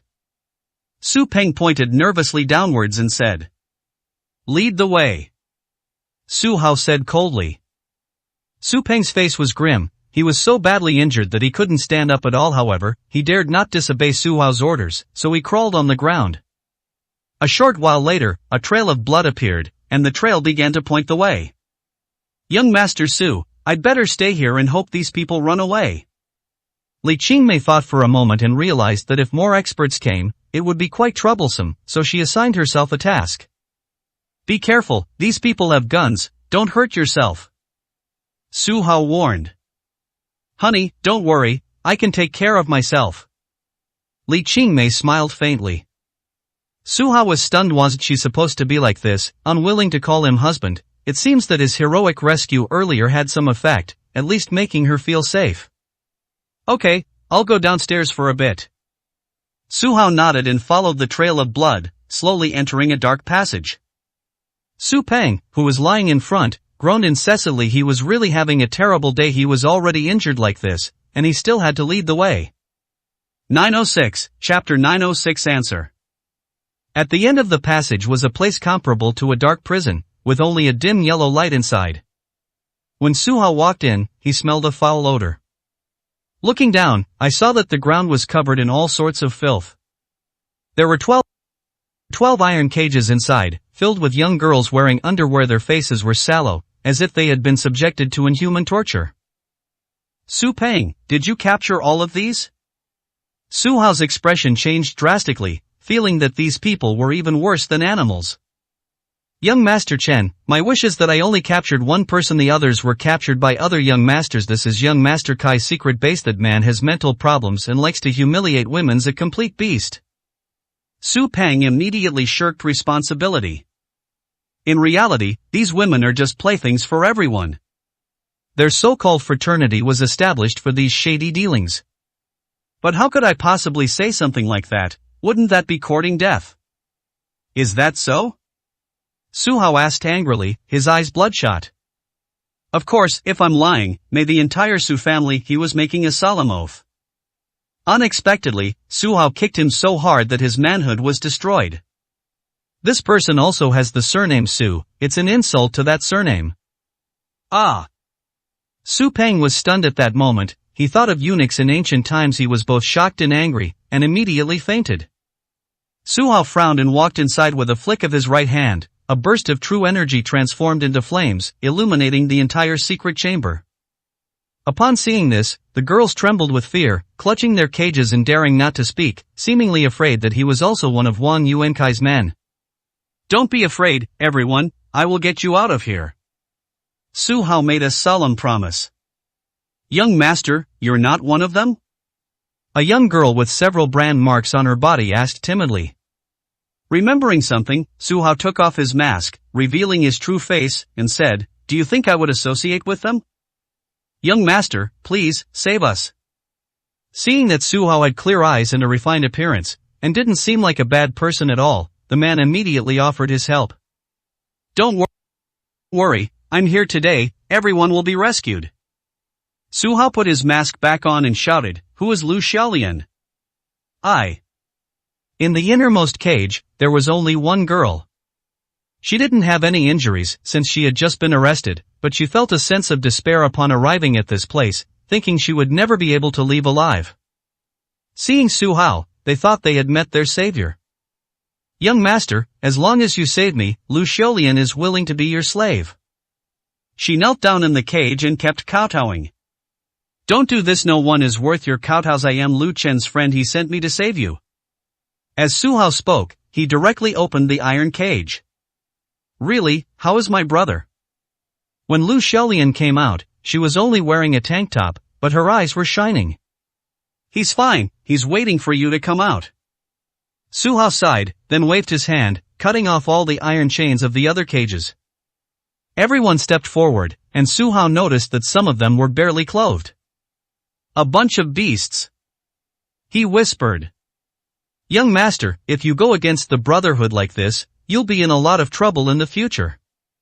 Lu Xiaolian said with some difficulty. Don't be afraid, my presence here means I don't take them seriously. However, it's not very convenient for you to go out like this, so I'll have someone get some clothes for you. Su Hao instructed. Thank you, young master. Lu Xiaolian said gratefully in a loud voice. Thank you, young master. The other girls shed tears of emotion. Once Su Hao returned to the ground and regained a cell phone signal, he immediately made a call and gave some instructions. Young master, the person hasn't been found? Li Qingmei asked in surprise when she saw him come out alone. We've found the person, but the situation is a bit complicated. Su Hao briefly described what had happened. Li Qingmei immediately hardened her face, looked at those people with murderous intent, and said, Young master. Master, I'm going to unleash a massacre today. The broken sword is the best choice. Su Hao reminded him. Good. Li Qingmei nodded, and with a flick of her sword, she drew the broken sword of the white-browed immortal, slashing wounds across the bodies of the injured playboys. You vile woman, how could you be so vicious? We haven't done anything heinous, so why should we be punished like this? You two are too arrogant. Sooner or later, someone will take care of you. Those people were terrified. They had just been lamenting the tragic death of Master Bai Mei, but in the blink of an eye, it was their turn. The wound became ulcerated. The poisonous gas spread rapidly, and the people screamed in agony as they endured the ordeal before finally turning into a pool of sewage. In the end, only Wang Yuankai survived. Li Qingmei also understood that this person was the culprit and absolutely could not be allowed to die so easily. The fact that he could commit so many evil deeds in the western regions shows that he has a powerful backer. The best way is to eliminate him completely. Simply killing him will not solve the problem. Where is young Master Su? Did you kill him? Wang Yuankai asked in horror. Su Peng went to the secret room. Why didn't he come out alive? Kill him, his situation is worse than yours. Do you want to experience it for yourself? Su Hao said calmly. No. Wang Yuankai immediately shook his head. Even a fool would know that Su Peng must have been treated inhumanely, something he himself had never experienced. Unfortunately, you answered incorrectly. Su Hao walked over, raised his foot, and stomped hard on the man's head. Puff! The eye that had just been injured popped out.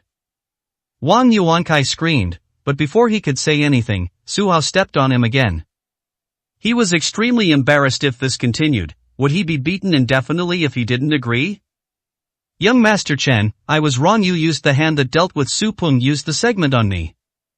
He pleaded. That's more like it.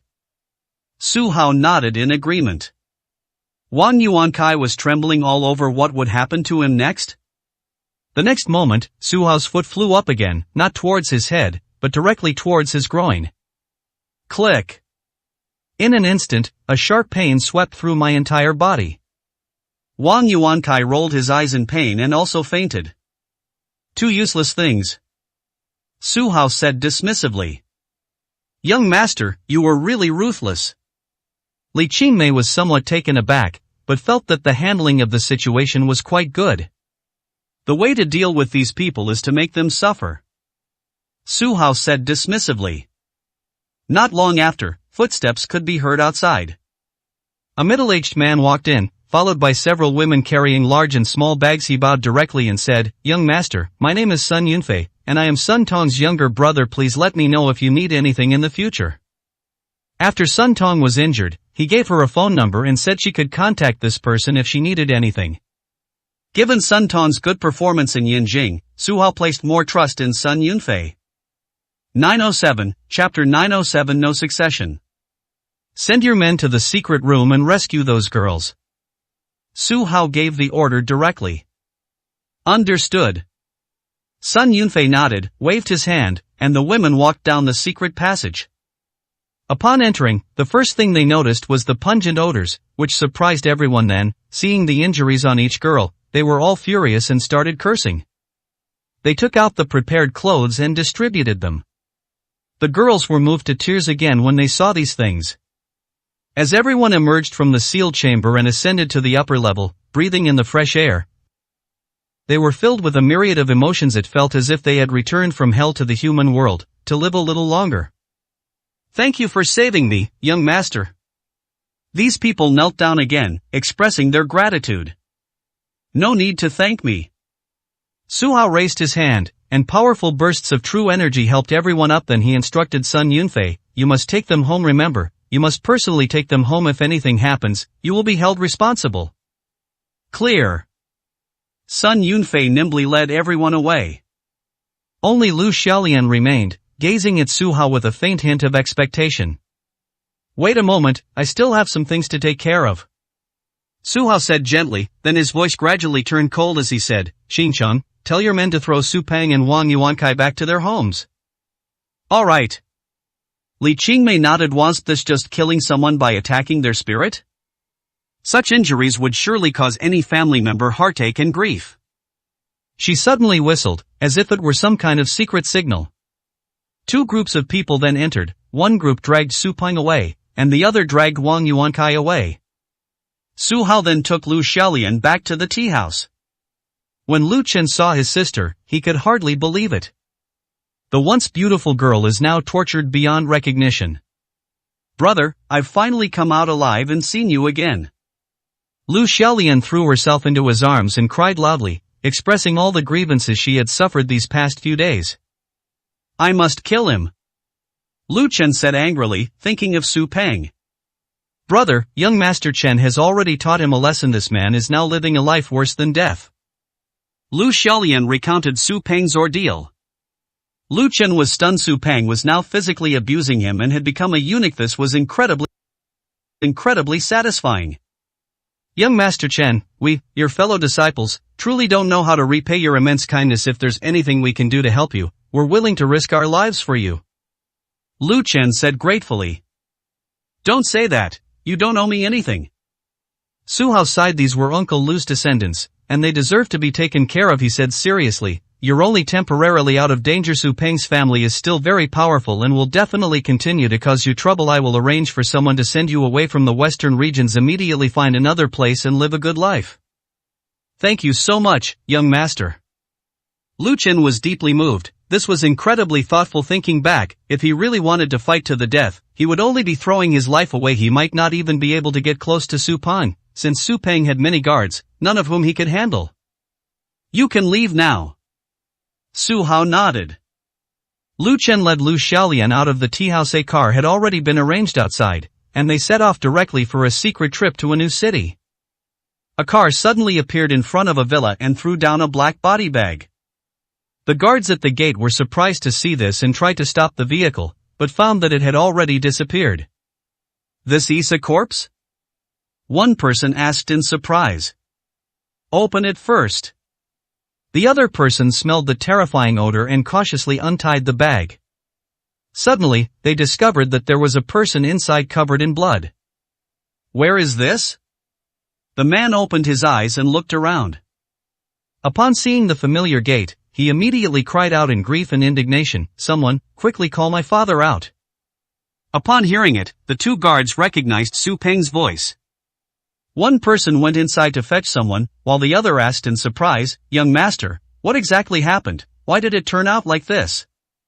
Damn it! I want revenge! Su Peng roared. Not long after, an old man walked out, trembling. He was Su Peng's father, Su Changji, who was nearly 70 years old. Su Peng was his only son, born after he had been with several wives since he was in his 40s. When he came out to see his son, he found that his son was not human.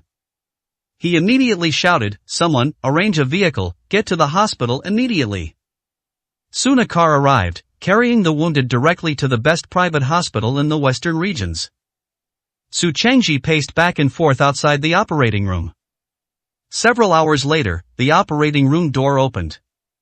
He immediately grabbed the attending physician's hand tightly and asked, how is my son, did you manage to save him? Mr. Su, please calm down. The doctor knew that he was no ordinary person, but came from a prominent family in the western regions, so he comforted him kindly. First of all, young Master Su Peng's life has been saved. And then? Su Changji asked sternly, his face grim. Alas, young Master Su's body is now crippled, practically a cripple, especially his manhood, which has been destroyed. From now on, he will never be able to have children again. The attending physician said helplessly. Incompetent doctor, why didn't you try to save him? Su Changji was stunned and couldn't accept it. Does this mean their lineage is about to die out? He himself was already on the verge of death, making it impossible for him to have another son, and Su Peng, so young, didn't even have that chance? Mr. Su, his hardware is broken, and there's nothing I can do to help. The attending physician shook his head, sighed, and left. Su Chengji immediately realized that someone had gone to great lengths to make Su Peng suffer a fate worse than death. He immediately went into the ward and saw his son, who had been full of energy not long ago, now looking sickly and even less energetic than him. He was furious. Xiao Peng, tell me honestly, what exactly happened? Feelings? He immediately questioned. Dad, you must avenge me. Su Peng recounted the whole story in detail. In Su Chengji's view, it was simply unacceptable that his precious son had paid such a heavy price for merely stealing a woman. He muttered to himself, is Chen Hao of the Vermilion Bird sect really such a person? This person is wearing a human skin mask, looks very ugly, and his true identity is unknown, Su Peng said helplessly. He wanted revenge, but couldn't find his enemy, which was really frustrating. It seems the only option is to start with senior brother Lu. Men, bring Lu Qian or Lu Xiaolian back here, interrogate them thoroughly and find out their true identity. Su Chengji gave the order directly. Understood. His capable assistant immediately took action. They searched all night but couldn't find Lu Xiaolian and the other person. In the hospital, Su Chengji had just finished giving his instructions when he received a strange phone call. 908, Chapter 908, Living One Day at a Time. I am Su Chengji, who are you? The phone number is local but unfamiliar, he asked in surprise. I am Shirlei, Su Zhentian's bodyguard. My master wants to see you. Come over immediately. The man declared arrogantly, revealing his identity. Brother Shirlei, do you know what happened? Su Chengji asked cautiously. I'm just a messenger, how would I know? If I were you, you'd better set off now. The person on the other end of the phone hung up immediately, which was very impolite. However, Su Chengji didn't dare to care at all. The person Shirlei represented was quite formidable. The western regions are the Su family's stronghold here. They hold a position equivalent to that of the Immortal Palace in the entire martial arts world, shouldering the responsibility of punishing evil and promoting good, much like a government office in the martial arts world. Anyway, everyone knows that if Su Zhentian invites you to his door, it's usually not for anything good. Dad, what happened? Su Peng asked in surprise, as he hadn't seen his father so somber in a long time. It's alright, I just need to go out for a bit. Take good care of yourself, the Su family will be yours in the future. Su Chengji sighed and quickly left the ward. Both are from the Su family, so why is the other family so powerful, able to rush over with just a word? Speaking of which, he is actually a bit older than Su Zhentian, but he acts like a younger brother, with a hint of resentment in his voice. The same thing happened at the Wang family manor. When the two guards carried the bloodied Wang Yuankai to see the family head Wang Chanyuan, they were so frightened that they couldn't move. Wang Chanyuan was already asleep when he heard the knocking, and he seemed very unhappy. When she angrily opened the door, she saw her injured son and exclaimed in shock, "What happened? Father, I've been tricked." Wang Yuankai, enduring excruciating pain, said, "Today, someone stormed into the Brotherhood, wearing an ugly mask, and went on a killing spree. They even attacked me, leaving several indelible wounds." Wang Changyuan looked him over carefully. Was this really his son? Wang Yuankai lost his left eye, had countless wounds on his body, and most importantly, was bleeding profusely from his groin, making him look extremely miserable. Someone, summon Master Fuse. Wang Changyuan shouted. Immediately. The guard obeyed and left. Not long after, an old man with white hair appeared. He was none other than Master Fuse, a wandering physician with superb medical skills. 5 years ago, Wang Changyuan fell ill and consulted several doctors without success, until Master Fuse appeared and cured him completely. From then on, Fuziwa Jinren stayed with the Wang family and lived a semi-retired life. This man wasn't a martial artist, but rather someone with exceptional skills. He named himself Shinren, True Man, a name meant to intimidate and facilitate his travels in the martial world. When he saw Wang Yuankai, he showed a look of astonishment and said, "Master, young master has one foot in the grave." What nonsense are you talking about? Wang Qianyuan's eyes widened, looking very unhappy. He seemed to dislike hearing unlucky words, feeling that they would harm his son's fortune. Father, the master is right, this opponent is strange. It seems he deliberately spared my life. If he wanted to, he could easily have taken me down. Wang Yuankai said quietly. Master, save the people first. Wang Changyuan said calmly. Clear. Master Fukuzawa took out some healing medicine to stop the external injuries. However, when he tore the trouser leg, he saw the shocking wound and immediately said with difficulty, Patriarch, come and take a look. Wang Qianyuan glanced around and saw that the area was empty. His face turned pale instantly. This was like a parent outliving their child. He still had several children, but Wang Yuankai was currently unmarried. Did this mean he couldn't even be a man for the rest of his life? He asked heavily, Son, do you have any illegitimate children outside? No. Wang Yuankai replied awkwardly. He used to only care about his status and didn't want to have children with random women. Feeling they weren't qualified to be wives, he never expected the final result to be like this. Men, dig 3 feet into the ground immediately and capture all those damned Vermilion Bird sect disciples. I want to interrogate them personally and see who Chun Hao really is. Wang Qianyuan gritted his teeth in anger and said furiously. Yes, sir. His men began their operation overnight, taking a completely different approach from Su Changji's investigation. After waiting for Fukuzawa's treatment to end, Wang Qianyuan received a call from Shirley. If you mention the Su family of the western regions, then the first thing that comes to mind is the supreme family of this region. Su Zhentian chose a location for the manor near the Tianshan Mountains, a place rich in spiritual energy and possessing a spiritual vein. Although it couldn't compare to the Yanjing Dragon Vein, it was still one of the best spiritual veins in the western regions. The vast estate covers thousands of acres. From Su Zhentian's house, you can see a huge lake when you open the window. This place is like his private lake, surrounded by medicinal herbs and bamboo, making it a beautiful spot. The bright moonlight shone on the lake, creating a very pleasant scene. Su Zhentian sat behind his desk, his expression grave. These villains! He cursed loudly, then coughed violently. Suddenly, he felt a sweet taste in his throat, and then he spat out a mouthful of blood. He glanced at the mirror beside him and realized that he was actually gray-haired and very old. Bai Yi is gone. Is it my turn now? He suddenly felt a deep sadness. At this age, any injury is irreparable, and his health will only deteriorate. Honey, are you all right? Li Chendai, wearing a nightgown, walked in gracefully. She was still middle-aged, but pretty and beautiful. In comparison, Su Zhentian seemed like an old father. It's an old problem of mine. I'll just live one day at a time. Su Zhentian said helplessly. Don't say such unlucky things. If you fall, our Su family will have no successor. Li Qiandai said with emotion. Sun Tong went to Yanjing and hasn't come back yet. Something might have happened to him. Su Zhentian sighed heavily.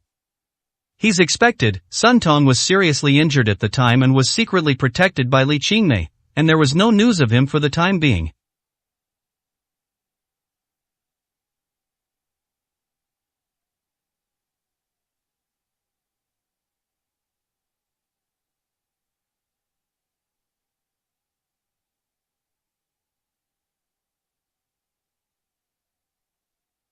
Honey, have you heard? Something big happened in Xiangshan near Yanjing?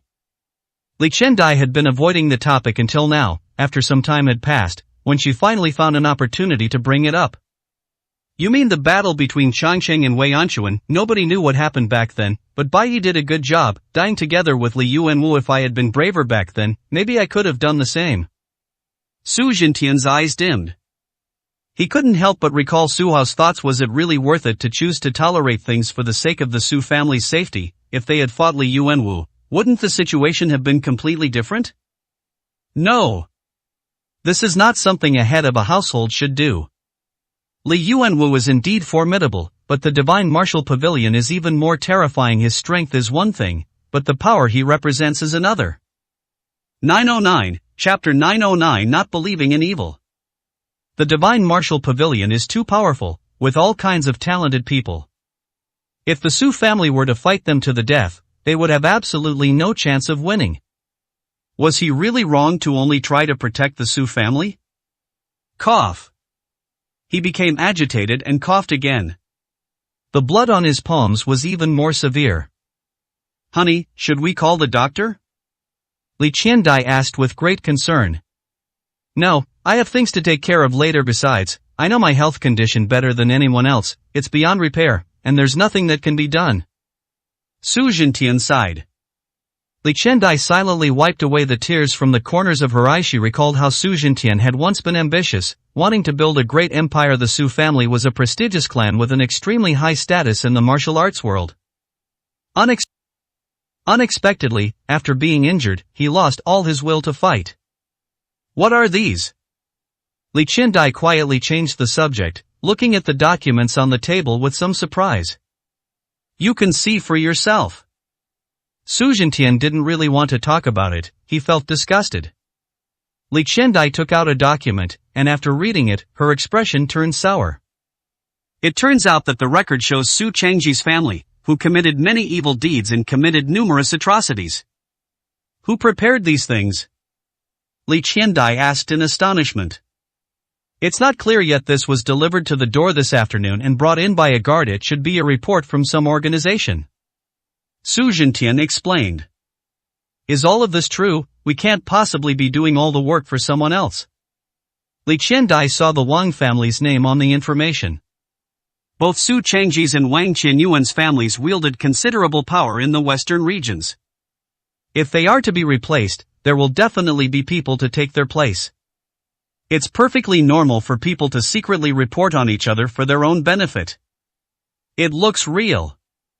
This information is so detailed. Su Zhentian confirmed. It's so late now, why bother with this kind of thing? In the end, won't you just end up making yourself angry? Li Qiandai advised.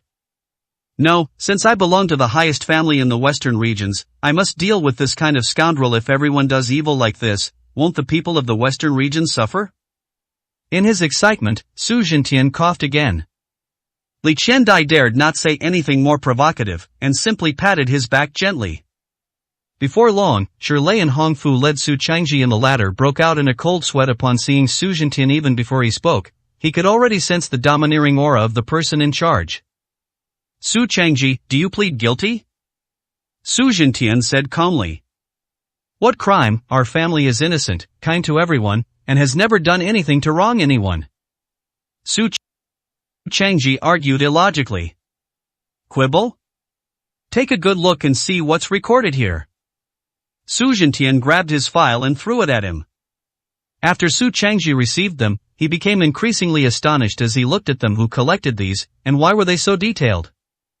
Unbeknownst to them, all the information was provided by the Physiognomy Palace. Was Su Hao planning to target these two families? Li Qingmei provided this information, using them as a pawn to kill him. Master, Wang Qianyuan has arrived. A guard said as he entered. Let him in here. Su Zhentian shouted. Understood.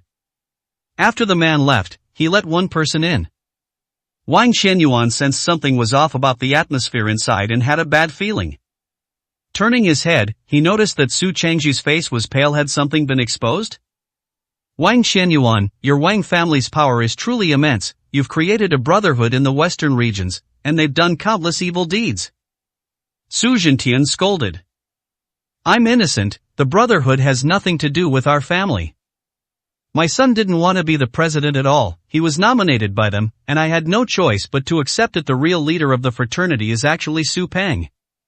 After thinking about it, Wang Qianyuan decided to decline. Anyway, Su Peng had a lot of influence in the brotherhood, and now that most of them are dead, no matter what he says, there's no way to prove it. What? Don't make false accusations. The brotherhood has nothing to do with my son. He just went in to make friends. Everything was decided by Wang Yuankai. Su Changji immediately retorted. Two renowned family heads from the western regions were arguing fiercely in Su Zhentian's study, both blushing and trying to shift the blame. Enough. The matter is clear, both of your families are guilty. Now I'm giving you two choices, either confess your sins and repent, or your entire clan will be exterminated. Su Zhentian said forcefully. Extermination of the entire clan? Su Changji and Wang Qianyuan's expressions changed drastically. This was the most severe punishment imaginable. Since the Su family was founded, it has been passed down for more than 2,000 years, and so far, it has only used such a maximum punishment once. Su Zhentian, I'm old, my life is worthless if you want it, I can have it now, but my son is seriously injured and is still in the hospital. I beg you, Patriarch Su, to spare him this time. Su Changji burst into tears, filled with remorse. Su Peng has already been punished. As long as he doesn't make the same mistake again, we won't pursue the matter further. Su Zhentian nodded in agreement. Okay. After Su Changji finished speaking, he suddenly shattered his meridians and committed suicide on the spot. Holy crap, Brother Su, are you out of your mind? Wang Qianyuan said in surprise. He was 20 years younger than Su Changji and had no intention of committing suicide. He suddenly pointed at Su Zhentian and shouted, "You are just a supreme family and have no right to punish us. If every family disregards the rules, the western regions cannot function. The more you resist, the harsher the punishment will be." Su Zhentian roared. Bullshit, I don't believe that you, with your severely injured body, can stop me. Wang Qianyuan's survival instinct kicked in, and seeing that the situation was not going well, he turned around and left. He had only taken half a step when he saw a palm strike suddenly coming at him.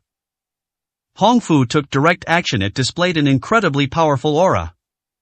Wang Qianyuan instinctively swung his palm to block the attack, but he didn't expect that the two sides were completely mismatched. He immediately coughed up a mouthful of blood and was seriously injured. Lock him up, and when the time is right, gather all the major families and deal with him then. What Su Zhentian wanted to do was to make an example of them. Since the Su family hadn't shown their power recently, everyone thought they were a pushover. Good. Hongfu personally escorted Wang Qianyuan away. On the other side, Shirlei also left with Su Changji's body. The matter is finally resolved. Su Zhentian sat in the chair, his eyes looking haggard. You should get some rest, it's getting late. She sighed, her voice filled with concern. If I call Su Hao now, will he answer? Su Zhentian suddenly asked. Don't be silly, he blocked you a long time ago. He won't unblock any number from the western regions. Li Qiandai shook her head. Su Zhentian was somewhat skeptical. What if he could actually get through? He took out his phone and dialed a familiar number. Before the call could be connected, a dark figure suddenly flew in through the window, wielding a sharp sword, and stabbed towards Su Zhentian's heart. 910, Chapter 910. Stunned. Who are you? Su Zhentian was very surprised and slapped the weapon away. However, he misjudged his own strength. He was completely outmatched, and his attack aggravated his internal injuries, causing him to vomit blood again. His opponent was also extremely powerful, piercing his heart with a single sword strike. This person was extremely ruthless, even spinning the sword, leaving a trail of blood in the end. Su Zhentian, you must die. This person is insidious. What exactly is your identity? Su Zhentian felt his life force gradually disappearing, his face turned pale, and his body grew colder. You don't need to know. After he finished speaking, he picked up his weapon, glanced at Li Qiandai, and was about to continue his attack. Someone come here. Unexpectedly, she suddenly shouted, and the sound immediately echoed throughout the entire manor.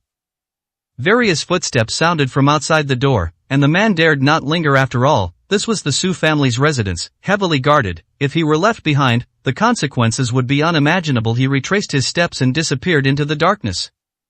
Honey, how are you? When Li Qiandai rushed over, she found that the bleeding from the wound was unstoppable, staining her clothes completely red. Listen to me. If I fall, there will definitely be a lot of people causing trouble. Regarding the heir of the Su family, my first choice is Su Hao. Please be sure to bring him back. Su Zhentian's lips turned blue.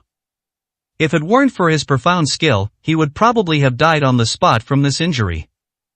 Even so, he felt that his days were numbered and that he would soon pass away. Is he really suitable? Now that Tianba has grown up, he has the opportunity to lead everyone. Li Qiandai was somewhat unwilling. No matter what, her first choice is still her own son. Listen to me, Tianba is too young and can't control those people. As for now, I believe Hongfu, Shirlei, and the others will still rely on you as the head of the family to hold everything together for the time being, but you must remember one thing, only the bloodline of the Su family can gain everyone's recognition. Su Zhentian's aura was gradually weakening. Li Qiandai was somewhat displeased at the last moment. He was still thinking about his eldest son, who was always causing trouble. Was this person really suitable to become the head of the family? He had made so many enemies. Once he succeeded, the situation of the Su family would be very different, and it would become a completely different family from what it is now. Promise me. Su Zhentian held her hand and said weakly. Alright, as long as Su Hao comes back, I will give him the position of family head. Li Qiandai made that promise. Okay. Suzhen, I can finally see you. I hope you won't hate me. Su Zhentian suddenly released her hand and murmured. This made Li Qiandai very embarrassed at the last moment. He was actually thinking about his deceased wife and eldest son. It was simply ridiculous.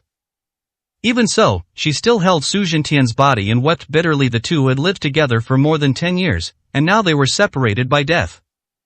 Madam, what's going on? When Hongfu rushed in first and saw the scene, he looked embarrassed. Someone attempted assassination. Li Qiandai said angrily. I'm going to chase after them. Hongfu was furious and followed the assassin's path, rushing over in a rage. When Shirlei arrived, he was also taken aback. He was only gone for a short time, but unexpectedly, the enemy found an opening and succeeded. Madam, it's all my fault. If the body hadn't been disposed of and had remained with the master, this wouldn't have happened. He said sorrowfully. Sigh, what's done is done. We need to think about our next steps. Li Qiandai tried to calm herself down. First, have someone prepare a coffin and find the best mortician to properly prepare Zhentian's body. Second, this matter shouldn't be exposed for now. Our Su family is heavily guarded. This assassin was able to get in, so there's a high chance he had an inside man. Understood. Shirlei nodded, then asked in surprise, Madam, who do you think did this? The matter has not been investigated, so it cannot be confirmed at this time. Li Qiandai shook her head. Her first thought, of course, was the Divine Martial Pavilion. Recently, these people have come to the western regions with restless intentions. However, the western regions are not a monolithic entity, and who knows if some families might take the opportunity to cause trouble. In the eyes of other families, the Su family is a thorn in their side. Okay, I'll make the arrangements. Shirlei was very decisive. He composed himself and quickly followed Li Qiandai's instructions to have Su Zhentian put into a coffin. At midnight that day, an ice coffin was placed in the hall. The once arrogant Su Zhentian is now a cold corpse. Li Qiandai looked at him, tears streaming down her face. The rest of the Su family also burst into tears. Madam, should I contact the eldest young master? Hongfu asked cautiously from the side. You mean Su Changsheng? Li Qiandai asked calmly. Yes. Hongfu is the head steward of the Su family, so of course he wants Su Hao to come home and uphold justice. How many spies from the Divine Martial Pavilion do you think are around our Su family? If he shows up, will it be a good thing or a bad thing? Li Qiandai asked calmly. He was somewhat embarrassed. If the experts from the Divine Martial Pavilion were to invade, it could be a disaster for the Su family. Now that Su Zhentian was dead, they had lost a powerful expert, and the entire family would become unstable and their strength would be greatly reduced. In their heyday, even the Divine Martial Pavilion was difficult to contend with. In the current situation, the chances of winning are extremely low. Of course, the Divine Martial Pavilion also experienced destruction. However, relatively speaking, its main forces are still intact, making it far better off than the Su family. In short, we must be adaptable. The most urgent task right now is to find Tianba. Li Qiandai gave the order directly. Understood, I will have someone inform the second young master. No, I'll have someone bring him back. Hongfu nodded. Su Tianba is still outside, which is why it's extremely dangerous. After all, he's Su Zhentian's son and qualified to be the heir as the butler. I need to protect this bloodline. When Su Hao woke up the next day, he found several young women standing outside the villa. They were the same people who had been rescued yesterday, and they were all standing there helplessly. Sun Yunfei! He called out, summoning the man. And what's going on here? Didn't I tell you to send him back? Young master, I delivered the people home as you instructed, but you would never guess how ruthless those people were. These people had no family left, they were all slaughtered. Sun Yunfei answered directly. Such a thing really happened? Su Hao was also stunned. Yes, they had nowhere to go, so I brought them back. Sun Yunfei said, then quietly walked over and said, Young master, I had them checked, and they are all virgins who have not experienced those hardships. Su Hao frowned. What did this mean? It seems Sun Yunfei wasn't a brainless man after all the women he brought back were innocent. 911, Chapter 911. Calm down. You want to stay? Su Hao sighed and looked at the people again. Yes. Please, young master, take me in. It's too dangerous outside, it's safer to stay with you, young master. As long as you have any needs, young master, we can serve you tea and water, act as secret agents, and even warm your bed. A woman dressed in white answered on everyone's behalf. Nonsense, I don't need you to do any of this. Su Hao frowned. Honey, what are you two discussing? Hearing the commotion, Li Qingmei came out immediately. She still called him husband as agreed. It sounds like it's getting easier and easier to pronounce. Especially after spending time together yesterday, she admired Su Hao even more, finding him to be decisive and incredibly handsome. These people actually want to stay, how can that be allowed? Su Hao felt that there were dangers lurking around him. If he took them with him, things would get complicated if something happened. Let them go, they're all beauties anyway, who knows, they might come in handy if they're useful? Li Qingmei blinked and said with a smile. What do you mean? I have no interest in women. Su Hao said warily. And what about me? She immediately asked with a smile. You're different, after all, your status is different. Su Hao said calmly. That's more like it. Li Qingmei was delighted. Anyway, keep them here, and I'll find someone to train them properly. I'll show you the power of the experts from the Physiognomy Palace. With Li Qingmei's persuasion, Su Hao couldn't say anything and had to agree for the time being. He instructed Sun Yunfei to make sure everyone was settled in properly. Li Qingmei then took Su Hao to have breakfast, smiling to everyone's amusement and dismay. The breakfast was made by the girl they had rescued the day before. Surprisingly, it tasted quite good and suited Su Hao's palate perfectly. He acquiesced. After all, having a few more capable maids around was indeed a good thing. Li Qingmei was enjoying some quiet time with Su Hao when her phone suddenly vibrated, and she received a new message. She found it strange what could be wrong so early. When she picked up her phone and read the message, her expression changed drastically. When she looked at Su Hao again, she seemed hesitant to speak. What happened? Su Hao asked calmly. I just received a message that your father, Su Zhentian, was assassinated yesterday. Li Qingmei said cautiously. What? Su Hao's expression changed drastically. He asked nervously, how is he now? He's dead. Li Qingmei said in grief. This was the worst news she had ever received, especially with Su Hao present. Their relationship was getting better and better, making her even more reluctant to hear bad news. Su Hao shuddered. He hadn't expected that the next news about his father would be such devastating. Who could have imagined that such a thing would happen in the heavily guarded Su family? Impossible. He couldn't possibly die in the Su family's place. That's his stronghold that he's built up over so many years. Having fled back from Yanjing in such a sorry state, and ultimately dying from an assassination attempt, is this the fate of a family head? Su Hao was somewhat deranged. The last thing I found hard to accept was the death of Shiraha. This time it was even more serious. Su Zhentian was, after all, his biological father. Even if the two had some unpleasant conflicts, blood is thicker than water. How could he just die like that? In his memory, Su Zhentian was an incredibly powerful man who was almost impossible to defeat. Honey, calm down. The deed is done, now we should be tracking down the killer. Li Qingmei said directly. You mean, there's a traitor in the Su family? Su Hao suddenly realized that with the Su family's security level, ordinary people simply couldn't get in if something this big happened. Someone must have sabotaged it. He's been feeling a bit dizzy and disoriented lately because of the traitor within his ranks. For a moment, it was hard to tell who was the good guy and who was the bad guy. Even Xia Yiba might betray them, so it's even more hard to say about others. Yes. Honey, have you ever considered this? The fact that we were able to find out about the Su family shows that your family has quite a few problems. Li Qingmei said tactfully. Su Zhentian's death is currently unknown to outsiders. If this were to be revealed, the entire western regions would surely be shaken. However, the abilities of the Physiognomy Palace are still very strong since her arrival. She has had people keep a close eye on the Su family. She just didn't expect such a big thing to happen the very next day. To be precise, this happened last night they arrived, and the incident occurred that very day. Why? For a moment, Su Hao didn't know how to answer.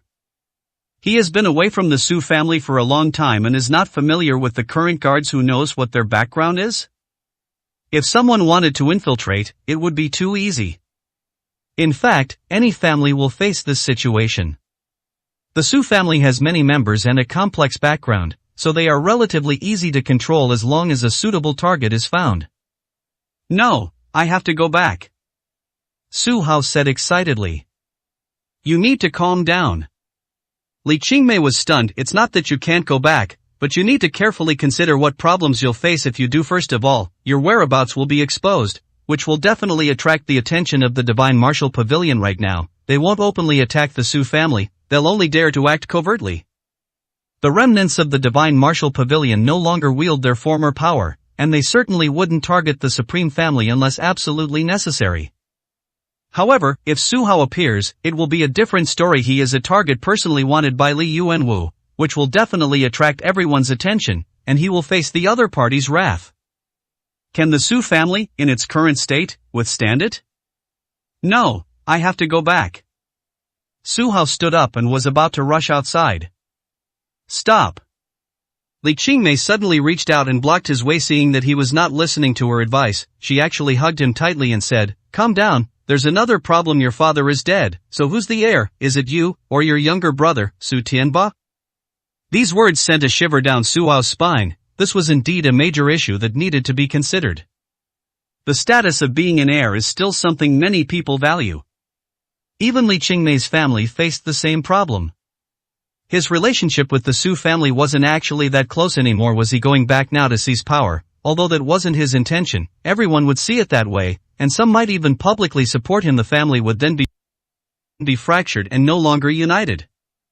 Many people still value his status as the eldest son and believe he should be the heir. At present, Su Hao does not want to break ties with Su Tianba. You smell so good. Su Hao's mind went blank, and just as he was wondering what to do, he suddenly felt her kindness and murmured to himself. In short, let's not be impatient and first find out how things are going. Li Qingmei emphasized. 912, Chapter 912. The only one who could keep the scene in order. The Su family's morning hall. Li Chendai and a few others had kept watch all night, and she looked rather haggard. The servants of the Su family tried to persuade her to rest last night, but she refused. She thought to herself, how lonely it would be to be alone in an empty room. It's better to stay here. Madam, I've had someone make you a cup of hot tea. Please have some to warm yourself up. Hong Fu looked haggard. He had also stayed with her all night and seemed particularly remorseful. When he chased after him yesterday, he couldn't find him anywhere. Even so, they were still like headless flies, searching everywhere. He knew perfectly well that this was unlikely to work out. He hadn't seen the assassin at all, and had no idea whether the assassin was male or female, old or young. Even if the assassin walked right past him, he wouldn't have recognized them. But Su Zhentian's death left him utterly bewildered. Having served the Su family for so many years, I never expected that the pillar of the family would fall. He had a premonition that something big was likely to happen to the Su family. Okay. Li Chendai nodded. Actually, the nights in the western regions were still quite cold, and her hands and feet were freezing. Before long, a maid brought in hot tea. Just as she was about to drink it, she suddenly said, You try a sip first. Madam, I would never harm you. The maid was stunned, thinking that Li Qiandai was being paranoid. She had been there for many years, yet she was still being suspected. I don't trust anyone now, Li Qiandai said warily, recalling Su Zhentian's tragic death yesterday. All right. The man had no choice but to swallow the tea. Li Qiandai waited a while, making sure the man's expression didn't change, before saying calmly, "You may leave. This matter cannot be told to anyone, or you'll be packing your bags and leaving also. From now on, you will be responsible for taking care of my daily needs." "Thank you for your kind words, madam," the man said with a hint of pleasure, then turned and left. For her, becoming the lady's personal maid under these circumstances was a kind of elevation in status. Li Qiandai drank some tea, and her spirits improved slightly. Just then, he heard some noise outside, frowned, and asked, "Who's causing trouble?" "Madam, these are two family heads under the protection of the Su family." Hong Fu walked in, somewhat displeased. "Let's go out and take a look." Li Qiandai had a premonition that trouble was about to begin. Two groups of people stood outside the gate. One group came from the Chao family, led by the family head, Chao Yu. Another group from the Lu family arrived, led by the family head, Lu Ji. They were clashing with the security guard, and it seemed they were trying to force their way in. "What is it?" Li Qiandai asked coldly. "So it's Madam." Chao Yu immediately put on a fawning smile when he saw her, and said, "We heard that Patriarch Su was assassinated last night and wanted to come in to visit, but we didn't expect your dog of a gatekeeper to actually stop us from entering. Isn't this bullying us with your power?" "Yes, they think we're honest and easy to bully," Lu Shi said calmly. Besides the Chao and Lu families, the Su family also protects many other families. They are like branch offices of a parent company, and have always been vassals of the Su family. Now that these two have arrived with such force, they seem to be something special. If it's just a visit, then forget it. Our Su family doesn't receive guests for the time being. Li Qiandai waved her hand, issuing the order to leave. "Is that so? I remember that according to the original agreement, our Chao family and the Su family were brothers. Why are we considered outsiders now? Does that mean women have different views? Your statement is disheartening." Chao Yu's expression immediately changed, and he said unhappily, "That's just a woman's perspective. I want to talk to Su Zhentian about this myself, so please don't stop me." Lu Ji's tone became increasingly impolite, carrying a strong air of coercion. Li Qiandai wasn't stupid. She could tell the two had come with ill intention. Since that was the case, there was no point in continuing to cause trouble outside, so she waved her hand and said, "Come in, please." "Thank you for your understanding, madam." Chao Yu immediately put on a smile and said politely, "That's more like it." Lu Ji was very pleased and nodded. The two followed Li Qiandai's steps into the hall.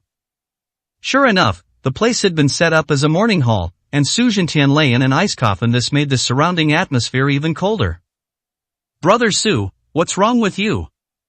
Seeing this, Chao Yu's eyes flashed with joy. The mountain that had been weighing them down had finally collapsed. No one wanted to willingly become a vassal. They were only pursuing their own interests. His family was growing stronger and stronger, so he wanted to seek different ways of cooperation, or at least pursue equality. He immediately rushed over, crying, "Brother Su, you died so tragically. Don't worry, I will definitely avenge you. I will do everything in my power to find the murderer." "Li Qiandai, did you do this?" "I've long suspected that you joined the Su family with ulterior motives. The Su family is a supreme family, one of the few powerful families that can threaten the current status of the immortal palace. It's perfectly reasonable for you to target Su Zhentian for the sake of your maternal family." Lu Shi didn't even pretend to cry. He turned around and questioned loudly, "Hey Lu, are you here to cause trouble?" Hong Fu was very dissatisfied, his palm glowing red, and he was ready to make a move. "Make trouble? I wouldn't dare. It's just a reasonable suspicion. If I'm wrong, then I'm sorry, it's just my own stupidity." "But now that Su Zhentian has fallen, shouldn't we discuss the next steps in our cooperation? For example, will our family's profits no longer be used as tribute?" Lu Ji said with a forced smile. Under the previous cooperation arrangement, the Su family kept 70% of the profits, leaving them with only 30% under the Su family's protection. Their profits were even better than before. However, greed knows no bounds, and they increasingly felt that giving away 70% was unacceptable. "Okay, wouldn't it be better to keep it all for myself?" Nonsense, this is our way of cooperating. If you lose the protection of the Su family, won't you just revert to being a small family again? Li Qiandai said unhappily. I think Brother Lu's words are perfectly reasonable. We are now almost as powerful as the Su family. It's impossible for us to continue paying tribute to you. After all, you don't have the surname Su, and you are suspected of murdering your husband. Xiao Yu stood up, walked to Lu Ji's side, and made it clear that the two were in cahoots. You want to rebel. Li Qiandai was trembling with anger. Su Zhentian's body is barely cold, and these people are already causing trouble, and right here in the morning hall, it's simply outrageous.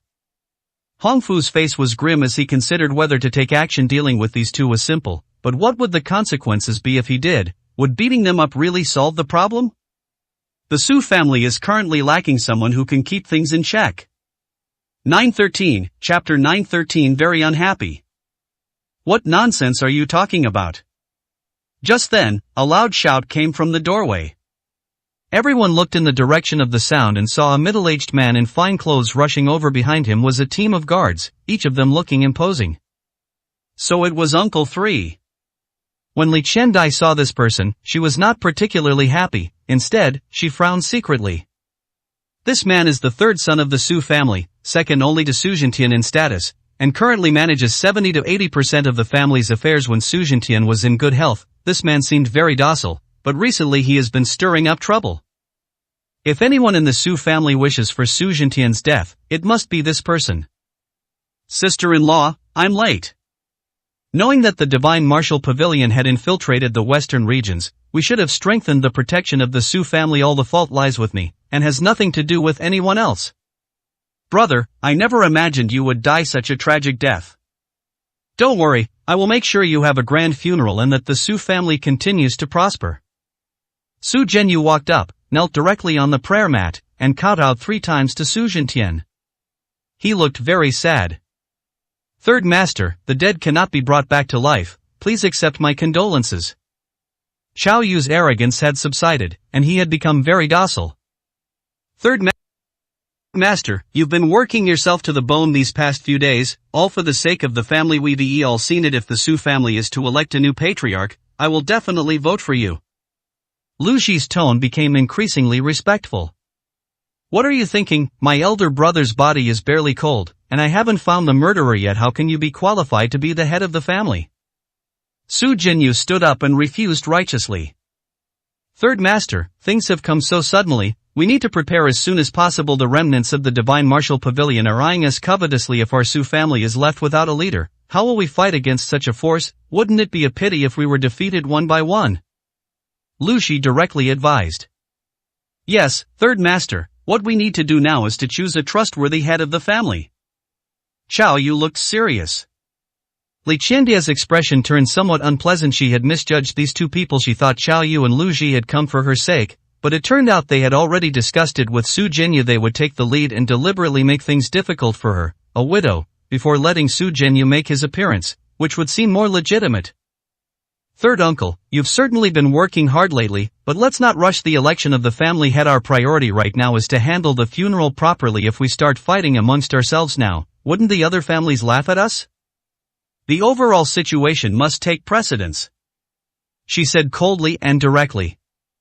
Haley, this is the Su family's place. It's none of your business to speak here, Xiao Yu said angrily, clearly displeased. He had just finished speaking when he saw a figure drifting over. Hongfu made his move, slapping the man so hard he tumbled to the ground in a sorry state. It eventually bumped into the door, causing a large bump. Xiao Yu, remember your place. You have no right to speak to madam like that. If you dare to be disrespectful again, the next time I'll make a move, it won't be so lenient. Hongfu said coldly. You bastard, one day I'll get my hands on you. Xiao Yu stood up and said unhappily. I'm always ready. Hongfu said dismissively.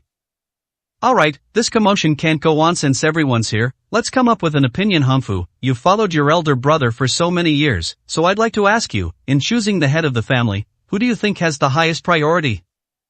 Su Zhenyu stopped pretending and laid his cards on the table. I'm just a housekeeper, what right do I have to nominate someone? Hongfu shook his head, refusing to take sides. Very good, you're a smart Mani, hope you won't choose anyone else and will treat everyone equally. Su Jinyu wasn't surprised Hong Fu, that old fox, wouldn't reveal his true thoughts now. He looked at the other two and said with a smile, what are your thoughts? You can speak up now. I vote for third master. Xiao Yu said angrily. Me too. Lu Shi nodded. Su Jinyu laughed heartily, quite satisfied with the outcome. He looked at Li Qiandai again, a faint smile appearing on his face, and said, sister-in-law, now you know what it means to be the most popular choice. Everyone thinks I'm the most suitable. Do you want to go against the Su family and become a sinner in history? Nonsense, currently, only 2 people support you, which doesn't represent the entire Su family. Besides, according to Su family tradition, if the head of the family dies unexpectedly, the inheritance will be passed on to his children, not you. Li Qiandai replied neither humbly nor arrogantly. Children? Su Tianbai is not yet an adult, and Su Hao's whereabouts are unknown. You're from Yanjing, so you should have heard that this person offended the Divine Martial Pavilion and has already been executed, right? Su Jinyu said coldly. Li Qiandai's expression was somewhat grim. Su Hao's whereabouts were indeed still unknown. Even so, he is still the first in line to the throne. As for her son, he is the second in line to the throne. In short, this matter is of great importance and cannot be treated so lightly. Li Qiandai was unwilling to budge. Is that so? If I were to directly instigate internal family conflict, would you object? Su Jinyu said unhappily. Hong Fu was secretly anxious, never expecting things to turn out this way. Today was already chaotic enough, but Su Jinyu deliberately caused trouble, which only added fuel to the fire. Of course I object. I have been a member of the Su family for over a decade and am already a member of the Su family. No one can take away my identity. Li Qiandai emphasized this with utmost seriousness. Even so, our patience is limited. Currently, none of the Su family's children are alive. Doesn't this indicate an intention to incite internal strife within the family, rather than giving the enemy an opportunity? It's better to directly, the new head of the family will be appointed. Don't worry, as long as Su Hao comes back, I will definitely hand over the position of family head to him. Su Jinyu made a solemn promise. As Li Qiandai uttered these words, she couldn't help but sneer repeatedly. Will he relinquish the power he has gained? That's impossible. This person's goal is very clear, to do everything possible to get the position of head of the family first, and then find a way to hold on to it. I don't believe you, you're lying. She bluntly exposed. I swear in the name of the Su family patriarch that if I cannot keep this oath, may I be childless and without descendants. Su Jinyu appears to be sincere. Upon hearing this, Li Qiandai was somewhat surprised. She hadn't realized someone could be so shameless. What seemed like a solemn oath was, in reality, obvious to everyone, impossible to fulfill unless Su Hao returned. Su Hao, I didn't expect that you would cause so much trouble before you even came back. Li Qiandai said with a helpless smile. 914, Chapter 914. Who is the murderer? Third uncle, my thoughts are in turmoil right now. I don't want to discuss anything. Please go back. Li Qiandai looked haggard. She was indeed tired and didn't want to say anything. Is that so? Actually, you don't need to discuss it, just nod. If you don't have the energy, then you can leave the security work for the Su family to me. Take a look at these guards you brought, aren't they all very capable? Su Jinyu's expression was rather intriguing. He brought quite a few people with him, all of whom were elite, secretly trained. If they could guard the Su family, that would be the best outcome. His gaze towards Li Qiandai held a hint of admiration. She was a great beauty born in Yanjing, and even in middle age, she still retained her charm. If he could win her over, wouldn't that be a double blessing? Third uncle, Hong Fu and Shirlei can handle the security here. No need to trouble them. Li Qiandai's expression was unfriendly, like a sharp blade drawn from its sheath, making her look quite unapproachable. Li Qiandai, I've already given you plenty of face. If you dare to obstruct me again, don't blame me for being impolite. Su Jinyu sensed her feelings, as if she were saying, you are not worthy, and became somewhat embarrassed and angry. As soon as he said this, his guards surrounded him, their hands on their weapons, and the atmosphere instantly became tense. Upon seeing this, Hong Fu and Shirlei called upon the Su family guards to confront these people directly. Stop! Just then, a young voice came from behind. Tianba, you're back. Li Qiandai was overjoyed. The voice was so familiar, it was none other than her son's. The others looked in the direction of the sound and, sure enough, Su Tianba was already walking over aggressively. Although he wasn't followed by anyone, his status as the second young master of the Su family still commanded respect. The guards who were following Su Zhenyu instinctively stepped back. Given the current uncertain situation, it's best not to provoke him. Third uncle, you're really something, daring to cause trouble at our Su family's house. Do you think that just because we don't have a breadwinner, you can do whatever you want? Su Tianba's expression was unfriendly. A powerful aura emanated from him. Su Zhenyu's gaze swept back and forth, secretly analyzing the pros and cons. He pondered that if it were just dealing with Li Qiandai, he would have a good chance of winning today, but dealing with Su Tianba would be a completely different story. The Su family's tradition of passing on their lineage is based on valuing bloodlines. There's no good excuse to directly target Su Zhentian's son, it's simply not feasible at the moment. For now, the only option is to continue communication. Tianba, weren't you worried about the safety of the Su family? Such a big thing has happened to the Su family, there must be a traitor, and a thorough investigation is needed. You are too young to handle the situation. As long as you agree, your third uncle will help immediately. Su Zhenyu said with a forced smile. Third uncle, firstly, I'm already 16, old enough to contribute to the family. Secondly, I have a fairly good grasp of the Su family. If I raise my voice, I'm sure I'll have even more supporters. Finally, we'll find the traitors in the Su family, you don't need to worry about that. He emphasized this with utmost seriousness. Li Qiandai felt gratified. Su Tianba was indeed more mature and composed than before. Now, when they say these things, they sound quite plausible. Su Zhenyu's expression was grim. He had sent people to inquire and learned that Su Tianba was out of town when the incident occurred, not in the western regions at all. He hadn't expected him to return so quickly. He glanced at Hong Fu a few times, and it seemed that the man's return was related to the old steward. Tianba, are you saying that from now on, you are the head of the Su family? Su Zhenyu asked in a deep voice. Of course not. Father made a decision long ago. No matter what happens, the position of head of the Su family will fall on one person. Su Tianba said proudly. A flicker of joy crossed Su Zhenyu's face. Could it be related to him? He quickly asked, in my elder brother's will, who is the most ideal successor? Su Hao. Su Tianba uttered two words calmly. The handsome figure appeared before his eyes.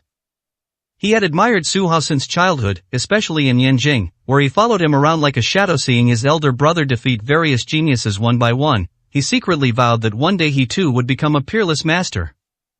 Having always aimed to surpass Su Hao, Su Tianba has worked so hard for so long, only to find that the gap between him and his older brother seems to be widening. He would agree without hesitation as long as this person took action. Don't you know that Su Hao is dead? Su Zhenyu's expression changed, and he sighed inwardly. What was he expecting just now? Su Zhentian was extremely protective of his own, and he especially admired Su Hao. How could he possibly hand over the position of family head to him? Dead? That's absolutely impossible. Su Tianba shook his head and said calmly. Haven't you heard that after the battle at Shangshan, he was seriously injured and later assassinated by Xia Yiba at Xinwu Pavilion, ultimately dying with regret? Su Zhenyu shared the latest news with him. I'll take your word for it. First of all, we haven't seen Big Brother's body, that's all fake news. Secondly, Big Brother is strong enough that escaping won't be a problem. Su Tianba said with absolute certainty. Tianba, why do you trust him so much? How about this, you take over as the head of the family now, and I'll lead the others in swearing allegiance. Su Zhenyu's eyes darted around as he came up with a new plan. Su Tianba is younger and easier to deal with. Once this person takes office, there are various ways to oust him. Comparatively, Su Hao is the more difficult to deal with. He has a great reputation and holds a high position in the hearts of the Su family members. Just by taking it upon himself to silently avenge Qin Suzhen, he has gained the approval of many of his retainers. Who wouldn't want to follow? What about a loyal and righteous head of the household? Moreover, Su Hao's abilities are unfathomable. He was even able to defeat Wei Anshuan. Returning to the western regions would be a triumphant return for him. This is between my elder brother and me, and Uncle San doesn't need to worry about it. Alright, let's leave it at that. You three should go and offer incense before heading back. We're all very busy people, don't waste our time. Su Tianba said directly. Su Genyu's eyes darted around, but he finally accepted the suggestion. After offering incense, he took one last look at Su Tianba, a hint of regret in his eyes, and resolutely left. Xiao Yu and Lu Ji, along with their respective guards, strode away. Tianba, you've come back just in time. Looking at her son, whose face was weathered by the elements, Li Chendai couldn't help but feel gratified.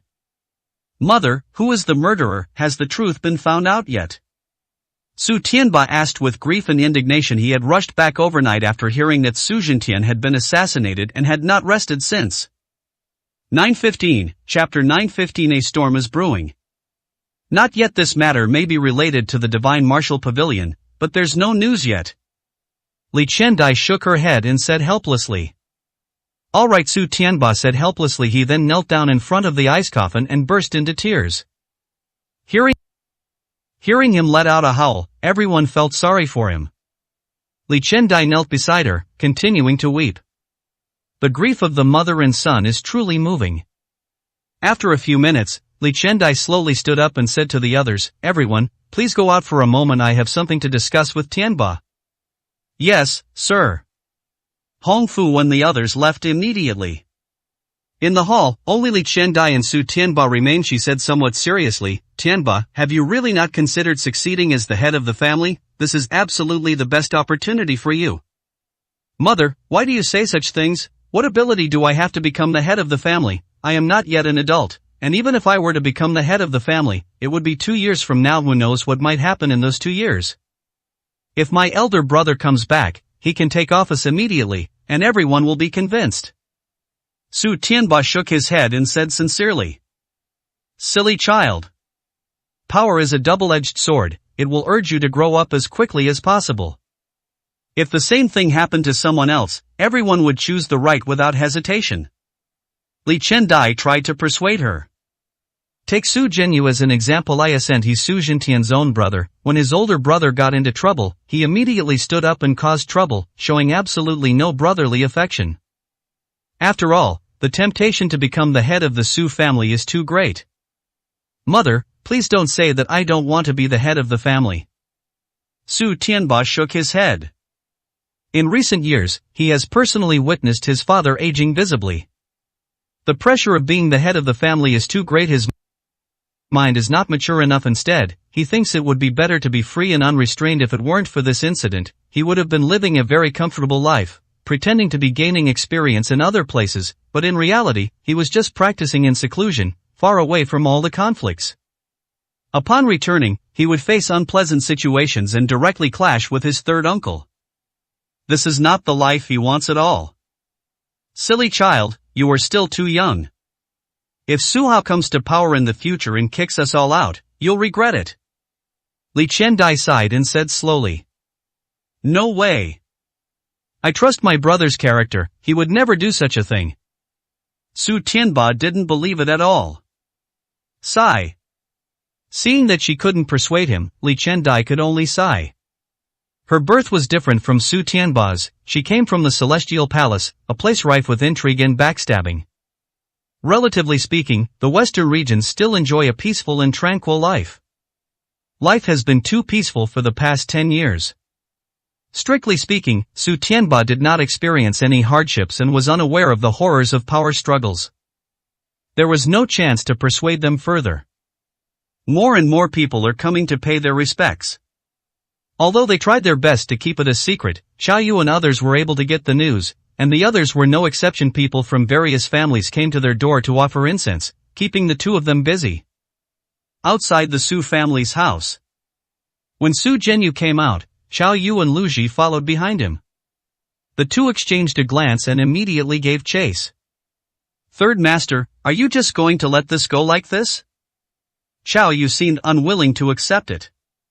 Forget it, this confrontation is just the beginning. I will never give up my position as head of the family.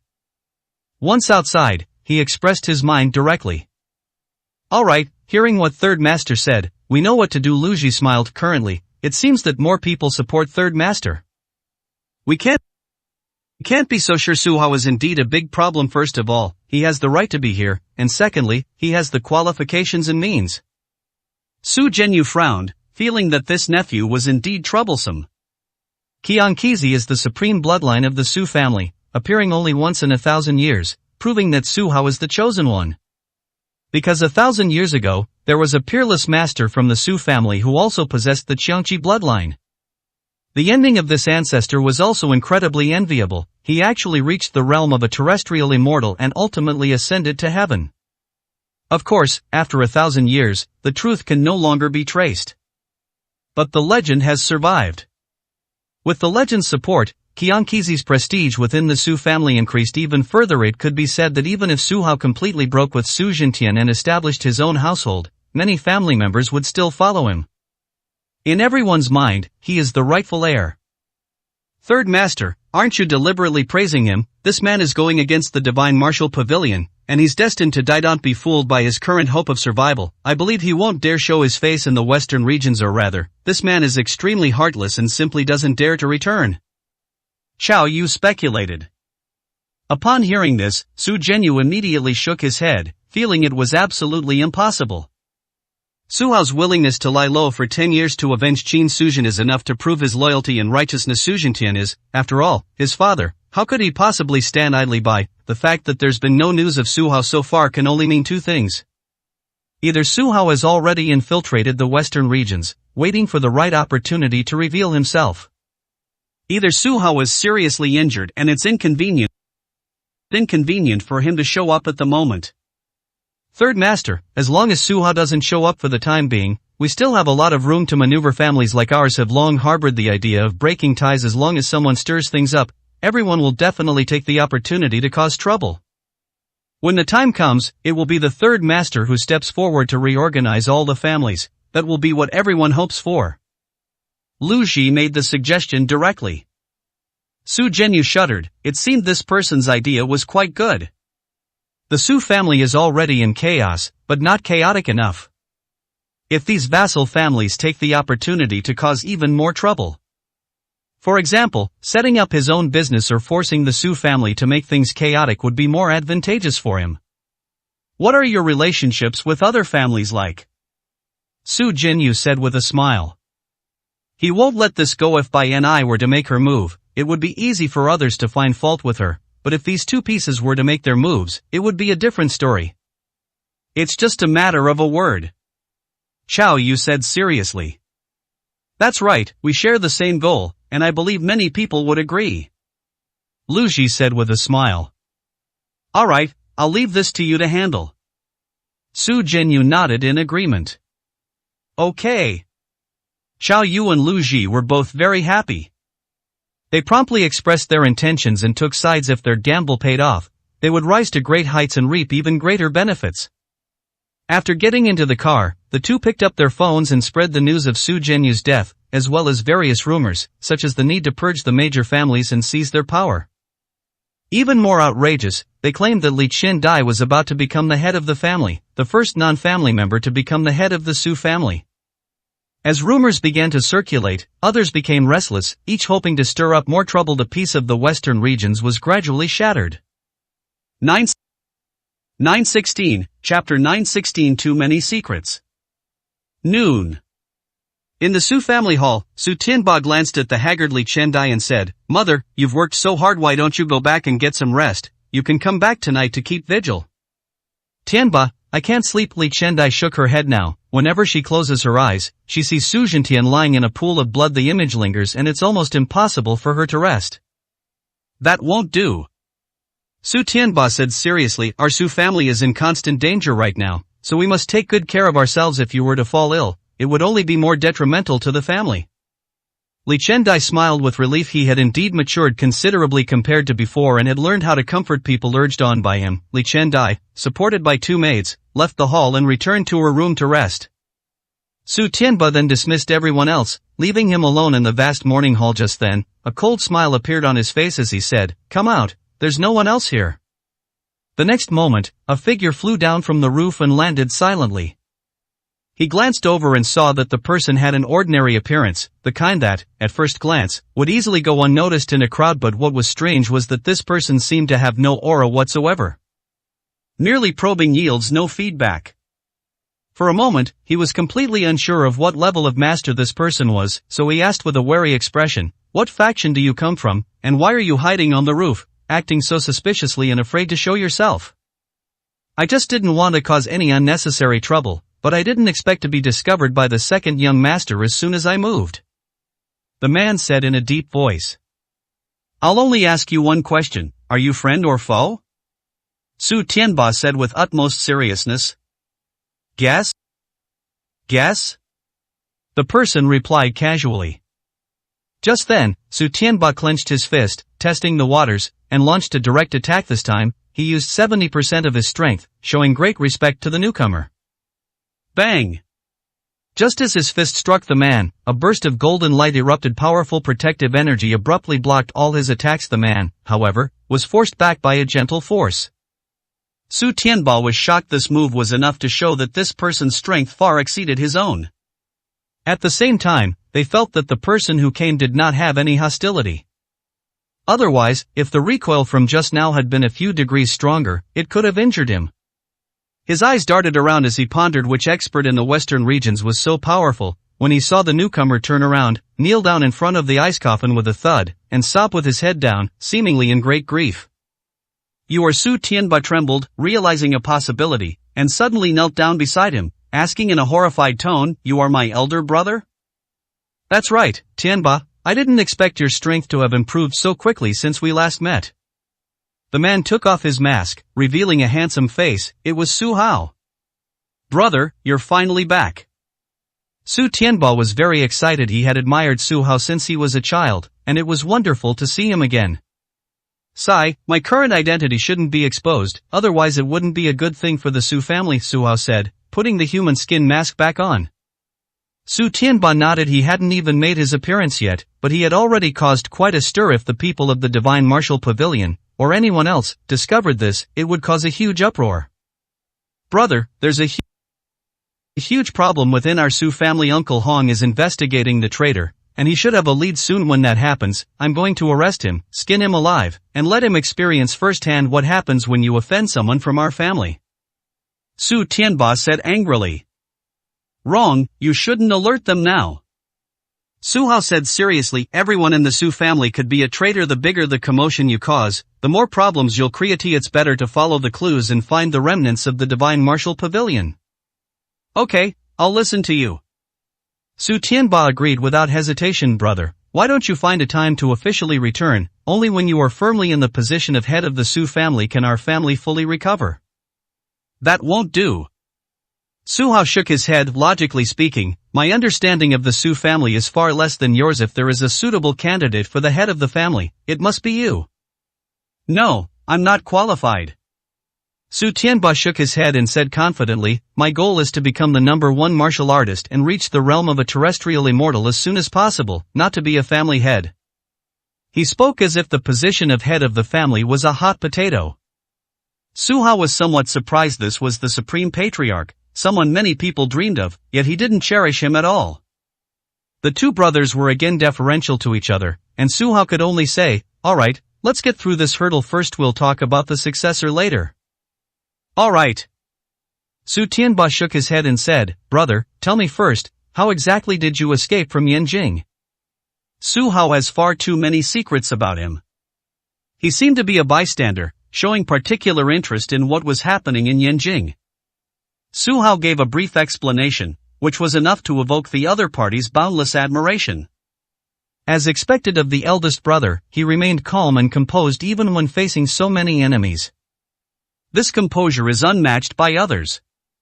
Someone's coming." Su Hao suddenly said something softly, then silently got up and stood to the side. He looked like one of Su Tianba's bodyguards. Just then, Li Chendai rushed in. She glanced around and saw that Su Hao was alone. She said seriously, "Tianba, you need to be careful lately. Bring more guards with you and don't go alone, understand?" She doesn't want to see the same thing that happened to Su Jintian happened again. "Mother, I am already a master, capable of protecting myself. Besides, the guard beside me is very strong, capable of defeating any powerful enemy. Su Tianba said calmly. Li Qiandai glanced at Su Hao again and noticed that her eyes were bright and held an unfathomable aura. Having traveled extensively herself, she sensed Su Hao's strength and nodded with some relief, saying, "It seems you've made some powerful friends, which is a good thing. However, the problems within our Su family have already surfaced. We just received news that some vassal families are stirring, trying to stage a split." What, they actually want to be traitors? Su Tianba was furious.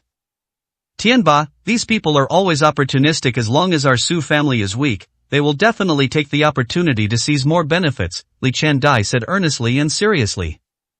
917, Chapter 917 Overconfidence. These termites are truly hateful. Su Tian was so angry that he cursed loudly. The Su family was originally a powerful clan that controlled the economic lifeline of the western regions back then. Those other clans, in order to survive, chose to surrender, each expressing their willingness to pledge allegiance. The Su family treated them well, providing them with many resources and supporting their power unexpectedly. After the Su family ran into trouble, these people immediately started causing trouble, perfectly illustrating what it means to be treacherous and disloyal. Now is not the time to be angry. We need someone to persuade these family heads who have rebellious intentions. Li Qiandai said earnestly. Right now, you are the only one in the Su family who can step forward. Me? Su Tianba glanced at Su Hao subconsciously and said, "Alright, I'll personally handle the negotiations with them." Okay, Li Qiandai nodded with relief. Fortunately, he came back in time, otherwise she would have been really overwhelmed. "Madam, second young master, is anyone instigating this? These families may be ambitious, but they are not a united front. It's impossible for them to rebel simultaneously at this time." Su Hao suddenly said. "Yes, mother, is Uncle 3 behind this?" Su Tianba also realized what was going on and asked seriously.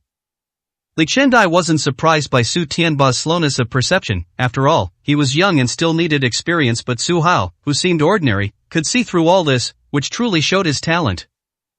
According to our informants, this matter is related to Chao Yu and Lu Ji. These family heads were contacted by them to varying degrees. However, there is no conclusive evidence yet as to whether Su Jinyu was behind it. Li Qiandai said earnestly and seriously. Is that so? Su Hao's eyes were filled with complex emotions, especially when he heard Su Jinyu's name appear. A hint of sadness appeared in his eyes. Their family's situation could indeed be described as beset by internal and external troubles, which was an extremely severe test for them. Su Hao did not want to end up falling out with Su Jinyu, and hoped that his third uncle would think twice before acting. By the way, what's your name, and what sector are you from? Li Qiandai asked abruptly. My name is Lu Hao, from the Vermilion Bird sect, a small sect. Su Hao said calmly. He changed his form of address again because he felt that Chen Hao's growing fame would easily arouse suspicion. However, he didn't want to change his name too much. Lu Hao, the Vermilion Bird sect? Li Qiandai murmured to herself, somewhat surprised that it was a name and sect she had never heard of before. She nodded and said, "Mr. Lu, I hope you will assist Tianba well and help him overcome the current difficulties."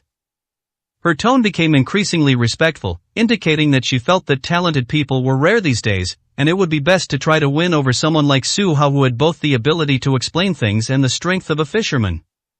Su Hao stared at her for a while, noticing the sincerity in her eyes. A thought flashed through his mind. Was exposing Xie Yiba's information intentional or unintentional? If it was intentional, then this stepmother was his enemy. If it was unintentional, then it means she was being used as a pawn. Sigh. Su Hao sighed silently, not wanting to think about it too much for the time being. Alright, it's about time we set off. Su Tianba said solemnly. Be careful, and come back soon. Li Qiandai watched the two leave. After leaving the family, Su Tianba led a group of trusted followers and followed closely behind Su Hao. Brother, how about we brothers wreak havoc and take down all 4 major families? He was really looking forward to it. The current internal strife is mainly due to the restless ambitions of 4 families under their command compared to the Chao and Lu families. They are the true local powerhouses. Their influence has grown significantly, giving them ample confidence. You can't handle this by yourself? Su Hao asked with a smile. I don't know anything about social skills, I only have brute strength. How about we divide the work? you take care of the conversation, and I'll take care of the fighting? Su Tianba said enthusiastically, his body brimming with inexhaustible energy. No, I can't reveal my identity right now, you still have to handle the conversation, but I will definitely help you. Su Hao nodded since he had encountered such a situation, he certainly couldn't stand idly by. Back when he was still with the Su family, these families weren't particularly strong. Many families joined at the time, but only these 4 broke through and became the elite. Each family head has their own bottom line, and they are not a monolithic group, making them easy targets to defeat one by one. Alright, let's set off immediately. The first family, the Zhang family. Su Tianba waved his hand and said with great pride. The Zhang family owns a luxurious manor located on the outskirts of a city in the western regions, and is a powerful family in the area. When their vehicle arrived at the Zhang family's residence, Su Hao was stunned by its grandeur. The evaluation Su Zhentian had given him back then came to mind. Zhang Ao appears honest and kind, and is a trustworthy person. Why? Su Hao sighed. He hadn't understood the meaning of those comments back then. Now, looking back, he realized that his father had always placed high hopes on him, all in order to cultivate a successor. Who goes there? Just then, a gatekeeper suddenly appeared, looking rather arrogant, and directly stopped their vehicle. My name is Su Tianba. After the 2 brothers got out of the car, other guards followed behind, making them look very impressive. So it's the second young master. Please wait a moment, I'll ask for permission right away. The gatekeeper immediately dropped his arrogant attitude. Since it was the second young master of the Su family who had arrived, he immediately returned to the guardhouse and made an internal call. Not long after, he reappeared with a broad smile on his face and said respectfully, Second young master, our patriarch is waiting for you in the martial arts hall. Really, lead the way. Su Tianba smiled faintly. This way, please. The gatekeeper bowed and led everyone toward their destination. Soon they came to an open-air martial arts training hall, where a group of people were waiting. There was a tea table and a few stools set up here, which at first glance seemed quite casual. However, the presence of several skilled fighters standing nearby gave off a sense of menacing tension. Su Hao glanced around and saw an elderly man with white hair sitting behind the coffee table. It was Zhang Ao. After many years, the man looked much older and had gained a shrewdness. His former honesty and simplicity have long since disappeared. It seems that people change. When faced with fame and fortune, no one can maintain their original intentions. Second young master, I heard this morning that something seemed to have happened to your father. I was hesitating whether to go and pay my respects, but I didn't expect you to come directly. Zhang Ao said calmly. Uncle Zhang, we don't want to expose this matter right now. You were right not to go and pay your respects. Su Tianba frowned slightly. He was the second young master of the Su family, and in a sense, Zhang Ao's master. He didn't expect this person to sit there so casually. Wasn't he being a bit too presumptuous? 918, Chapter 918. Making a decision. Second young master, I haven't been feeling well lately, and my back is a bit sore, so I can't stand up to greet you. However, I've specially prepared a pot of fine tea today, and I hope you can sit down and enjoy it. Zhang Ao said calmly. Uncle Zhang, I've heard that some people are getting restless lately and want to cause trouble. I wonder if you've heard anything about it? Su Tianba glanced at Su Hao, and after receiving his approval, he sat down next to him and got straight to the point. Oh, is that so? Are these people bullying your family of orphans and widows? Zhang Ao asked calmly. To be honest, the Su family is currently only slightly turbulent. There are actually no internal problems, Su Tianba said calmly. I came here today simply to hear Uncle Zhang's opinion on whether he is willing to continue following the Su family. These words immediately made the atmosphere heavy. Zhang Ao simply sipped his tea leisurely, seemingly aloof and indifferent. Su Tianba was getting anxious. This was the first family they had approached, and if they were met with a cold shoulder, things would be very difficult. Su Hao was also observing Zhang Ao, somewhat puzzled. He suddenly realized that he had been away for too long, and his understanding of these people had become fragmented. Second young master, didn't you just say that the Su family's strength hasn't changed much? Zhang Ao suddenly asked. That's right, our Su family is still the most powerful family in the western regions. Su Tianba nodded and said. Since that's the case, I have a suggestion. Why don't we each send 3 people for a friendly sparring match? If the Su family wins, then I'll agree to continue following you. Zhang Ao agreed and said with a smile. Su Tianba was overjoyed and immediately agreed, Uncle Zhang, I can personally conduct such a competition. That won't do. I am too old to fight personally. If our men hurt the second young master, it will cause some trouble. Zhang Ao shook his head, indicating that he couldn't agree to that. Does that mean only someone else can take the stage? Su Tianba felt regretful. That's right, each of us will choose 3 people. Zhang Ao said, and 3 people stepped forward. They consisted of 2 men and 1 woman, all middle-aged and appearing to be in their prime. Each of them possessed unfathomable strength. The first one was bald, the second was a Taoist priest, and the third looked like a nun. Their attire did not resemble that of people from the western regions. But without a doubt, they were the 3 experts Zhang Ao had found. Su Hao frowned slightly. It seemed the Zhang family was quite powerful, managing to attract so many experts. The loyalty of martial arts masters was far beyond that of ordinary guards. They either had to give up important cultivation resources or a huge sum of money. On our side, Su Tianba first identified the 2 guards, then smiled and asked Su Hao, Brother Lu, would you be willing to fight for us? If the second young master doesn't mind, I'm willing to give it a try. Su Hao replied calmly. Alright, our 3 selections are complete. Su Tianba felt greatly relieved and proudly announced. Very well, the competition is about to begin. Both sides, please prepare yourselves. Zhang Ao seemed very happy, but his eyes were somewhat unreadable. It was already dark, but the training ground was brightly lit, as if it were daytime. Of the 3 experts on the opposing side, the first one to step forward was the bald man. This man stood proudly and said in an arrogant tone, I am Zen Master Wunyan. If you don't mind, you can all join the battle. Upon hearing this, the 2 guards accompanying Su Tianba were somewhat displeased. They were also experts from beyond the western regions, quite famous locally, with their strength reaching the peak of the Grandmaster level. One after the other, they expressed their intention to make a move. However, Su Tianba pretended not to hear and instead introduced Su Hao to everyone. Everyone, this is Lu Hao from the Vermilion Bird sect. He fought his way out of a small sect and has just arrived in the western regions. He wants to make a name for himself. For your brother's sake, let's have a spar. Him? What Vermilion Bird Gate? I've never even heard of it. I advised him to be mentally prepared, although it's just a friendly spar. Fists and feet can be dangerous. If he accidentally kills someone, that would be a bit embarrassing.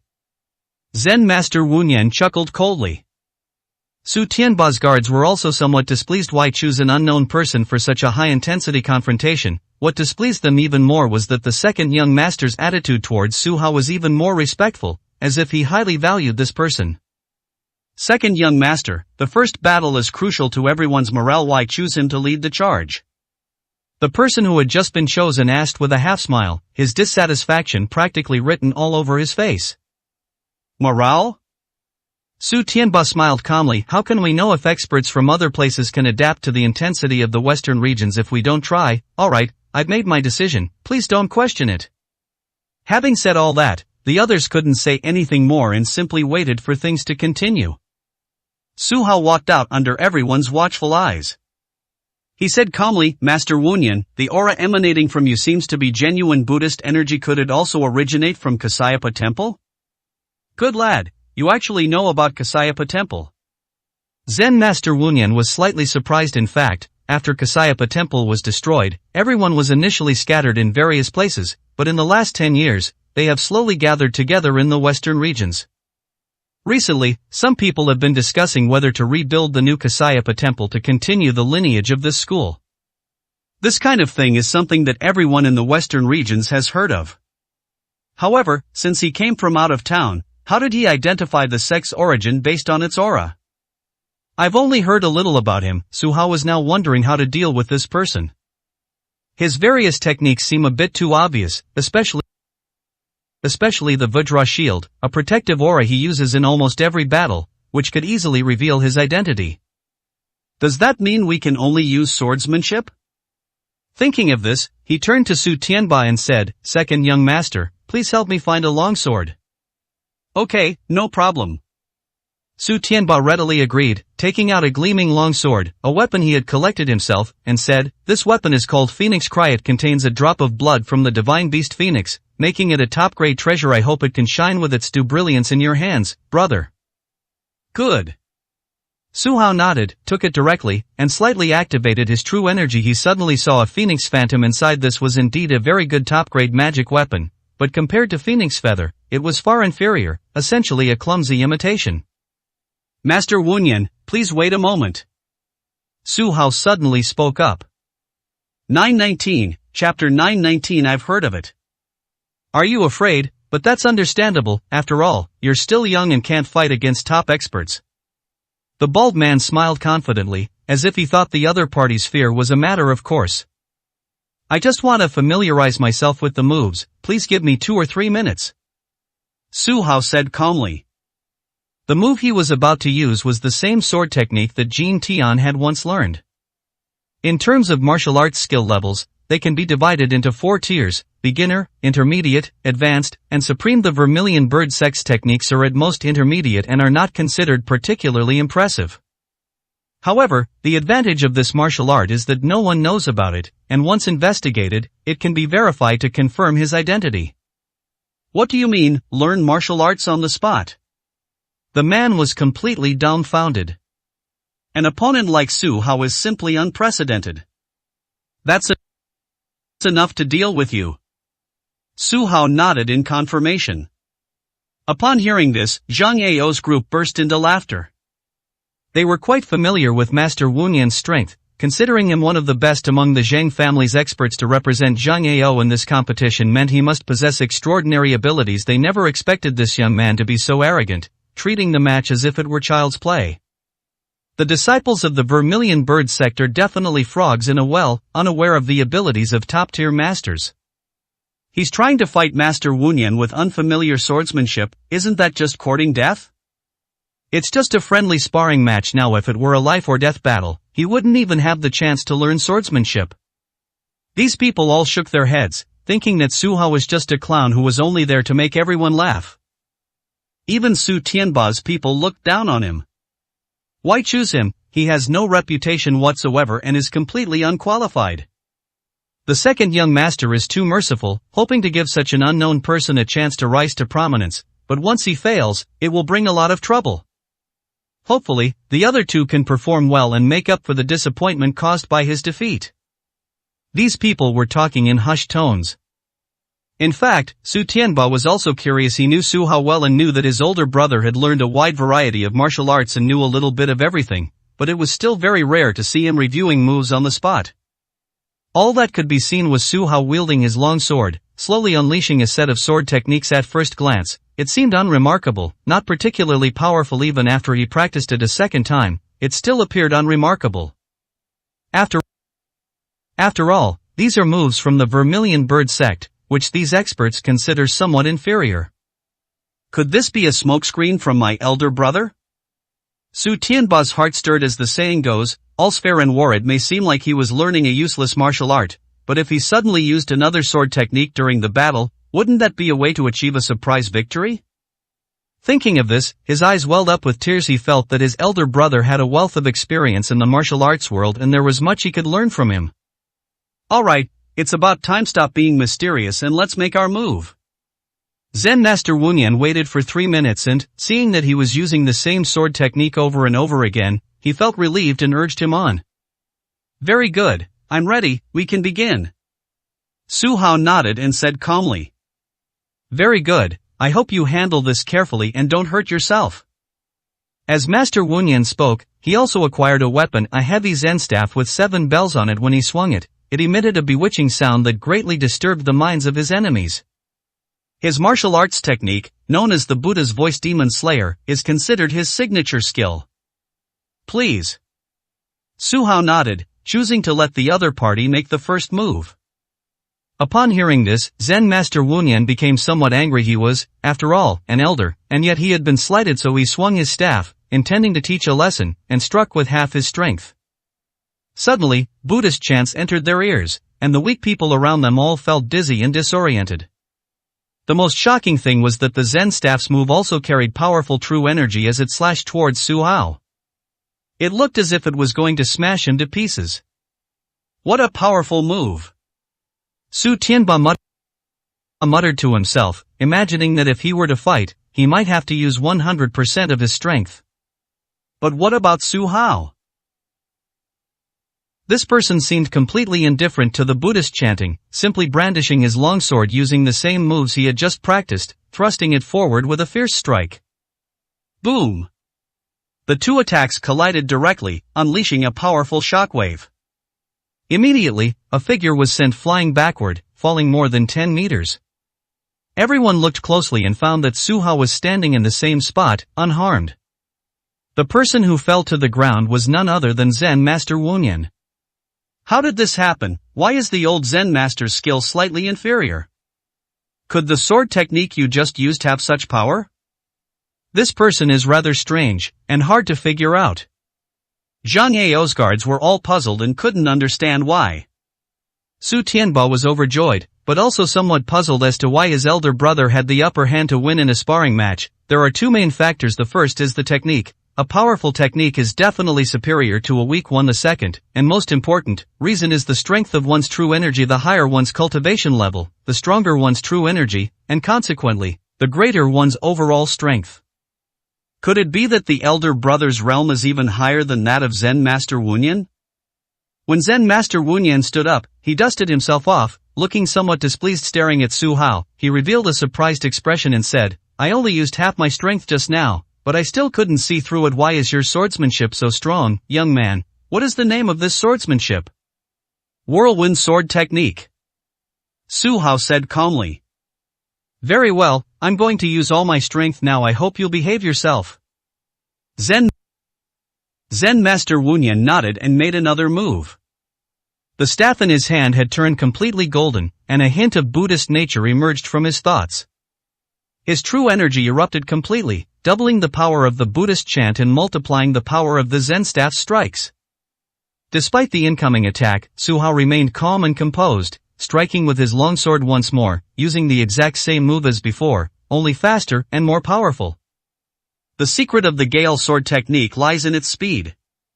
A series of sword gusts collided with Zen Master Wunyan, unleashing powerful shockwaves once again. The ground around him cracked open, Su Hao's clothes flew wildly, and he took a half step back, looking like he was having some trouble dealing with this attack. In contrast, Zen Master Wunyan was sent flying again, landing directly at the edge of the training ground. His staff had fallen to the ground sometime during the night, and upon closer inspection, it bore some tiny cracks. He himself had dozens of wounds on his body, and his injuries appeared to be quite severe. 920, Chapter 920 Gale Sword Technique.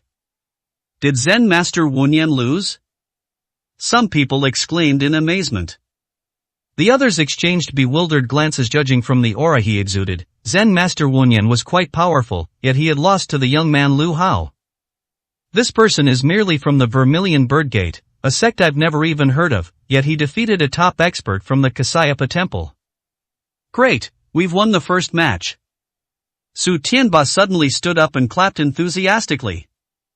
Of all those present, he was the happiest. He had admired Su Hao since childhood, and sure enough, upon seeing him again, his elder brother was still his elder brother, still possessing formidable strength. 2 moves are enough to deal with Zen Master Wunyan. When Zhang Yao looked at Su Hao, his brows were furrowed, as if he were deep in thought, but he quickly calmed down and said to the remaining 2, "Next, who is willing to make a move?" "Leave it to me." No sooner had the words left her mouth than the nun stepped forward. She was also quite old, appearing to be in her 60s or 70s, but her internal energy was incredibly refined, no weaker than that of Zen Master Wunyan. She sighed and said, "It seems the old Zen Master has neglected his martial arts recently and hasn't focused on cultivation, giving his successors an opportunity. As for me, I can win easily." "Master Jueshin, don't be so arrogant. This young man is not easy to deal with, his strength is unfathomable," Zen Master Wunyan said somewhat displeasedly as he stood up. The two were evenly matched in strength, so why did this person look down on him like that, as he picked up his staff, trying to use it to leave? Suddenly, I heard a cracking sound. Looking down, I found that the monk's staff had been scattered all over the ground. The cracks indicated that the staff was damaged from the inside and could be completely dismantled with just a little external force. His expression as he looked at Su Hao became even more serious. "Just how strong is this person?" Why was he able to destroy his own treasure with his weapon? You really come from the Vermilion Bird sect? Abbess Juashin also became serious, at least with her strength. She couldn't destroy that staff. She wondered how Su Hao had managed to do it. If you want to fight, then fight. Why waste so much time talking? Su Hao said coldly. The Vermilion Bird sect isn't some powerful sect. Why would it need to pretend? When this was said, everyone else thought it made sense. Yes, it's just a small sect. Nobody wants to lower themselves to that level, so there's no need to impersonate someone else. Only Su Tianba was somewhat taken aback, and actually began to believe that Su Hao really came from the Vermilion Bird sect. Very well, then let's have a swordsmanship contest. My Azure Sky Sword technique hasn't met its match in a long time, and I hope we can have a good fight today. Master Jueshin clearly regarded Su Hao as a formidable opponent, and the way she held her weapon at the start of the fight was extremely solemn. Bring it on! Su Hao nodded, offering encouragement. Good. Abbess Jueshin was not careless. She twirled her longsword and thrust it sharply towards Su Hao's throat. This move was elegant and graceful, seemingly gentle, but in reality, it was extremely ruthless. If taken lightly, it would lead to death. Su Hao, unhurried and deliberate, also unleashed a sword strike. This move looks familiar. Isn't this the sword technique we just practiced? It looks ordinary, but the power it contains is enough to contend with Abbess Jueshin. After exchanging a single move, the two then swung their swords again, exchanging sword techniques. From the perspective of the audience, Abbess Jueshin's swordsmanship was exquisite, with each move being somewhat unexpected and difficult to counter. Su Hao's swordsmanship, on the other hand, seemed ordinary, yet he was able to block all of her attacks. The two fought back and forth for about 10 minutes, and neither could gain the upper hand. Zen Master Wunyan looked somewhat embarrassed. How could this old nun have held out for so long? Abbess Jueshin was somewhat pleased, feeling that she had done remarkably well to have persisted for so long. Little did she know, Su Hao's thoughts differed from others. He rarely encountered swordmasters and approached the matter with a learning attitude, finding the Abifall sword technique quite impressive. Master, would you like to make a bet with me? He suddenly said. What are you betting on? Abbess Jueshin asked, somewhat surprised. I am certain I will win within 3 moves. If you lose, hand over the Azure Sky Sword technique. Su Hao said calmly. 3 moves? Abbess Jueshin simply did not believe that the two of them made their moves very quickly, and they had almost used up a whole set of sword moves just now. It was definitely more than just 3 moves. Oh, so you don't dare? Su Hao said indifferently. What's there to be afraid of? What can you give up if you lose? Abbess Jueshin asked coldly. If I lose, I'll transfer you 1 billion immediately. Su Hao made a startling statement. He knew that since the other party was willing to join Zhang Ao's side and become his henchman, he must be after the money. 1 billion is a lot, and very attractive. Sure enough, a glint of fervor flashed in Abbess Jueshin's eyes as she wondered if this boy had gone mad, daring to underestimate her so much she hadn't revealed her full strength in their earlier sparring. Even if they are ultimately defeated, how could they possibly fall within 3 moves? You make it sound so easy. What if you lose and can't come up with 1 billion? Master Jueshin questioned loudly. Master, don't worry, as long as Brother Lu loses, I'll pay for it. Su Tianba immediately replied. Upon hearing this, Abbess Jueshin nodded. She took out a manual and placed it on the coffee table, saying, "This is the Azure Sky Sword manual. You can take it if you win. If you lose, you'll have to pay, understand?" Clear. Su Hao nodded, then reminded her, "My next attack will be incredibly powerful, so please be prepared, Master." Bring it on. Abbess Jueshin said dismissively. Her aura swirled, and streaks of azure light flickered in and out, clearly indicating that she had entered a defensive stance. Zen Master Wunyan felt somewhat envious, thinking that Su Hao was simply acting recklessly. His swordsmanship was inferior to the Azure Sky Sword technique, so why make a bet? This was 1 billion coins. If Abbess Jueshin were to take it, it was even more painful for him than when he was injured himself. Very good, I'm going to make my move. Su Hao gave a warning, then his body swayed, revealing an astonishing scene. In the blink of an eye, 12 clones appeared in 12 different locations, launching an attack on Abbess Jueshin in the center. Fancy and useless. Abbess Jueshin thought subconsciously, feeling that such a scattered attack must be too weak to break through her defense.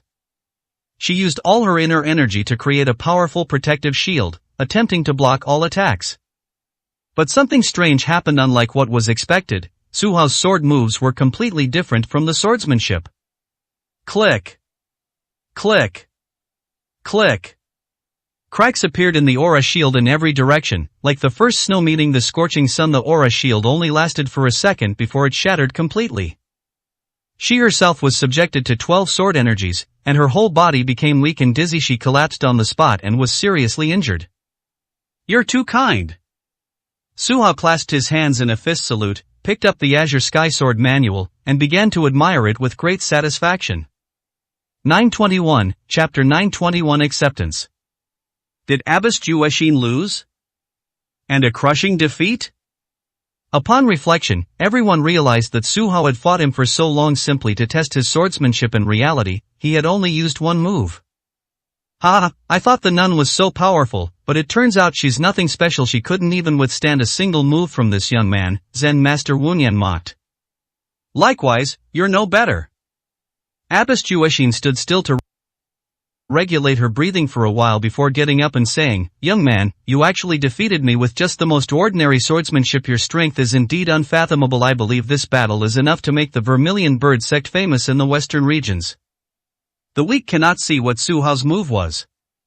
However, the experts present could all tell that the move he used was exactly the same as the one that defeated Zen Master Wunyan. It was just that this time, combined with his unparalleled movement technique, it looked somewhat dazzling and unpredictable.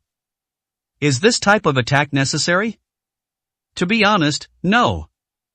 Abbess Jueshin's view is correct. A person's true energy strength is limited. If he used 12 moves at the same time, the power would actually be the same as if he used only one move. He just looks handsome, and that's enough. Su Hao didn't answer anything after reading the Azure Sky Sword technique. He nodded and commented, "This sword technique is indeed quite good. Next, I will use it to defeat my final opponent." "Hey, aren't you being a bit too arrogant?" The Azure Sky Sword technique is extremely difficult to master. It took me 20 years to reach a minor level of proficiency and 40 years to reach a major level. You only have a little time to catch your breath. How could you possibly use this sword technique?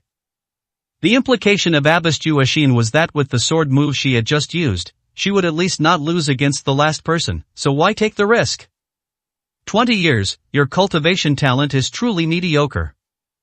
Su Hao made a casual comment. Abbess Jueshin's face was grim, thinking that her good intentions had been taken for granted and that she had been mocked in this way. The last person on their side also had a very impressive background. This man was named Xie Sanyu, a Taoist master from Longhu Mountain who called himself Master Xie. His martial arts skills were unfathomable. The three of them had sparred in private, and although it seemed to be a draw, neither Abbess Jueshin nor Zen Master Wunyan gained any advantage. Master Xie was able to easily handle each situation. "Uncle Zhang, it's getting late. Let's start the third match soon." Su Tianba was thoroughly enjoying the spectacle and couldn't wait to see how Su Hao would teach the third expert a lesson. "Alright, let the competition continue." Zhang Yao nodded, staring at Su Hao chopping for a long time, as if deep in thought. At that moment, his heart wavered slightly. "Young man, you've done remarkably well to beat both of them. But as long as I'm here, we can save the Zhang family's reputation today," Master Xie said with utmost confidence. "Yeah? I don't believe it. Bring it on." Su Hao's answer was short, yet still arrogant. This answer was infuriating. Even the guards felt he was overconfident, as if he didn't take the experts from the western region seriously. In reality, Master Xie held a very high position in the Zhang family. Although he was only a guest elder, he enjoyed the treatment of a deputy head of the family because of his extraordinary strength. Since arriving in the western regions, he had never been defeated. Even though Su Hao defeated two top experts in a row, he still couldn't convince the Zhang family. It has been a long time since we in the western regions have seen such an arrogant person. What do you mean a long time? It means it never even happened. The last arrogant person was named Su Changsheng, and he has already died in Yanjing. Judging from this Lu Hao probably won't live much longer either. Young people are so arrogant and ignorant they don't understand the saying that the tallest tree in the forest is the first to be felled by the wind. Low-key development is the best way. Several people spoke indignantly, with a hint of jealousy in their voices. Who doesn't want to be a child prodigy? But ordinary people have absolutely no chance. Su Hao today is someone everyone admires and feels inferior to. Second young master, is the eldest young master really dead? Zhang Ao suddenly asked calmly. To be honest, I don't know either. Our family's Sun Tong went to Yanjing, and his whereabouts are currently unknown. This shows that my elder brother's situation is definitely very bad, and he is in a precarious position. Su Tianba wore an expression of profound grief. If this had happened before, he would have certainly given a good talking to if someone had asked him such a question, but things were different now. Knowing that Su Hao was right in front of him, he was actually helping to hide him. Sai, Yanjing is full of hidden talents, it must be tough to get by there. Zhang Ao glanced at Su Hao, seemingly casually. Yes. Su Tianba nodded and continued to watch the game. In the center of the training ground, Master Xia held a black wooden sword that appeared to have little power in reality. This sword was no ordinary weapon, it was forged from 1,000-year-old peach wood and was more than capable of slaying demons and monsters. This sword is as powerful as a divine weapon. It's just that they're relatively low-key and unknown to most people. Young man, I'm about to make my move. Knowing that Su Hao was unwilling to make the first move, Xia Tianshi began his attack. His offensive moves were completely different from others. He chanted incantations as if he were using a spell. When he swung the peachwood sword, a huge Tai Chi diagram appeared in the air, emitting thousands of yin and yang energies that instantly enveloped Su Hao. Imprisonment! He shouted. Su Hao felt all his true energy stop, as if he were frozen in place. Does this describe the offensive tactics of Longhu Mountain? It was truly stunning. He channeled his inner energy, frantically trying to counteract the binding force, and it took him quite a while to finally escape in a somewhat disheveled state. Master Xia smiled with satisfaction and said, "It seems your strength is nothing special, around the mid-stage of the Supreme Realm." Upon hearing this, the entire audience gasped. Mid-stage Supreme Realm? He looks under 30, even how can someone who was only 24 or 25 years old have such strength? Looking at everyone present, apart from Master Xia, no one else possessed such a level of attainment. Holy crap! I didn't know Brother Lu was this strong. Upon hearing this, Su Tianba's guards, regardless of whether Su Hao was younger than them, all became respectful. Strength is paramount, and Su Hao's realm far surpasses theirs, enough to earn their recognition. Now they admire Su Tianba for having such connections and being able to hire such a master. At such a young age, he has actually reached the Supreme Realm. His talent is truly enviable. Zhang Ao said quietly. Yeah, I wonder when I'll be able to surpass him. Su Tianba thought to himself. However, the situation in the competition did not seem to be very favorable for Su Hao. He tried several times but could not dodge the Tai Chi diagram and was stuck in place, seemingly unable to escape. As for a counterattack, it seems there's absolutely no possibility of it. 922, Chapter 922 Bombardment. Is our eldest brother going to lose? Su Tianba frowned, a bad feeling creeping over him. Xia Tianshi's attack method was somewhat unique, as it used talismans and was different from ordinary moves, belonging to Taoist magic. Young man, you did very well, but unfortunately you ran into me. You deserve to lose. The man gave a faint smile and swung his peachwood sword again. The enormous Tai Chi diagram instantly transformed its offensive aura, no longer a constraint, but a strangulation. Streams of yin-yang sword energy rushed towards Su Hao, creating whirlwinds. Lose? I don't think so. Su Hao swung his long sword. His moves had changed. It was the Azure Sky Sword technique. A gentle sword wind blocked the first move, and then he disappeared from his spot. He finally managed to escape at this moment. After creating some distance between himself and Master Xia, he swung his long sword again, unleashing a 100-meter-long sword aura that reached his opponent almost instantly. The mere Azure Sky Sword technique is nothing special. Master Xia was very confident. Feeling that he was very familiar with this move, he actually put away the peachwood sword, suddenly stretched out his right hand, and the powerful palm wind seemed to suppress the sword energy. He hadn't expected the opponent's true energy strength to be far greater than he anticipated. The sword wind forcefully broke through his defenses, rushed into his body through his palm, and wreaked havoc in his meridians. Vomit. The Taoist priest suddenly opened his mouth and spat out a mouthful of thick blood. His face immediately turned pale, and when he looked at Su Hao, his eyes were filled with shock and disbelief as he said, "So you're more than just a mid-stage supreme?" "Certainly," Su Hao said proudly. He had already reached the supreme realm before even entering Yanjing later. During the battle between Bai Yi and Li Yuanwu, he frantically absorbed the dragon vein, further enhancing his strength and reaching the great perfection of the supreme realm. At the time, no one knew that he was the biggest beneficiary of their battle. The power of the dragon vein is incredibly pure. Theoretically, as long as you absorb it fast enough, you can increase your power indefinitely. It's unimaginable what level Su Hao would reach if he possessed the dragon vein. "I was too arrogant." Master Xie coughed up another mouthful of blood, and after recovering from his internal injuries, he looked at Su Hao again and said coldly, "From now on, I will unleash my full strength and let everyone witness the power of Longhu Mountain." "Bring it on." Su Hao nodded, with a hint of anticipation in his eyes. He didn't have any grudges against Zhang Ao's experts. This sparring was just to pass Zhang Ao's test, and it was good to see more moves. "Su Hao, it's not too late for you to admit defeat now, and you won't suffer any loss. Once Master Xie uses that move, that's when you'll regret it." Zen Master Wunyan seemed to have thought of something, and suddenly became very excited. "Yeah?" Su Hao smiled faintly, showing no fear, only anticipation. Xie Tianchu's aura changed, and the yin and yang energies around him suddenly increased.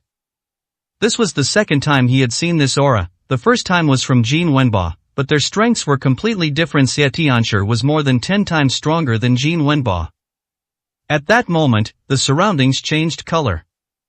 Before the Peachwood sword was even drawn, a huge Tai Chi diagram had already formed in the air, carrying a chilling aura. "Brother Lu, you can make your move now." "Yes, we don't need to wait for him to prepare this move. His moves look like they take a lot of time, he could easily strike first." Several of Su Tianba's guards immediately shouted a reminder. Su Hao simply nodded, but did not move. 10 seconds later, Master Xie's moves were ready. "Slay the demon!" he shouted loudly. In an instant, tens of thousands of sword strikes descended from the sky. Su Hao was in the center of the attack, and at first glance, it looked as if he had been hit by a meteor shower. Boom, boom, boom. The entire training ground trembled, the ground crumbled, and it sank several meters in the blink of an eye. This was just the beginning. The powerful force continued to surge, and soon Su Hao disappeared into the dust. Upon seeing this, everyone instinctively withdrew from the martial arts arena. After finally reaching a safe place, when they looked back, they found that the training ground was nowhere to be seen. The place they had just been in was riddled with holes, as if it had been plowed by missiles. "Brother Lu, are you alright?" Su Tianba was getting anxious. Xie Tianchu's attack was so powerful. Could Su Hao really be injured or even killed? "I told you long ago, no one can withstand this move." Zen Master Wunyan sighed and said regretfully. When he sparred with Master Xie, the latter also used this move. However, due to insufficient preparation, the power of the moves was much weaker. Even so, it still possessed a world-destroying aura. The significance of the phrase "slaying demons" leaves no room for doubt. For someone so young to be able to get Master Xie to use this move, that's already something to be proud of. Abbess Juexin nodded, with a hint of affirmation. When the dust settled, everyone was astonished to find that Su Hao, standing in the deep pit, looked covered in dust but was actually unharmed. He slowly flew up, activated his true energy, and all the dust instantly fell off. The weapon in his hand was already bursting with flames. He nodded to Master Xie and said, "Your moves are indeed quite strong, but that's all. They won't bring you final victory." "How did you block that attack?" Master Xie's expression changed drastically. He was somewhat puzzled. He clearly sensed that Su Hao didn't have much true energy fluctuation, meaning he didn't use the Azure Sky Sword technique but instead endured it head-on. "It's very simple." Su Hao flipped his left hand, and a cyan light appeared, which then swept over his entire body, forming a powerful true energy shield. "It's that simple?" Master Xie looked at Su Hao in astonishment. If that were true, wouldn't it mean that this person's strength far surpassed his own? Looking back, I realized that before their moves were completely futile. What use are powerful techniques when faced with absolute strength? Very well, now let everyone witness the full power of the Azure Sky Sword technique. As Su Hao spoke, he suddenly flew into the air, his body bursting with dazzling light, which even overshadowed the moon. Then, a sword move that connected heaven and earth descended from the sky. Boom! The already shattered training ground was struck again, and powerful forces suddenly dispersed in all directions. Retreat! Su Tianba suddenly shouted. Everyone used their own abilities to escape frantically. The aftershocks swept everything away. Before long, the Zhang family's main house was also affected and was completely destroyed. When the attack ended, everyone was horrified to find that most of the Zhang family's estate had been destroyed and reduced to ruins. Is the Azure Sky Sword technique really that powerful? Abbess Juexin stood frozen in disbelief. That move was completely different from the style of the Azure Sky Sword technique. It had no elegance whatsoever, it was pure, relentless barrage. 923, Chapter 923 Issuing Orders. I lost. I accept defeat wholeheartedly. Master Xie stood there blankly, muttering to himself. When he said this, no one was surprised, his opponent was simply too strong. Great, we've finally won. Uncle Zhang, how about we find another place to continue our conversation? Su Tianba gave Su Hao a thumbs up, signifying his admiration for his younger brother. Let's go to the Buddhist shrine in the backyard to talk. Zhang Ao looked somewhat embarrassed, a perfectly good competition had ruined his home. He dismissed the others and led Su Tianba and Su Hao directly to a Buddhist hall. There was no one else there after Zhang Ao came in. He took out 3 futons and chose one to sit down. Second young master, as agreed, even though we lost the contest, we will continue to support the Su family. If you need anything, just give the order, and we will have no second thoughts. Zhang Ao made a solemn promise. Uncle Zhang, with your promise, I can rest assured. Su Tianba breathed a sigh of relief. Zhang Ao nodded. He didn't actually have any intention of rebelling. He simply chose to remain silent when other people contacted him. With Su Zhentian's death and the Su family in turmoil, he's not in a hurry to take sides. The purpose of this competition is still to test Su Tianba's strength. If he can't even handle a few of their family's experts, how can he convince the others? The Su family is currently a very powerful family overall, far surpassing its vassal families in both economic strength and military power. However, ultimately, it still needs strong military support. Otherwise, they will definitely be replaced by someone else. Zhang Ao's gaze then fell on Su Hao, and he said enthusiastically, if I'm not mistaken, you're not Lu Hao at all, but Su Hao. Why do you say that? Su Hao asked calmly. It's very simple. The so-called experts of the Vermilion Bird sect do not exist. Looking at the entire Dragon Kingdom, I can't think of anyone else with such strength besides Qianqi Zi. Zhang Ao said with a smile. Patriarch Shang, your vision is limited in terms of strength alone. There are several people in Yanjing who could defeat Xie Tianxia. His strength is only average, far inferior to Wei Anchuan. Even Han Feiyang of the Tianxia gang and Hong Mingxian of the Sword Sect have a chance to win, and Zhao Hongyu is also capable of fighting. In the blink of an eye, Su Hao gave 3 examples. Zhang Ao was slightly taken aback. He was indeed old and didn't know much about the young masters in the martial arts world, but he clearly sensed that the person in front of him was Su Hao. The previous attempt to probe did not yield a clear answer. In this way, it became impossible to continue the relentless pursuit. He smiled faintly and said, our Zhang family is easy to deal with, but the other 3 major families are not so easy to talk to. Second young master, it seems you have a heavy task tonight. I hope you can persuade everyone to continue supporting the Su family. Zhang Ao's goal was simple. A stable Su family was the best option, making it easier for everyone to make money. However, if unrest broke out, things would be troublesome. When the nest is overturned, no egg remains unbroken, their family would also be affected, and they might even become cannon fodder. If everyone were as understanding as Uncle Zhang, that would be wonderful. Alright, we'll take our leave now. Contact us again if needed. Su Tianba cupped his hands in greeting and stood up abruptly. Good. Zhang Ao watched the 2 brothers leave, muttering to himself, the 2 descendants of the Su family are truly remarkable.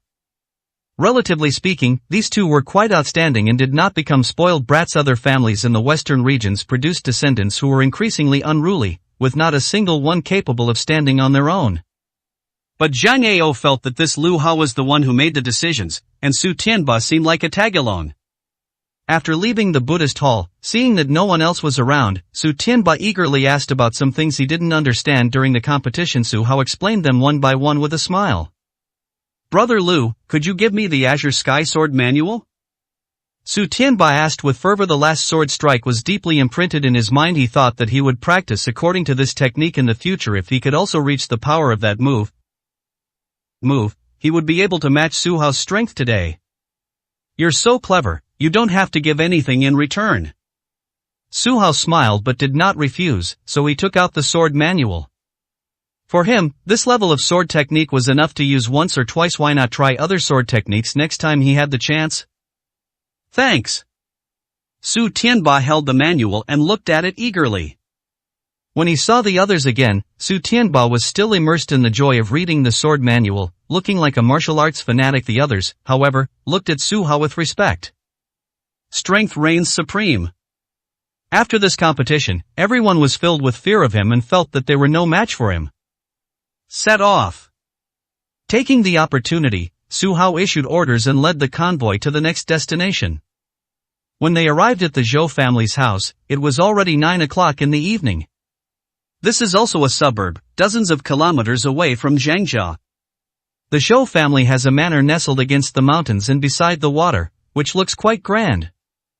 "Tianba, Zhou boy is a very ambitious and intelligent man. You'd better be careful when you face him," Su Hao warned directly.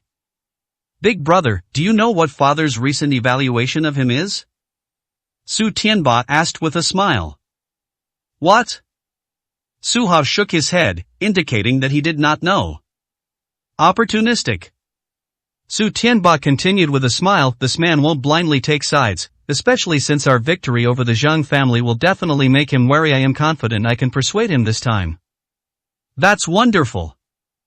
Su Hao nodded. It seemed his younger brother had grown quite a bit. His understanding of the various families in the western regions had surpassed his own. This couldn't help but this makes one suspect that Su Zhentian had made two preparations. On one hand, he acknowledged Su Hao's strength and hoped he could become the family head, but on the other hand, he was also cultivating Su Tianba to have more options. When their car arrived, the Zhou family's gatekeeper did not stop them at all, but opened the gate to welcome them in. Finally, the vehicle stopped in front of the main house. When the door opened, Su Tianba got out first, followed by the others. Once inside, Su Hao saw that there were quite a few people there. In addition to a dozen or so martial arts masters, there was also a young girl who looked to be about 15 or 16 years old. She had delicate features and was quite a pretty girl. The owner of this place, Zhou boy, had gray hair and a restrained aura, suggesting he was a master. He was younger than Zhang Ao, and his eyes held a hint of fervor. His gaze first fell on Su Tianba, then settled on Su Hao. It seems he also received news about the Zhang family and is very interested in Su Hao's identity. 924, Chapter 924 Genius Beauty. Second young master, it's already evening. It's truly an honor for the Zhou family that you have graced our humble abode with your presence and the presence of so many experts, Zhou boy said with a smile. "Uncle Zhou, I also came back from out of town. I apologize for not being able to greet you properly. I hope to have more contact with the Zhou family in the future and maintain a good relationship," Su Tianba said with a smile. "Indeed, seeing how quickly the second young master has grown, I believe your father would be pleased to know this in the afterlife." Zhou boy nodded in affirmation.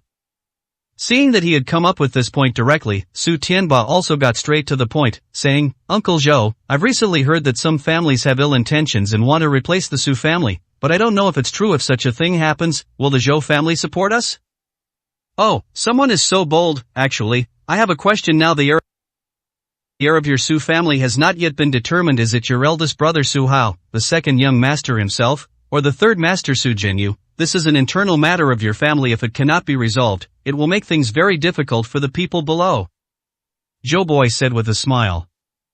"The Su family has its own selection criteria and will definitely be able to choose the most suitable candidate. What we need to determine now is the attitude of the other major families. This is the second family we've visited, and we don't want any unpleasantness to arise with the Zhou family," Su Tianba said with a smile. Second young master, our Zhou family has always been loyal, not much less so than the Zhang family. I hope to receive your promise that if we continue to support the Su family, all our previous benefits will be guaranteed. Zhou Boy said with a smile. No problem, the rules have been set, and we definitely won't change them. Su Tianba promised. He wondered to himself, was this negotiation really that easy? Then Zhou Boy was seen holding the girl's hand, proudly introducing her. This is my little girl, she's 16 years old this year, just the same age as the second young master. Her name is Zhou Shu. She's been interested in martial arts since she was a child and once dreamed of joining the Tianshan sect. Although she failed in the end, she has been practicing at home for more than 10 years and her martial arts are not bad. Today she has a wish. She wants to spar with the Su family's young master. I wonder if she can get her wish. A friendly spar, young master Su? Su Hao smiled faintly. It seemed this person already had some suspicions. That's not right, she's a girl, how can I bully her? Su Tianba pretended not to understand and said with some difficulty. Humph, what's so great about men? I've defeated hundreds of many second young master afraid of losing, so he doesn't dare to spar? Zhou Shu said unhappily, with a hint of arrogance. Afraid of losing? I was just being chivalrous and didn't want Miss to get hurt. Su Tianba said calmly. Alright, see you at the training ground. As Zhou Shu spoke, she turned and left. The rest of the guests followed. Zhou Boy smiled and said, it's been effective. My youngest daughter has a rather strong personality. She's not the demure type, but at least she's pretty, isn't she? If the second young master doesn't mind, then please give her some pointers. Good. Su Tianba didn't sense any surprise, he just wanted to find someone to spar with. Alright, let's go to the training ground. Zhou Boy nodded and said happily. Everyone moved from the main house to the outdoor training ground. This training ground is noticeably smaller than the Zhang family, as the Zhou family didn't like fighting in the past. Although they trained some experts, they mainly focused on business. It wasn't until Zhou Shu became interested in martial arts that this training ground was specially built for her. It's more than enough for one person.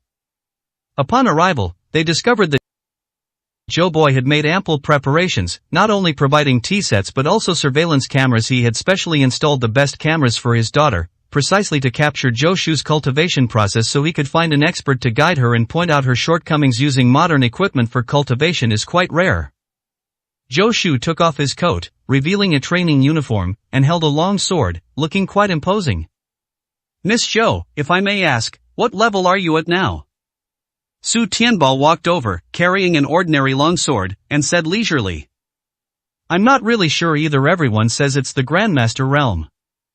Zhou Shu said casually. She was only interested in martial arts and had never actually traveled the martial world, so she didn't know how the realms were divided.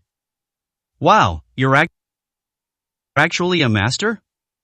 Su Tianba was somewhat surprised. He himself was only a master at the great perfection stage, so it seemed that he wasn't much different from Zhou Shu.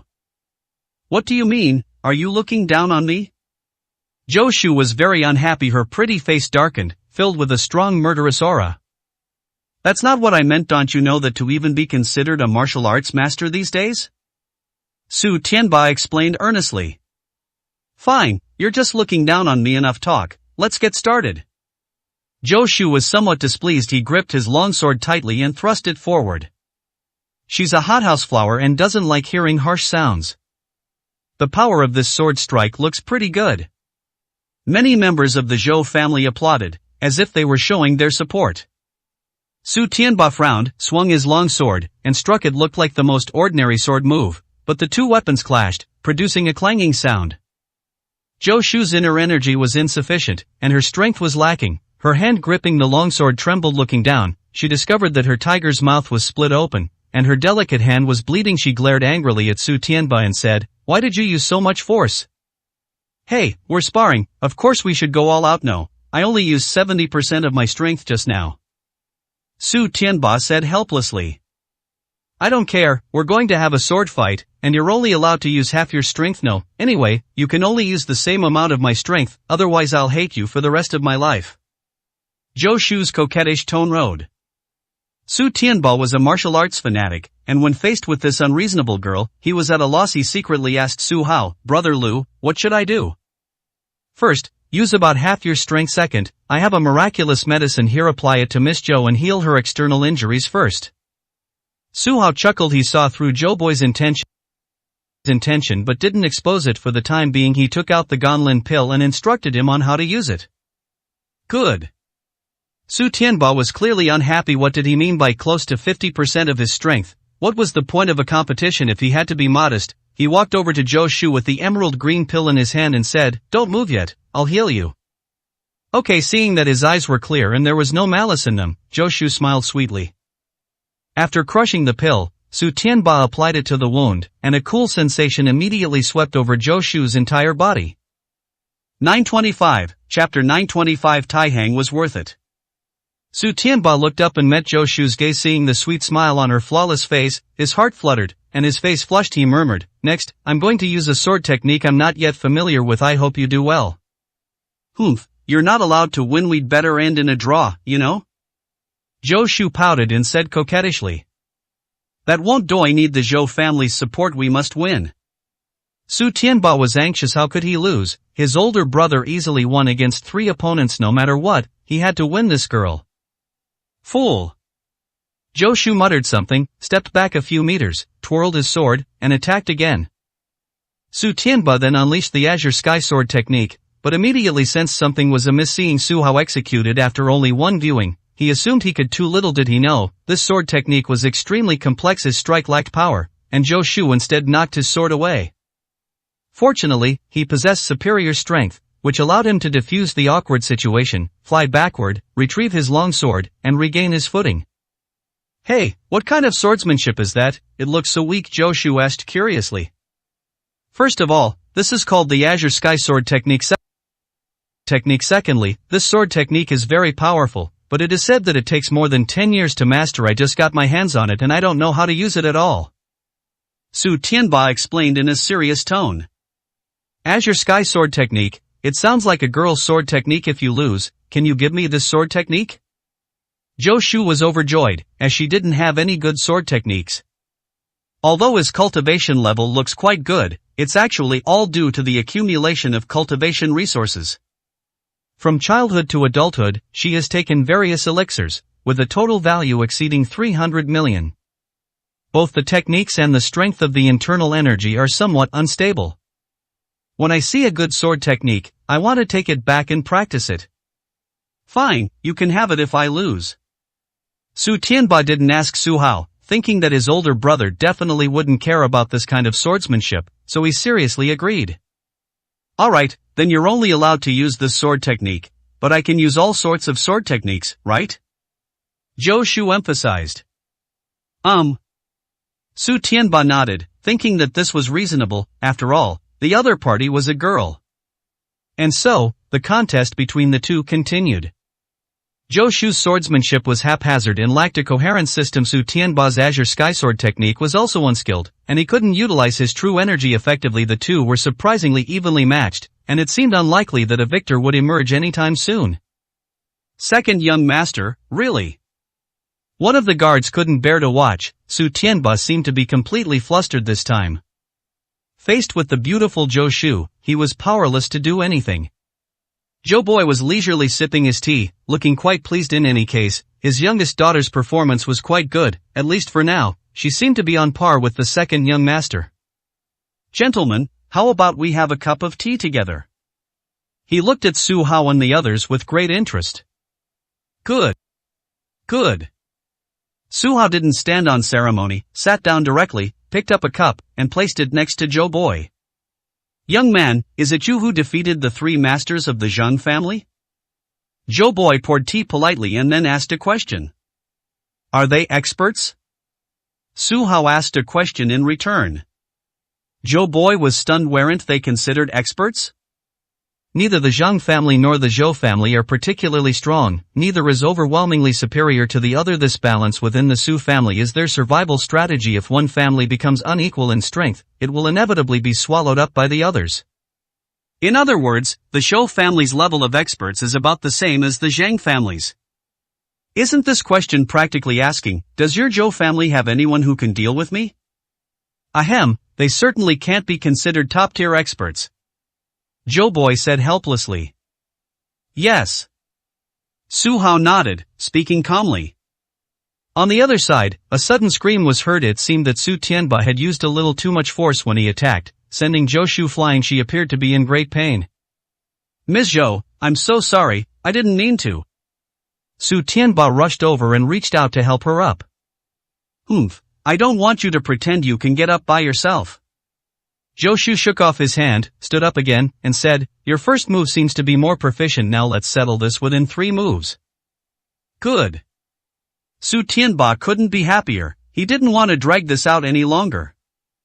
After Zhou Shu finished speaking, he swung his longsword again and launched the first attack. It seemed like an ordinary attack, and as the longsword pierced towards his shoulder, Su Tianba was about to retaliate when suddenly the opponent's move changed abruptly, and he actually stabbed towards his thigh. This move was indeed somewhat unexpected. Su Tianba nodded secretly, thinking that he had almost been fooled by her. It turned out she could also use tricks. However, he was, after all, a master of the martial arts world, and his reaction was quick. He slapped the long sword with his left hand, directly knocking the opponent's weapon away. He casually placed his long sword against her neck and said, you've lost.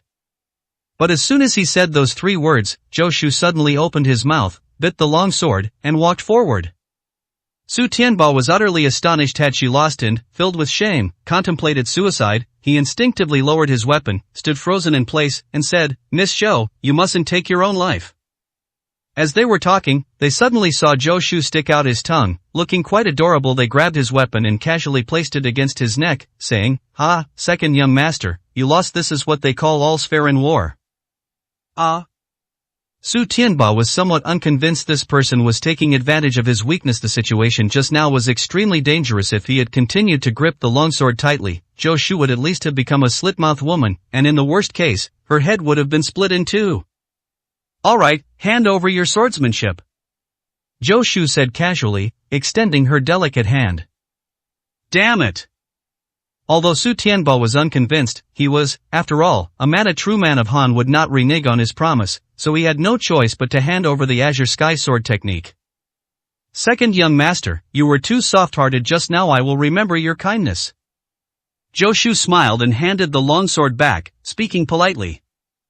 Oh, Su Tianba said subconsciously, then returned to the coffee table and gulped down a cup of tea as if it were alcohol. Second young master, you win the competition just now. Shu cheated a bit, and I won't admit it. Zhou Boy said smoothly. That won't do. A loss is a loss, and I won't deny it. Su Tianba finally calmed down and said seriously, however, I still hope that the cooperation between the Zhou family and the Su family will continue, and that this competition will not damage the relationship between our 2 families. Our cooperation will certainly continue, but before that, I have a condition. If the second young master agrees, we can bind our 2 families together forever. Zhou Boy said with a smile. 926, Chapter 926 Marriage Reward. What are the conditions? Su Tianba asked blankly. A marriage alliance. Zhou Boy said with a smile. You and Shu are the same age, and you're both interested in martial arts. If you were to get engaged now, wouldn't it be a perfect match and a beautiful story? Marry her? Su Tianba was stunned. He thought Zhou Shu was a bit of a rogue and didn't have a good first impression of her. What, you don't like me?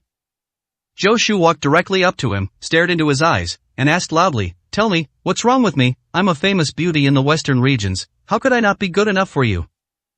Su Tianba then realized why the Zhou family had proposed this competition. It turned out that it was to let the 2 get to know each other. In fact, they had planned it all along, hoping to consolidate the Zhou family's position through a marriage alliance. This isn't really a gamble in any case. Su Tianba's status is higher than the Zhou family is. Even if he loses the competition with Su Jinyu, it won't change his status as the Zhou family's young master. This marriage alliance is absolutely beneficial to the Zhou family. Su Tianba was furious and wanted to refuse, but faced with Zhou Shu's innocent appearance, he suddenly couldn't bring himself to say it. As the saying goes, even heroes can't resist the charms of a beautiful woman. He suddenly felt that Zhou Shu was quite nice, at least she was really pretty. Brother Tianba, do you really hate me? Zhou Shu suddenly reached out and grabbed his arm, her eyes filled with tears as she asked sadly. No, that's not true. I still admire Miss Zhou quite a bit. Su Tianba immediately said with a wry smile. Really, then let's sign the marriage contract right away, okay? She immediately stopped crying and smiled, waving her hand. The Zhou family servants immediately came over and placed a marriage contract in front of Su Tianba. Puff! Su Hao could no longer contain himself. His younger brother was emotionally oblivious and completely helpless against the quirky and clever Zhou Shu. Ever since their competition began, Zhou Shu had him firmly under her thumb. Brother Lu, can I sign this? Su Tianba was somewhat unsure of himself and said. That's up to you. If you like Miss Zhou, then sign the papers. If you don't, then go find other women. Su Hao said directly. Su Tianba hesitated. This was a family marriage, and the impact would be significant. Hey, who are you? How can you let him go find other women? He's mine. Zhou Shu shouted angrily, clearly displeased. Shishu, you can't talk to Brother Lu like Thay's a master I greatly respect. He even stole the Azure Skysword technique from the Zhang family. Su Tianba's expression changed drastically. He didn't even dare to speak loudly to Su Hao. Zhou Shu's words made him very uncomfortable. Really, Brother Lu, I'm sorry, I was too loud just now. Zhou Shu's attitude also made a complete 180-degree turn, and she immediately apologized sincerely.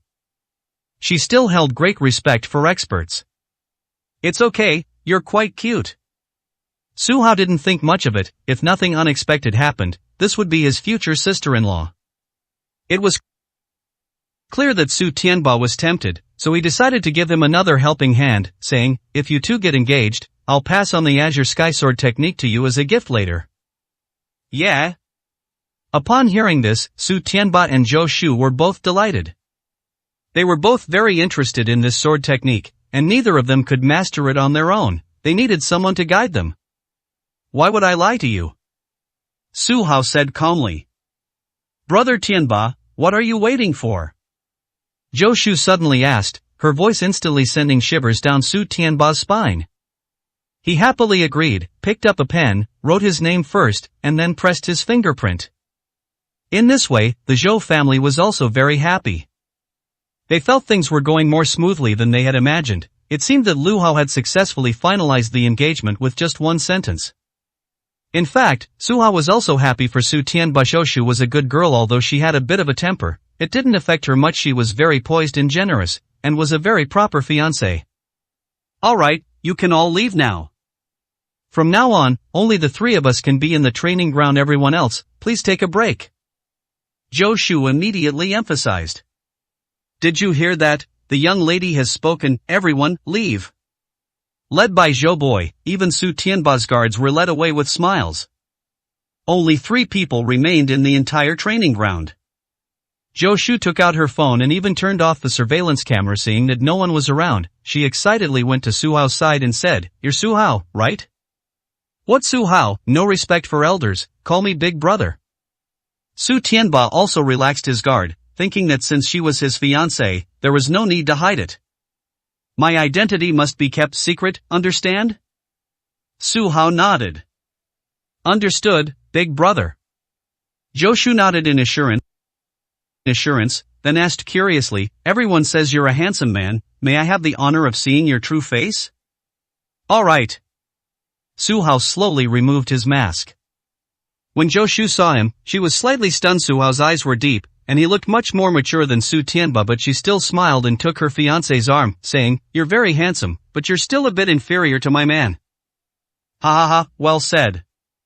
Su Hao laughed heartily. Zhou Shu's personality was truly admirable. She had a good sense of propriety. He put his mask back on, and with a wave of his hand, the long sword on the ground flew into his grasp. He said solemnly, Next, I will demonstrate it once, and then explain some key points. I hope you will remember them well. Good. Su Tianba and Zhou Shu nodded in agreement, their eyes wide as they stared at Su Hao. Start. When Su Hao wielded his long sword and used the Azure Skysword technique again, he was quite adept at it. Upon seeing it, Zhou Shu was secretly amazed, realizing how powerful this sword technique was. Su Tianba felt guilty, thinking about what he had just done. Swordsmanship must be extremely ugly and awkward to use. Su Hao didn't deliberately suppress his strength, striving to unleash the maximum power of his swordsmanship. Otherwise, someone like Zhou Shu might easily learn it incorrectly. She didn't have a particularly good master, so she needed someone to instruct her on the correct techniques and their full power. Boom! The final sword strike was the same move Su Hao used to defeat Xie Tianshi. The entire training ground was destroyed in an instant. My god, that move is that powerful? Zhou Shu was stunned. When would she be able to reach this level of skill? Strong, because this is your home. My elder brother was a little hesitant when he made a move. Su Tianba recounted the events that had occurred at the Zhang family with great enthusiasm. Zhou Shu was even more surprised. It turned out that this move could destroy half of the entire family. Such strength is truly admirable. Su Hao stopped again and went over all the points that needed attention. The two listened with great interest, both feeling that this engagement was well worth it. 927, Chapter 927 Crushing Defeat. When they arrived at the Zhou family's residence, it was already very late. After explaining the sword technique, it was 11 p.m. Are you really leaving? Zhou Shu looked at Su Tianba, appearing somewhat reluctant. After spending a short time together, she found this fiancé to be quite nice and didn't want to separate so soon. Shu, we still have important things to do. We'll contact each other again when we have time. Su Tianba was also a little reluctant to part, but for the sake of the bigger picture, he had no choice but to separate for the time being. Okay. She saw the two of them to the door, and only after watching everyone get into their cars and leave did she turn back. Su Hao and the others continued on to their next destination, the Nangong family. Their family has 8 powerful clans under their control. Their current goal is to maintain relations with the 4 clans they have a good relationship with. If they can gain their support, they'll feel at least half at ease. As for the remaining 4 major families, we'll have to wait and see. They slept in their car that day, and the next morning, they perked up and went directly to the door to place the goods. Second young master, we have been waiting for you for a long time. An old butler stood at the door with a faint smile on his face. You know me? Su Tianba was somewhat surprised. He had never been to the Nangong family before, yet the other party was able to recognize him directly. It was the patriarch who instructed me to wait here. He's waiting for you at the training ground. Please follow me. The old butler nodded and turned to lead the way. Su Hao frowned, recalling some memories. He had met Nangong Tian a few times, and remembered him as someone who was very fond of martial arts and possessed considerable strength. He had initially joined the Su family as a martial artist. It was only with Su Zhentian's help that the family gradually grew into a large and powerful clan. Even now, walking through their manor, he could still sense a chilling atmosphere. As you approach the training ground, you can hear sounds of fighting. Upon entering, I found that there were indeed quite a few people in the middle of the room. One of the men, a middle-aged man in his 40s or 50s, looked to be in excellent spirits. He was gripping a long spear and sparring with several guards. Their fight was so intense that it didn't look like a friendly sparring match at first glance, but rather a life-or-death struggle. Stop! The man suddenly shouted, sheathed his spear, wiped the sweat from his brow, and turned to look at Su Tianba with obvious disdain. After a day of speculation, everyone knew that the Su family patriarch was dead, and the second young master was now seeking support everywhere.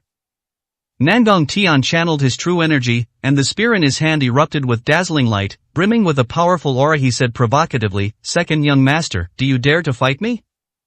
Uncle Nangong, I'm here to negotiate, not to conquer by force. Su Tianba shook his head. What's the point of talking about that? That's so meaningless. After Nangong Tian finished speaking, he snapped his fingers. Several guards immediately came dragging a corpse over. He said calmly, you see, this is the peace envoy sent by the third master of the Su family. He says he has the support of several other families and is working on obtaining the title of heir. Second young master, tell me, should I support the third master, or should I support you? Of course you support me. Su Tianba said seriously, you were raised by the Su family, and strictly speaking, my father has been kind to you. If you betray our trust, you won't be able to survive in the western regions. Stop with the nonsense. My goal is simple. Either you make a move, or your partner Lu Hao makes a move. Beat me with your marksmanship first, and then we can talk about cooperation. Nangong Tian is martial and wants to find a master to spar with. He has no shortage of experts around him, but their strength is only about the same as his. No one stronger than him would choose to join the Nangong family. Playing chess with a terrible player isn't the right approach. Now he actually wants to see for himself what a true master is like. Recently, Lu Hao's name has gradually become famous in the western regions. He greatly admires the young man's strength and wants to compete with him in marksmanship. Gun? Su Hao was somewhat taken aback. He wasn't actually skilled with any particular weapon, and his swordsmanship wasn't very strong initially. He only gradually learned some techniques later. For example, Wei Anxuan used the judge's pen, which he was completely unfamiliar with. Surely he doesn't have to study every single opponent's weapon in detail. Among the people he knew, only Zhao Hongyu was skilled with a gun. Brother Lu, you're not confident? Su Tianba asked, somewhat surprised. Not at all. Su Hao shook his head. He stepped forward, faced Nangong Tian, and said solemnly, "Let me make this clear. I have never used a spear before and do not know any systematic spear techniques. If I were to win by chance, it would only be because my strength is greater than yours, Senior. There is no other reason." Upon hearing this, Su Tianba felt somewhat embarrassed. This guy was really direct, as if to say, "I'm better than you, I can win no matter what weapon I use." The Nangong family members were all very unhappy. They had all witnessed Nangong Tian's strength. The family head's marksmanship was undoubtedly formidable. For a young man to arrive and dare to look down on the family head was a huge loss of face for everyone. Lu Hao, do you even know how to speak? Who do you think you are, and what makes you think you can defeat our family head? You're just a frog in a well. Today I'll show you what it means to be outmatched. Ridiculous. What makes a mere disciple of the Vermilion Bird sect compared to our patriarch? The angry voices of these people also revealed a piece of information. The Vermilion Bird sect has recently become famous. It's hard to say whether the real masters of the Vermilion Bird sect should be happy or sad when they learn of this. Nangong Tian's eyes shone brightly, though his fighting spirit seemed to have waned. He said, "I have loved battle all my life, winning many duels and losing many, but all my previous encounters were sparring with masters of my own generation. Only today do I challenge a young man. Lu Hao, I hope you can show your true abilities. Let me see how powerful the younger generation is." As he spoke, he ordered someone to bring out a red-tasseled spear and throw it at Su Hao. Su Hao casually grabbed it, held it in his hand, and examined it carefully. He found that the weapon was just an ordinary wooden gun, nothing special. However, its length was somewhat exaggerated, approaching 2 meters. This can be quite difficult for someone unfamiliar with this type of weapon to use. "Senior Nangong, please make your move." Su Hao didn't practice, he simply gripped the spear and said calmly, "Very good, you are confident enough." Nangong Tian saw the arrogance of his youth in him when he first came to the western regions. He challenged Su Zhentian. Although he was defeated and subdued in the end, his courage at that moment was still amazing. He gripped the spear tightly and thrust it forward sharply, unleashing a burst of azure true energy that swept over Su Hao. This also made people realize that this person's marksmanship skills were profound, spanning several decades. 928, Chapter 928 Rebellion. Good. Su Hao swung his spear in an attempt to resist. Unexpectedly, he didn't let go of the weapon. The spear was rather long, and it crashed directly to the ground, rendering his subsequent attacks impossible. Just then, the opponent's attack arrived, and he used the spear as a springboard to leap into the air. Boom! Ultimately, the attack hit the wooden spear instead. Seeing his unease, Nangong Tian frowned slightly, feeling that winning so easily would be rather dull. Unexpectedly, Su Hao channeled his true energy into the spear, and Nangong Tian's true energy was directly deflected. After landing, the person was breathing steadily and showed no signs of panic. Very good, your ability to react on the spot is indeed much better than many people's. Nangong Tian appreciated this greatly, but Su Hao's most important task was to preserve the spear. If the weapon is destroyed, there is also the suspicion that the duel has been lost. I'm just not used to this weapon, it doesn't mean I lost to you. Su Hao emphasized. Continue. Nangong Tian did not stop, his attack was like a storm. His marksmanship was immediately apparent to everyone. Within just a few minutes, he launched over a dozen attacks. His spear was incredibly agile, like a venomous snake, constantly trying to bite Su Hao. Su Hao was unable to unleash the full power of his spear, instead focusing on channeling his inner energy and parrying each move. He was constantly on the defensive, appearing rather disheveled. However, after a dozen or so exchanges, he gradually found his rhythm and began to stabilize. Sweep through the enemy ranks. Nandong Tian roared suddenly, wielding his spear with immense force, and smashed it down. Su Hao's heart stirred. He thought that this move was indeed a bit too simple, so he followed suit and attacked in the same way. Boom!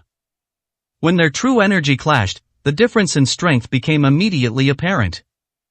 Su Hao stood still, motionless. Instead, Nandong Tianhou couldn't retreat. He hurriedly used his spear as a crutch, standing it on the ground to slowly dissipate the force. Again! Su Hao didn't care about all that. He had finally learned a move, so how could he waste it?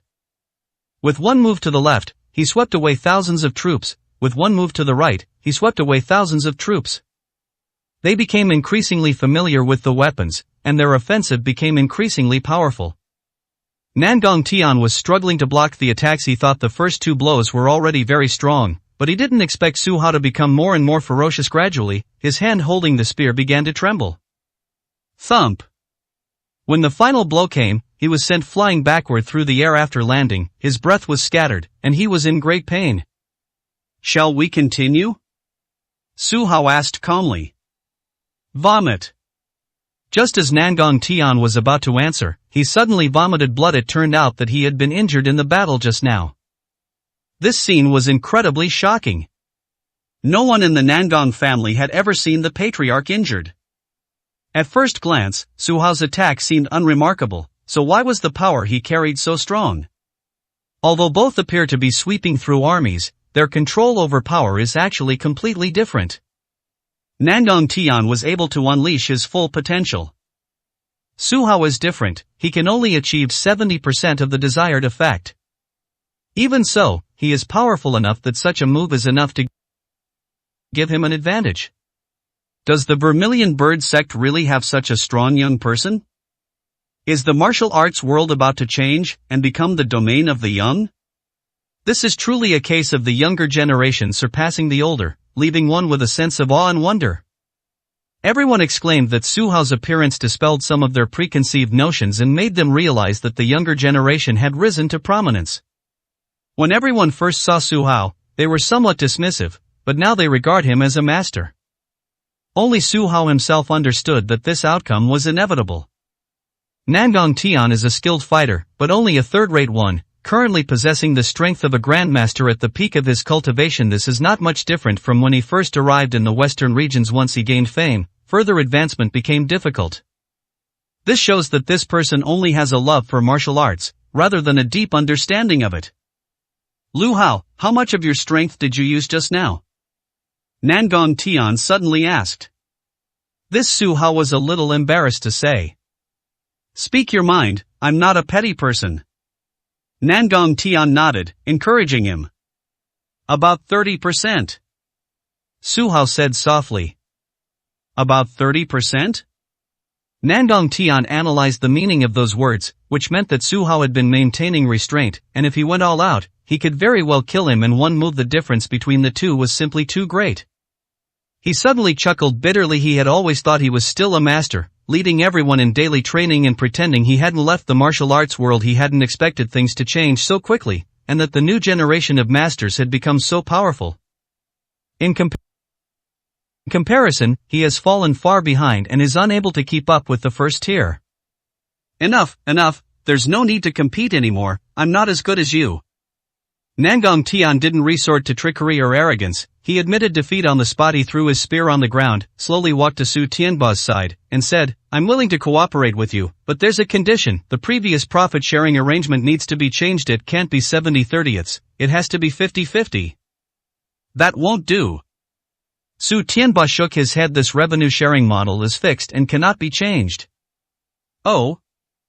Nandong Tian was quite surprised. Although Su Tianba was young, he was very principled and wouldn't budge an inch. He continued, in that case, if we manage to take over Third Master's territory in this competition, I need a share of the spoils. He understood that since the path of martial arts was blocked, he should be more realistic and try to gain more benefits. This suggestion is feasible as long as Uncle 3 rebels. We will unite with other families to divide his wealth. Su Tianba nodded. This was something that could be discussed. We cooperate because of mutual benefit. If the Su family doesn't contribute anything, why would everyone choose to risk their lives? Second young master, you've done well. It's a pity our family doesn't have a suitable unmarried girl, otherwise we would have to arrange a marriage with you. Nangong Tian said with a laugh. Uncle Nangong, you also don't make things difficult for me. Su Tianba blushed. He was a loyal person and didn't want to have his cake and eat it too. Alright, you still have to go to the Wen family, right? Let's set off now. I will continue to support the Su family. Nangong Tian said. Thank you, Uncle Nangong, for choosing the right path. Su Tianba cupped his hands in thanks and said happily. Finally, led by the old butler, everyone left the Nangong family and headed to the next family. In the car, Su Tianba breathed a sigh of relief. They had already accomplished 3/4 of their mission, a very good start. If they could just take down another family, they would be able to stabilize half of their power. At the very least, they will be in an invincible position. And all of this was basically thanks to the eldest brother. If the two of them were to go on a rampage, then Su Hao was in charge of the rampage, and he was in charge of the chaos. This is the last trip, I hope it goes smoothly. Su Tianba said calmly. When Liang is a very shrewd person, we still need to be careful and not mess things up. Su Hao said directly. 929, Chapter 929. A complex gaze. Understood. Su Tianba nodded. He now felt that whatever his elder brother said must be right. When Liang was almost the complete opposite of Nangong Tian, he was a pure businessman. He had initially done quite well in the western regions, amassing assets worth tens of billions. However, one day during a card game, he inadvertently offended a local tyrant and nearly had his entire family wiped out. He then sought help from Su Zhentian to save his family's lives. From then on, he joined the Su family, becoming a tribute-paying member. In terms of economic power, Wen Liang is the best among the 8 major families. He was also the most famous fence-sitter, with a wide network of connections, and he didn't express his thoughts recklessly, making him unpredictable. Their convoy finally arrived at the Wen family's residence, where they were greeted at the gate. However, the Wen family made one request: they could not bring any guards. My men won't cause trouble, so why can't they go in? Su Tianba said unhappily. Second young master, this is also for your safety. Why are there third master's men among these people? Wouldn't that expose our whereabouts? The old steward in charge of reception said with a smile. Is that so? Su Tianba frowned. Since things had already come to this point, he couldn't press the matter any further, so he conceded, the others can be left out, but Lu Hao must come along. Okay. The old butler seemed to have anticipated his response and readily agreed. He led the two inside, but did not see Wen Liang directly. Instead, they went to the dining room, where a table of delicious food had been prepared. Second young master Lu, our master has a distinguished guest to meet. Please have your meal first, and you will see him later. After saying this, the old steward left. Brother Lu, do you think there might be poison here? Su Tianba was indeed quite hungry. He had been traveling for the past 2 days and hadn't had a proper meal. However, he hesitated when faced with the delicious food. Let me try.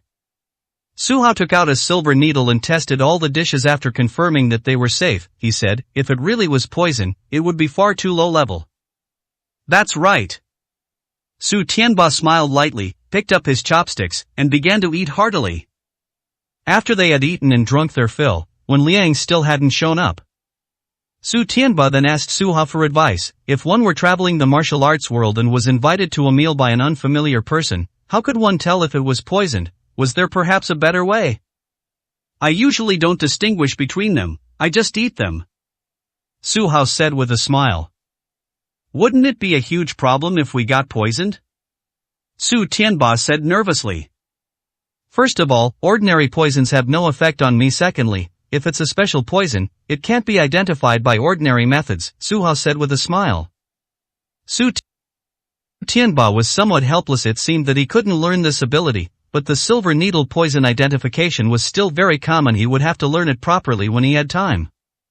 Just then, they heard hearty laughter coming from the corridor. Brother One, you must remember third master's instructions.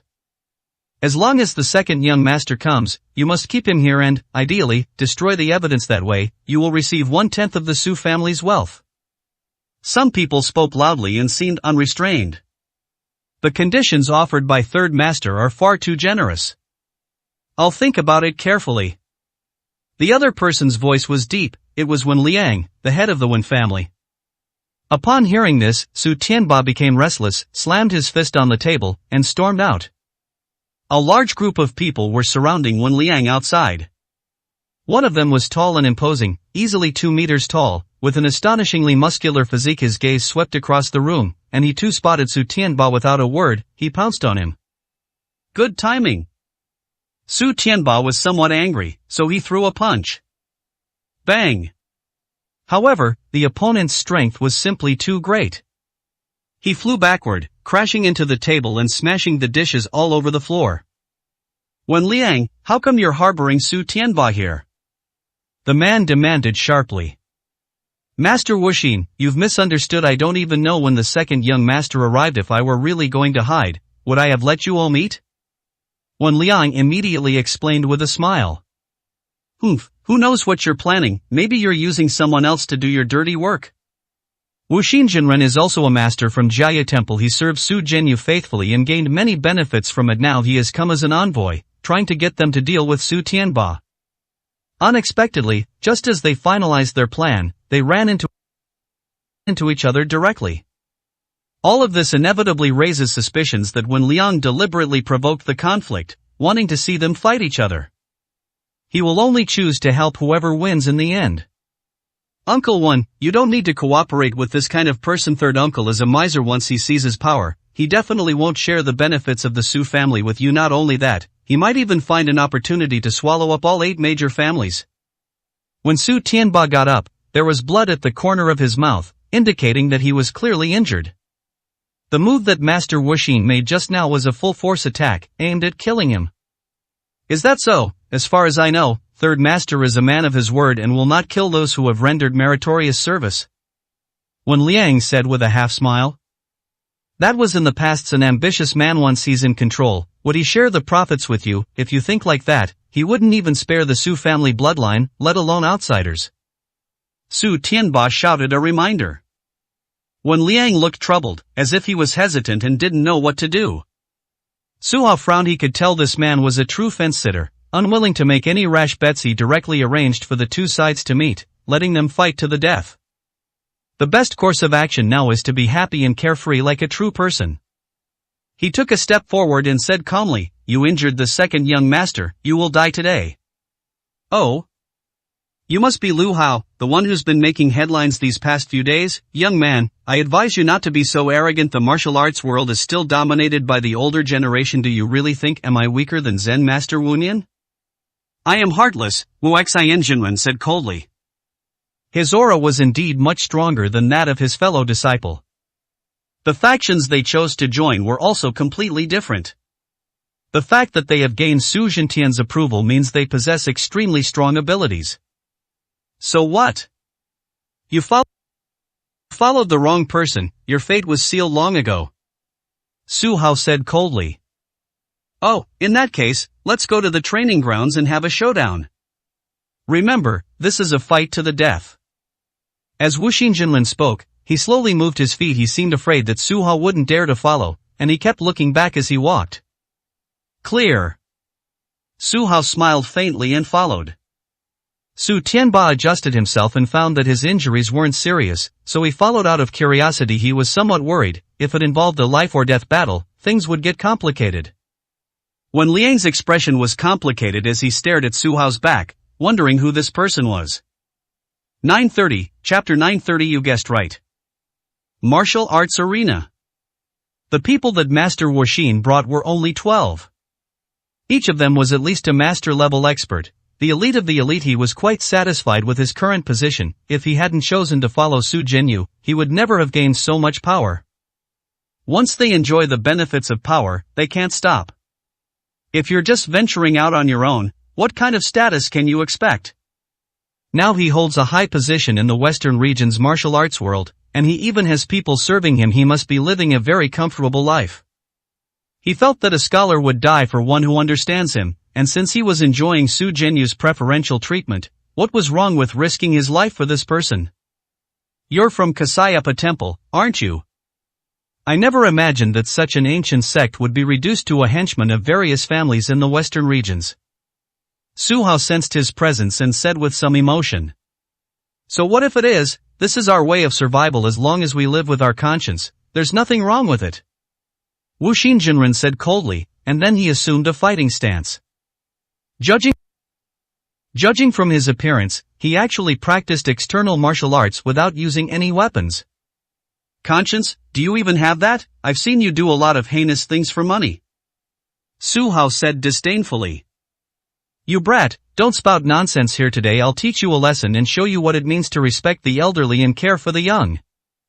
A fierce glint flashed in his eyes, clearly feeling somewhat guilty after being spoken to. He then threw a punch at him. I must say, it was quite impressive. Su Hao frowned, appreciating the man's strength, but since he had chosen to fall into depravity, no one could be blamed since he wasn't using any strange weapons. He could also go all out. They would clash directly with their fists. Bang! He controlled the force of this move quite well. The two of them only shuddered slightly, making it seem like they had fought to a draw. Su Tianba felt something was off. According to his understanding, Wu Xinjinren's strength was no match for his elder brother, so why was it a draw? Unbeknownst to him, when Liang's expression changed, a crazy idea flashed through his mind. If Lu Hao fell, could Su Tianba handle Wu Xinjinren? If not, will the second young master be killed? Should I then help dispose of the body and cover up the crime? He suddenly trembled, appearing extremely agitated, and dared not think any further. Relatively speaking, he still felt that dealing with Wu Xinjinren was much less stressful. After all, he was just a martial arts master, and his death was no big deal. If it were Su Tianba who died, the problems would be far greater. As Su Hao attacked, he observed the man's expression. The temporary stalemate was merely a test. It was clear the patriarch was somewhat agitated. A thought struck him, and he instinctively withdrew his true energy, instantly finding himself at a disadvantage. Oops. When Liang blurted out, looking somewhat worried. He waved to his men and gave them some instructions immediately. Some experts stood guard around the area, as if they had made a final decision and were preparing to oppose Wu Xinjinren. Wu Xinjinren, who was fighting in the middle of the battle, also sensed something was wrong. Why had Wen Liang brought so many people when he had the upper hand? So he knocked Su Hao back with one move and said with a sinister smile, Wen Liang, are you going against Third Master? You're wrong. I just don't want to see anyone fail. I hope to maintain the balance between you. Wen Liang refused to admit it at all. Stop making excuses. You've already made your choice in your heart. Wu Xinjinren rebuked. Really, how come I didn't know that? He spread his hands, looking helpless. At that moment, his men also chose to take action. The master-level experts who had followed were immediately met with a fierce attack from the Wen family. A chaotic battle ensued. Wu Xinjinren hardened his heart, realizing that things had come to this point and there was no point in continuing the competition. He clenched his fist, stared at Su Tianba with intense killing intent, and suddenly pounced. Brother Lu. Su Tianba was so frightened that his face turned pale. He was no match for this man. If he got entangled with him, the consequences would be unimaginable. Don't worry, with me here, no one can touch you. Su Hao calmly said something, and his figure flashed, suddenly appearing in front of him. When he attacked again, he went all out. With just one move, he sent Wu Xinjinren flying. Not only that, he didn't stop there. He sped off like a missile, immediately following suit. With a single punch, Wu Xinjinren in midair instantly turned into a bloody mist. Before he died, this man stared wide-eyed, as if he found it unbelievable that Su Hao had actually hidden so much strength. Seeing this, Su Tianba came to his senses and nodded slightly. That's more like it. How could this person be a match for his elder brother? When he looked around again, he saw that Su Hao had already pounced into the crowd like a fierce dragon and continued the melee. With his arrival, the number of people brought by Wu Xinjinren became somewhat insufficient. Almost every breath, a person fell down. Before long, all those master-level henchmen followed Master Wu Xin to the Yellow Springs. Wen Liang, your last-minute realization and return to the right path is truly admirable. After dealing with these people, Su Hao said coldly. Young masters, may I speak with you privately for a moment? Wen Liang revealed a mysterious smile, then instructed, someone, clean this place up. Keep today's news confidential. Just pretend that Master Wu Xin and the others never came here. Clear. His men immediately began cleaning the floor. Wen Liang then led the two men into the study. He bowed and apologized, saying, today's situation is beyond my control. With the arrival of the second young master and the third master's messengers at the same time, I had no choice but to make this helpless decision. Why did you ultimately choose to rebel against your third uncle? Su Tianba asked curiously. It's simple. I don't think there's any future in following third master. He hasn't gotten the position of head of the Su family yet, and his chances of winning aren't high. Wen Liang said with a smile. Oh, why do you say that? Su Tianba said calmly, could it be that uncle Wen thinks I, this young master, am a man of great talent and strategy, capable of stabilizing the situation? No. Wen Liang shook his head, somewhat bluntly saying, if it were just the second young master, I wouldn't be on your side just now. I suddenly realized something. The so-called Lu Hao doesn't exist at all. This person must be Su Hao, otherwise, why would a mere disciple of the Vermilion Bird sect choose to help the second young master? Young master, please take off your mask. You're a smart person. Su Hao nodded and took off the human skin mask, revealing his true face. Upon seeing this, Wen Liang burst into laughter and said, actually, this is a huge gamble. Many people are guessing whether Lu Hao is the eldest young master, but only I guessed correctly. No matter how strong third master is, he is still a bit inferior to the eldest young master. The most suitable candidate for the so-called heir is only the eldest young master. 931, Chapter 931, The Su Family Crisis.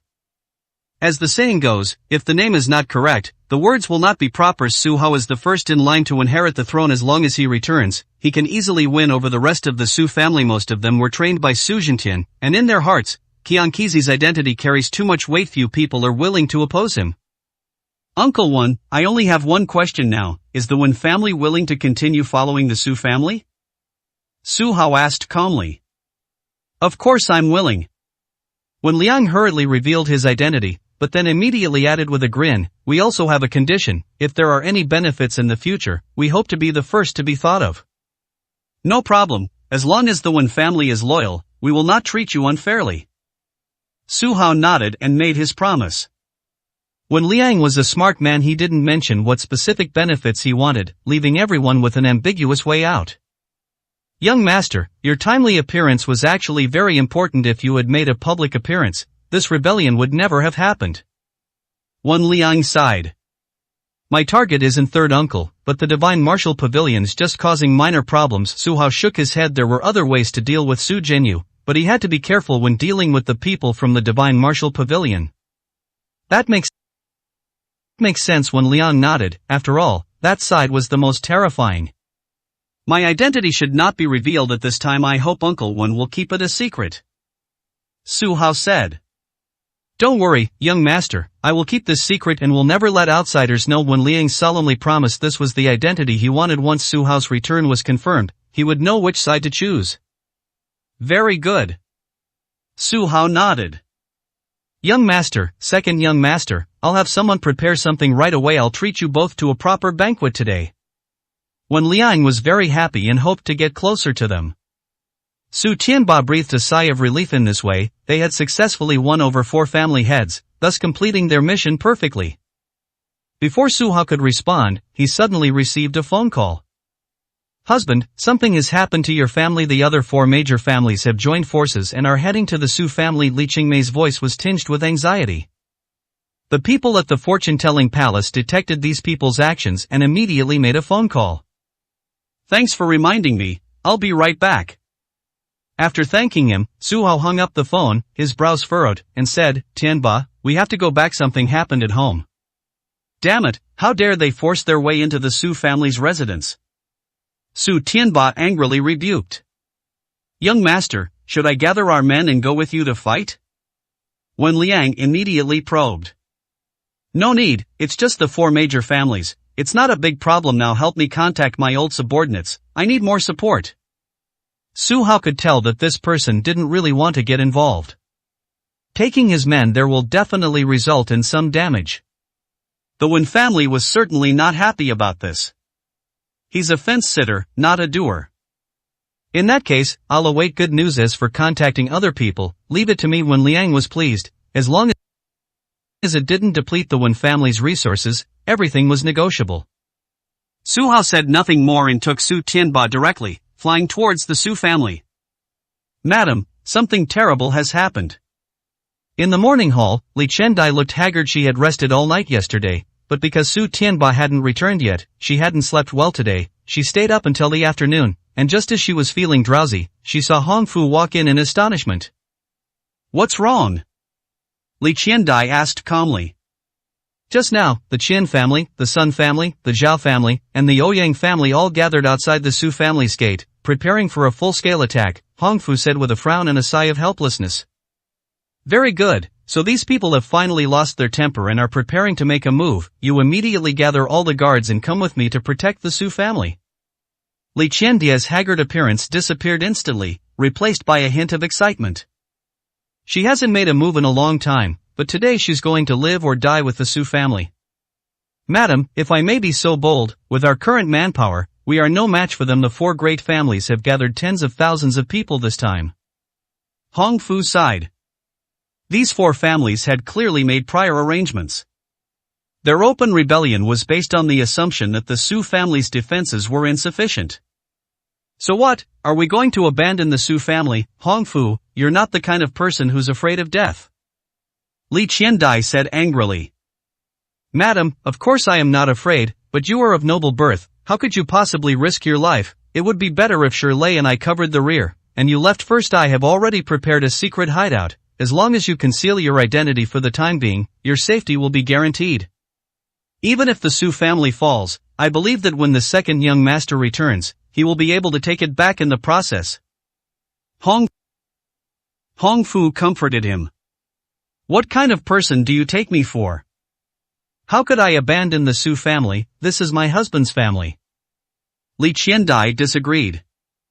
Hong Fu had no choice but to gather all the guards of the Su family. Although there were quite a few people here, numbering over 1,000, it was still far less than the number of people outside. When these people gathered together, most were ready to die and wanted to live and die with the Su family. However, a small number of them wore expressions of hesitation, fear, and other emotions. Hong Fu frowned. He knew that many of these people were traitors, and if a fight broke out, they could easily be attacked from both sides. He admired Li Qiandai's courage, but felt that the chances of winning were extremely slim. Open the door. Li Qiandai gave the order directly. The Su family's gates officially opened, and as she stepped out, she indeed saw tens of thousands of people standing outside, a dark mass stretching as far as the eye could see. She held a long sword in her hand, her expression one of resignation to death. Xianbo, Sun Ji, Zhao Ting, Ouyang Long, all of you get out here. She shouted sternly. Madam, I'm bowing to you here. Sure enough, four family heads emerged from the crowd shortly afterward. They flocked to. He cupped his hands in a respectful gesture towards Li Qiandai, and said with a forced smile. What exactly do you want to do with all this fuss today? Li Qiandai rebuked. Madam, we heard that there is a traitor in the Su family, so we want to help and make sure to eliminate these bad guys. Chen Bo said directly. That's right, we are all loyal people and will absolutely not allow these people to do evil in the Su family. Sun Ji said righteously. I believe no family wants an internal traitor. Once caught, I will personally interrogate him, find the mastermind, and avenge Brother Su. Zhao Ting said with a smile. Madam, we mean well, please don't worry about it. Please make way for us and let us in. Ouyang Long said with a forced smile. Li Qiandai frowned. Once these people entered the Su family, they would truly be usurping their place, and there would be no way to drive them away. If the Su family were to fall, she would undoubtedly be a sinner for all time. 932, Chapter 932 Chaos. I don't care what your reasons are for wanting to enter the Su family, you'll have to get over me first.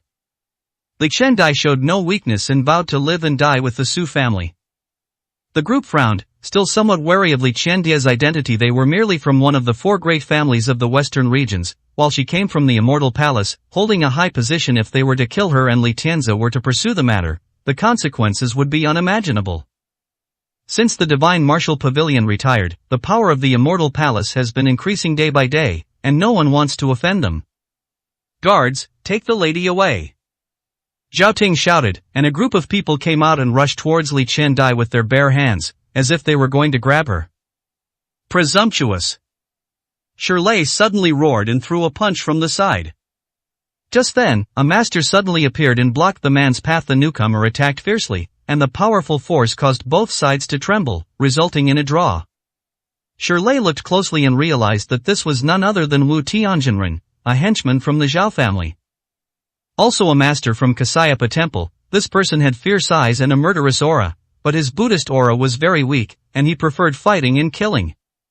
Just as this person made his move, the Ouyang family's Wu Qizhenren, the Qian family's Wu Huangjinren, and the Sun family's Wu Kuangjinren appeared simultaneously. All four were grandmasters at the great perfection stage, like four mountains pressing down on Shirley's head, causing him to frown.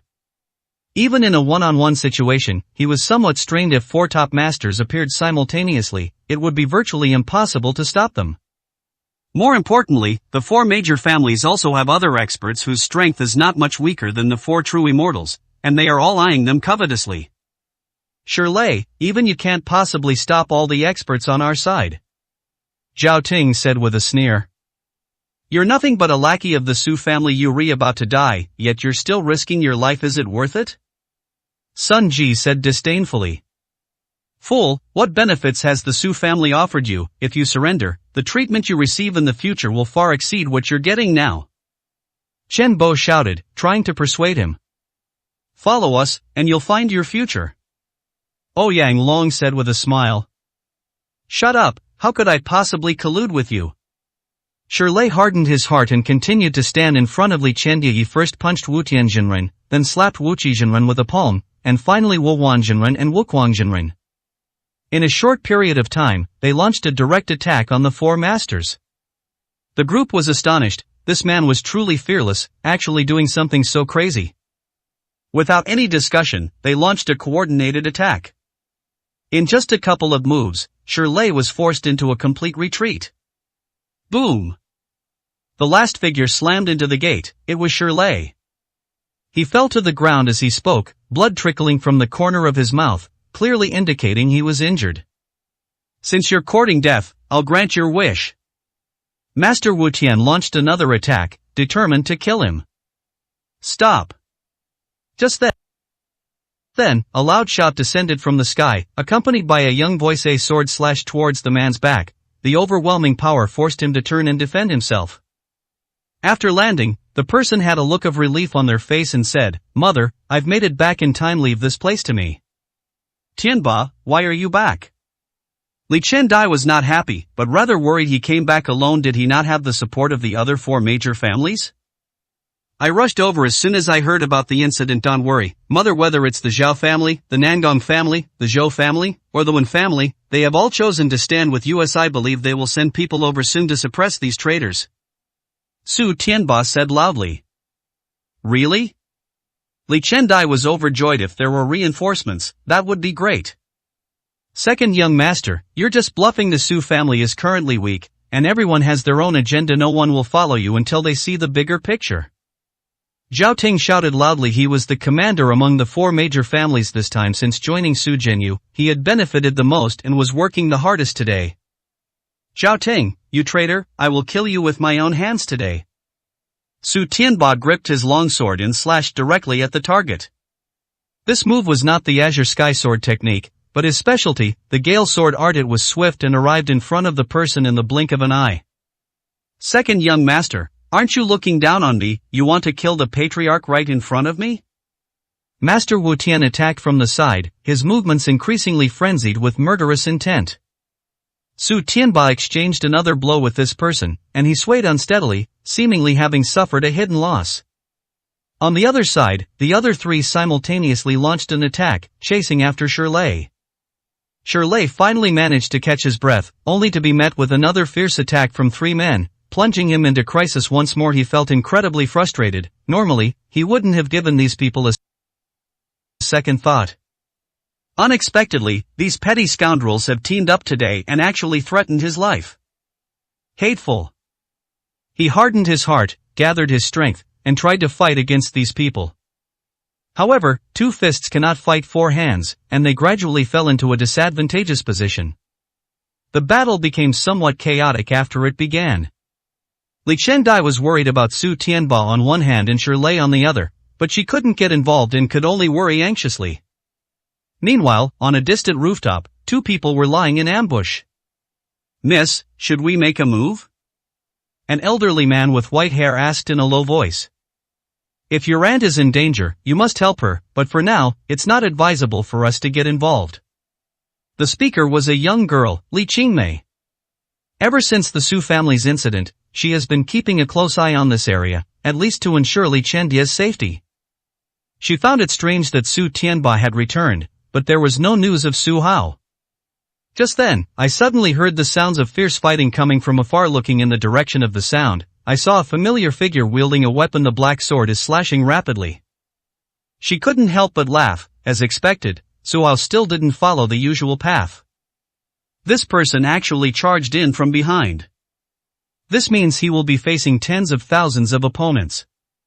The sheer number of guards trained by the four major families was truly astonishing. However, Su Hao remained fearless and confronted the enemy head-on.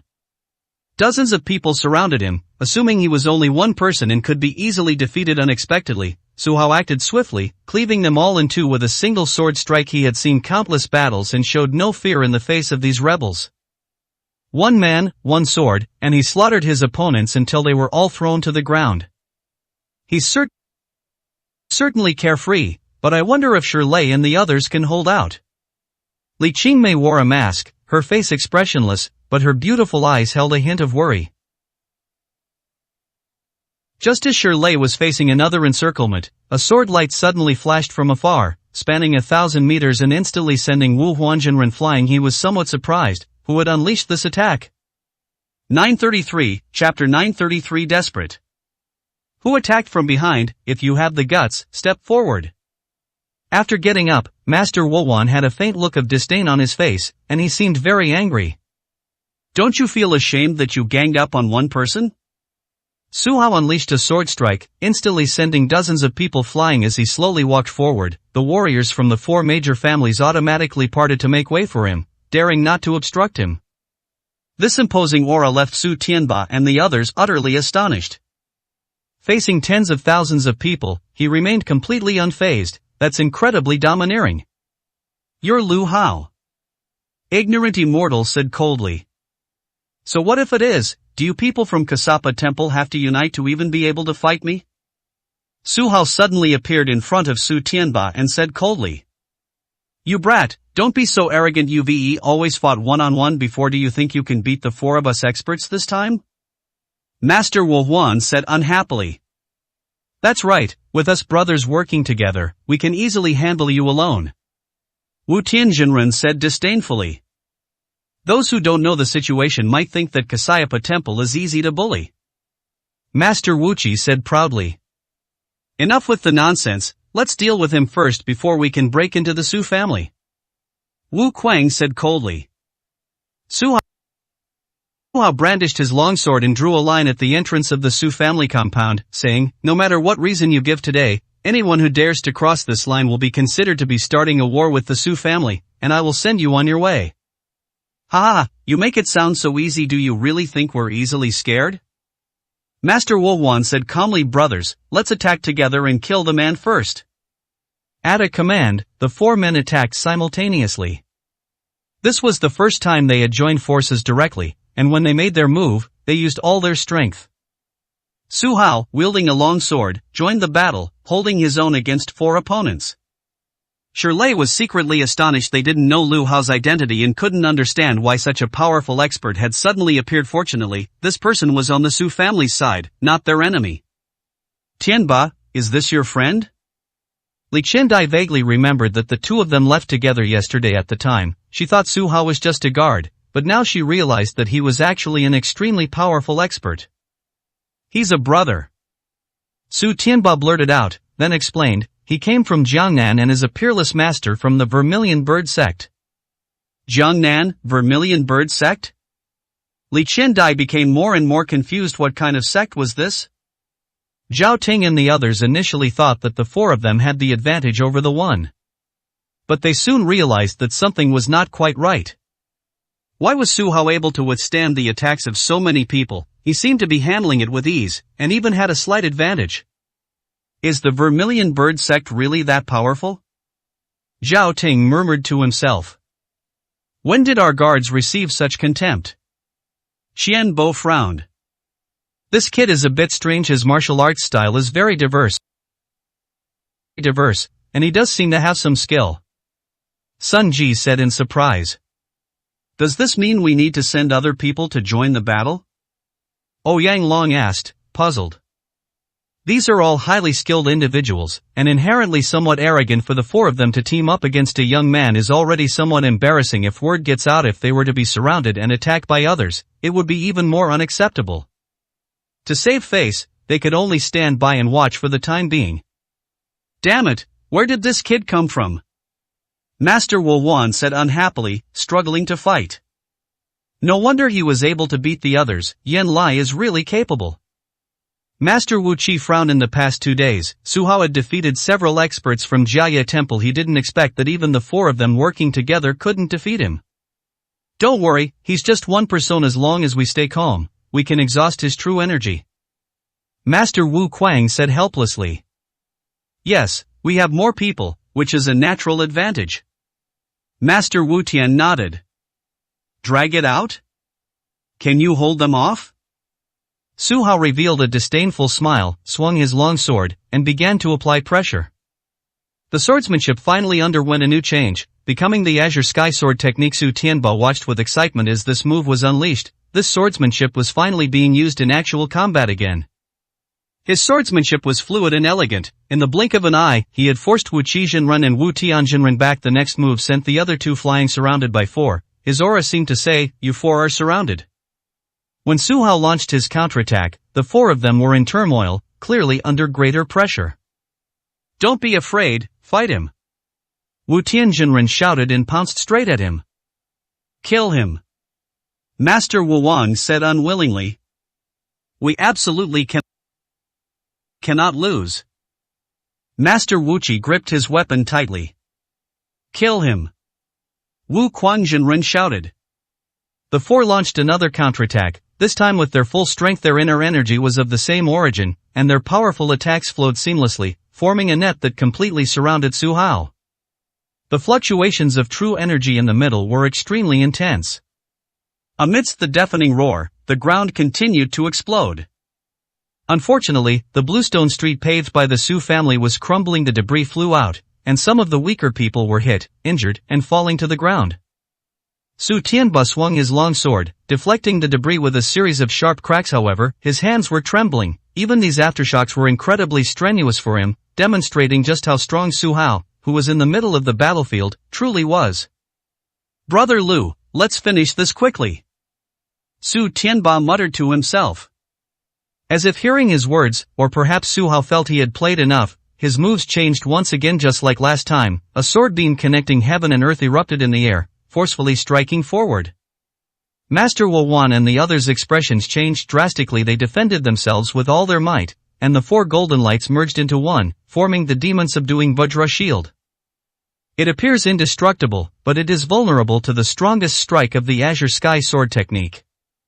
Only it resists for a second, then shatters completely. The remaining sword energy struck all four people equally. Bang bang bang bang. The four figures flew backward, splashing and knocking down the rest of the four major families. Everyone looked closely and realized that Wu Tianjinren and the others were all injured. Impossible, he actually has the upper hand? Zhao Ting couldn't believe it. Damn, what kind of sword technique is this? It's so powerful. Xian Bo frowned. Could it be that this person can change the course of the battle? Sun Ji suddenly had a bad feeling. This was a rebellion, their main strategy being surprise. If they couldn't get into the Su family's residence, and the other side was ready to counterattack, their men would lose heart. If morale collapsed, the team would be difficult to lead. Everyone, listen to my command. Whoever kills Lu Hao will be rewarded with 100 million. Ouyang Long acted decisively, no longer caring about the feelings of the four masters, and directly offered his financial advantage. Upon hearing this, the others' eyes immediately lit up. They were willing to risk their lives for money. 934, Chapter 934 Schemes. Kill. Thousands of people, their eyes bloodshot, charged directly at Su Hao. Overestimating yourself. Su Hao frowned, no longer concealing his strength. He unleashed a sweeping attack with his longsword, instantly cutting down the charging soldiers in half. The scene was terrifying. In the blink of an eye, hundreds of people vanished, turning into a bloody mist. Is this Brother Lu's true strength? Su Tianba was somewhat incredulous. It seemed that Su Hao was getting stronger with each fight, and every move he made brought a surprise. Where exactly was his limit? That's more like it. Li Qingmei on the roof was very happy seeing this. She felt relieved since her identity should not be exposed. She leisurely left with the white-haired old man. Su Hao fought his way through and quickly chased after Wu Xingzhenren and the other three. As I just said, anyone who dares to make a move will be killed without mercy. These four should be made an example of. Whether it was Wu Xingzhenren or Wu Wangzhenren, they were completely powerless to resist Su Hao's strategy of defeating them one by one, and fell one after another into pools of blood, paying with their lives for this all-out battle. Damn it! Zhao Ting frowned, realizing that things were getting out of hand. Everyone, I suddenly remembered something at home. You guys hold on, I'll go first. Ouyang Long felt that something was wrong. If things continued like this, the whole army might be wiped out. Su Hao is terrifying. He can take on martial arts masters from 4 families all by himself. After saying that, he quickly left with his men. Yes, we've already lost the initiative, and continuing to fight is pointless. Shen Bo then led his men away in different directions. When Sun Ji wanted to retreat, it was already too late.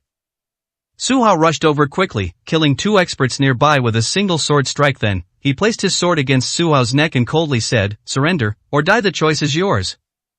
Young Master Lu, I was just confused for a moment. I hope you will have mercy and not kill me. Sun Ji was so afraid that his legs went weak and he knelt down. Coward!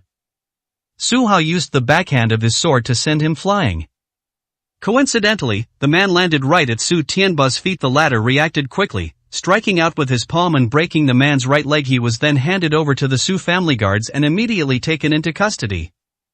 Seeing their patriarch captured, the rest of the Sun family lost all will to resist. Some dispersed on the spot, while others, unable to escape, had no choice but to kneel on the ground and surrender. Zhao Ting's face was extremely grim. He hadn't expected that their 4 major families would be so disorganized. They had come with a plan to work together to deal with the Su family now. Because of Su Hao alone, morale had collapsed, and no one had the will to fight. He still had over 2,000 men on his side, along with dozens of skilled fighters. He steeled himself and said, "Fight this man to the death, we absolutely cannot surrender." Good. He had several bodyguards with him, and they charged straight at him. They seemed somewhat fearless in the face of death. But reality is cruel. Su Hao's long sword did not loosen its grip. He suddenly struck and killed these people one by one. Continue. Kill him. Zhao Ting shouted loudly. However, after he said that, there was no sound from his side.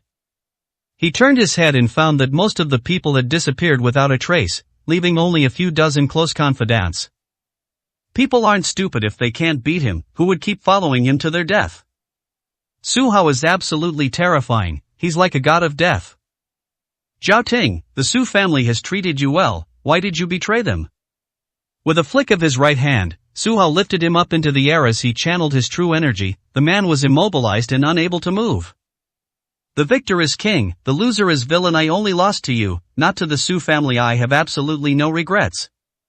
And what does rebellion even mean? I'm only fighting for the benefit of the Zhao family. What's wrong with that? Our family is no less powerful than the Su family, so of course we should be on equal footing. Zhao Ting said coldly. On equal footing? You don't deserve that. Su Hao shouted, and as his true energy increased, the man's face turned red and he had difficulty breathing. A powerful aura is sweeping over. While he was still in shock, he suddenly felt a pain in his chest. Looking down, he saw a piece of white bone protruding from his skin. It turned out that this person had broken all his ribs simply by relying on invisible internal energy. He immediately winced in pain, but was unable to speak. In a daze, it seemed as if I saw the ox-headed and horse-faced demons of hell, coming to claim my life. I'll only ask you one question, do you surrender? Su Hao released his true energy, and the man fell directly to the ground, landing face first in the mud. Zhao Ting still wanted to argue, but seeing Su Hao's fierce gaze, he was suddenly filled with fear. Once he died, he would have nothing left, so he knelt on the ground and cowed out, saying, "Young hero, spare my life, I will never dare to have any rebellious thoughts again." Tie him up. Su Hao suddenly gave the order. The Su family guards were extremely impressed by his strength and immediately obeyed his orders, binding Zhao Ting tightly. There are 2 more.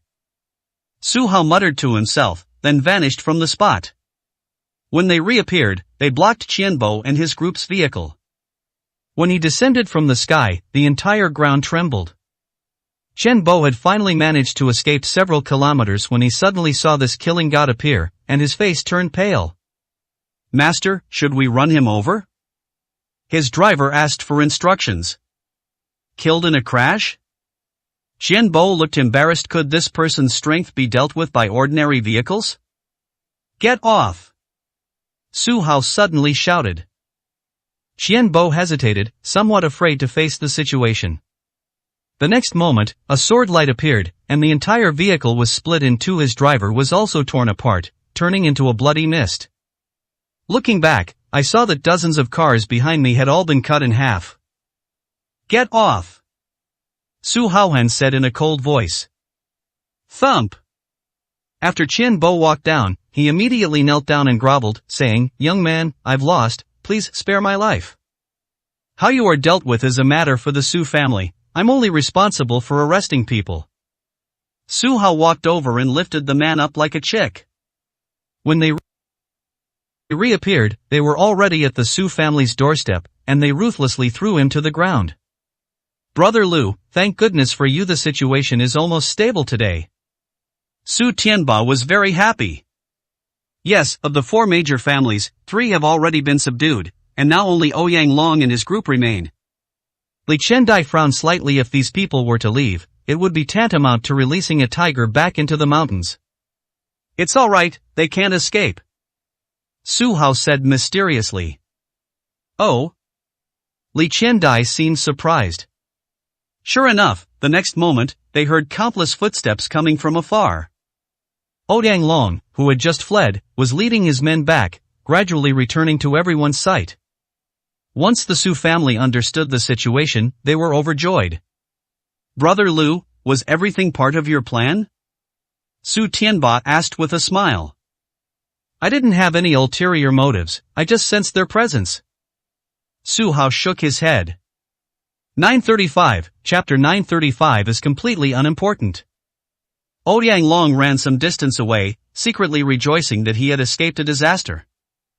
Unexpectedly, a large number of people suddenly appeared in front of him. The first to appear was Nangong Tian, who led over 100 people. Then came Zhang Ao, followed by Zhou, and finally Wen Liang. These 4 families, united in each with its elite forces, appeared small in number, yet they forced him into a series of defeats, compelling him to retreat back to the vicinity of the Su family. At this moment, Ouyang Long felt like dying. He is now caught in a pincer movement, with enemies on both sides, and sees no hope of breaking the deadlock. "Brother Ouyang, why do you look so pale? Are you feeling unwell?" Nangong Tian suddenly asked coldly. "Damn it, what are you so smug about? If it weren't for the few of us being slaughtered by Lu Hao, we would definitely be fighting you to the death." Ouyang Long was very unhappy. He looked down on Nangong Tian the most and always thought he was a villain. "Heh, you can't even handle young Master Lu, yet you dare to rebel, aren't you courting death?" Nangong Tian said, taking out his spear and charging forward. "Stop him." Ouyang Long's face was grim. This man was the strongest among the several family heads, and there was probably no chance of winning against him. His 2 top fighters immediately took action. One man wielded a sword, the other a knife, and they barely managed to stop Nangong Tian. But the rest of the group did not stop their attack. The Ouyang family's numbers dwindled with each battle, with someone falling every second. "Brother Lu, should we help?" Su Tianba was somewhat excited and wanted to fight. "No need for now, let everyone have a good show." Su Hao shook his head and said, "Now is the time for these people to shine. How can we deprive them of their opportunity? Only by experiencing it firsthand can one truly understand the feelings of these people." "Understood." Su Tianba nodded, choosing to stand by and watch. Ouyang Long was somewhat helpless normally, his family was no less powerful than the other four families, but now, facing 4 against 1, it would be very difficult seeing his forces dwindling. He frowned, pondering a solution. Kill. Nangong Tian performed the best, like a god of war, wielding a long spear and attacking relentlessly. He alone killed over 100 people. The other 3 major families were not idle either, and they all took action. As the fight went on, Ouyang Long found himself all alone, without a single helper. Snap! Nangong Tian's spear struck him hard across the face, causing him to roll over and fall to the ground in a sorry state. Madam, second young master, I've lost. He climbed over and immediately admitted his mistake. Lost? Su Tianba chuckled. Weren't you so arrogant? Why did you run away? And why did you kneel down? Second young master, I was only following third master's orders. If you spare my life, I'm willing to offer you some important information. Ouyang Long said tremblingly. You tell me first, and I'll consider how to deal with you. Su Tianba said coldly. Ouyang Long felt somewhat helpless. He had lost so thoroughly that there was no room for negotiation. He could only helplessly say, to be honest, Third Master is currently gathering all his forces. If I'm not mistaken, he can gather up to 100,000 men. When he launches a counterattack against the Su family, it will be extremely terrifying. 100,000 people? Su Tianba's expression changed drastically. The 10,000 rabble who came today have put the Su family in a very difficult position. If the enemy's numbers increase tenfold, the situation will become even more uncontrollable. Yes, that's his trump card. He might even gain more support if he delays this much longer. To save his life, Ouyang Long was desperate and told everyone everything. Guards, arrest him and separate him from the others. No one is allowed to visit him without my order. Su Tianba frowned and gave the order directly. 2 guards immediately came over and dragged the man away. Su Tianba's furrowed brows did not stop there. Instead, he said to Zhang Ao and the other 3, for patriarchs, since you're already here, let's go in together and offer incense to Father. Okay. The 4 nodded. Everyone returned to the Su family hall after this battle. The entire Su family was somewhat solemn. After Zhang Ao and the other 3 finished offering incense, Su Tianba led them directly to the study to discuss matters. Those present included the 4 family heads, Li Chendai, and Su Tianba. Lu Hao originally wanted to come in, but Nangong Tian stopped him directly. This is an important internal meeting of the Su family. He is just a guard and is not qualified to attend. There was no way to refuse Nangong Tian's reason. When he said this, when Liang's expression changed, it seemed that the others did not know Su Hao's identity, and he did not want to expose it, so he remained silent. Su Hao said nothing, turned and returned to the morning hall. Choosing to stand guard beside Su Jintian, he was filled with mixed emotions, unsure of how to face his deceased father. Logically speaking, the relationship between the two has not yet improved, but the past entanglements seem to have no meaning. Why? He finally knelt on the prayer mat, looking as if he were in deep meditation, seemingly lost in thought.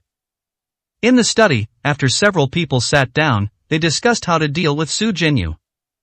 Madam, second young master, to be honest, third master's power is too strong right now. I think these 4 major families are just a smokescreen, buying him time. His forces haven't fully assembled yet, and he needs these people to help him buffer. To put it bluntly, they're just cannon fodder. Whether they achieve any results is completely unimportant. Nangong Tian analyzed it this way. That's right, it's rare for Patriarch Nangong to be so clever. Wen Liang said calmly. What do you mean? I just like practicing martial arts. I'm not stupid. Of course I know what he's up to. Nangong Tian retorted angrily. Really, if you were really that smart, you wouldn't be so poor. Wen Lianghe said sarcastically. Nangong Tian blushed. His wealth was still far behind the other 3 family heads originally. Everyone's resources were about the same, but their business acumen differed. Wen Liang was the richest, followed by Zhang Ao. And then Zhou Boy. Only he was far behind the others, and he was often openly or subtly mocked. Alright, everyone, stop arguing. Su Tianba said helplessly. These 4 people didn't get along well. We should concentrate our efforts on dealing with Uncle 3. Yes. Li Chendai nodded. Although Uncle San has a lot of men right now, if we unite the rest of the Su family, we can still suppress them, right? Since Su Jinyu took over the management of the Su family, he has secretly supported many factions, causing all the newcomers to side with him. However, the Su family is large and powerful, and the remaining old members are also a force to be reckoned with. I've called these people, but it hasn't been very effective. Wen Liang suddenly said. 936, Chapter 936 was hidden too well. Oh, what do people say? Su Tianba asked hurriedly. Anyway, everyone's point is that I'm not a direct descendant of the Su family, so even if I propose a coalition, it wouldn't be entirely legitimate. Wen Liang said if we want to unite more people, we'll need the second young master or his wife to personally intervene. Personally? Su Tianba frowned deeply, this might not work. His trip almost caused trouble for the Su family. If we go to find other helpers, and our base gets raided, we'll lose everything. Li Qiandai was still somewhat shaken. Today's events had been extremely dangerous. If it happened again, she would have to face Su Jinyu. Could the Su family's guards really hold them off? That was a big question mark. Besides taking matters into my own hands, there's another way. Nangong Tian suddenly said that is to take out the family head's badge, which is enough to gain the support of any former subordinates. Yes. Zhang Ao nodded. The Su family has a history spanning thousands of years, and what they value most is their bloodline. This bloodline has two meanings. One is the children of the family head's lineage, such as Su Tianba and Su Hao. The other meaning is the emblem. Anyone holding the badge is a special envoy of the family head, equivalent to the family head's personal presence, and any loyal person will obey this person's orders. This badge shouldn't be taken out lightly. If it falls into the enemy's hands, it will be troublesome.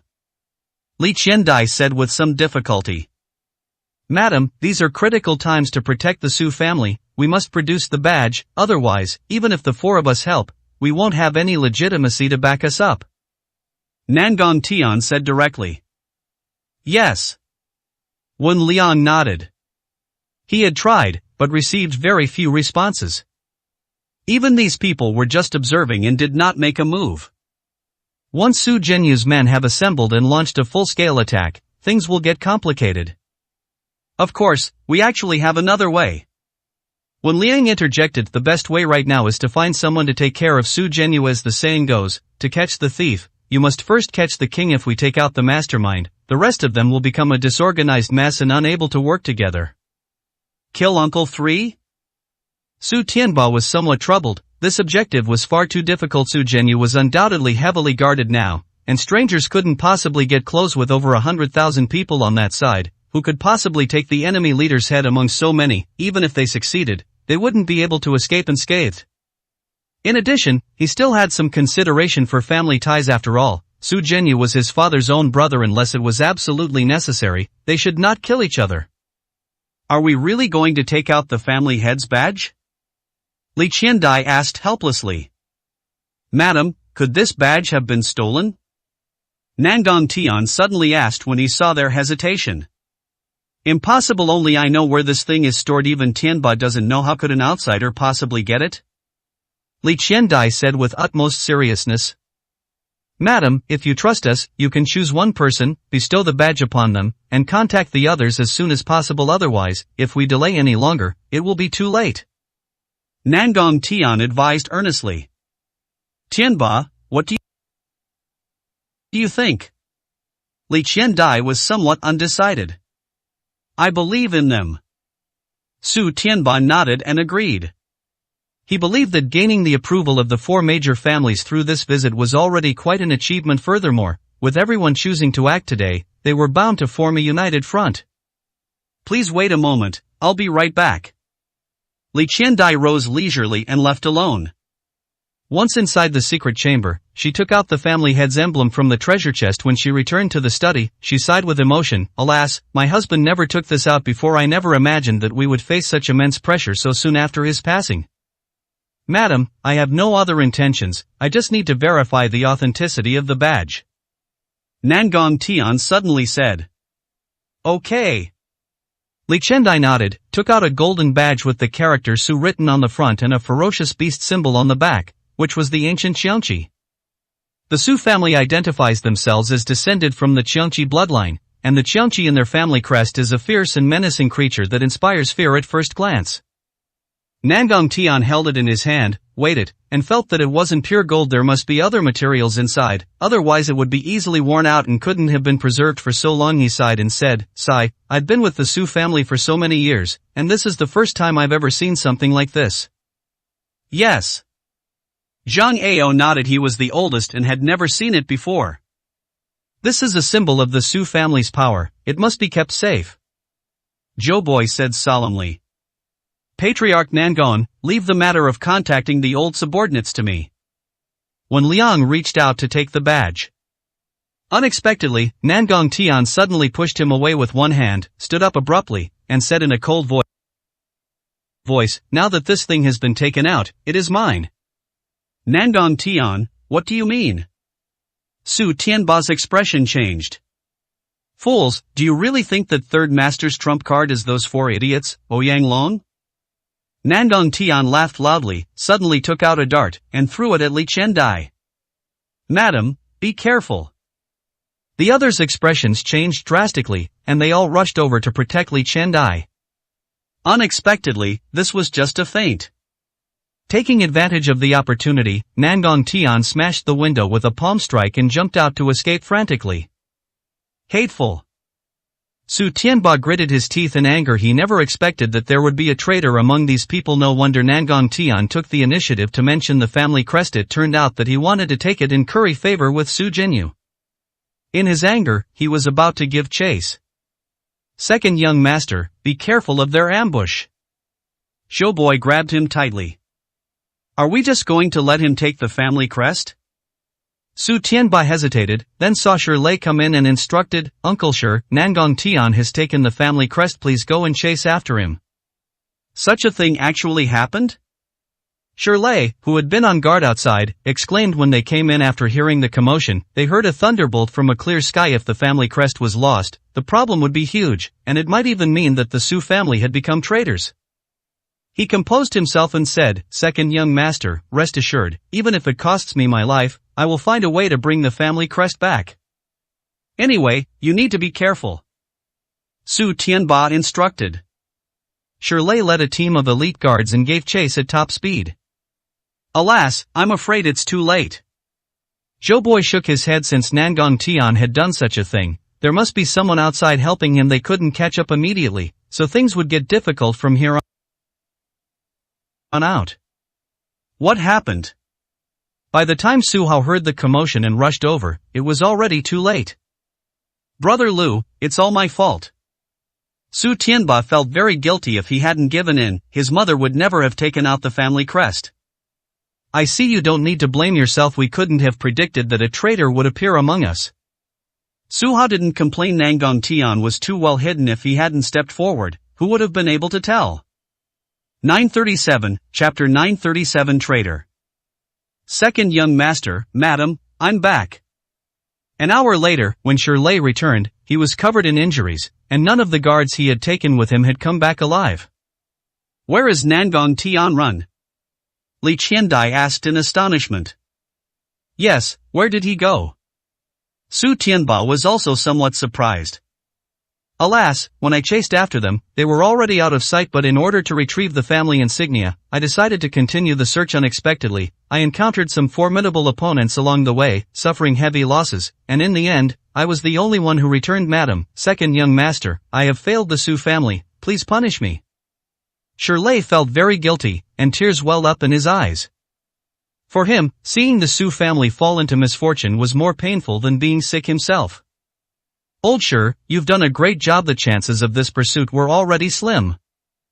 Zhang Ao stepped forward and said, "Yes, it's not your fault. You can only blame Nangong Tian for hiding it too well, so no one realized what was going on." Zhou Boi sighed. "Actually, we're in a rather troublesome situation right now. If this drags on, they might just surround the entire Su family." One Liang said helplessly. "By the way, where did Hongfu go?" Su Tianba suddenly felt something was wrong. Hongfu was the person his father trusted most, so why didn't he show up today? Shirley shook his head. He had assumed the old butler had gone to find help under the madam's orders. He hadn't expected that they didn't know his whereabouts either. I can't worry about that for now, but one thing I'm sure of is that he can't be a traitor. Li Chendai didn't have the energy to deal with these things. The current situation was already a huge headache. That's right. Su Hao nodded as well. Hong Fu had followed Su Zhentian the longest and it was impossible for him to betray him. Just then, his phone rang again.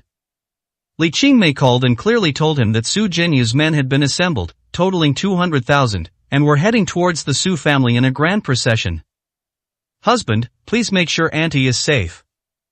She had only one wish, that Li Chendai wouldn't get hurt. I'll do my best. Su Hao promised, and after hanging up the phone, he told everyone about it. What third master is actually going to attack the Su family? Zhang Ao's expression changed drastically. Young Master Lu, how come your people were able to investigate so thoroughly? When Liang found it strange, as there was no news about their people. However, just as they finished speaking, everyone received intelligence reports, all with the same message. Su Jinyu's men had already entered the city and were rushing over. Madam, second young master, as long as we're alive, we can always make a comeback. Zhou Boy said excitedly, why don't you leave first, leave the cleanup here to us. No. If we abandon the Su family, how will we survive in the western regions? Su Tianba shook his head. This is their family, losing the right to be an heir means losing everything.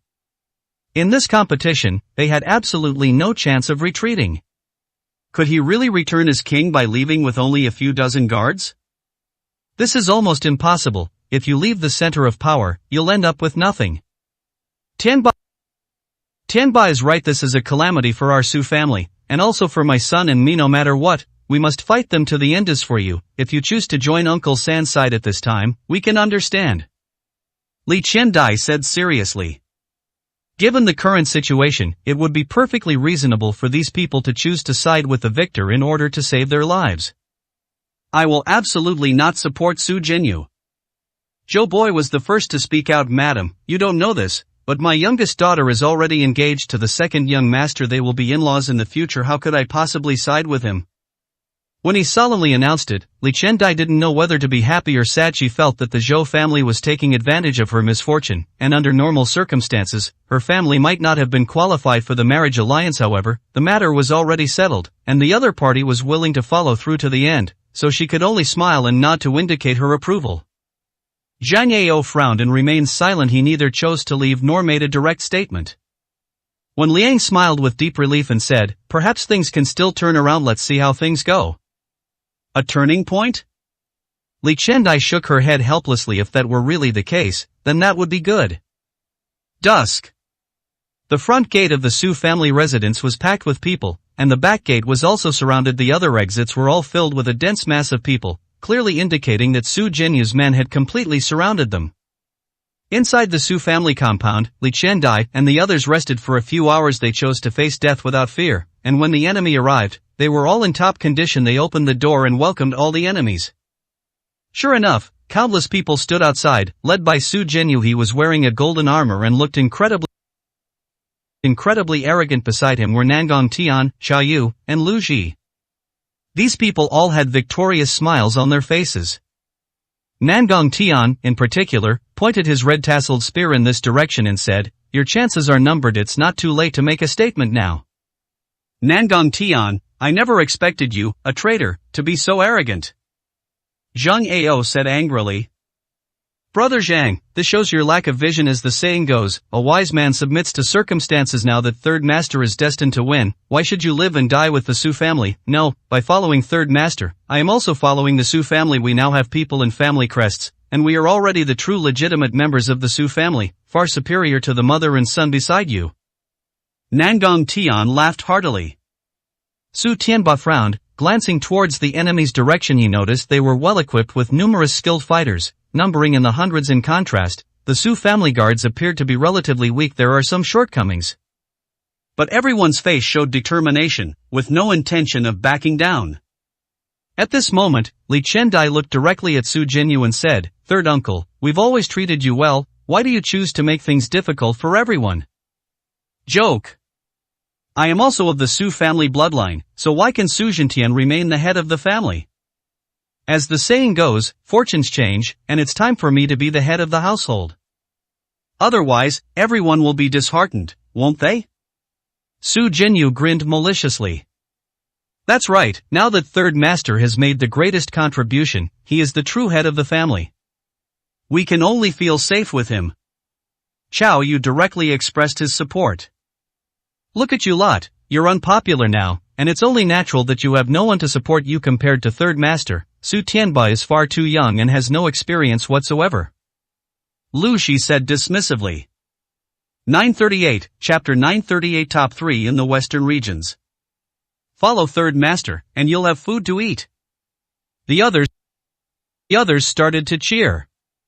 Even when hundreds of thousands of people utter simple sentences, the sound is deafening. In comparison, the Su family's guards paled in comparison, their numbers far from sufficient. Su Jinyu had been planning for 10 years and had already garnered numerous supporters now, holding the family crest. He had gained the approval of his former subordinates, who were unaware of the true situation. The combination of these two forces created the overwhelming momentum he had now displayed. It has to be said that the Su family can be described in 4 words, a large and powerful family. Third Master, I have only one request if you can agree. I am willing to give up the Su family's main residence so that everyone can officially move in. Li Chendai frowned, thought for a long time, and finally made a decision, saying coldly. What are your requirements, please tell me? Su Jinyu said calmly. He had always admired Li Qiandia's identity. He only wanted to become the overlord of the western regions and did not want to have too many conflicts with the people of Yanjing. That means letting me and Tianba return to Yanjing, and sparing the 3 family heads, Zhang Ao, Zhou Boi, and Wen Liang. Li Chendai said directly. These are clearly 3 conditions, how can they be counted as one? Su Jinyu shook his head directly, then responded to each question one by one. First of all, Wen Liang and the other 2, as long as they don't oppose me, they can at least maintain their current positions. As for my sister-in-law, you are a descendant of the Immortal Palace and can go back at any time, but Su Tianba is different. He is my beloved nephew, and he must stay in the western regions no matter what. However, please rest assured that the Su family values bloodlines very much. I will find a suitable place for him to live out his remaining years in the Tianshan Mountains. Enjoying one's later years in peace and tranquility? Su Tianba is only 16 years old this year. Doesn't this mean he'll be under house arrest for life? Su Jinyu's meaning was quite clear. He didn't want to gamble. Once the tiger was released back into the mountains, who knew what might happen? Su Tianba wasn't a weak man. Once he escaped, he would definitely seek an opportunity to make a comeback. That will only lead to endless trouble. After all, his position was not legitimate, and he was still worried that someone would question him. Mother, how could I leave? No matter what, I will fight to the very end today. Su Tianba suddenly drew his long sword, stared ahead, and said without fear. Why? Li Chendai was helpless. It seemed that all hope of retreating had vanished. If Tianba can't leave with her, what's the point of her going back to Yanjing alone? Madam, second young master, I advise you to be sensible and just step aside. The outcome today is already decided. You are no match for us. Nangong Tian, holding the red-tasseled spear, said coldly. Traitor, you have no right to speak to us. Enraged, Su Tianba gripped his longsword and slashed directly at the target. Second young master, you actually dared to make a move. This is interesting. You really young and impetuous. Nangong Tian smiled coldly, his spear flashing like a dragon, instantly suppressing Su Tianba. The two exchanged blows quickly, all happening in the blink of an eye, and then Su Tianba was seen flying backward. He landed, staggering back several steps, looking utterly astonished. He had seen Su Hao easily defeat this man before, and was smugly convinced he could do the same, unaware of Nangong Tian's immense strength. With just one move, the difference in strength was revealed. I didn't know you were this strong. Su Tianba blurted out. Nonsense. No matter what, I'm still one of the top 3 strongest members of the Su family. You don't really think that what I did that day was my full strength, do you? I only concealed most of my power to mislead you. Nangong Tian laughed heartily. Really, I don't believe it. Su Tianba swung his sword again and struck. Nangong Tian frowned, feeling that this second young master was like a child who hadn't grown up, stubbornly persisting like an ox even though he knew he couldn't win. His inner energy gradually increased, and he quickly suppressed his opponent again. He asked Su Jinyu, "Third master, should we kill him?" "Of course not, no matter what. He's still a member of the Su family. As long as we injure and capture him, it will be a great achievement." Su Jinyu was a sensible man. Nangong Tian was just trying to increase his battle record, so he had to give a direct promise.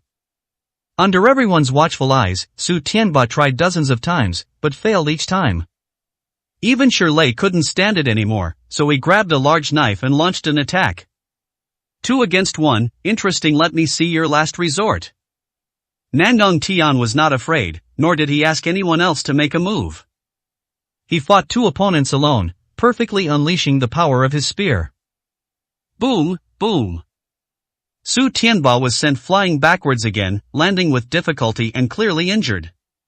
Shirley was also retreating steadily. When he looked at Nangong Tian, he was surprised and asked in confusion, "Weren't you obsessed with money and your skills didn't improve at all? Why do you seem stronger than before?"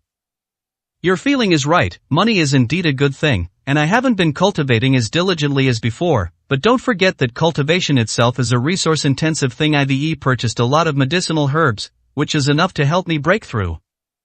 Besides Hong Fu, I am one of only 2 experts in the Su family who have reached the supreme realm, right?" Nangong Tian laughed excitedly. His aura grew stronger and stronger, clearly much stronger than Shirley's. Su Jinyu simply nodded slightly, showing considerable approval of Nangong Tian's strength. The others looked on with envy, and some even started to flatter him. "I never expected the Nangong family head to be so strong. I think you could establish a sect in the future, and many people would definitely join you, would become a grandmaster and be remembered for eternity." Xiao Yu gave a thumbs up, expressing his immense envy. "That's right, as long as you establish a sect, I will definitely send Lu family disciples to learn martial arts," Lu Ji said with a smile. "The head of the Nangong family is a master, everyone must remember that. If I could become Nangong's discipled master, this is definitely a very lucky thing. I think the Nangong family head's strength has long surpassed by yes, that man is just seeking fame and fortune, while the Nangong family head's strength is truly extraordinary." The boasting grew louder and louder, until finally, everyone even asserted that Nangong Tian should appear on the martial god ranking, replacing Zhang Baimei in ranking first. Although Nangong Tian thought these words were an exaggeration, he was still pleased to hear them and laughed heartily, clearly enjoying them. The martial god ranking? Su Jinyu looked disdainful, thinking that the list was just a joke by Tianji Palace. He didn't even appear on the list, which showed that the ranking was very unreasonable. "Nangong Tian, who do you think you are? If you're really that powerful, why did you lose to young Master Lu?" Shirley said coldly. "Losing to him, I didn't even put in my full effort back then. Let him come out, and this time I'll definitely defeat him." Nangong Tian was very unconvinced and said coldly, "Is that so?" Just then, a figure appeared. It was Su Hao. 939, Chapter 939, Losing an Arm. "Lu Hao, so you're still here." When Nangong Tian saw the young man again, his expression was not good after all. He had just lost to him yesterday, which made him feel very embarrassed. He grinned and said, "You are just an outsider. You shouldn't live and die with the Su family." "Is that so? Do you think everyone is like you, willing to be a traitor? Since I've chosen to help the second young master, I won't leave. I will fight to the end,